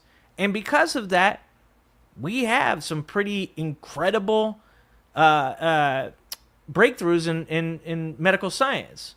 So do we look at that and say, oh, well, it was all worth it that they tortured those people, that they did that bad shit to those people, that they were terrible human beings? No, we don't. No, we go, thank God something good came from it, because what those people did was fucking horrific, and they should never be celebrated. They should never be looked at heroes. Their legacy should never be one of a person that made any real advancement in this society, because if you can't make an advancement in the society that benefits everybody while benefiting the people that are alive right now, you don't get that you don't get those props. And that's what China's trying to do. China's saying, hey, we don't want to shit in our own backyard. We don't want AI to get out of control and fuck us over. So we're going to take care of the people by putting in these regulations. And it's fucking wild that here in America, we've got these Revenge of the Nerds motherfuckers that are all of a sudden like, well, I should just be able to set down a nuclear factory right next to your city, and the government shouldn't have any red tape for me to have to go through. I'm smart enough to build a nuclear factory. Fuck that shit. I'm good. You ain't putting nuclear next to my house. You can put a nuclear facility in my city if it is regulated, if it is goes through all the correct steps. I am pro-nuclear energy. I am not pro-nuclear energy built by Elon Musk. I've seen those rockets. I know how this story ends. Environments in the world. I'm concerned that this kind of competitive language is a Trojan horse for deregulation, 100%. And where regulation is warranted. Even accepting the China threat at face value, there's no reason to deregulate because China isn't. In that case, what's the ultimate goal of AI companies? I asked everyone I spoke with. By the way, there is an example to prove that point too, and it is CRISPR. So there was a Chinese scientist that went rogue, and what do? He gene edited 2 eggs to make the children potentially immune to the HIV virus. And he was put in prison for that. And since then, you have heard nothing about that, right? Because they understand, they're human beings just like me and you. This is what I'm saying. The xenophobia of all this shit just drives me nuts. I don't judge people on their religion. There are good Christians and there are bad Christians. There are good Muslims and there are bad Muslims. There are good atheists and there are bad atheists. There are good humanists and bad humanists. There are good people, gay people and bad gay people. There are good heterosexual people and bad heterosexual people. There are good black people, bad black people, good white people, bad white people.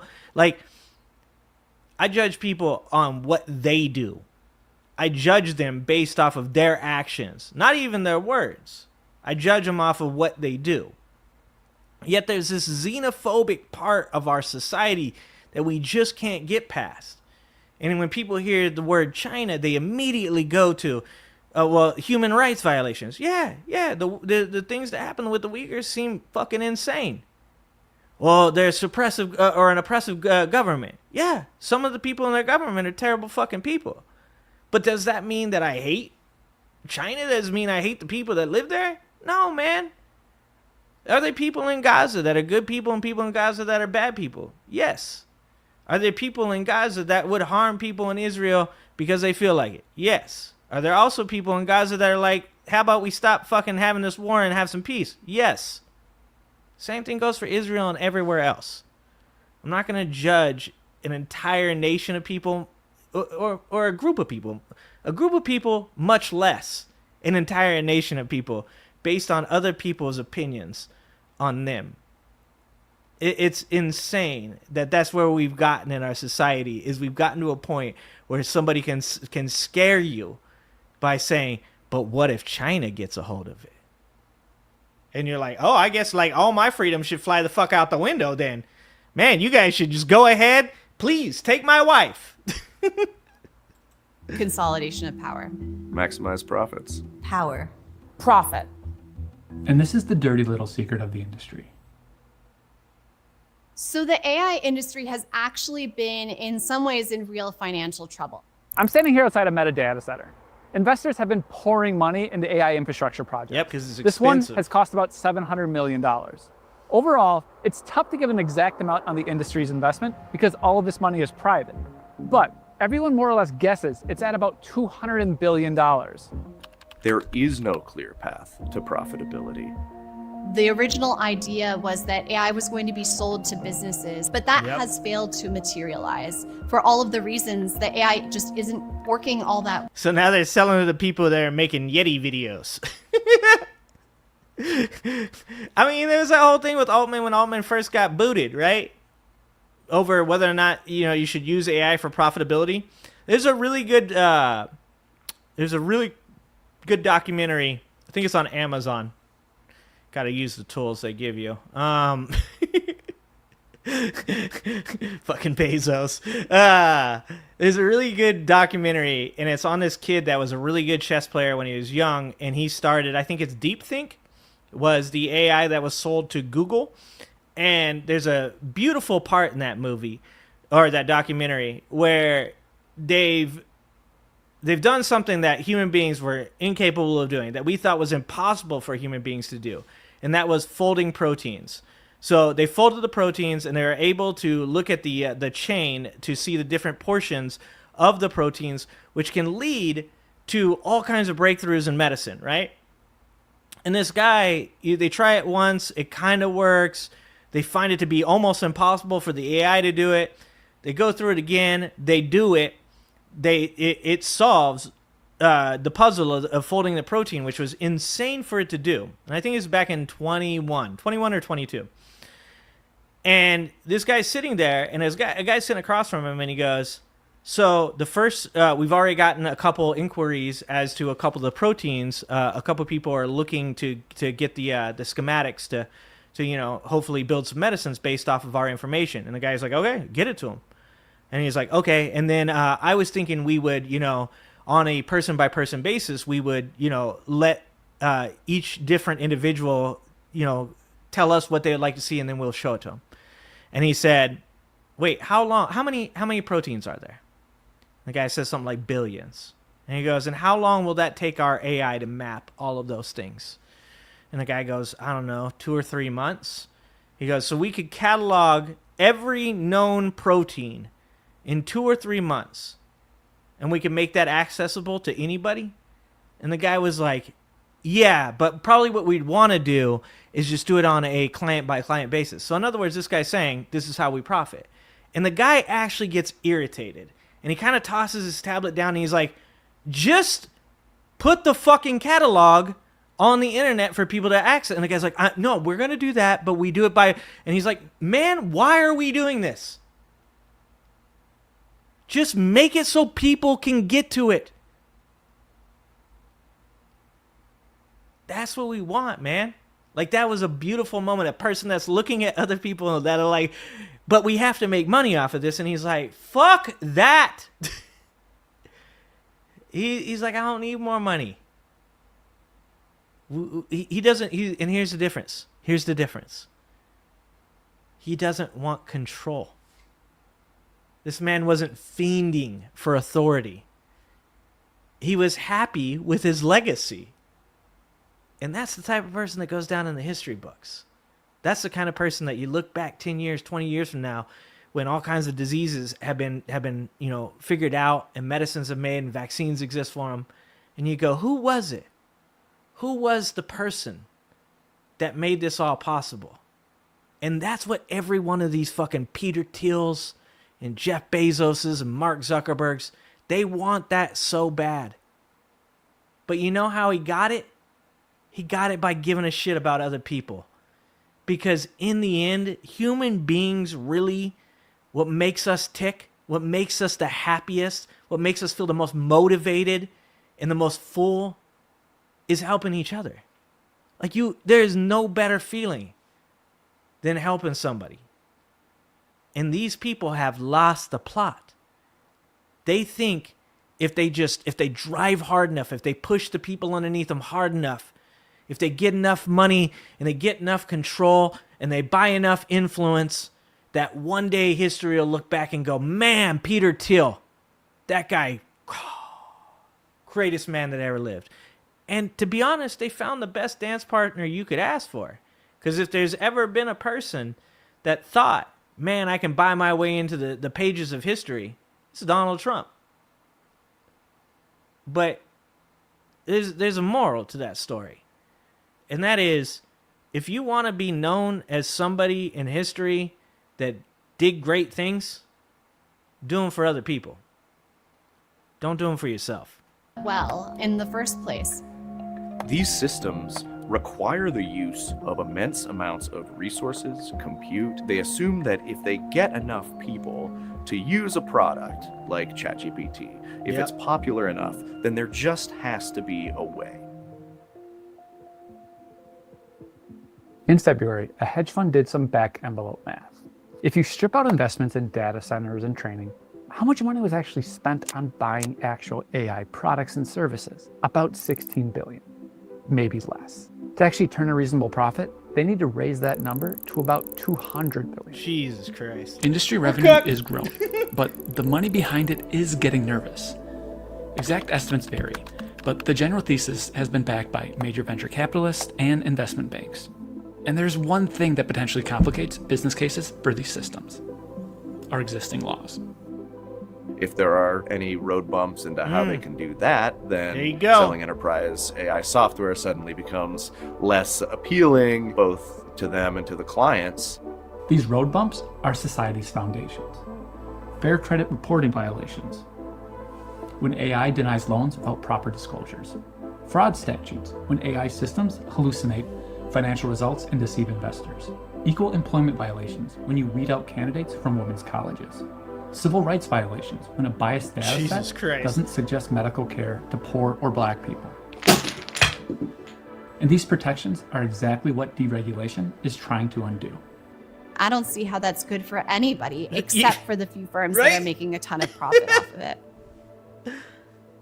But here's the thing about companies that spend hundreds of billions of dollars on products with no clear path to profitability. They try to create their own reality. So a lot of terms are being thrown around by CEOs that sound incredibly impressive. Artificial general intelligence is one. That's a theoretical like type words. of AI that possesses human intelligence and can perform any intellectual task a person can. We said from the very beginning we're going to go after AGI. I'm sure you've heard it before. How long before we're literally dealing with a god? It used to be that like AGI was this very binary moment. OpenAI has had a definition of AGI in its charter, and I quote from its charter: highly autonomous systems that outperform humans at most economically valuable work. Microsoft and OpenAI have an investment deal that further. And look, like I said, I don't have a problem. I don't have a problem with robotaxis. I don't have a problem with Waymos. What I have a problem with is politicians refusing to talk about what needs to be done before automation replaces people. I'm all for it. I think more people need more time off. I think more people need more time spent with their family, with their friends, on vacation, enjoying life, doing art, creating music, creating literature. Like, those are the things that I think human beings, when we're at our best, is when we're creating, and when we're at our best, we're creating with others. I don't have any problem with AI doing those economically valuable jobs. What I have a problem with is that these politicians refuse to talk to each other, talk to the people about what needs to be done to make sure that if every taxi driver loses their job, every truck driver loses their job, what do? Because you're not going to tell some guy that for 20 years has been driving around a taxi that he can go work in the fields now. That person is going to fall through the cracks. And that's a tragedy. That's not something that should happen, because it doesn't need to happen.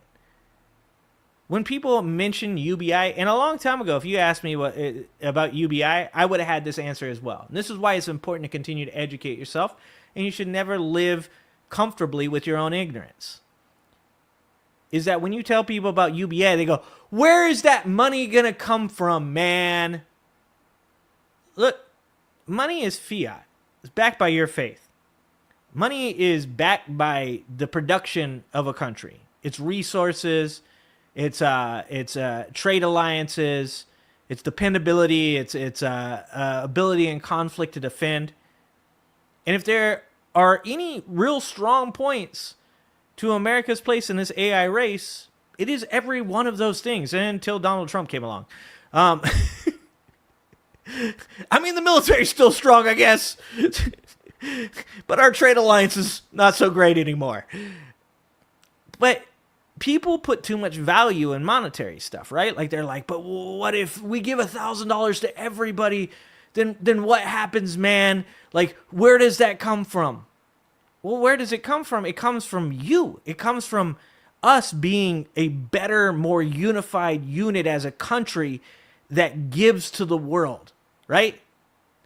Like when you have people that aren't dependent on monetary means to pay their rent, to put food on their table, to send their kids off to become better educated at higher learning institutions.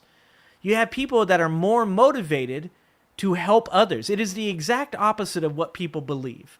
People believe if you give money to people, they'll just become the laziest people that have ever, like, have you ever had a vacation that just went a little too long? Some people are like, fuck no. Most people are probably saying fuck no. Most of us haven't. But if you don't have things that you're interested in, hobbies that you love, if you don't play guitar or write literature or create art, sitting around is not conducive to a positive attitude. I do a lot of different things. I write, I exercise, I love sports, I like talking. I really enjoy a good conversation. I like figuring things out. I like puzzles. I like being a part of things. I like helping people. I like being a good leader and manager. I like looking at people that I have managed my life and their life and saying, I was a part of that and I helped them become who they are today. If you give people $1,000, that's not going to go away. If you gave me an extra $1,000 a month, you know what I would do with it?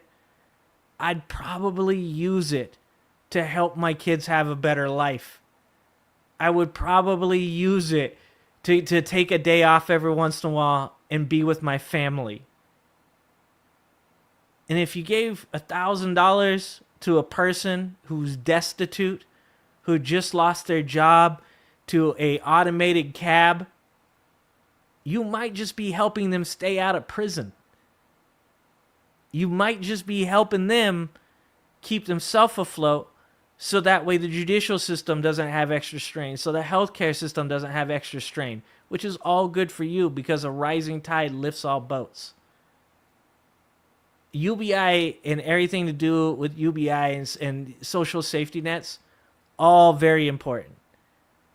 And when you talk about people like Sam Altman saying, we need to figure out a way to take up the most economically valuable jobs with AI and automation because that's where we'll make the most money, that is a ticking time bomb.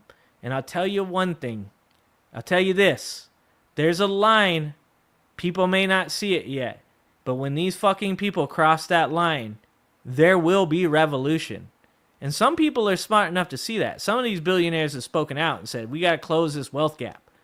We got to work on helping these people get bigger and stronger and more motivated to help. And most of these fucking people are blind because of their own ignorance, because they're out of touch with what it is to be a normal human being, not a billionaire. There defines AGI. In the contract language, specifically that they would consider a system AGI once it had generated $100 billion in profits. Let that sink in. Artificial general intelligence isn't about curing cancer or American dominance. It's about whatever makes them $100 billion. And suddenly, everything clicks. Or 200. The state preemption bills, the lobbying, the policy capture, the China scare tactics, all of it designed to eliminate any regulation that might slow their path to power and profit. So you just keep that in mind whenever you hear of, OpenAI talking about how it's going to cure cancer or build a technology that's going to benefit all of humanity. This is the aim. It's to build the most potentially profitable, the most business-friendly, the most worker-crushing technology in history. There it is, right there, guys. There it is.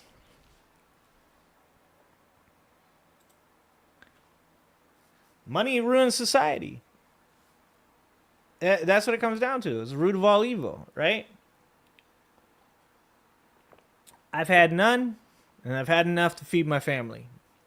Never been wealthy, but I've had nothing. I've eaten out of trash cans. I've lived in homeless shelters, lived under a bridge for a while. I've had nothing, zero, nada. And I've had what I have now. And I can tell you that, like, what I have now makes me want to help other people. And I don't have that much, right? But when you come from nothing and you come up off nothing, you realize, like, man, I know what it's like to be down there. I know what it's like to have no hope. I understand, why people get stuck in these cycles. And you realize, like, I will feel better. My life will be more full if I help other people feel that way as well.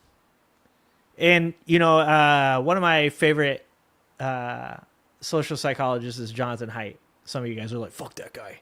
I like Jonathan Haidt. And he talks about being bees and chimpanzees.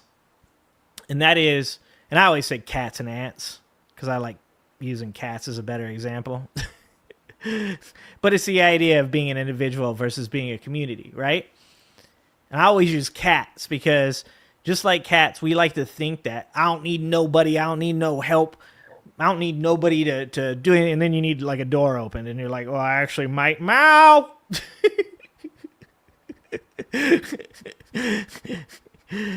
But I think that when we have enough, we tend to act like cats, and when we don't have as much, we tend to be more like like bees, or ants. And I think that's a bug. Like we're messing up something there, because when we have enough, that's the time to form community. It's not. It's a product of evolution that we hoard these things and we try to keep people away, because for the entire existence of humanity, we've been concerned that if we don't have enough, we're not going to survive, and that's baked into our genetic code now. But the thing about humans, and the reason that you have a brain, is to do something about that. It's not to just look at it and say, wow, there's a problem there. It's to look at it and say, there's a problem there. I wonder if I can come up with a solution. But a lot of times, it doesn't come down to just you. It comes down to having others around you that push back against your ideas. It comes down to having conversations with people that know more about certain subjects than you do.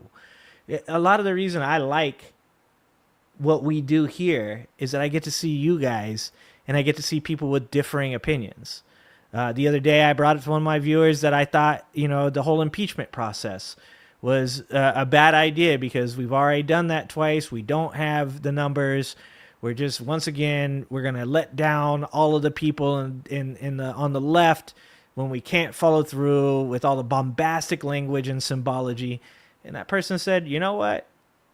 I'm actually for it. I think the symbology is important. I think that they're doing the work of finding out who's going to vote for, who's going to vote against. So that way, if they do get a blue House and blue Senate in November, when the midterms flip over next year, that they'll be ready to impeach his ass.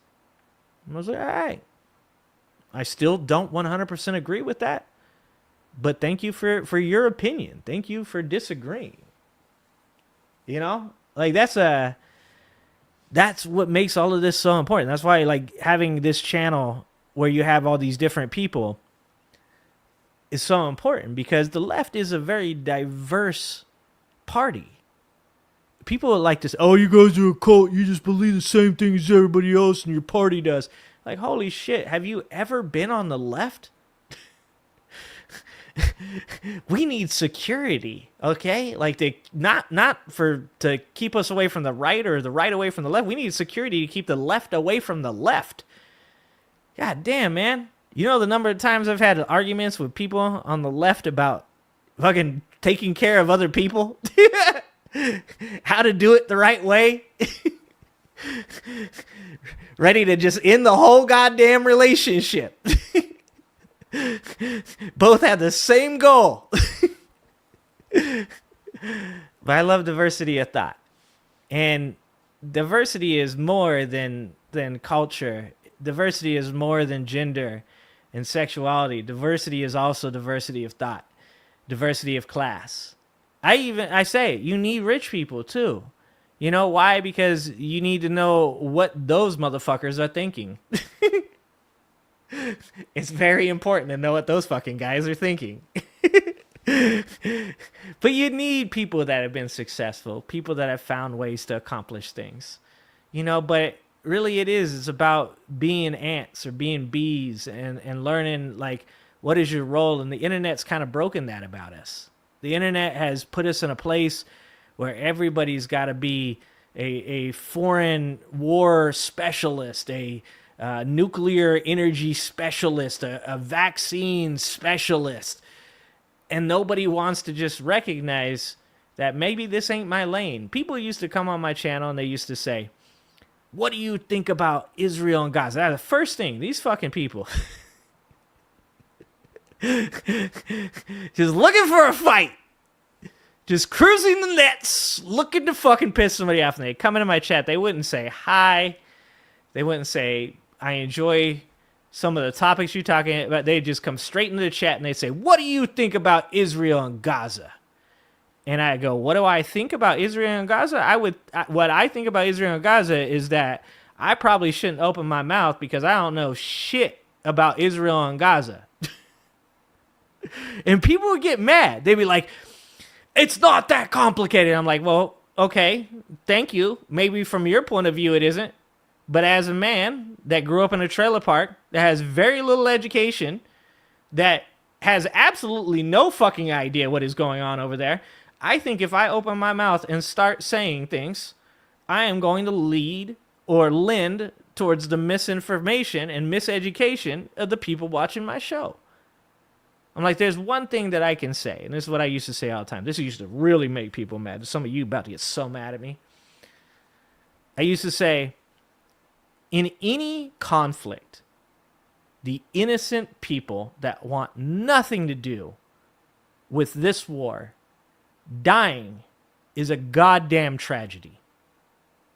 I don't care what side they're on. Innocent people dying because of governments wanting to prove to each other on the world stage how big their dicks are is a tragedy. And like I said, sometimes people are like, that's not enough! That's not enough! I go, it's okay. You disagree with me. Maybe you know more about this subject than I do.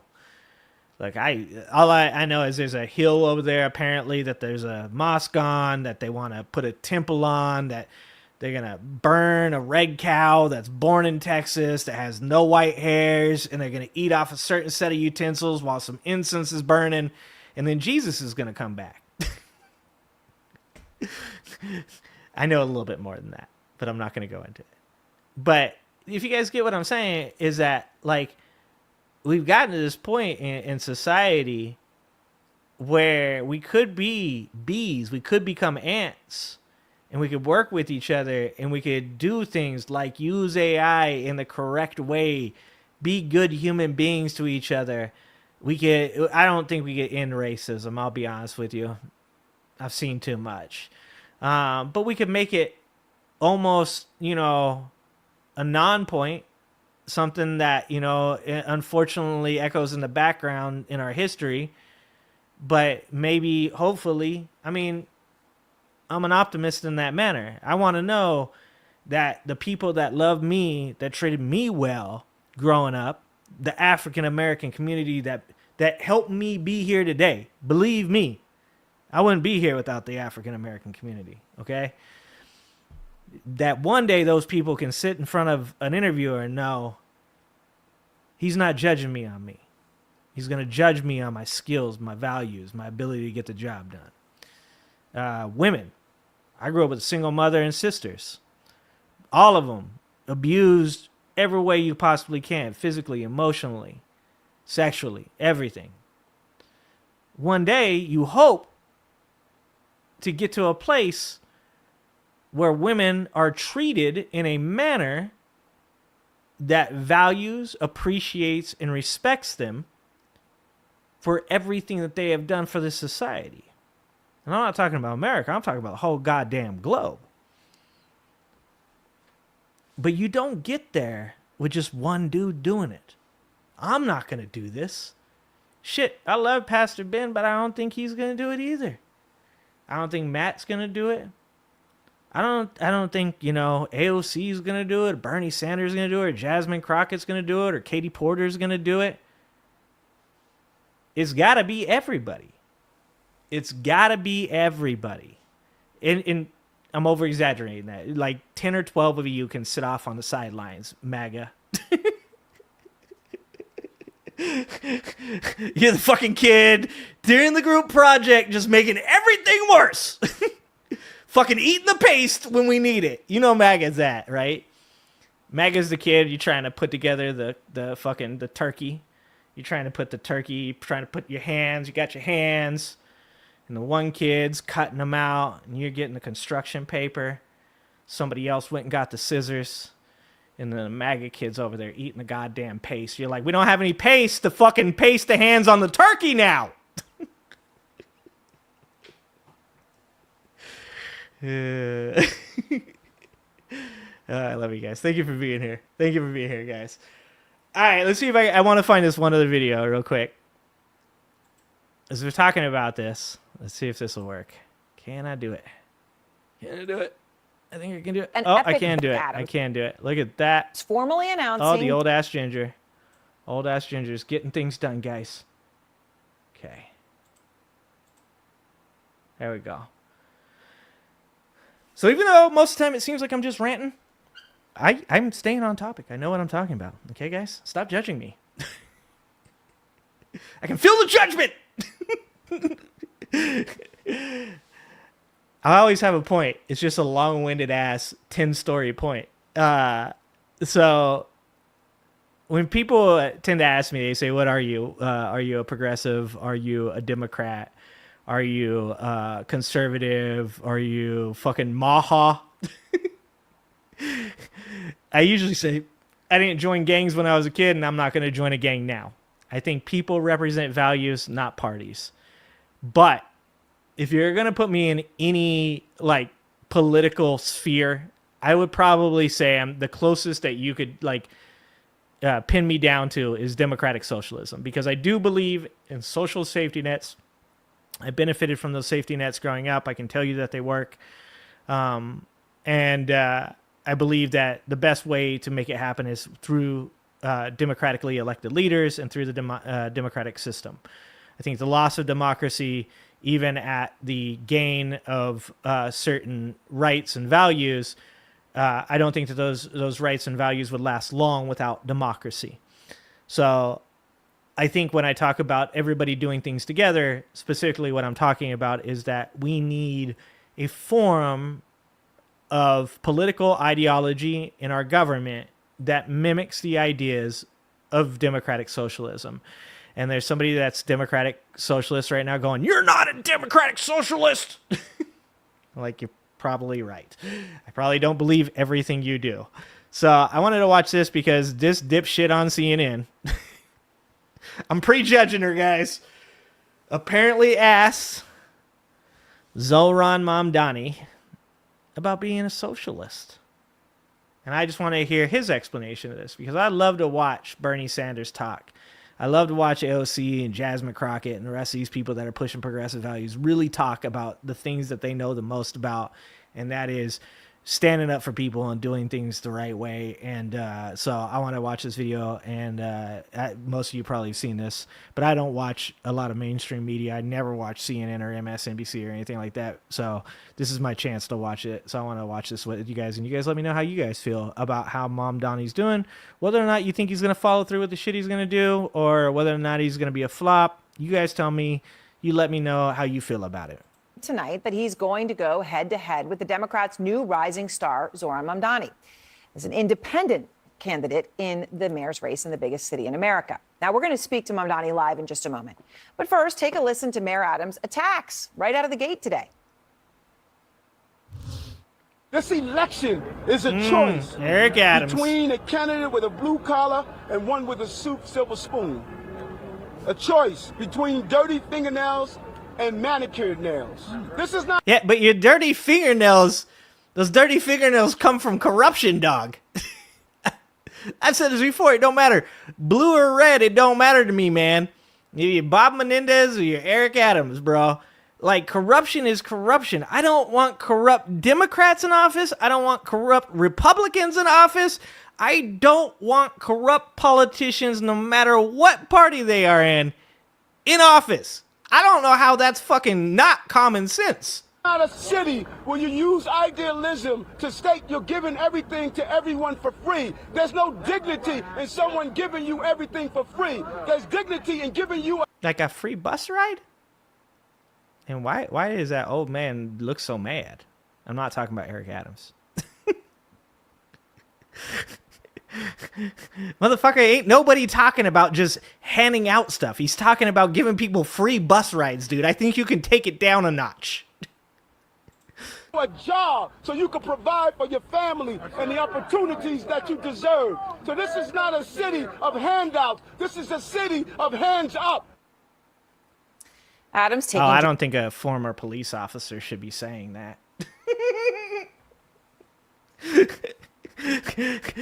I don't think he thought that one out. Eric Adams said, "This isn't a city of hands out. This is a city of hands up." Assume the position. Is that next? Direct aim at the core of Mamdani's campaign. Mamdani has made economics the heart of it. How right? dare Things you like give free freezing bus rent rides on nearly half of the city's apartments, free bus service, free childcare for children under 5, and city-run grocery stores. Okay, well, the Adams news comes as our Isaac Dover is just reporting that and from a dude that literally took money from foreign countries, like that.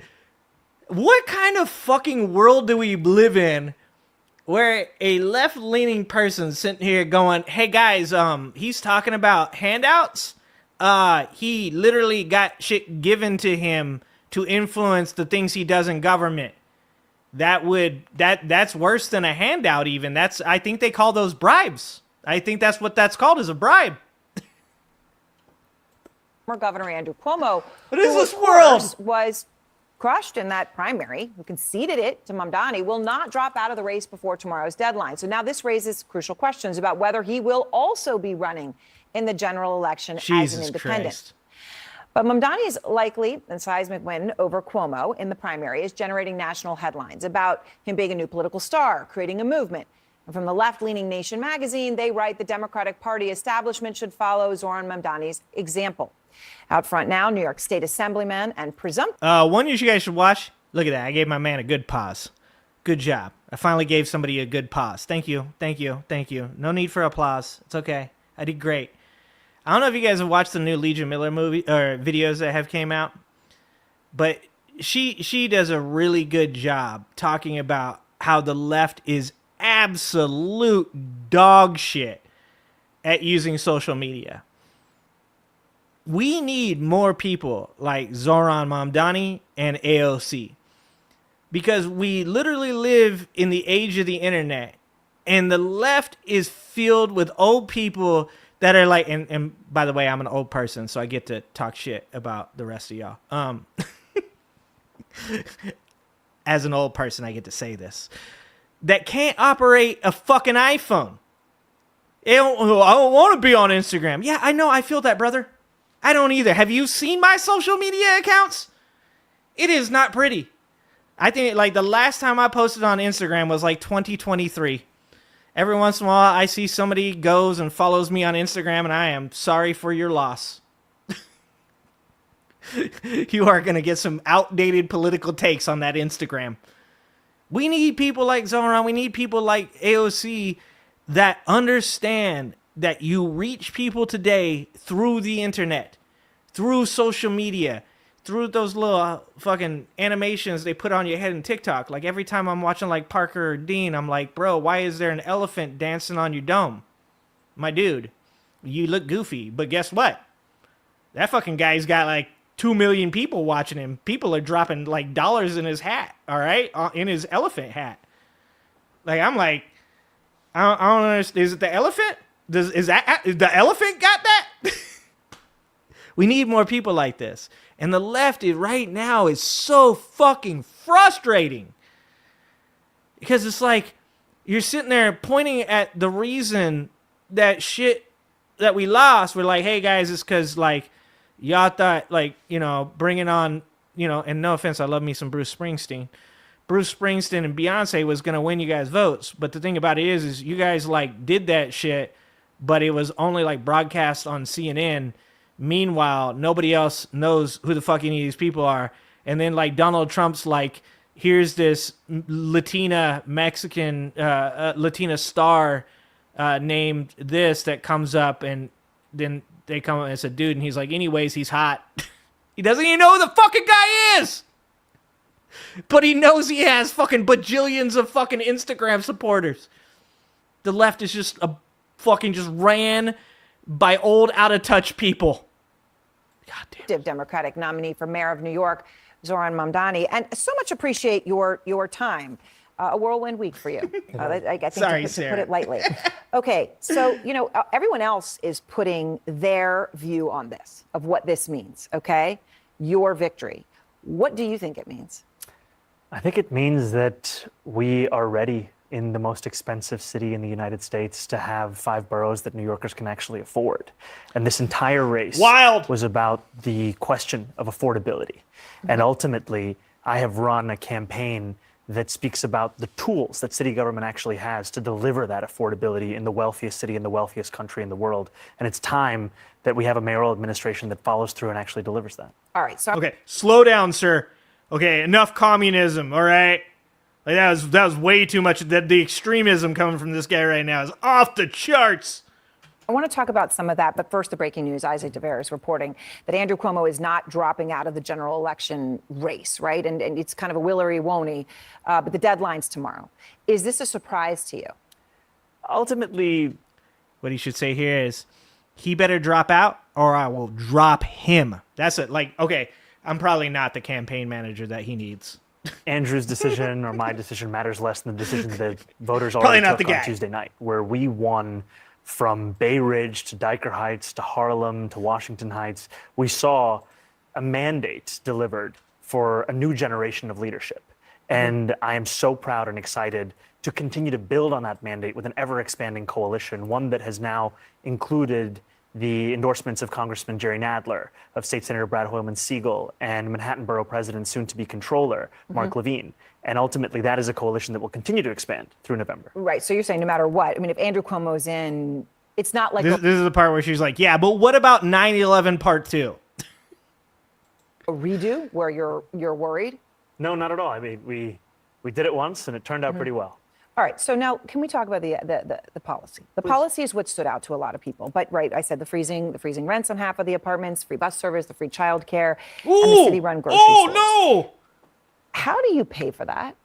Let's go through it. So for the first thing, freezing the rent, that's not something that requires any fiscal output from the city. It's something that's determined by the Rent Guidelines Board, composed of 9 members. The mayor picks each of those members. They determine each year whether rents rise or whether they stay the same. The previous mayoral administration froze the rent 3 times. So this has... She's like, hold on, let me look at my notes. I didn't know any of that. Clear historical precedent. When it comes to city-run grocery... Even Adams, you're saying Adams. No, this is prior. Okay, to Adams. He's the current one who has raised it 9% on those same New Yorkers, pushing them out of their homes.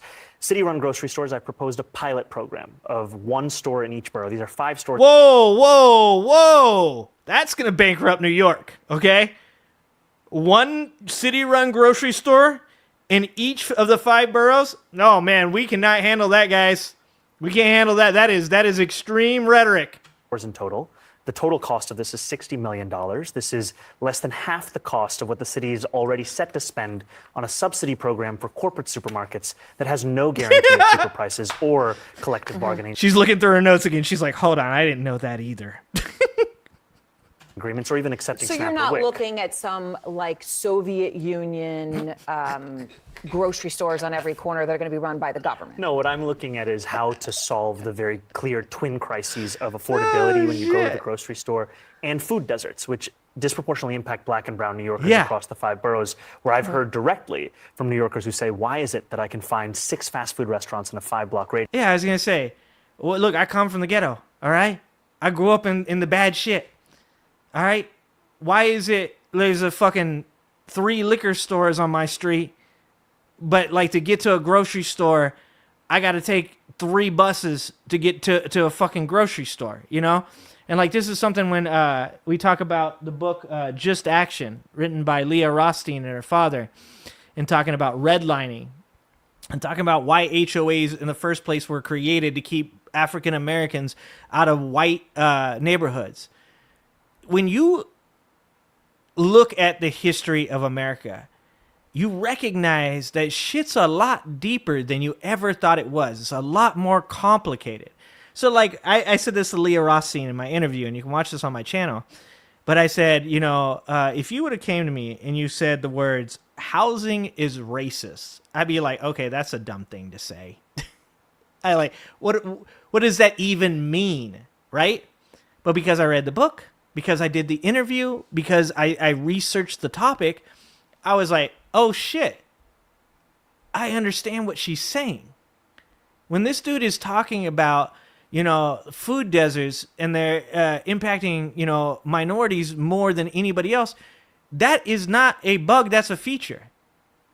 There's a reason that it's something like the 400 wealthiest families in America have more wealth than every black person combined. There's a reason for that. And even if you don't agree that it's that racism is systemically continuing to hold these people down, you still have to agree that previous policies through multiple different administrations, Democrat and Republican, have put minorities in a place where they are stuck in a cycle where they cannot find gainful employment because of the lack of transportation and opportunities within a certain distance of the place that they live. That's what he's offering. That's all he's offering is a little bit of a hand up. Radius, but I can't find a place to buy groceries. But five boroughs, 5 grocery stores. But that can't be the goal. Well, I mean, the idea is the goal you want them on every. I mean, but in New York things do go. If it works, bitch, yes. Grocery store on almost every other corner. I think ultimately I'm guided by outcomes. If this pilot succeeds in guaranteeing cheaper groceries, as I she's like, but what if it works? What the fuck kind of question is that? She said, but what if it works? I mean, are we gonna like do it a lot if it works? You can't make this shit up. I think it will be, then yes, it should scale up. If it doesn't succeed, then no, it shouldn't, because what New Yorkers want are results. And then it comes to making buses free and universal childcare. Right. These are things that cost around $700 million and let's say about $5 or $6 billion. Significant amounts of money. Huge amounts of money. But have to be understood in the context of a $113 billion municipal budget, a $252 billion state budget, and we put forward a plan to pay for these and more to start Trump-proofing our city through 2 major revenue streams. Increasing the top corporate tax rate of New York to match that of New Jersey, that raises $5 billion, and increasing income taxes on the top 1% of New Yorkers who make $1 million or more a year by 2%. Both of these things, after they come to fruition, you're still paying less than you did before Trump. Okay, on the city tax though, and I know that takes effect with people right now, that top rate of people of 50,000 or more. So if you're going to be adding 2% to people at $1 million, that I just did the math, right? Well, but that's going to be an increase of 51% of what they pay now. I'm not saying cry. Oh no! Oh no! Will the millionaires have to pay $50,000, guys? You know, I always like this argument. Because it's always coming from a fucking blue collar, white trash, dipshit that votes against their own interests. I'll say we need to tax the ultra wealthy. And if we tax the ultra wealthy, if we lifted the cap on Social Security, we'd have half the things to worry about that we currently do. And they always go, did you know actually that the top 1% pays 70% of all the taxes in America? And I go, oh yeah, no, I'm aware of that. And they go, well, don't you think that if they pay 70% of the taxes, that's enough? And I go, no, I don't. They go, well, how? I go, do you know what the percentage of wealth is? Do you know that most middle-class Americans spend every dollar they have not on compulsory buys, not on going on vacation, not on luxury vehicles, but on rent, on utilities, on food, and on hopefully getting a pair of pants to wear to work. I go, so when that's all said and done, they then pay, let's use California, and let's use upper bracket middle class, 22%. So a person that's making $70,000 is paying somewhere in the range of $15,000 in taxes. So that leaves them $55,000. If that person then is spending, $3,000, which is on the low end in California, to just live, then they're spending somewhere in the range of $36,000. So let's say they have a kid that has to go to college, so they spend another $10,000. Long story short, by the end of the day, if they want to be able to take a vacation or anything else, they don't get to save any money. They don't have money to invest in the stock market because that money is potentially necessary for car repairs or home repairs. And this is if you're lucky enough to own your home. So but at the end of the day, let's say you get to save $2,000 in a year to put that away. Yeah, that retirement's looking so good. $2,000 a year. So out of that $2,000 that you get to put away, let's say they want to raise taxes on you by like 1%. So now you're talking about a huge percentage of the wealth that you are capable of saving per year being taken from you to pay more taxes in the state or the country that you live in. Meanwhile, you have people, and let's use the ultra wealthy as an example. And let's say a person makes $1 billion in a year. Now let's say on that $1 billion, they are taxed $900 million. $900 million. That's a lot of fucking money. That's 90% of everything they made in that year. $900 million. They still have $100 million. They're gonna be okay. They're gonna be okay. And nobody is really asking for that. We're saying that Donald Trump's tax cuts from 35% to 21% is bankrupting the fucking country. And you know who fucking defends these people? Blue collar, MAGA voters. It's fucking insanity. It's percentage of wealth. If you tax somebody $999 million on $1 billion, they still have $1 million to live per year. They're going to be okay. For them. I'm saying if they leave, you're not going to get that money. And when you increase someone's taxes by 51%, aren't a lot of people going to leave? We're saying we're increasing it by 2% of what it is right now. And ultimately, I'm guided by the facts. The Fiscal Policy Institute did an analysis of the top 1% of New Yorkers and found that they leave the city at 1/4 the rate of other income categories. And when they do leave, they leave to what are called high tax states. New Jersey, California. So what it then comes down to is why are they leaving? Is it fiscal policy or is it actually quality of life? And I've heard that time and again from wealthier New Yorkers, from all New Yorkers. So it's talk. They're going to go to Florida and all you think is talk. In 2021, when I came to the state assembly, we had the same fight to fund public schools, to raise taxes on billionaires and corporations. We were told millionaires would flee. Yep. And we now have more millionaires. Okay, so the New York Times is saying that Mayor Adams is trying to gather business leaders to support him to say this is going to be bad.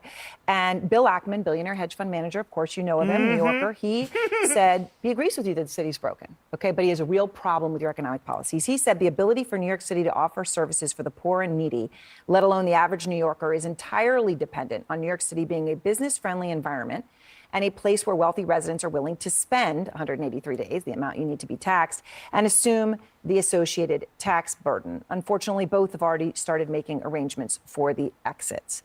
So you just think that isn't going to add up. And by the way, that corporate tax rate that you're talking about, that's a big increase. That's matching 7.25% going to 11.5%. And the point of it is that if it works for our regional neighbor, not why can't it work for us? 4.25%. And with Bill Ackman, this is someone who put $500,000 into Andrew Cuomo's super PAC. Someone to whom clearly money is not an issue. And ultimately, even for him, life would get better. Because what I'm looking to use this money for is to make the quality of life across the city better. Okay, so when people say democratic socialist, right? And I'm curious what you think this means. I mean, do you like capitalism?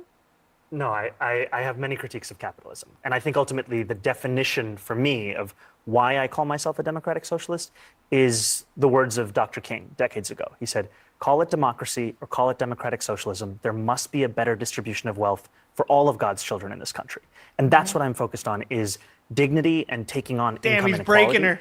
And for too long, politicians have pretended that we're spectators to that crisis of affordability. We're actually actors, and we have the choice to exacerbate it, like Mayor Adams has done, or to respond to it and resolve it, like I'm planning to do.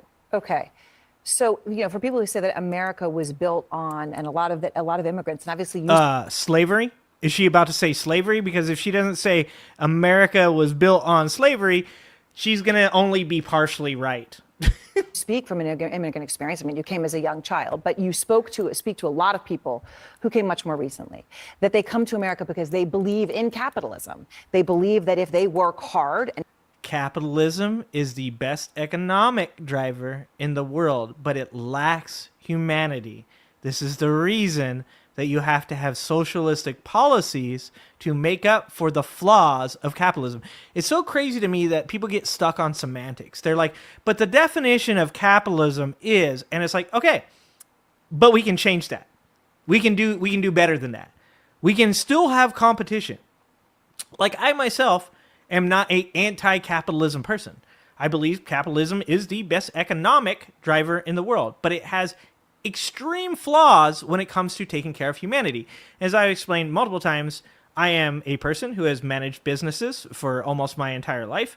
I can tell you that the best businesses, the ones that I have ran that is the most profitable, are the ones that are the best to their employees. The ones that pay their employees the best, give them healthcare benefits, give them time off, treat them well, allow them to call in to work sick when they need to, things like that. Those were the most successful businesses that I've worked at. The businesses that I've worked at that are super capitalistic, very like hardcore and strict, those are the businesses that were the least likely to succeed and most likely to fail. Because if you don't take care of people, they don't take care of customers. If you have unhappy people, you have unhappy customers. That is how things work. And this is the problem with capitalism. And make a lot of money, that's part of the American dream. Do you think that's not part of the American dream? I think the dream at its core is a dream for stability in one's life. And what you're saying, that you work hard enough and that you then reap the benefits, too many New Yorkers, and Americans for that matter, are working 8 hours and then still feeling like they haven't made enough money to keep living in the city they call home. And ultimately, what I'm focused on is making the city affordable for everyone, not to win an ideological argument, but to deliver on the mandate of this So when Mayor campaign. Adams, you just heard him come out. All right, it's about to be the end of my time. So I'm going to put this in chat real quick. Because this is a good interview, and Zoran Mamdani does a great job. A great job. All right, there you guys go. So that is the CNN interview with Zoran Mamdani. This guy is super impressive. I didn't know anything about him. I watched all the bad videos, guys. I watched all the bad videos. I was like, okay, let's see if I'm an idiot. Let's find out if I'm just like hopping on this train because it seems like a good idea. He smiles enough and he says good things. I watched all the videos that people have posted about how he rapped about the 5 terrorist supporters, and there's nothing, guys. There's nothing. It's like literally they are grasping at straws trying to make this dude look bad. And everything I've seen so far with this dude has been him just saying most of the things I believe are common sense.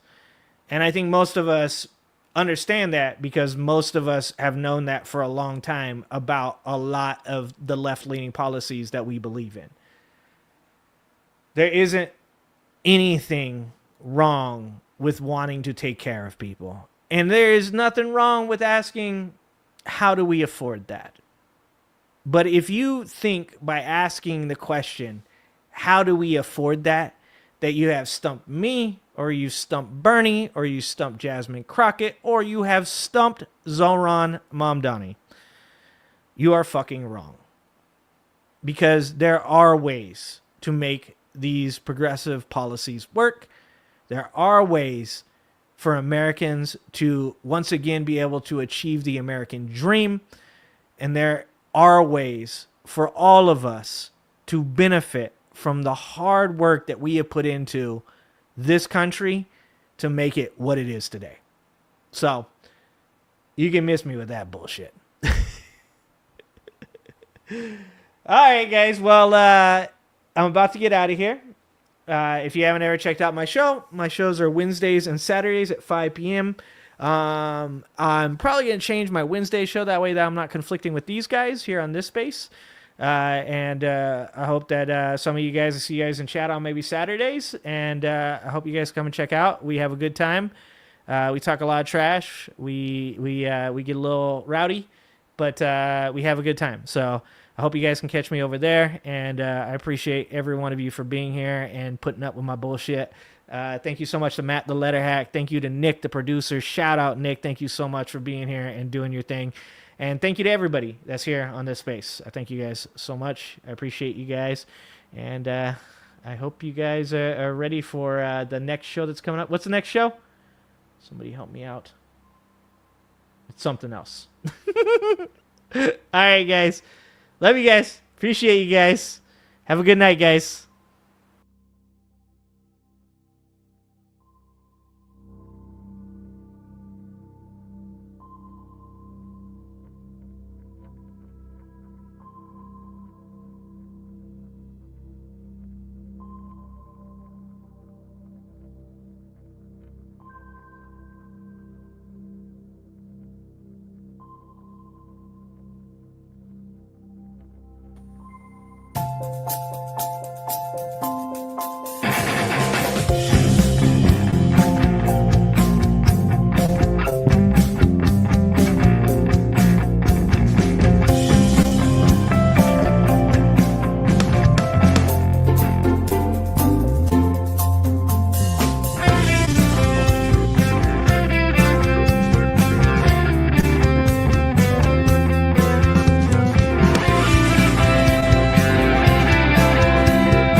I work for the CIA. I am not a spy.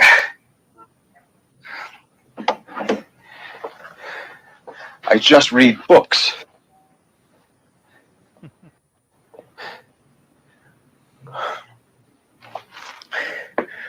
We read everything that's published in the world. On this podcast, especially when we did our This Is Revolution episodes, we have spent plenty of time talking about the fallout from Watergate and the cynicism and suspicion that boiled over in the mid-1970s. Well, I'm not a crook. I've earned everything I've got. This feeling was a long time coming. As far back as the Kennedy assassination, there was mounting suspicion that our government was lying to us. As assassinations of prominent Americans such as Robert Kennedy, Martin Luther King, and Malcolm X continued unabated, stories about the CIA's plots to assassinate world leaders, especially Fidel Castro using mafia figures, broke.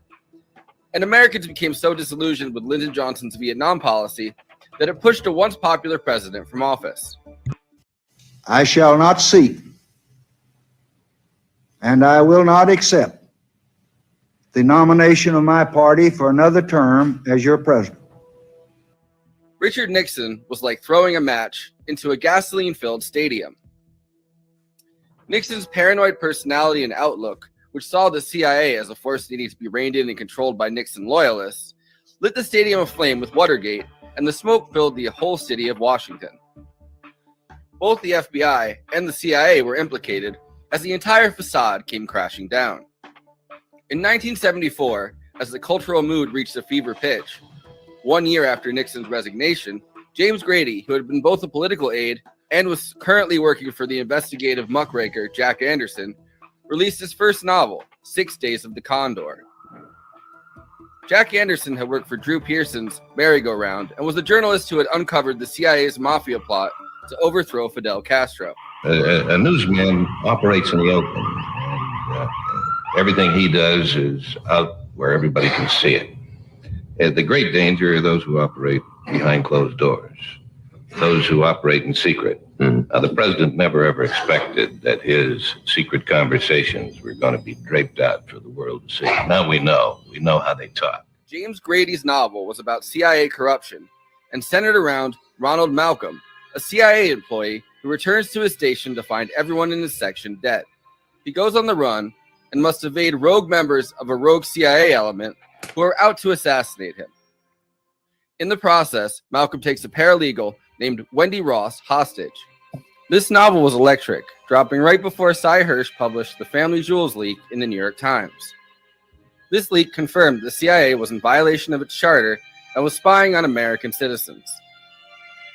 The Family Jewels report had been compiled by Nixon loyalist CIA director James Schlesinger in an attempt to bring the CIA to heel. The moment was too hot not to turn 6 Days of the Condor into a movie immediately. And so, Sidney Pollack directed an adaptation, 3 Days of the Condor, in 1975. 1975 was the year that all of this crescendoed, dubbed the Year of Intelligence. 3 Days of the Condor starred Robert Redford and Faye Dunaway at the peak of their popularity. Like the title, which cuts the amount of days in half, 3 Days of the Condor changes many of Grady's all too prescient details. The plot, which gets Robert Redford's Joe Turner's section killed, is about capturing oil fields in the Middle East, instead of Grady's plot, which is about drug smuggling from Laos. Joe Turner, rather than being involved in a clandestine operations office, is an analyst in the CIA front, the American Literary Historical Society. In both the book and the movie, the Turner character is responsible for reading and logging spy novels and adventure stories into a computer.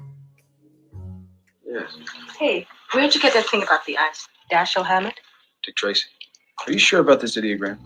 This means that he has an outsider status, which does not tar him with the CIA's corruption.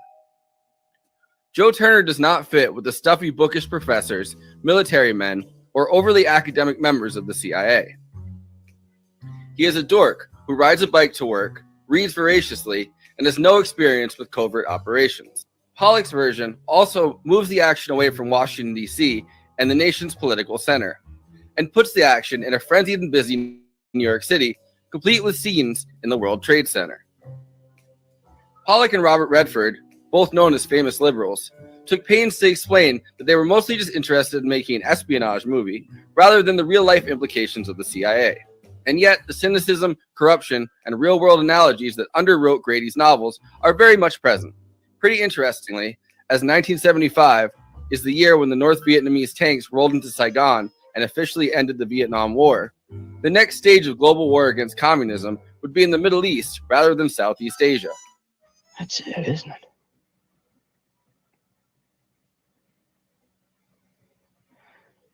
This whole damn thing was about oil. Wasn't it? Wasn't it? Huh? Oil? Who said something about oil, bitch? You cooking?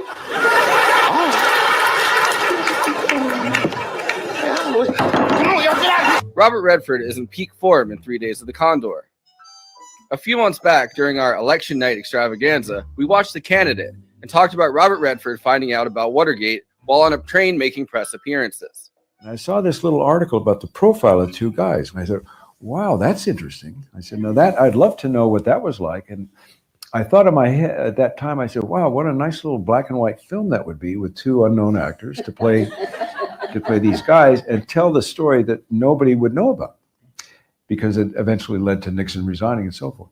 He tracked down Woodward and Bernstein in order to get their stories for what would end up being All the President's Men in 1976.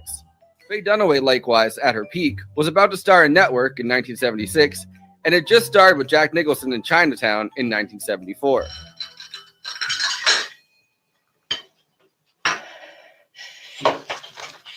I don't want your pain. I don't want your menopausal decay and death. I don't need you, Max. Now get out of me. You need me badly. One other actor I'd like to shout out is Max von Sydow.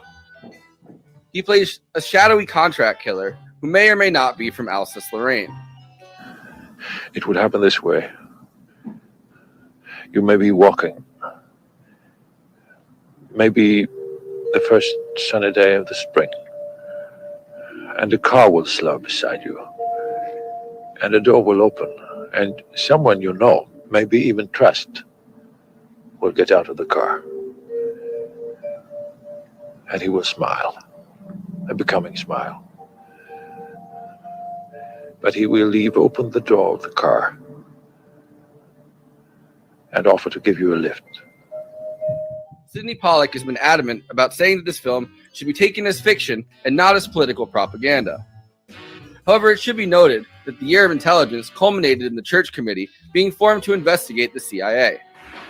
And the dart itself, when it strikes the target,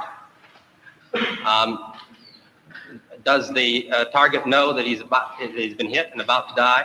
That depends, Mr. Chairman, on the particular dart used. There are different kinds of these flechettes that were used in various weapon systems, and a special one was developed which potentially would be able to enter the target without perception.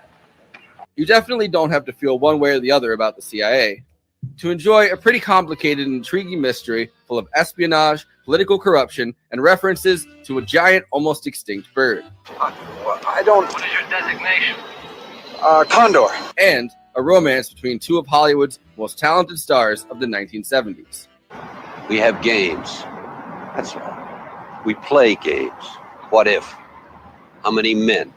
What would it take? Is there a cheaper way to destabilize a regime? That's what we're paid to do. Walk on. Anyway, before I introduce the panel, let me say, please like this video and subscribe to the Movie Night Extravaganza YouTube channel. Also, we are now monetized, so if you have any pressing questions during this live show, send us a super chat. We are absolutely obligated by international law, human rights law, to answer it. We also have a Patreon, patreon.com/Movie Night Extra. All of our after parties are available on there forever. Okay, let me introduce the panel. Conan Neutron, co-host of Movie Night Extravaganza, host of PROTONIC Reversal, and frontman for Conan Neutron and the Secret Friends. Right now, Conan is working on Caterwaul 2023. Caterwaul Music Festival is going to be in Minneapolis from May 26th to 29th. Tickets are on sale now at caterwaul.org. KRISTINA Oakes, when she's not dog sitting, you can find her streaming on Twitch at twitch.tv/cosmopolitics. You can find her on Twitter and Instagram at @cosmopolitics. Throw her some subs on Twitch. J. Andrew World, illustrator, book cover artist, comic designer, and artist for Give Them an Argument, co-host of Movie Night Extravaganza and Bad Takes. Sam Cedar is the host of The Majority Report, Hugo the Health Inspector on Bob's Burgers, and the director and co-writer of Who's the Caboose. I, of course, am your covertly operating host, Forrest Miller, Movie Night Extravaganza station chief, and Tucker Carlson's dad's boss at Radio Marti. Let's launch this coup. Well done. That was great. Sam, welcome to the show, man. Thank you. That was a really great. I want to say clip, but that was a great little short. That was really well done. Thanks. I do these intros every they like range. Sometimes it's like 6 minutes, and sometimes it's like 8 minutes, and I think that's sometimes it's like the Apocalypse Now director's cut. Yeah, it's a little long. No, that was very great. informative. I mean, it took everything I was going to say about the film. So that's all time we got, folks. Yeah, exactly. Thank you for having me, and good day. By the way, we've made the Who's the Caboose joke a bunch of times with Matthew Film Guy when he's been on. Just like, you should come back on for that. for Who's the Caboose? Yeah. Well, Matthew also edited another film that I did that really has not been released, but there are some parallels that I see in 3 Days of the Condor, which I should say was made first. But I don't know if you want me to launch into this, but I think you're already doing it. Go ahead, launch away. I mean, there's a lot of reasons why I love the movie, but what's amazing about it is, I mean, I first saw it probably as a kid when you didn't really have control over what movies you were going to see. You know, when I was like 12 in the late 70s, I guess it was, you know, when I'm watching like UHF television, you get the movies that you get. You don't really have an option. And 3 Days of the Condor was one of those films that was there. And it was probably at that time like 5 or 6 years old. And I think that's probably where I first saw it. But and I watched it in the 90s a couple of times. In fact, John Benjamin was, had he not been tied up, would have come on, because we used to quote Max von Sydow all the time. Oh, he rocks in this, yeah. It will happen this way. Was just, we would, but that after 9/11, with the little music behind it is so good. Yes. They have like the little like xylophone kind of like da, da, da. Yeah. No, fantastic. But after 9/11, the movie, which it was a coincidence the first time it came out, right? Because it was in progress when the whole family jewels thing was revealed. And really in many respects, like, you know, with Watergate, and the oil, you know, in the wake of the oil shocks. But then after 9/11, the first in the whole decade of oil shocks, which is kind of an insane thing when you look at like his line where he's like, oh, talking about like the oil shortages at the end of it, and he's like, they're going to just want us to get the oil from us, like absolutely prophetic by the end of the by the time Reagan. And could have been like said last week, you know, instead of 47 years ago. It was right around then. Was it 72 or maybe it was in the 50s? We had hit peak oil. I think maybe it was in 50 for the United States, anyways, at least as we understood it. And our ability to extract, you know, through the 50s, we were the top producer of oil in the world. And we had hit peak oil in terms of, which is just how much can you pull out of the ground at a price that you can reasonably sell it for. And so that was in the air, but all of that was, you know, sort of somewhat prophetic. But then if you combine the oil stuff with post 9/11, they used the towers. And the amazing thing is, like, right around the time this movie came out, I was a kid and had gone down to New York with my parents and had visited the towers just as they were, you know, had been completed more or less, right around the time they were shooting this. And they use the towers as almost like a axis. Like even when they're in Brooklyn, there's a shot or two, like when they're driving into Catherine Hale's house. Yeah, you can see the towers in the background because they're in Brooklyn Heights, I think it is. And the CIA's at the towers. Like it's always comes back to the Twin Towers, which of course was attacked by bin Laden because it was sort of like because of everything it represented, and it represented the same thing in this film, and was intricately tied into the idea of controlling Middle East oil. And it's even in like the framing shots at the beginning, like it's all everywhere. throughout the whole thing. It's all throughout the whole thing. Yeah, it's also it was owned by Rockefeller, right? At this point, like the Rockefeller brothers were the ones that originally commissioned to have the Twin Towers built. And I don't know if I knew that, but yeah, Standard Oil. They ended up being, well, like Nelson Rockefeller. Like one of the towers was named Nelson, and the other one was I forget his brother's name, but like they I call them by their family name, which is well, they had the Rockefeller Commission, which was the commission, like the first one that Ford had to investigate the CIA. You know, when like after Watergate or whatever, they're like, oh, we're gonna do like, you know, the most biased possible, like Warren Commission style investigation of the CIA to see what they're up to. And when that kind of failed with the public, they went to the Church Committee. Right. I mean, so but the the whole thing became so much more, it sort of became relevant again after 9/11, I feel like. And then, so much of it was prophetic. That was one of the problems we had with Bad Situation, that some of that was a little too prophetic for the time. But that was, what was Bin Laden if not a rogue former CIA asset? Yeah, absolutely. Absolutely. It's not, he literally was. Yeah. So that it has all that resonance. And then it's also just like it's a great thriller. It's also just a good thriller. Yeah. And the other part about, at the end, the control of the Times, of the New York Times, as a, and all of the questions that we began to understood about the media, this is a time where you mentioned it, I think in the package, but all the President's Men was like sort of reinvigorating the faith in the press and as an institution, and then it gets undercut here in a way that is, now I think definitely we have a lot of examples of the Times holding stories because they've been told to, and those are the ones we know about. Right, and that's the whole thing with the Lent. Do you think they're going to print it? At the end. Right, exactly. What a great ending. Yeah. By the way, spoiler alert! Everyone who thought they were watching the movie instead of watching people talk about the movie. Yeah, they 100% did not for print a 47-year-old movie, right? It's probably okay.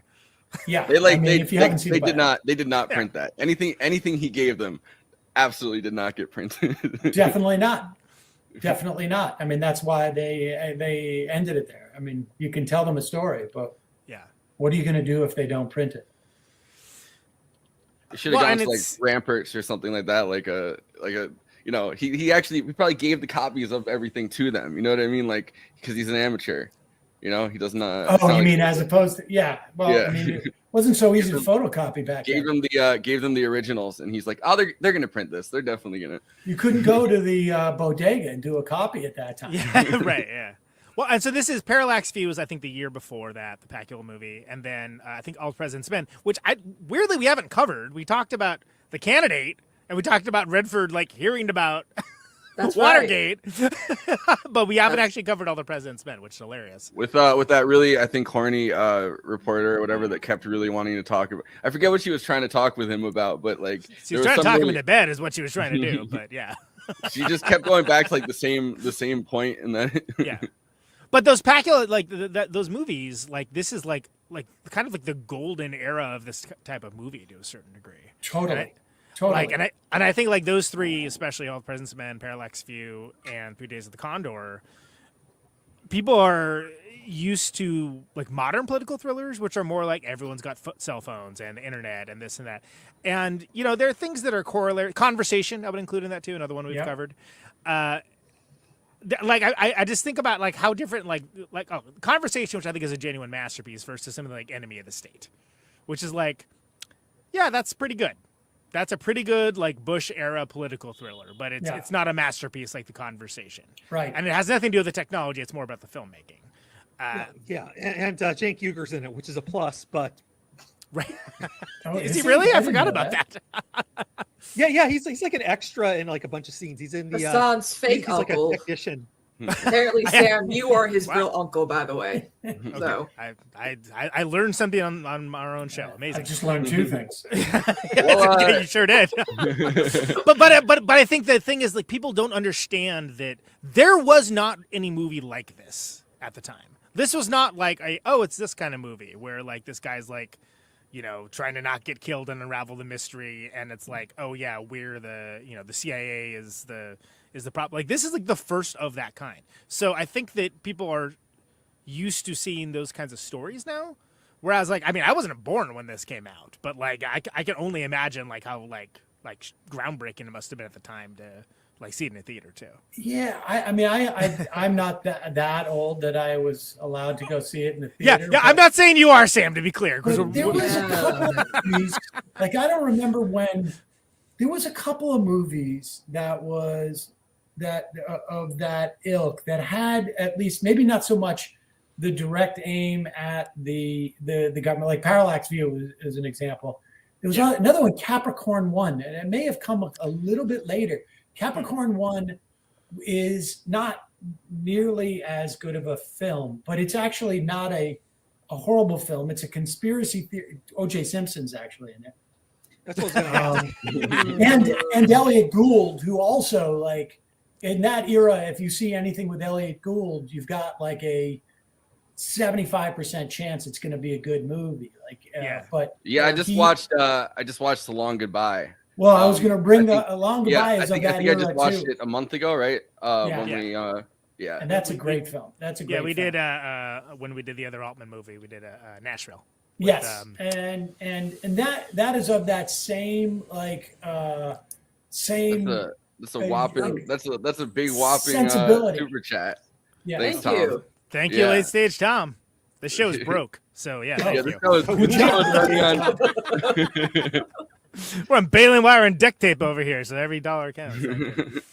But Capricorn 1, it's about how they faked the moon landing. Right, yeah, I remember this now. And the government is sort of like behind it. I mean, so it's not. It's a couple of clicks, down the conspiracy hole, but it expresses the sort of like the era of Americans starting to not trust their government, and where that could lead. And that was, both in the wake of Watergate, but also the killing of Kennedy, assassination of Kennedy, and MLK for that matter. Both of the Kennedys, and so you start to see in that era more sort of like skepticism of institutions, and particularly of the government. And it was not mainstream. That's so key too, because like I think so much conspiracy stuff has been mainstreamed and is just like, that's thanks what to the X-Files. That's what, like that's what your Uncle Bob believes, like he's but just, not my Uncle Bob. Just don't mention the letter Q around him, or you're gonna be hearing it for an hour and a half. Like, and it used to be like Art Bell. Like, Sam, do you remember the Art Bell show? That was always a tour mainstay. Yes, and shoot, what was the guy who filled in for Art Bell? I used to Norrie. George Norrie. George Norrie. Yeah. And yes, and that. But I mean, I was listening to Norrie as late as 2003. Yeah, because it was still like, oh, check this out. This is wild. Like, you never hear this. That's a different order of It's conspiracy. a different... I mean, fair. the thing about this one, and the thing about like even, Capricorn 1, although it's sort of again, like on one end of the margin. And then also, think about like Chinatown, and, as well, like has an element of that. Is that another great Faye Dunaway, by the way? Another great Faye Dunaway. Yep. She had her 3 movie directed by run. nobody, sadly. But anyway, go ahead. Her 3 movie run was Chinatown, and then this, and then Network, and then back to back. The best drag performance ever in 1981. Well, she like kind of disappeared off the scene after Network, and she was in that movie with Betty Davis or whatever, and didn't Betty go very Davis well. was like, worst person I've ever worked with was Faye Dunaway. Meanwhile, Joan Crawford's like, I would love Faye Dunaway to portray me in a film. She seems like a marvelous actress. Inside you are 2 wolves. Yeah. Yes. I got Joan Crawford eyes though, not Betty Davis eyes. By the way, Cedar Unbuttoned would be a great name for a book. Yeah, that's like just your like casual thoughts. Cedar Unbuttoned. Yeah, that'd be very, very casual. Yeah. Network, when he's giving the speech, right? He goes into the whole thing about how the Saudis own everything, and I feel like this movie's at a perfect crossroads too, because the whole scene with like the Middle East and oil.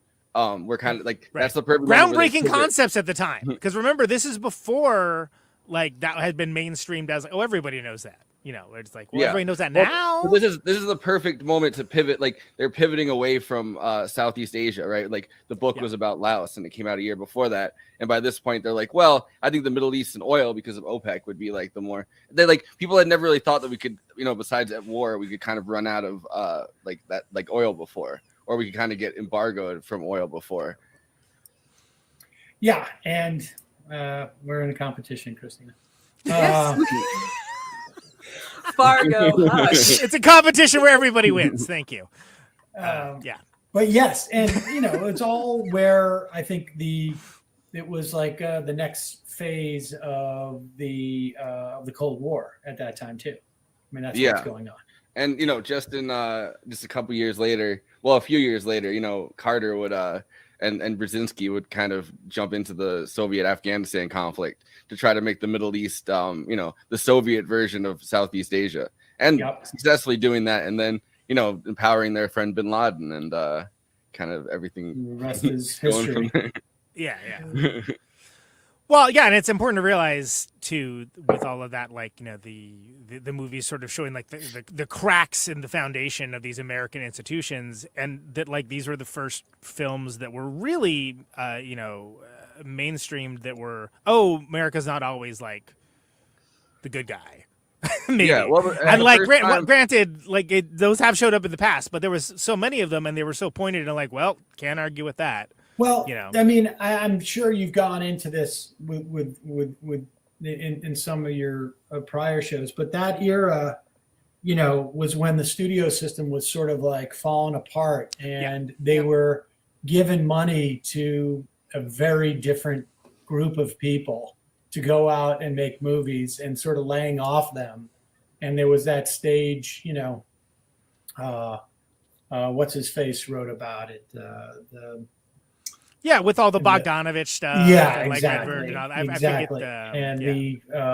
And with American Zoetrope is a kind of a perfect like whoever Coppola was handing money to. There was a big shift by like the mid to late 60s of where like film was going, and music, like they used some movie musicals, for instance, like when Hello Dolly came out in 1969, the sexual revolution already hit. So there was no need for like these clean cut films. We needed more nitty gritty films.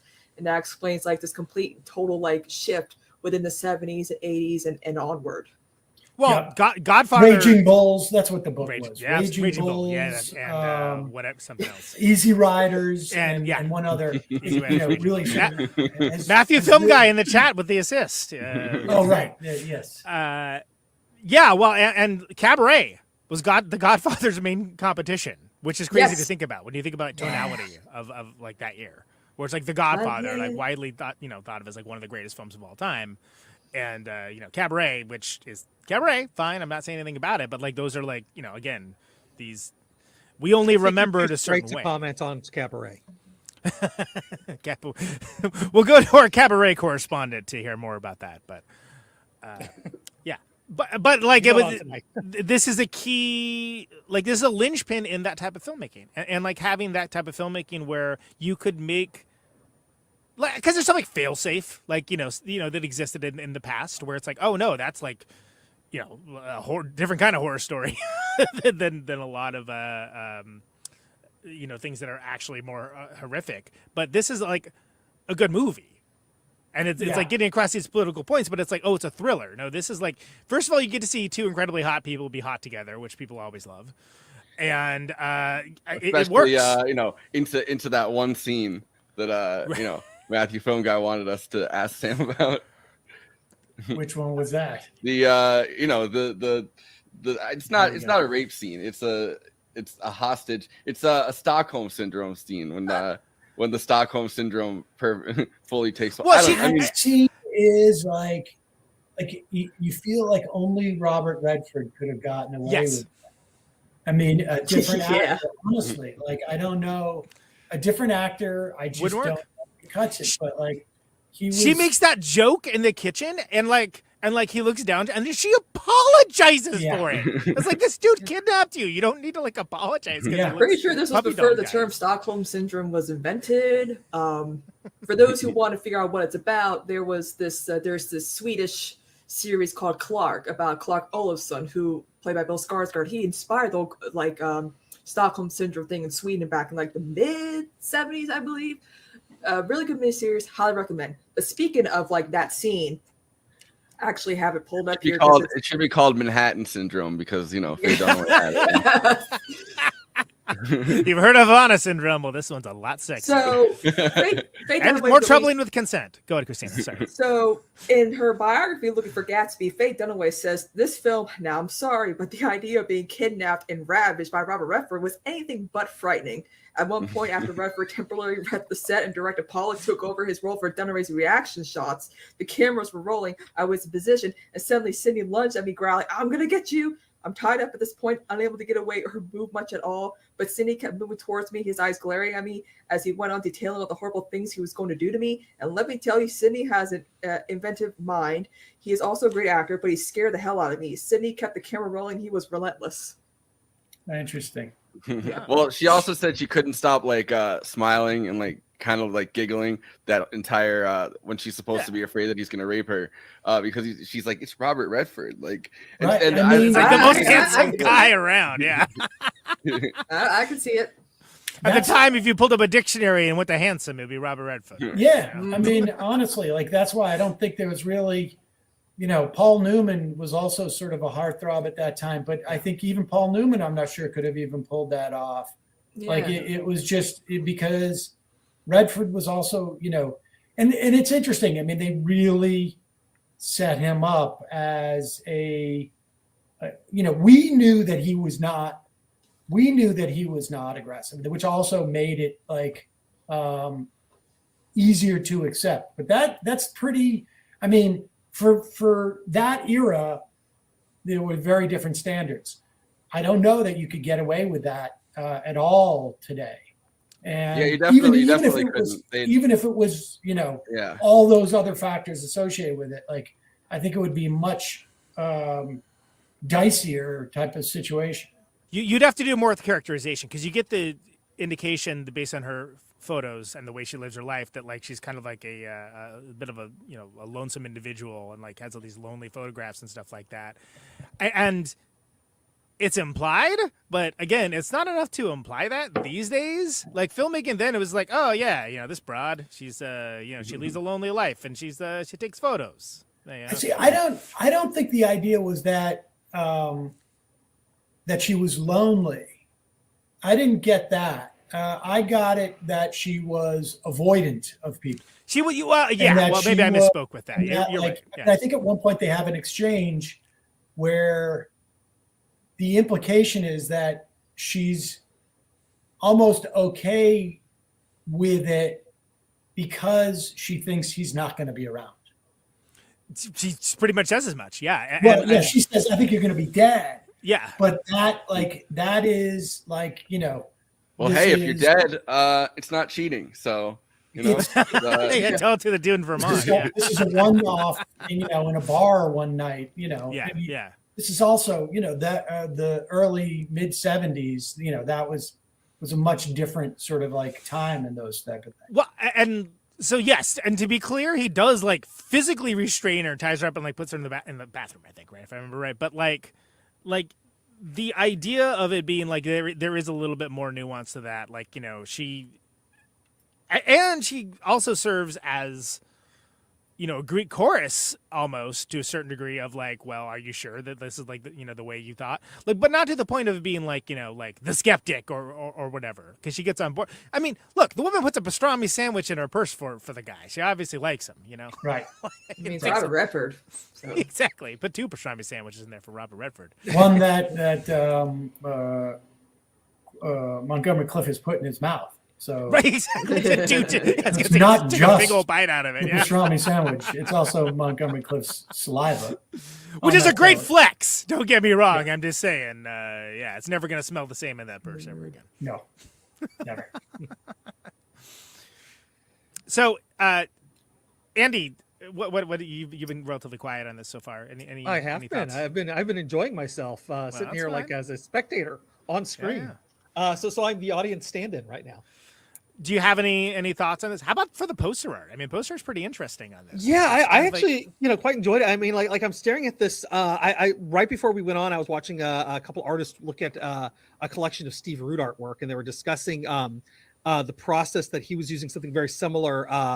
And I was been trying to remember what it's called, but it's fascinating stuff because like these are like tones and stuff that you used to getting cut, and it creates a really unique effect that we don't have anymore. Like it's gone from from art supply stores and from artist toolkits. So it's kind of neat to see like just looking at that background, but the various other posters too were kind of fascinating. Yeah, there was a one that we were looking at.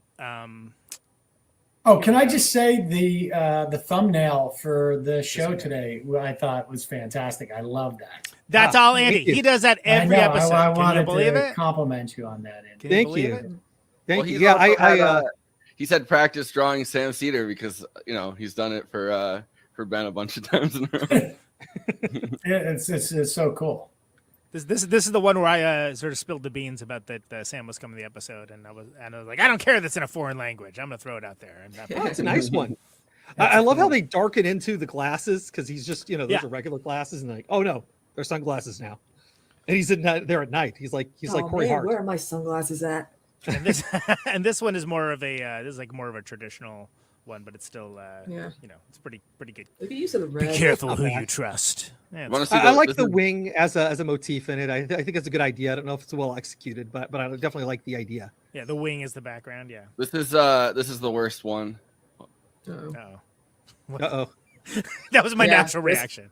Oh, that's awesome. Yeah, I mean, it was I'm like not mad at it doesn't tell you anything. It doesn't even say like who's in the movie. It's just it's like a stall-based kind of thing. Like it's all graphic design, man. May I ask who's calling, please? I would go into that movie expecting a big bird, and when there was no actual, I'd be like, what the fuck? Yeah, it's yellow. It's got a big bird on it. It's Sesame Street, obviously. Yeah. But the bird's got a gun, so you know you're in for a good time. So yeah, Big Bird's tired of asking. It just looks like a novel. It looks like a novel you'd find at a used bookstore or something, and you'd be like, "Oh, what's this?" Maybe. What is? May I ask who's calling, please? I don't know. Maybe like a 6 days of the Condor, they always redo the covers of the books to make them closer to like a movie adaptation. Yeah. Maybe that. Well, and there is all that tech too. There's like with he ties the phone lines together, which is adorable if you think about that today. But like that, that's all technology that's based in reality. Like, and that was how you tapped a phone. Like, you literally went to the exchange box and you ran like a physical line out. Like, it was like all exactly like that. That's the other thing I love about watching that movie too, is just the sentimentality. Like I said, I was born in New York, and my parents still had friends here. We would come down from Worcester and spend a weekend, and New York was a pretty amazing place to be in as like a 6 or 7 or 8 year old. Like it was, that like it's shot all around New York. There's just so much. There's no sets there, right? It's all the streets, and they really use the city. There are other movies like Marathon Man, I think. Marathon Man. Got that sort of same sort of like quality where if you really want to get a taste of what New York in the 70s was like, and then, then there's, French Connection. I was about to say French Connection because that maniac, that lovable maniac, when we covered this, that's when we learned, he didn't get any permits. No, they were just doing that. Pelham 1, 2, 3. I mean, there's a bunch of these that you can that New York is just so, it feels quintessentially New York to me. And it's really cool because the novel takes place in Washington D.C., which is a much smaller and like more closed off community. He'd not really have that many places to go. If he's kind of running from the government and he works for the government. So including it in like the New York, is it like academic, like the New York Literary Association or something, historical literary. So, like that really is the kind of place that they would have used for a CIA front for these people that are, kind of liberals cloistered off from the main action of, the covert and clandestine operations of it. They would pay off a lot of like a lot of academics, they pay off a lot of like, you know, kids Yeah. just coming out of college that like are interested in doing, you know, like art or like Get 'em young. radio or like all kinds of like cultural stuff. They're just pouring money into those projects to try to make like CIA propaganda. Half the time the people didn't even know it was CIA propaganda. Yep. I guess these cool kids are a little bit more in the know, but And I just love how it. I mean, I had never read the book, and I think, you know, I only recently knew that it was originally set in DC, and that just seems so much less interesting because it all plays out in front of so many people that what really makes it interesting. it's also, you know, the city that never sleeps. They did it in 3 days. They managed to, you know. Yeah. Exactly. Instead of the, Well, instead of the long around. 6 days that you would have had in Washington D.C. That would have been economy too of long. motion. Yeah, if you would have done it in Iowa, it would have been 12. You know, okay, but yeah, I like it adds to the frantic element. True, yeah, of it being like, oh no, there's people around, and like, you know, even just when you start off, like, I mean, for people that haven't seen it, he goes to lunch. Comes, you know, and he's sitting there like, you know, just shooting the breeze at the lunch counter. You know, the guy, what is this? The New York Public Library? I come here to learn, or whatever he says. And and then, you know, it comes back and everyone's dead, and like it's like what? Quickly. But it totally and tracks. it's almost played for comedy. That part of it, because he like walks in and the guy's like been shot, and we've seen everybody get shot. Ah, And come he's like, on! he's like, what are you doing on What are the you floor? doing on the floor?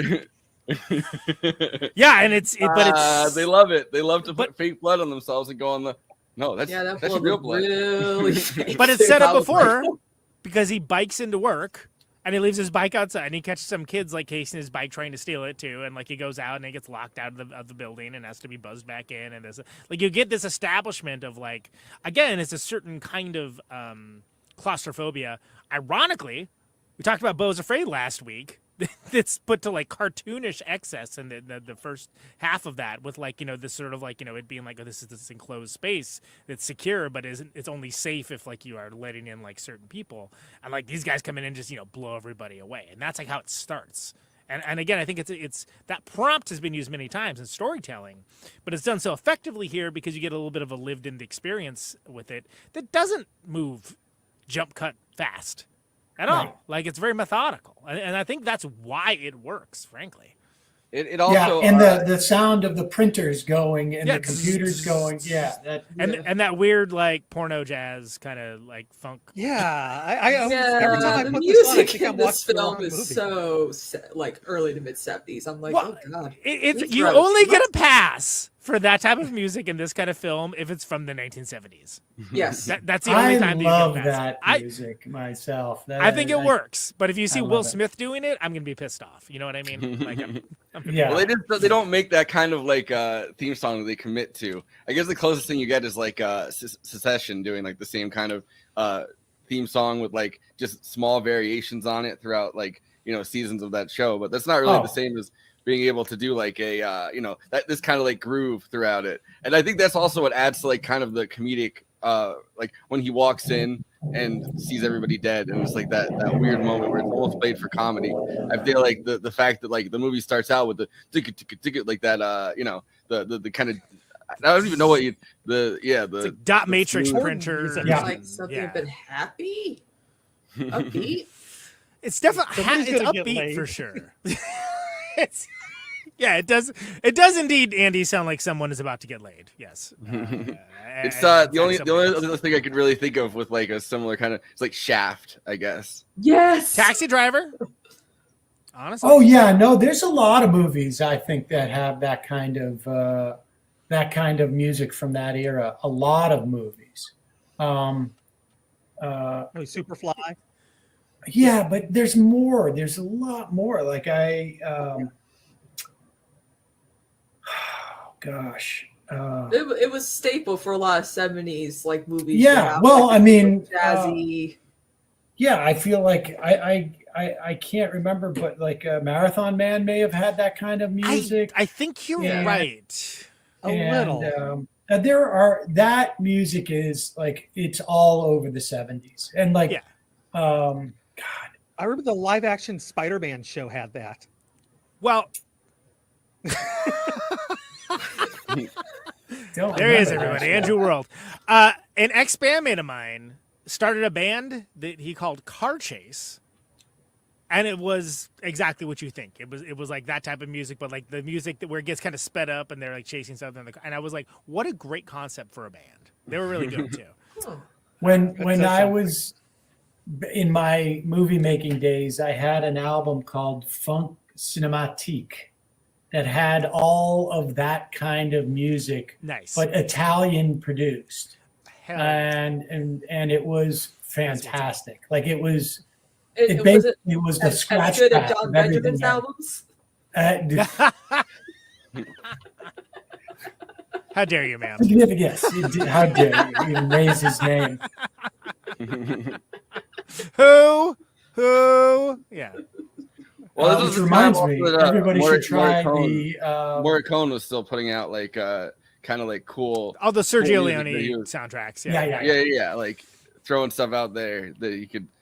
I like that he just has extra music hanging around now that you could like get just a Morricone soundtrack and be like, oh, you could just put like stuff I've never used for anything. Sure, go ahead. Like, yeah, he just wrote a lot of yeah. it. You know? No, it's amazing. What were we gonna say, Sam, about Oh, I was gonna remind everybody to get those whiskey highballs of John Benjamin's, the Jazz Daredevil. That's it. Jazz. Oh, and I should also Cedar Seeds. I forgot to say. I was gonna say our new sponsors. Yeah. Well, we have a special discount code for Movie Night Extravaganza. That's amazing. So if you go to cedarsseeds.com, use the coupon code MNE, you will get $15 off. All right. Nice. I need to check it out. New Jersey still, I would. I just got a huge dirt delivery the other day. Like I'm gonna start gardening this summer, so I got like this giant dirt delivery. It's like compost, I don't know, like, or just like dirt off Amazon. Some type of garden. No, we got it from a farm. Like we're like building this little gardening thing, so I could garden this summer. This is shit, dude. Garden That's bed. not dirt. Well, it's. I mean, no, it was a dirt delivery. I don't know. They said dirt delivery.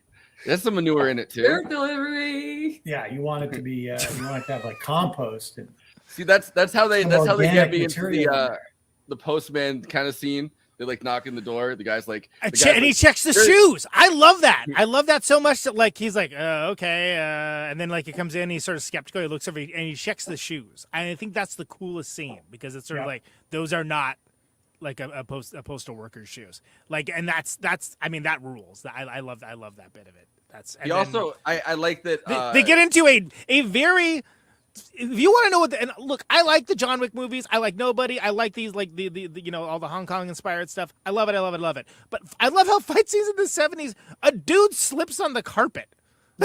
Like he's like, crap, and he like face plants. And that double-fisted punch is my favorite thing. Yeah, like it's like I like that because it's more like no, that's like what actual fighting looks like. It isn't like everybody like you know, and I love the super stylized stuff as well. But she like, also uses the camera. Furious has a good like actual fight scene, like a real fight scene where they're just like lobbing punches at each other on top of each other, and it looks terrible. But like you know. Which is a little more realistic than this, which is weird for Too Fast, Too Furious. I mean, it's the first time that movie has ever been invoked. But that's what's amazing about that fight scene is that you actually believe. You're a pro. Oh, I know how to. It's usually just me. I know how to rein it back in. But thank you. That scene, you actually believe that Robert Redford, who is not at all trained to fight at all, he reads books. He could. He read books about fighting. He lucked out and just happened to like beat that guy in a fight when he had none of the skills that would have otherwise allowed him. I mean, that was the interesting thing. Like even when Valencito was like, "How did you choose the girl?" And when Redford's like, "What do you mean?" He's like, "Was it by age, by location, whatever it was?" And it's random.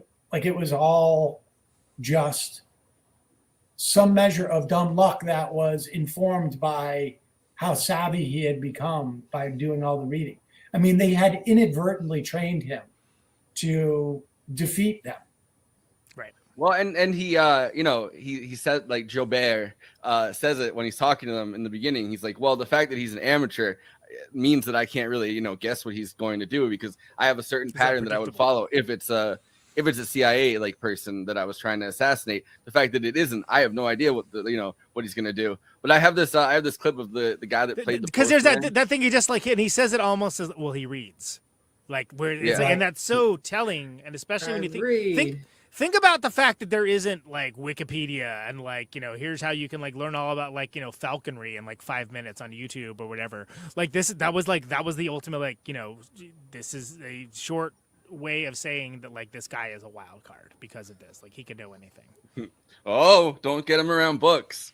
But this is the guy that played the postman, and he was interviewed at like one of the like conventions or whatever. There's very few interviews out there by people in the cast, so it's very funny that this guy that's in one scene gave like the most comprehensive 2-minute thing. Disguised as a mailman, and that's how I gain entrance into where he is. And Serpico 3 days of the Condor and G.I. Joe, supposedly hot coffee, and he throws it at me. There was mineral oil in the coffee, so it was all over the ground. And I said to Bob, whatever you do, don't come in low. I'm going to do a sweep. And he slipped, and his head came forward. As I came around, my elbow hit him and broke his nose. And I didn't know we're going to continue the fight scene. And I looked, and there's blood coming out of it. And I started to say something to the director, Sidney Pollack. And Redford waved me off. No. So we continued the fight scene. And he called me that night and said, Hank, wait till you see the fight scene. He said, it is so. Oh, and by the way, you broke my nose. I went, Bob, you're kidding. He said, no. I said, that's it. I'll never work again as long as I live. But I wound up winning the New York Film Critics for the best fight scene in film. For my viewers at home, just tune in. My name is Rama Screen. I'm here with the legendary Mr. Hank Garrett. He was sharing with me the story of him with Robert Redford on the set of the 3 days of the Condor, one of my favorite movies of all time. He's also a star of such movies as Serpico, and also talk to me about your association with my favorite franchise. Why is this guy getting into his plugs? Come on. By the way, it was G.I. Joe the cartoon series, if you're wondering, not the terrible movie. Well, because it was like, which one of these things is not like the other, right? 3 Days of the Condor, cool. Serpico, cool. G.I. Joe, right? Yeah. He played dial tone. Matthew in the chat. By the way, there's a whole sub conversation about what are the best fight scenes that's going on. That's quite interesting. But Matthew, film guy, bringing up Mikey and Nikki, which I agree. I love that movie. That's actually I think that was the first time we had Matthew on the show. Was when we covered. Not the first time we had him on. You weren't on it. Yeah. We had him on really, really early. I'm sorry. I wanted the show when it counted, which means I was on it. Thank you. Well, we never covered Mikey and Nikki because I wasn't on it. All right, shut up. Anyway, Mikey and Nikki has a great fight scene that's also inelegant. Like those inelegant 70s fight scenes. I love them. Everyone's slipping all over the place. Nobody looks like they're like trained for combat. Like it's the best part in this during the fight scene, she takes a picture with her camera to blind the guy before no, that's such a cool, because it's already set up because that's her photo studio.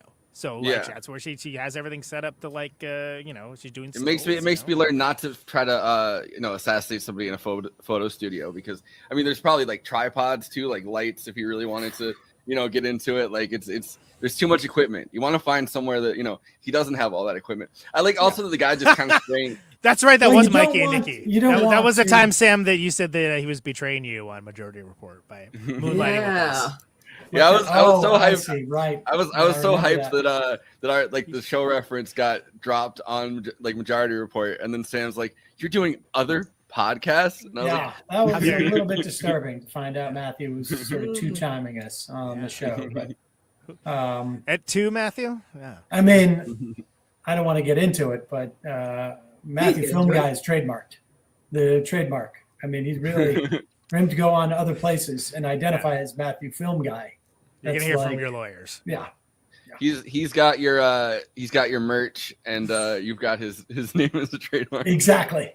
Yeah, that's why we bill him as Film Man. Film man. Exactly. Why is it Film dude? I don't know why that's funnier, but that's so much funnier. Film man. Film man. It just sounds like a superhero. Michael Film, or like Michael Film Man, like it's the off-brand Film Matthew Man. Film guy. Matt and Film Sabers. Man. Matt. Hey, it's me, Matt Film Man, and I'm about to tell you about my favorite movies over here. Yeah, the California Filmans. Letter Hack offers to be a character witness, by the way, if that goes to court. So for whom? But, good question. Yeah, I don't know. We'll have to see how that develops. Forthcoming. Poor guy. He's in the Isle of Palms on vacation. He really wanted to watch this. Is he just commenting and not watching? Looks like he's watching to me. Sweet. Oh, cool. He was like, I'm on vacation. I'm gonna have to miss this. I'm like, come on, you have internet in your hotel. You got this. I like see Sam. KRISTINA just bullies our viewers into watching. That's how we have an audience. Whatever it takes. Single-handedly. Someone made an account, I think, on YouTube just to make this joke. Jackson Hinkle saying, as soon as my parents unground me, I want a rematch. That's good. I think Flavor Flav was talking trash on there earlier too. That was there was a really funny the actual Flavor Flav last night posted, or I don't know if it was 2 nights ago, posted a picture of himself with the clock and the crown, and then the King Charles whatever not inauguration but his coronation picture, and he said who wore it better, and he was winning like 96-3. I did see the meme that was King Charles in that outfit. It says it's illegal to dress like this in Tennessee. I thought that was pretty good. That was a good That's also a good one. Getting back to the film. We have fun here, guys. We do have fun here. I like that this very efficiently does the who can you trust thing, because I think a lot of movies do that. I think it's almost a trope at this point, right? But it's Sam and Metallica, yeah, absolutely. That's Jason Pace from Kowloon Wild City wrote his theme song. That's who's a friend of mine. That's how I know Matthew. Okay. So it's all tied together, people. Anyway, we're gonna be doing our big Matthew film guy Mean Streets show. Oh, yeah, the live show. Yeah. You're doing Mean Streets. Yeah, we're doing it as a live show at Sanger Hall in Queens. We are all going to be. Yeah, thank you. I don't have the date in front of me. May 23rd.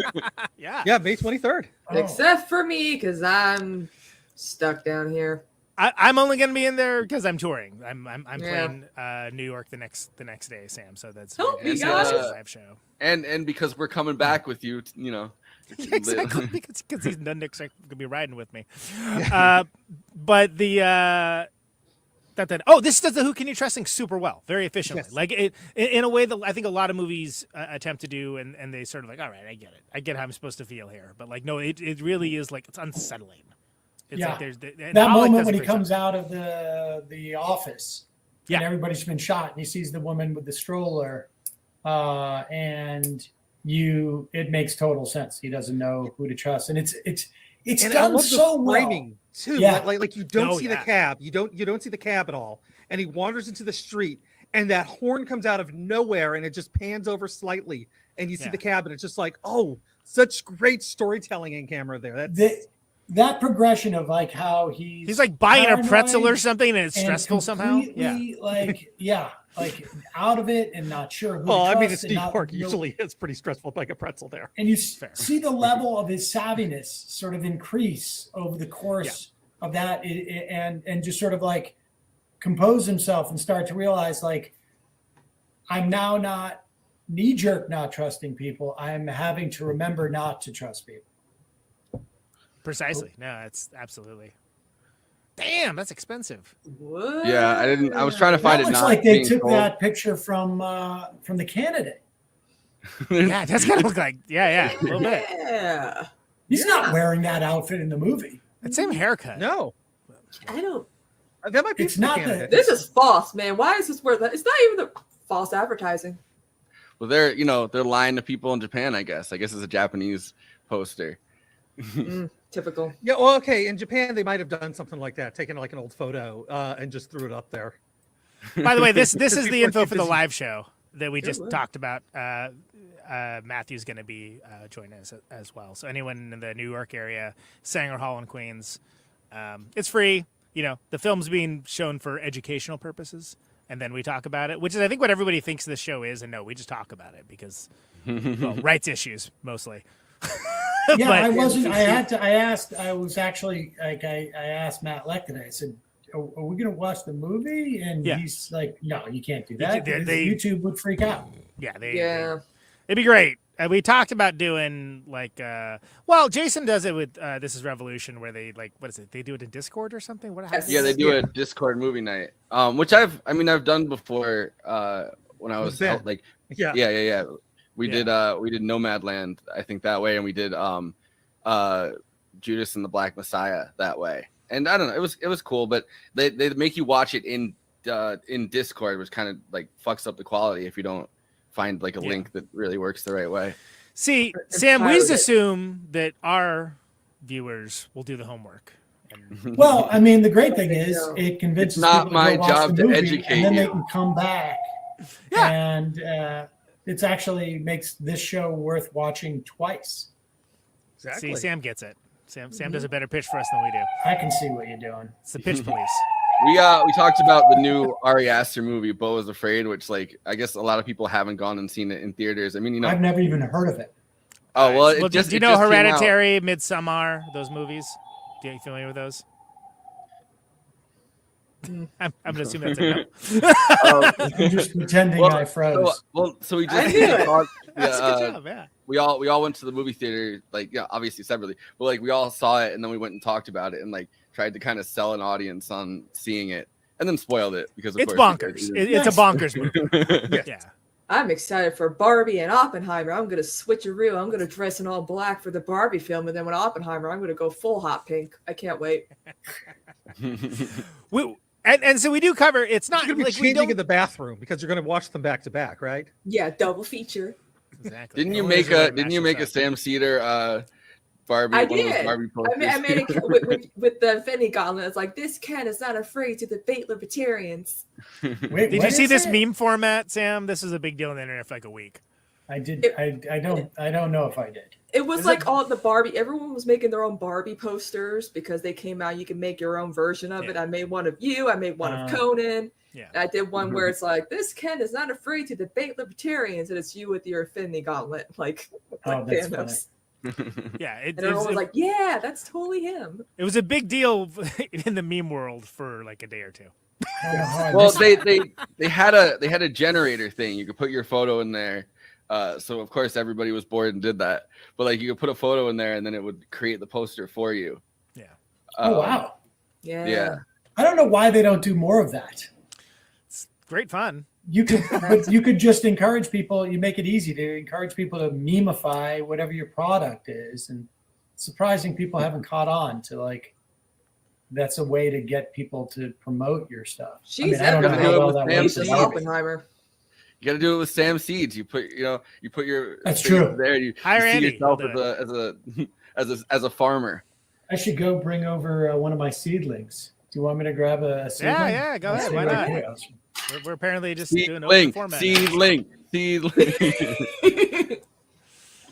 This is the yeah. Here, I'll Andy, I'm gonna put your There we go. your art for the show. For Mean Streets. I'm the tiger for. Yeah, that's it. So Sam, this is what Andy made for our live show. Oh, that's Mean Streets. fantastic. I'm the tiger. Yeah, he's got another That's one. fantastic. But let's see that seedling. Oh, look at All that! right, yeah. Oh my goodness.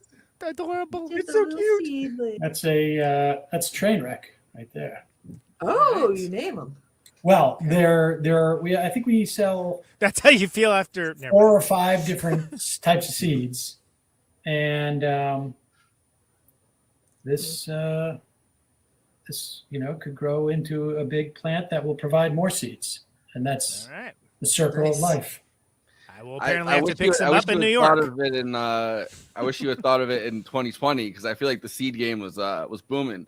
You know, people were like, starting to plant a lot. There's a lot of like those like People aren't doing that anymore. Oh, there's still- 2020 there's still because plans. of COVID. But like, yeah, like in the people were like getting into like hobbies that they didn't normally get into. Right, Like right. I had, Baking like, a bunch of bread. feelings in it. Everyone was real Yeah, busy that was with a weird. bread That was for a weird one for a little while. Streaming. That did not sound good. Like, Well, people it were like, wasn't "Oh, I made- legal in New I York made State this at bread. that time. So. Let's get this bread. You know, It was not Yeah, illegal whenever here my in sister, Massachusetts.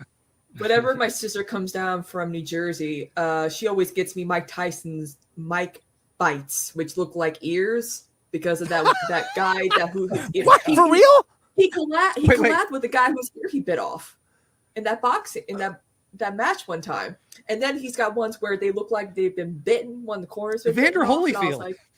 I was like, okay, I get it now. And I thought we had weird stuff at the merch table. Jesus Christ. that's wow. Man.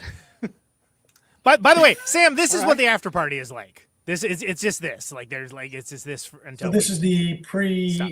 Apparently pre-after party. Apparently that's what we're doing. Yeah. But it's a Do we have Ponzi anything else? but Yeah, I think 3 you're days. really good of not the, talking about the 3 TV days of the series. Condor. What about Not going to talk about what mute him.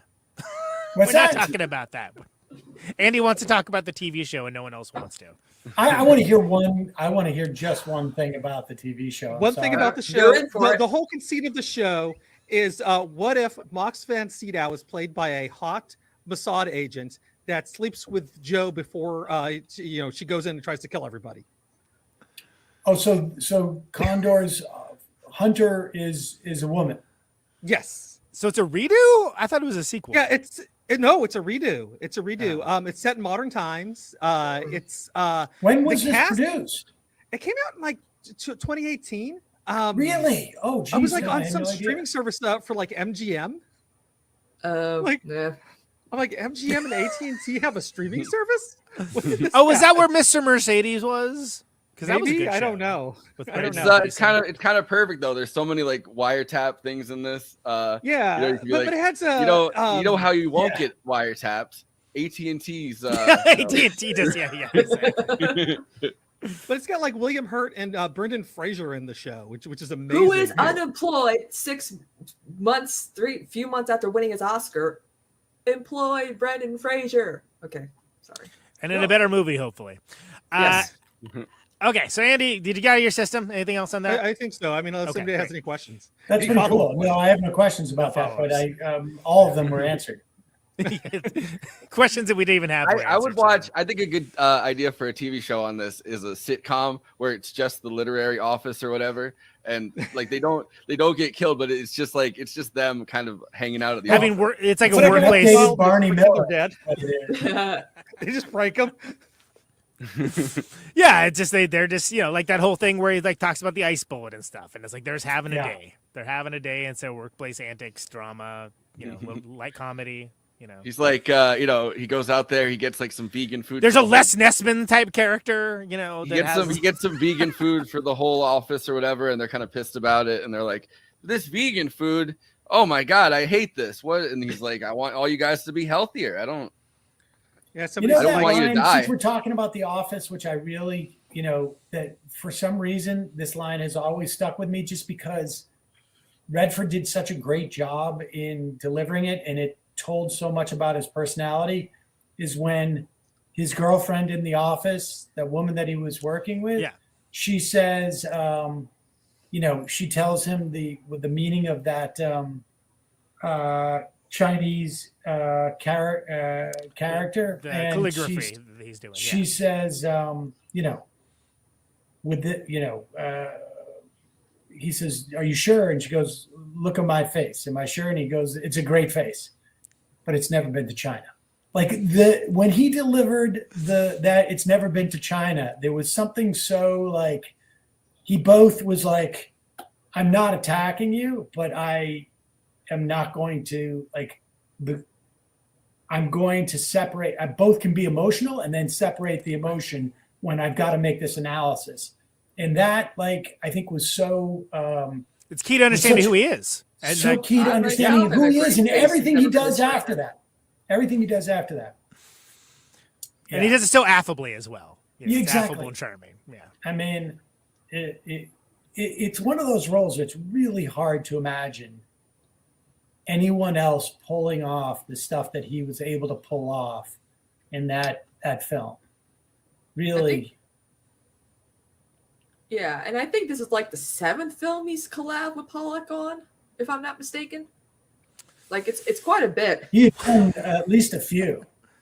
That's Did he do like Jeremiah Johnson or something? I think like he isn't. Yeah. Jeremiah Johnson is before this. I think that's no. what I have a feeling it must have been after, right? Or no? No. Jeremiah Johnson was before this. And Oh, then was it? They did That's some right. more after it. So How dare this you is like doubt in the me. middle of the whole, of them collaborating together. I don't remember which number. Which is mostly known for that meme that everyone thought was Zach Galifianakis. Tim Pool. And it's like no, like the nodding meme where it's like so clearly Robert Redford. Everyone's like, "Oh, that's Zach Galifianakis." What? No, it isn't. What are you talking about? Oh No, it's Robert Redford. Like those dudes, not lookalikes. Anyway, You don't think Peace that and love, peace Zach and love. Galifianakis looks just like Robert Redford? I do. I Not. mean, I'm do watching not. The Hangover, thinking, man, what's Robert Redford doing in this movie? All right, he's looking good for his age. Yeah. Oh, Actually, no, he isn't. He looks better for his age. That's how Galifianakis is now. Coming up next week, Zach Galifianakis. Thank you. so this film actually is has a bit of a legacy. Not to mention Marvel or anything, but Marvel's superhero film Captain America: The Winter Soldier was inspired by this film and other sources as well by the original comic book source material. The directors, the Russo brothers, admit this and say that Robert Redford's casting in their film was intended as an homage. And it so clearly is. It's Wait, so clearly. Winter Soldier was inspired by 3 Days of the Condor and and also like Parallax View too. Yeah, I mean, it was just the tone, because they certainly didn't take a lot from the comic. That's for sure.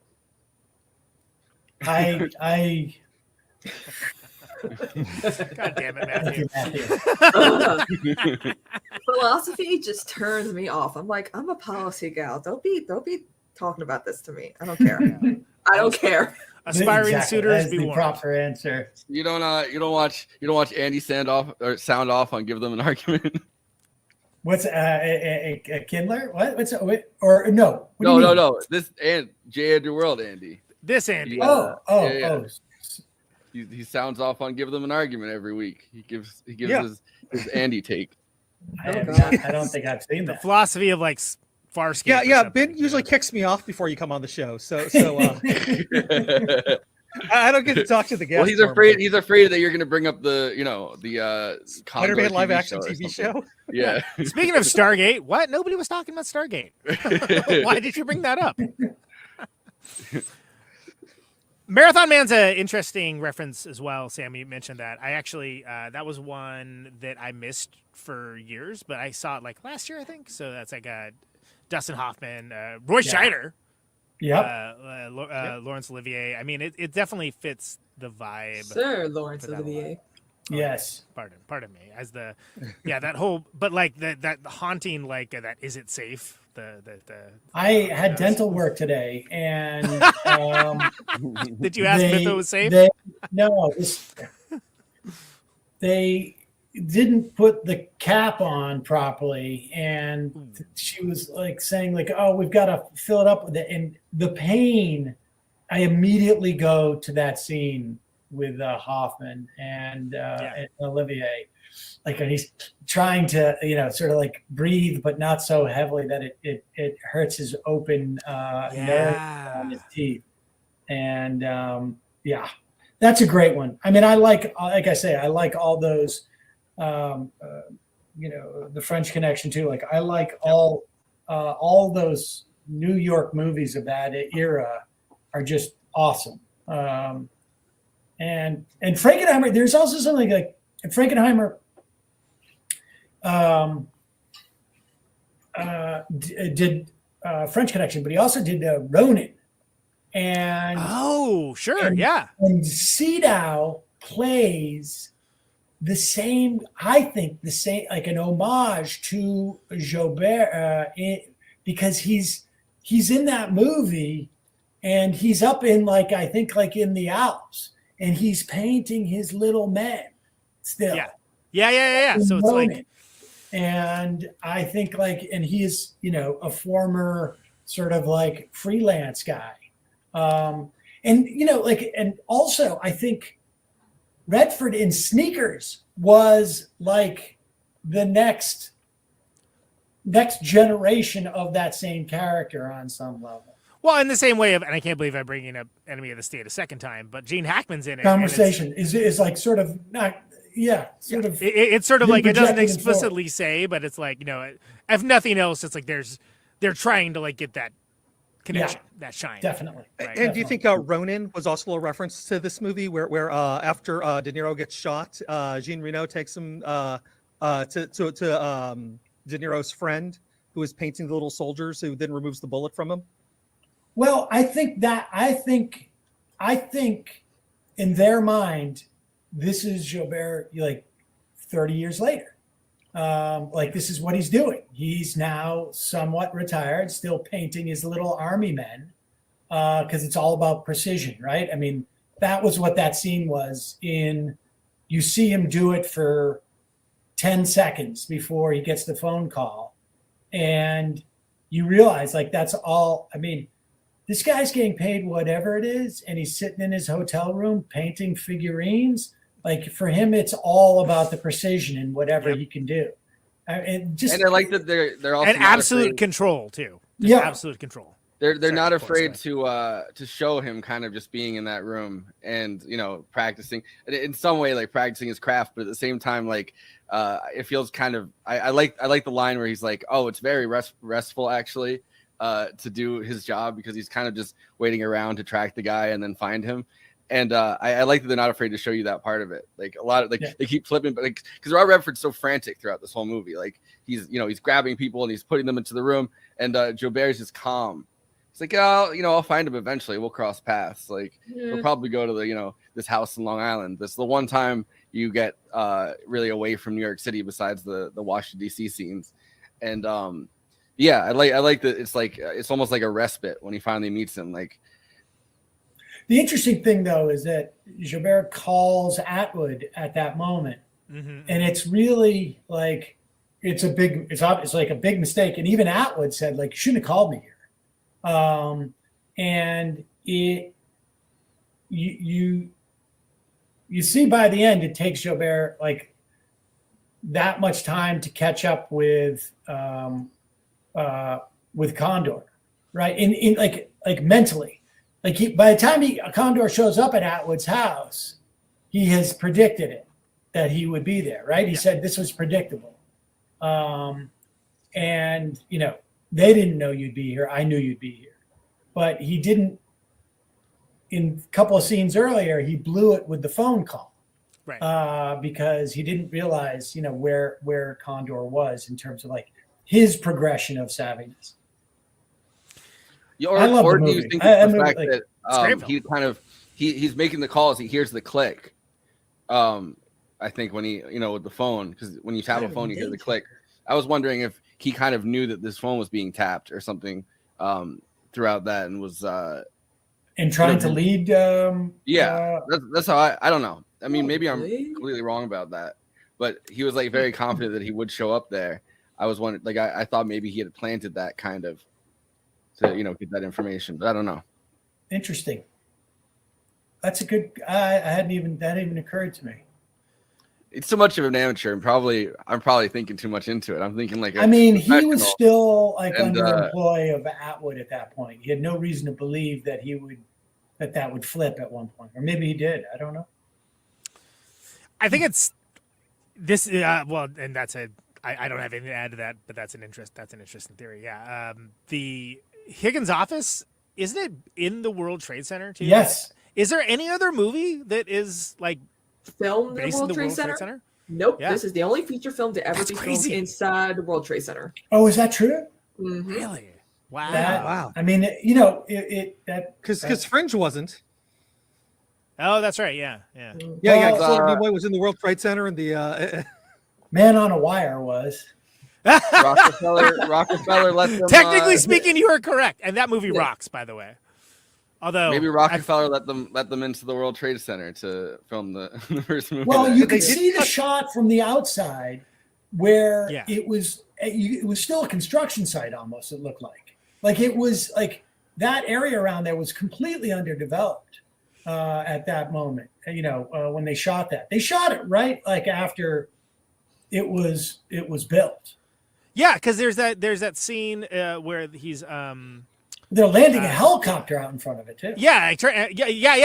Well, I was thinking like, Turner is watching Higgins being tailed by Kathy, too, from the balcony inside one of the buildings, and it's like that's actually, if I remember right, that's even like there's like some documentary about the World Trade Center collapse I saw, and I was like, is that 3 Days of the Condor shot? I think it is.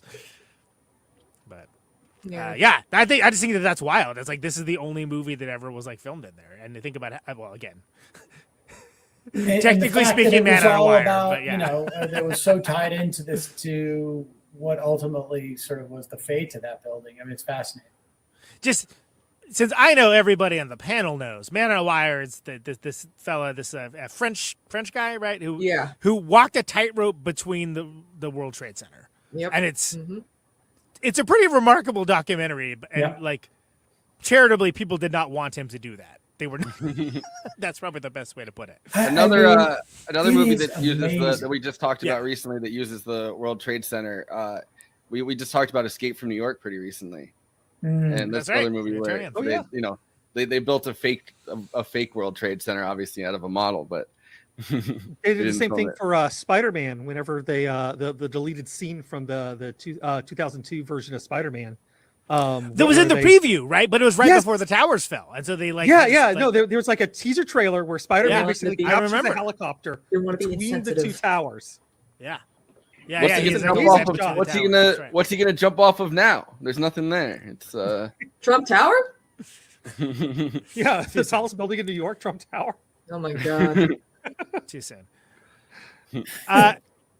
Shall we do letterbox one-liners? Yes. What do you think? Yeah. So, Sam, like, what's that? I'll direct this to you. Letterboxd is it's a place for film. It's like a social media site for film lovers to sort of talk with and to each other about the films they love. Maybe the films. I've heard this from Matt Film Man. You're a Matt Film Man now, and it's it's open source democracy. Everyone gets to have their say, not just Siskel's and Eberts of the world. Everyone gets to opine about the things they love. They love the things that they were just horny on Maine for, which is happening a lot for this film, by the way. And this is best expressed succinctly. You keep it short. You work on your Type 5 in front of the brick wall, the Comedy Store or whatever. And what we do is pull these letterbox reviews for the movies, put them on, and we read them off and we react to them. And these are the letterbox one-liners for 3 Days of the Condor. They are absolutely not going to print it. That was my first. That was my first thought in that scene too. I'm like, they're not going to print. They're not going to print it. Well, we know they didn't. Exactly. Verifiable proof. Hold on, a couple of them didn't load, so I'm just doing that real fast. But that's such a great way to end this film, though. It is like one of the all-timers, kind of like the end of The Candidate. It's like, what is it? What do we do now? Yeah. The other thing that it just occurs to me with this shot too is that and this is another thing Redford pulls off. That coat is so iconic, and it's not even his in the movie. That's awesome. Right? I mean, that coat is so iconic, and I had a coat like that. It's his. It's the boyfriend's. Yeah. Who we never see. You never see. You hear him on the phone because she's all mad that she's not going to Vermont. And this is typical of her. Yeah, this is typical, and I wonder what the other situations where this is typical. How is this typical? Exactly. What is that life like? What's that? Well, it's that he picked it up. Joe Turner picked it up because he's like, you don't want to be around people. Yeah. Absolutely. Faye Dunaway would do anything for that man, including shove a loose pastrami sandwich into her purse. Also funny how the mailman was just spamming kicks. Pollock rules. So stylish. Agreed. Yeah, I didn't realize the pastrami thing until I rewatched it today. It's not all I could focus on. When I saw it, I'm like, she just puts that whole sandwich in her purse. Like, what? That's wild. Like, and the weird thing is, I don't think he ever ate it. I think it's still in the purse. It's still there. To this Oh day. God! After all these decades, I've never. 50 years. I guarantee you, tomorrow Matthew Film Guy will be selling that on his eBay. I thought it was going to be at the museum. Purse. It belongs in a museum. Thank you. Every actor in 70s movies was interesting, even the hot ones. Where do we go wrong? I know, right? Yeah, that's true about Robert Redford. Definitely, like he's more interesting than our leading men today. Yeah. Paul Newman. Yeah. Yes. Warren Beatty. The classics. I would argue though that Colin Farrell might be the only one that kind of it meets that mold. Colin Farrell has had a great turn as like, oh, you've actually got acting skills. Yeah. Yes. But I think he's like the only leading man I would consider also as a as like a character actor and like trapped in a leading man's body, and I think that's that's true with these other people too. Yeah, we talked about it on the Banshees of Inisherin episode, but yeah, After Yang, he's also fantastic in After Yang, and both those came out last year, which is wild. So. No movie can possibly be bad when it has the line, "What if there's another CIA inside the CIA?" I feel like that definitely inspired Oliver Stone's thought process for oh sure, yeah. for like JFK and Yeah. stuff. Absolutely. Robert Redford. How many of those? All the Bourne movies were about that, right? Yeah, I mean, there's a whole cottage industry of them at this point, I think. But Robert Redford never got his bike back. Yeah, I was gonna when you Conan, when you had said that he had his bike at the beginning of the movie, I was gonna sort of dissent there a little bit. Yeah, it was actually like an early moped, and it was not a bike, and everybody knows what a moped is, right? Yes. Yeah. It was a moped, which I think was also really important for his character because you did not see mopeds around that time, ever. And it wasn't a motorcycle, it was a moped. And people were mocking him. In the opening scenes, you can see that he's yelling back at a car, making like a noise because somebody in the car had mocked his moped. Yeah, that's it. Pro moped. He's pro moped and he votes people. But it's also super geeky. Right. Like you get the sense that he built that. Yeah. Yeah. It's probably was a project for him or something, right? So hard to argue with a movie that's all about Robert Redford reading his little books and running around New York City, all while wearing beautiful coats. That's synergy. See? Talking Yes. about that coat. Synergy. Mm-hmm. Yeah. There we go.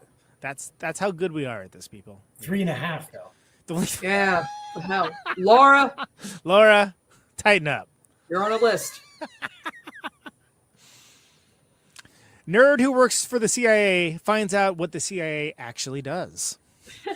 I don't like the attitude in that one either. Jason, you're on blast. Mm-hmm. Imagine, if you will, a world where everyone has bizarre sexual tension with Robert Redford. Can relate.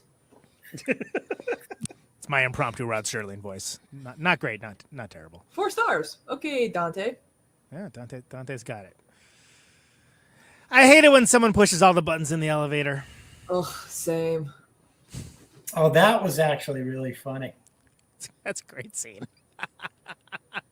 So much tension, and then there's these guys. Happy birthday to you, Grandpa.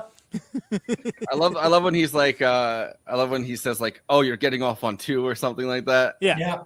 It's like, why do you have that information? Yeah. Like, Yeah. No, you're not the guy that's stalking me or anything, or following me. Whatever. Anyway, these are the Letterboxd one-liners for 3 Days of the Condor. This is like the roughest that bit's ever been, Sam. Sorry. It's usually flawless. I just have to run out of the room for 1 second. He just said, yeah. Always has to do that. Bits break for pee breaks. Please, if you're on Letterboxd, follow Condor Union now. Chief Flaubert, always Flacco. Moving Extravaganza. He is the face of the show, and you can follow him and find out. And the all one that stuff just fucked up the bit. and the one that is the blame for totally screwing that bit up. I am Check the Shoes, Conan Neutron, all over Letterboxd, watching the highbrow stuff, the midbrow stuff, everything in between, Populous Fare. Follow me for the Criterion Challenge and follow along with them. I get back at that really soon. J. Andrew, Endangered Birds of the World, is a CIA art specialist, and he is watching all the weirdest stuff, so you don't have to, or maybe you can. Who am I to judge? You know, it's your party. But he's doing it all there, and you can follow him and see what he's got going on. Faye Dunaway, Christina Oakes down there. She everything I love is CIA. That's a great subtitle. That's she's a very occasional Letterboxd user, but every once in a while she'll charm all of us with her wit and her wisdom on that particular platform. Sam Cedar barely knows what it is. He just knows it's something Matthew's on. Exactly. That's where Matthew Film Guy's been able to build his own brand, you know, apart from that Sam and Cedar. You might have to be like, yo, Matthew, you can't be doing this letterbox thing now too, okay? There can be only one. We can do Highlander rules on this. Jay and World, please take it away with the plugs. Then we'll do some final thoughts. All right. You're watching us right now on YouTube. Please do all those YouTube things. Like, comment, subscribe, hit that bell. And, of course, the big ask is watch the video to the end. You get a great Conan Neutron song, and that helps us get discovered by other movie fans. Please. We are on social media. You can find us on Twitter. You can find us on YouTube. Of course, you can find us on YouTube because you're watching us on YouTube. Might be watching on Twitch, actually. You can watch us on Twitch. My Twitch community needs to chill the fuck out. Oh, yeah. We should get on Rumble. We're all over True Social, Sam Cedar. Not Rumble, but I guess the other one that all those guys are on, like Rockfin or whatever. Rockfin. Is that still around? I don't know if it is, but I had a meeting, Kenzo and I, when because Nomiki was doing her show on there, and she got us an interview with the guy from Rockfin one time, and not the platform I would have. That's the one that paid in Bitcoin, right? Because it's like yeah. That's the guy was like so we pay in a crypto wallet. Yeah. No, that's when you're like, check please. Well, he was I'm out. an ex wrestling promoter that was trying to like get his trying to get political content on there, and he was like, you know, we got like Jimmy Dore on here, we got the like he was listing off just the people that you would not want to. Yeah. He's like, I love politics. Yeah, just list off your rogues gallery if you're Spider-Man. Oh yeah, they're all here. Dr. Octopus has a show. Green Goblin. It's a good time. Shocker. The guy who killed your uncle. They all got shows on here. We pay them all in crypto coin. Alan Dulles has a Rockfin show now. You know, it's a wild time. It's an everything. Do you guys see that there's actually there's an official CIA podcast now? As of like a few months ago, they like tweeted the CIA account or whatever, and they're like, we have a podcast now, starting with 75 years of the CIA. Yeah. Jesus. Here's how we overthrew this South American country. I mean, how could you not? If you were the CIA, how could a step-by-step guide. I feel like they're just out of step for the fact that they weren't involved in like podcasting, and well, maybe they were like 2012 or something. You know what I mean? Like they're on the forefront of it with podcast Martine. Never Not Funny with Jimmy Pardo. Familiar. That was CIA. Like, CIA. It's a CIA radio free podcast. Yeah. Bullseye. That was CIA. Do you think the CIA has a Patreon? You could just you could join for like whatever. I don't know if the CIA does, but this show certainly does. Isn't that right, Andy? Yes, we do have a Patreon. The great thing about the Patreon is that if you miss it and you really want one of our after parties, the after parties live on there forever. Are we gonna do it? Yeah. After party forever. Okay. Yeah, that's why we don't do that anymore. Yeah, that's really hard to do. No, we need that like little harmonica tune thing. Like it sounds. I do so much in this show. I can't. I know. Too many. But you know what else you do? You do a great show called Protonic Reversal. I do. Yes. Yeah. Correct. It is, and you just had a huge show with The guy from Slayer, Dave Lombardo of Slayer. Yeah, Yeah. That's that he was a great guest. All kinds of different publications are picking up stuff from the show, and that has happened many times before. But they're actually linking back and mentioning the show, which I thought was very nice. Took 9 years. Finally, that's starting to happen. They're finally crediting me. fantastic. Yeah, and I got Brett Bradford, Scratch Acid was on too. Gareth from USA Nails from England.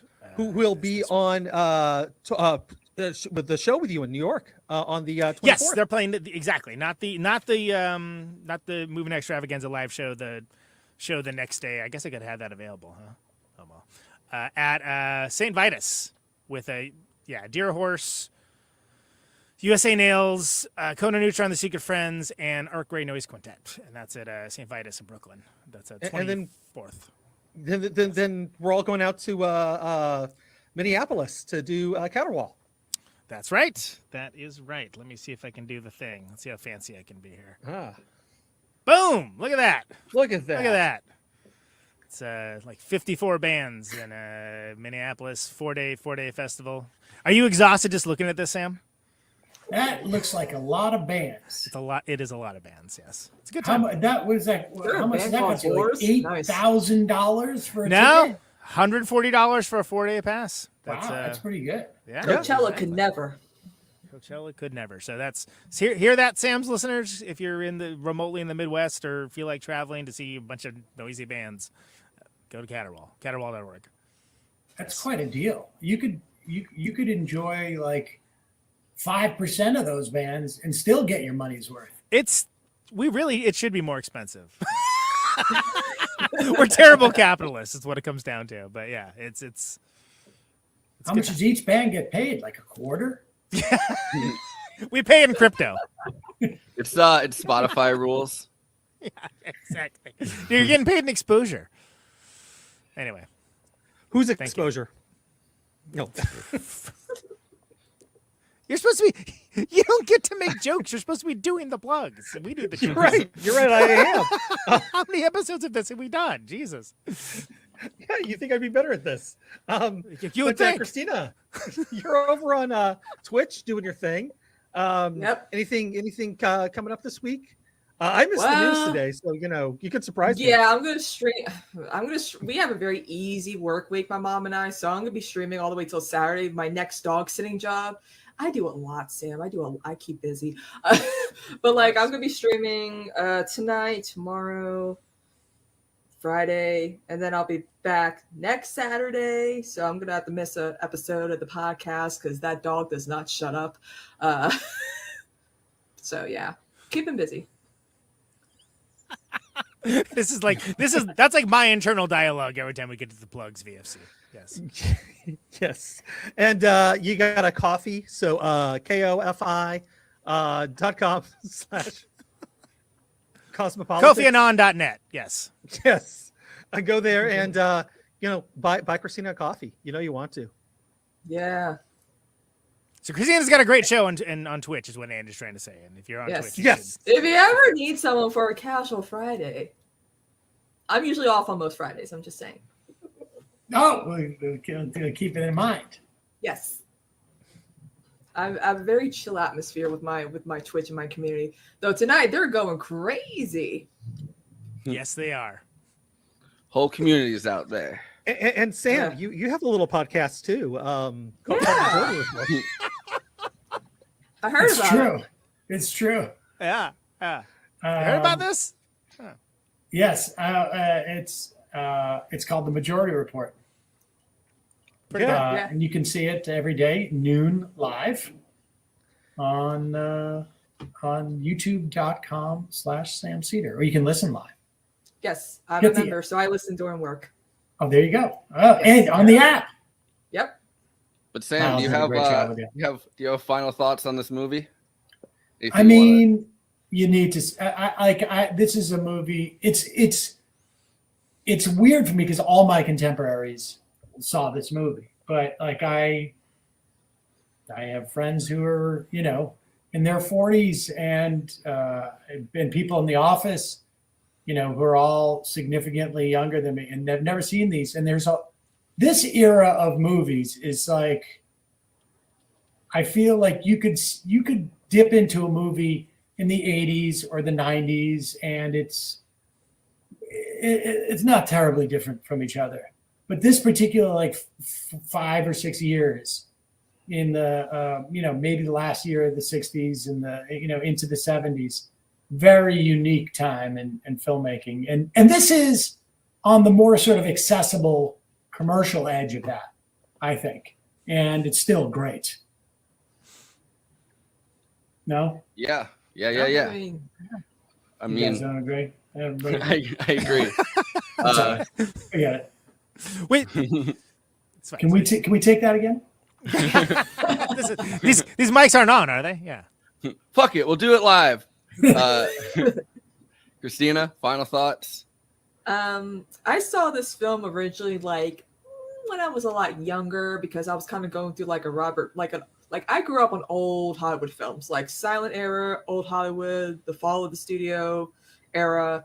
So like I became a fan of like all the greats from like that era. And so this is actually probably one of my favorite Robert Redford films by far. I just think the chemistry between Robert Redford and Faye Dunaway is just great. I think Max von Sydow makes a great like villainous character. The shots are phenomenal, like the editing, the music in the background. Okay, it's fine. It's very dated, very 70s-esque. It kind of led me wanting more, though. I felt like in the end, I was like, I kind of want more. But yeah, there's not a lot of running around the city. Like that's what I feel like. But in the end, I think this is a film that's worth watching for sure, especially if you're like a huge like fan of like like political thrillers and like that era of like 1970s like film. I thought you were gonna say a big fan of the CIA. I'm a big fan of their podcast. Actually, have you heard it? Yes. Subscribe. Yeah, it's quite good. But Conan, got any final thoughts? Yeah, look, this is a taut and stressful political thriller, and it's from the golden era of them. I think I mentioned earlier that we've been spoiled by like modern flash and technology and jump cuts. So to look back in this and really see the genius of it, it's something to behold. There's a Hitchcock level of suspense, and I don't say that lightly. And it's a perfect epitome of like a slow boil of intrigue until it all explodes. And as mentioned before, there's a conversation at the end about resources that could have been written or said yesterday, but it's from 47 years ago, which is wild. And it's and the I beginning of those shortages, like the beginning of the supply chain issues. My mom's like, I remember back in the late 70s where there was a rationing. It was like an even and odd day to get gas, and I'm like, wow. And it has one of the best like shorthand summation of somebody's character I've ever seen in any film, which is he reads. I love that. Yeah. That's great. Kids don't do that enough nowadays. Hey, busy reading. Hey, I'm reading here. Thank you.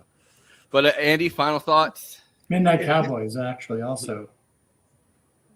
This movie is a fantastic feat of storytelling visually. Like it uses the medium in a way that you don't often see in film. You find in comics, like I mentioned before, the example of the where he like stumbles into the street and you don't see the car and you hear the horn honk and the camera pans over and there's suddenly a car there.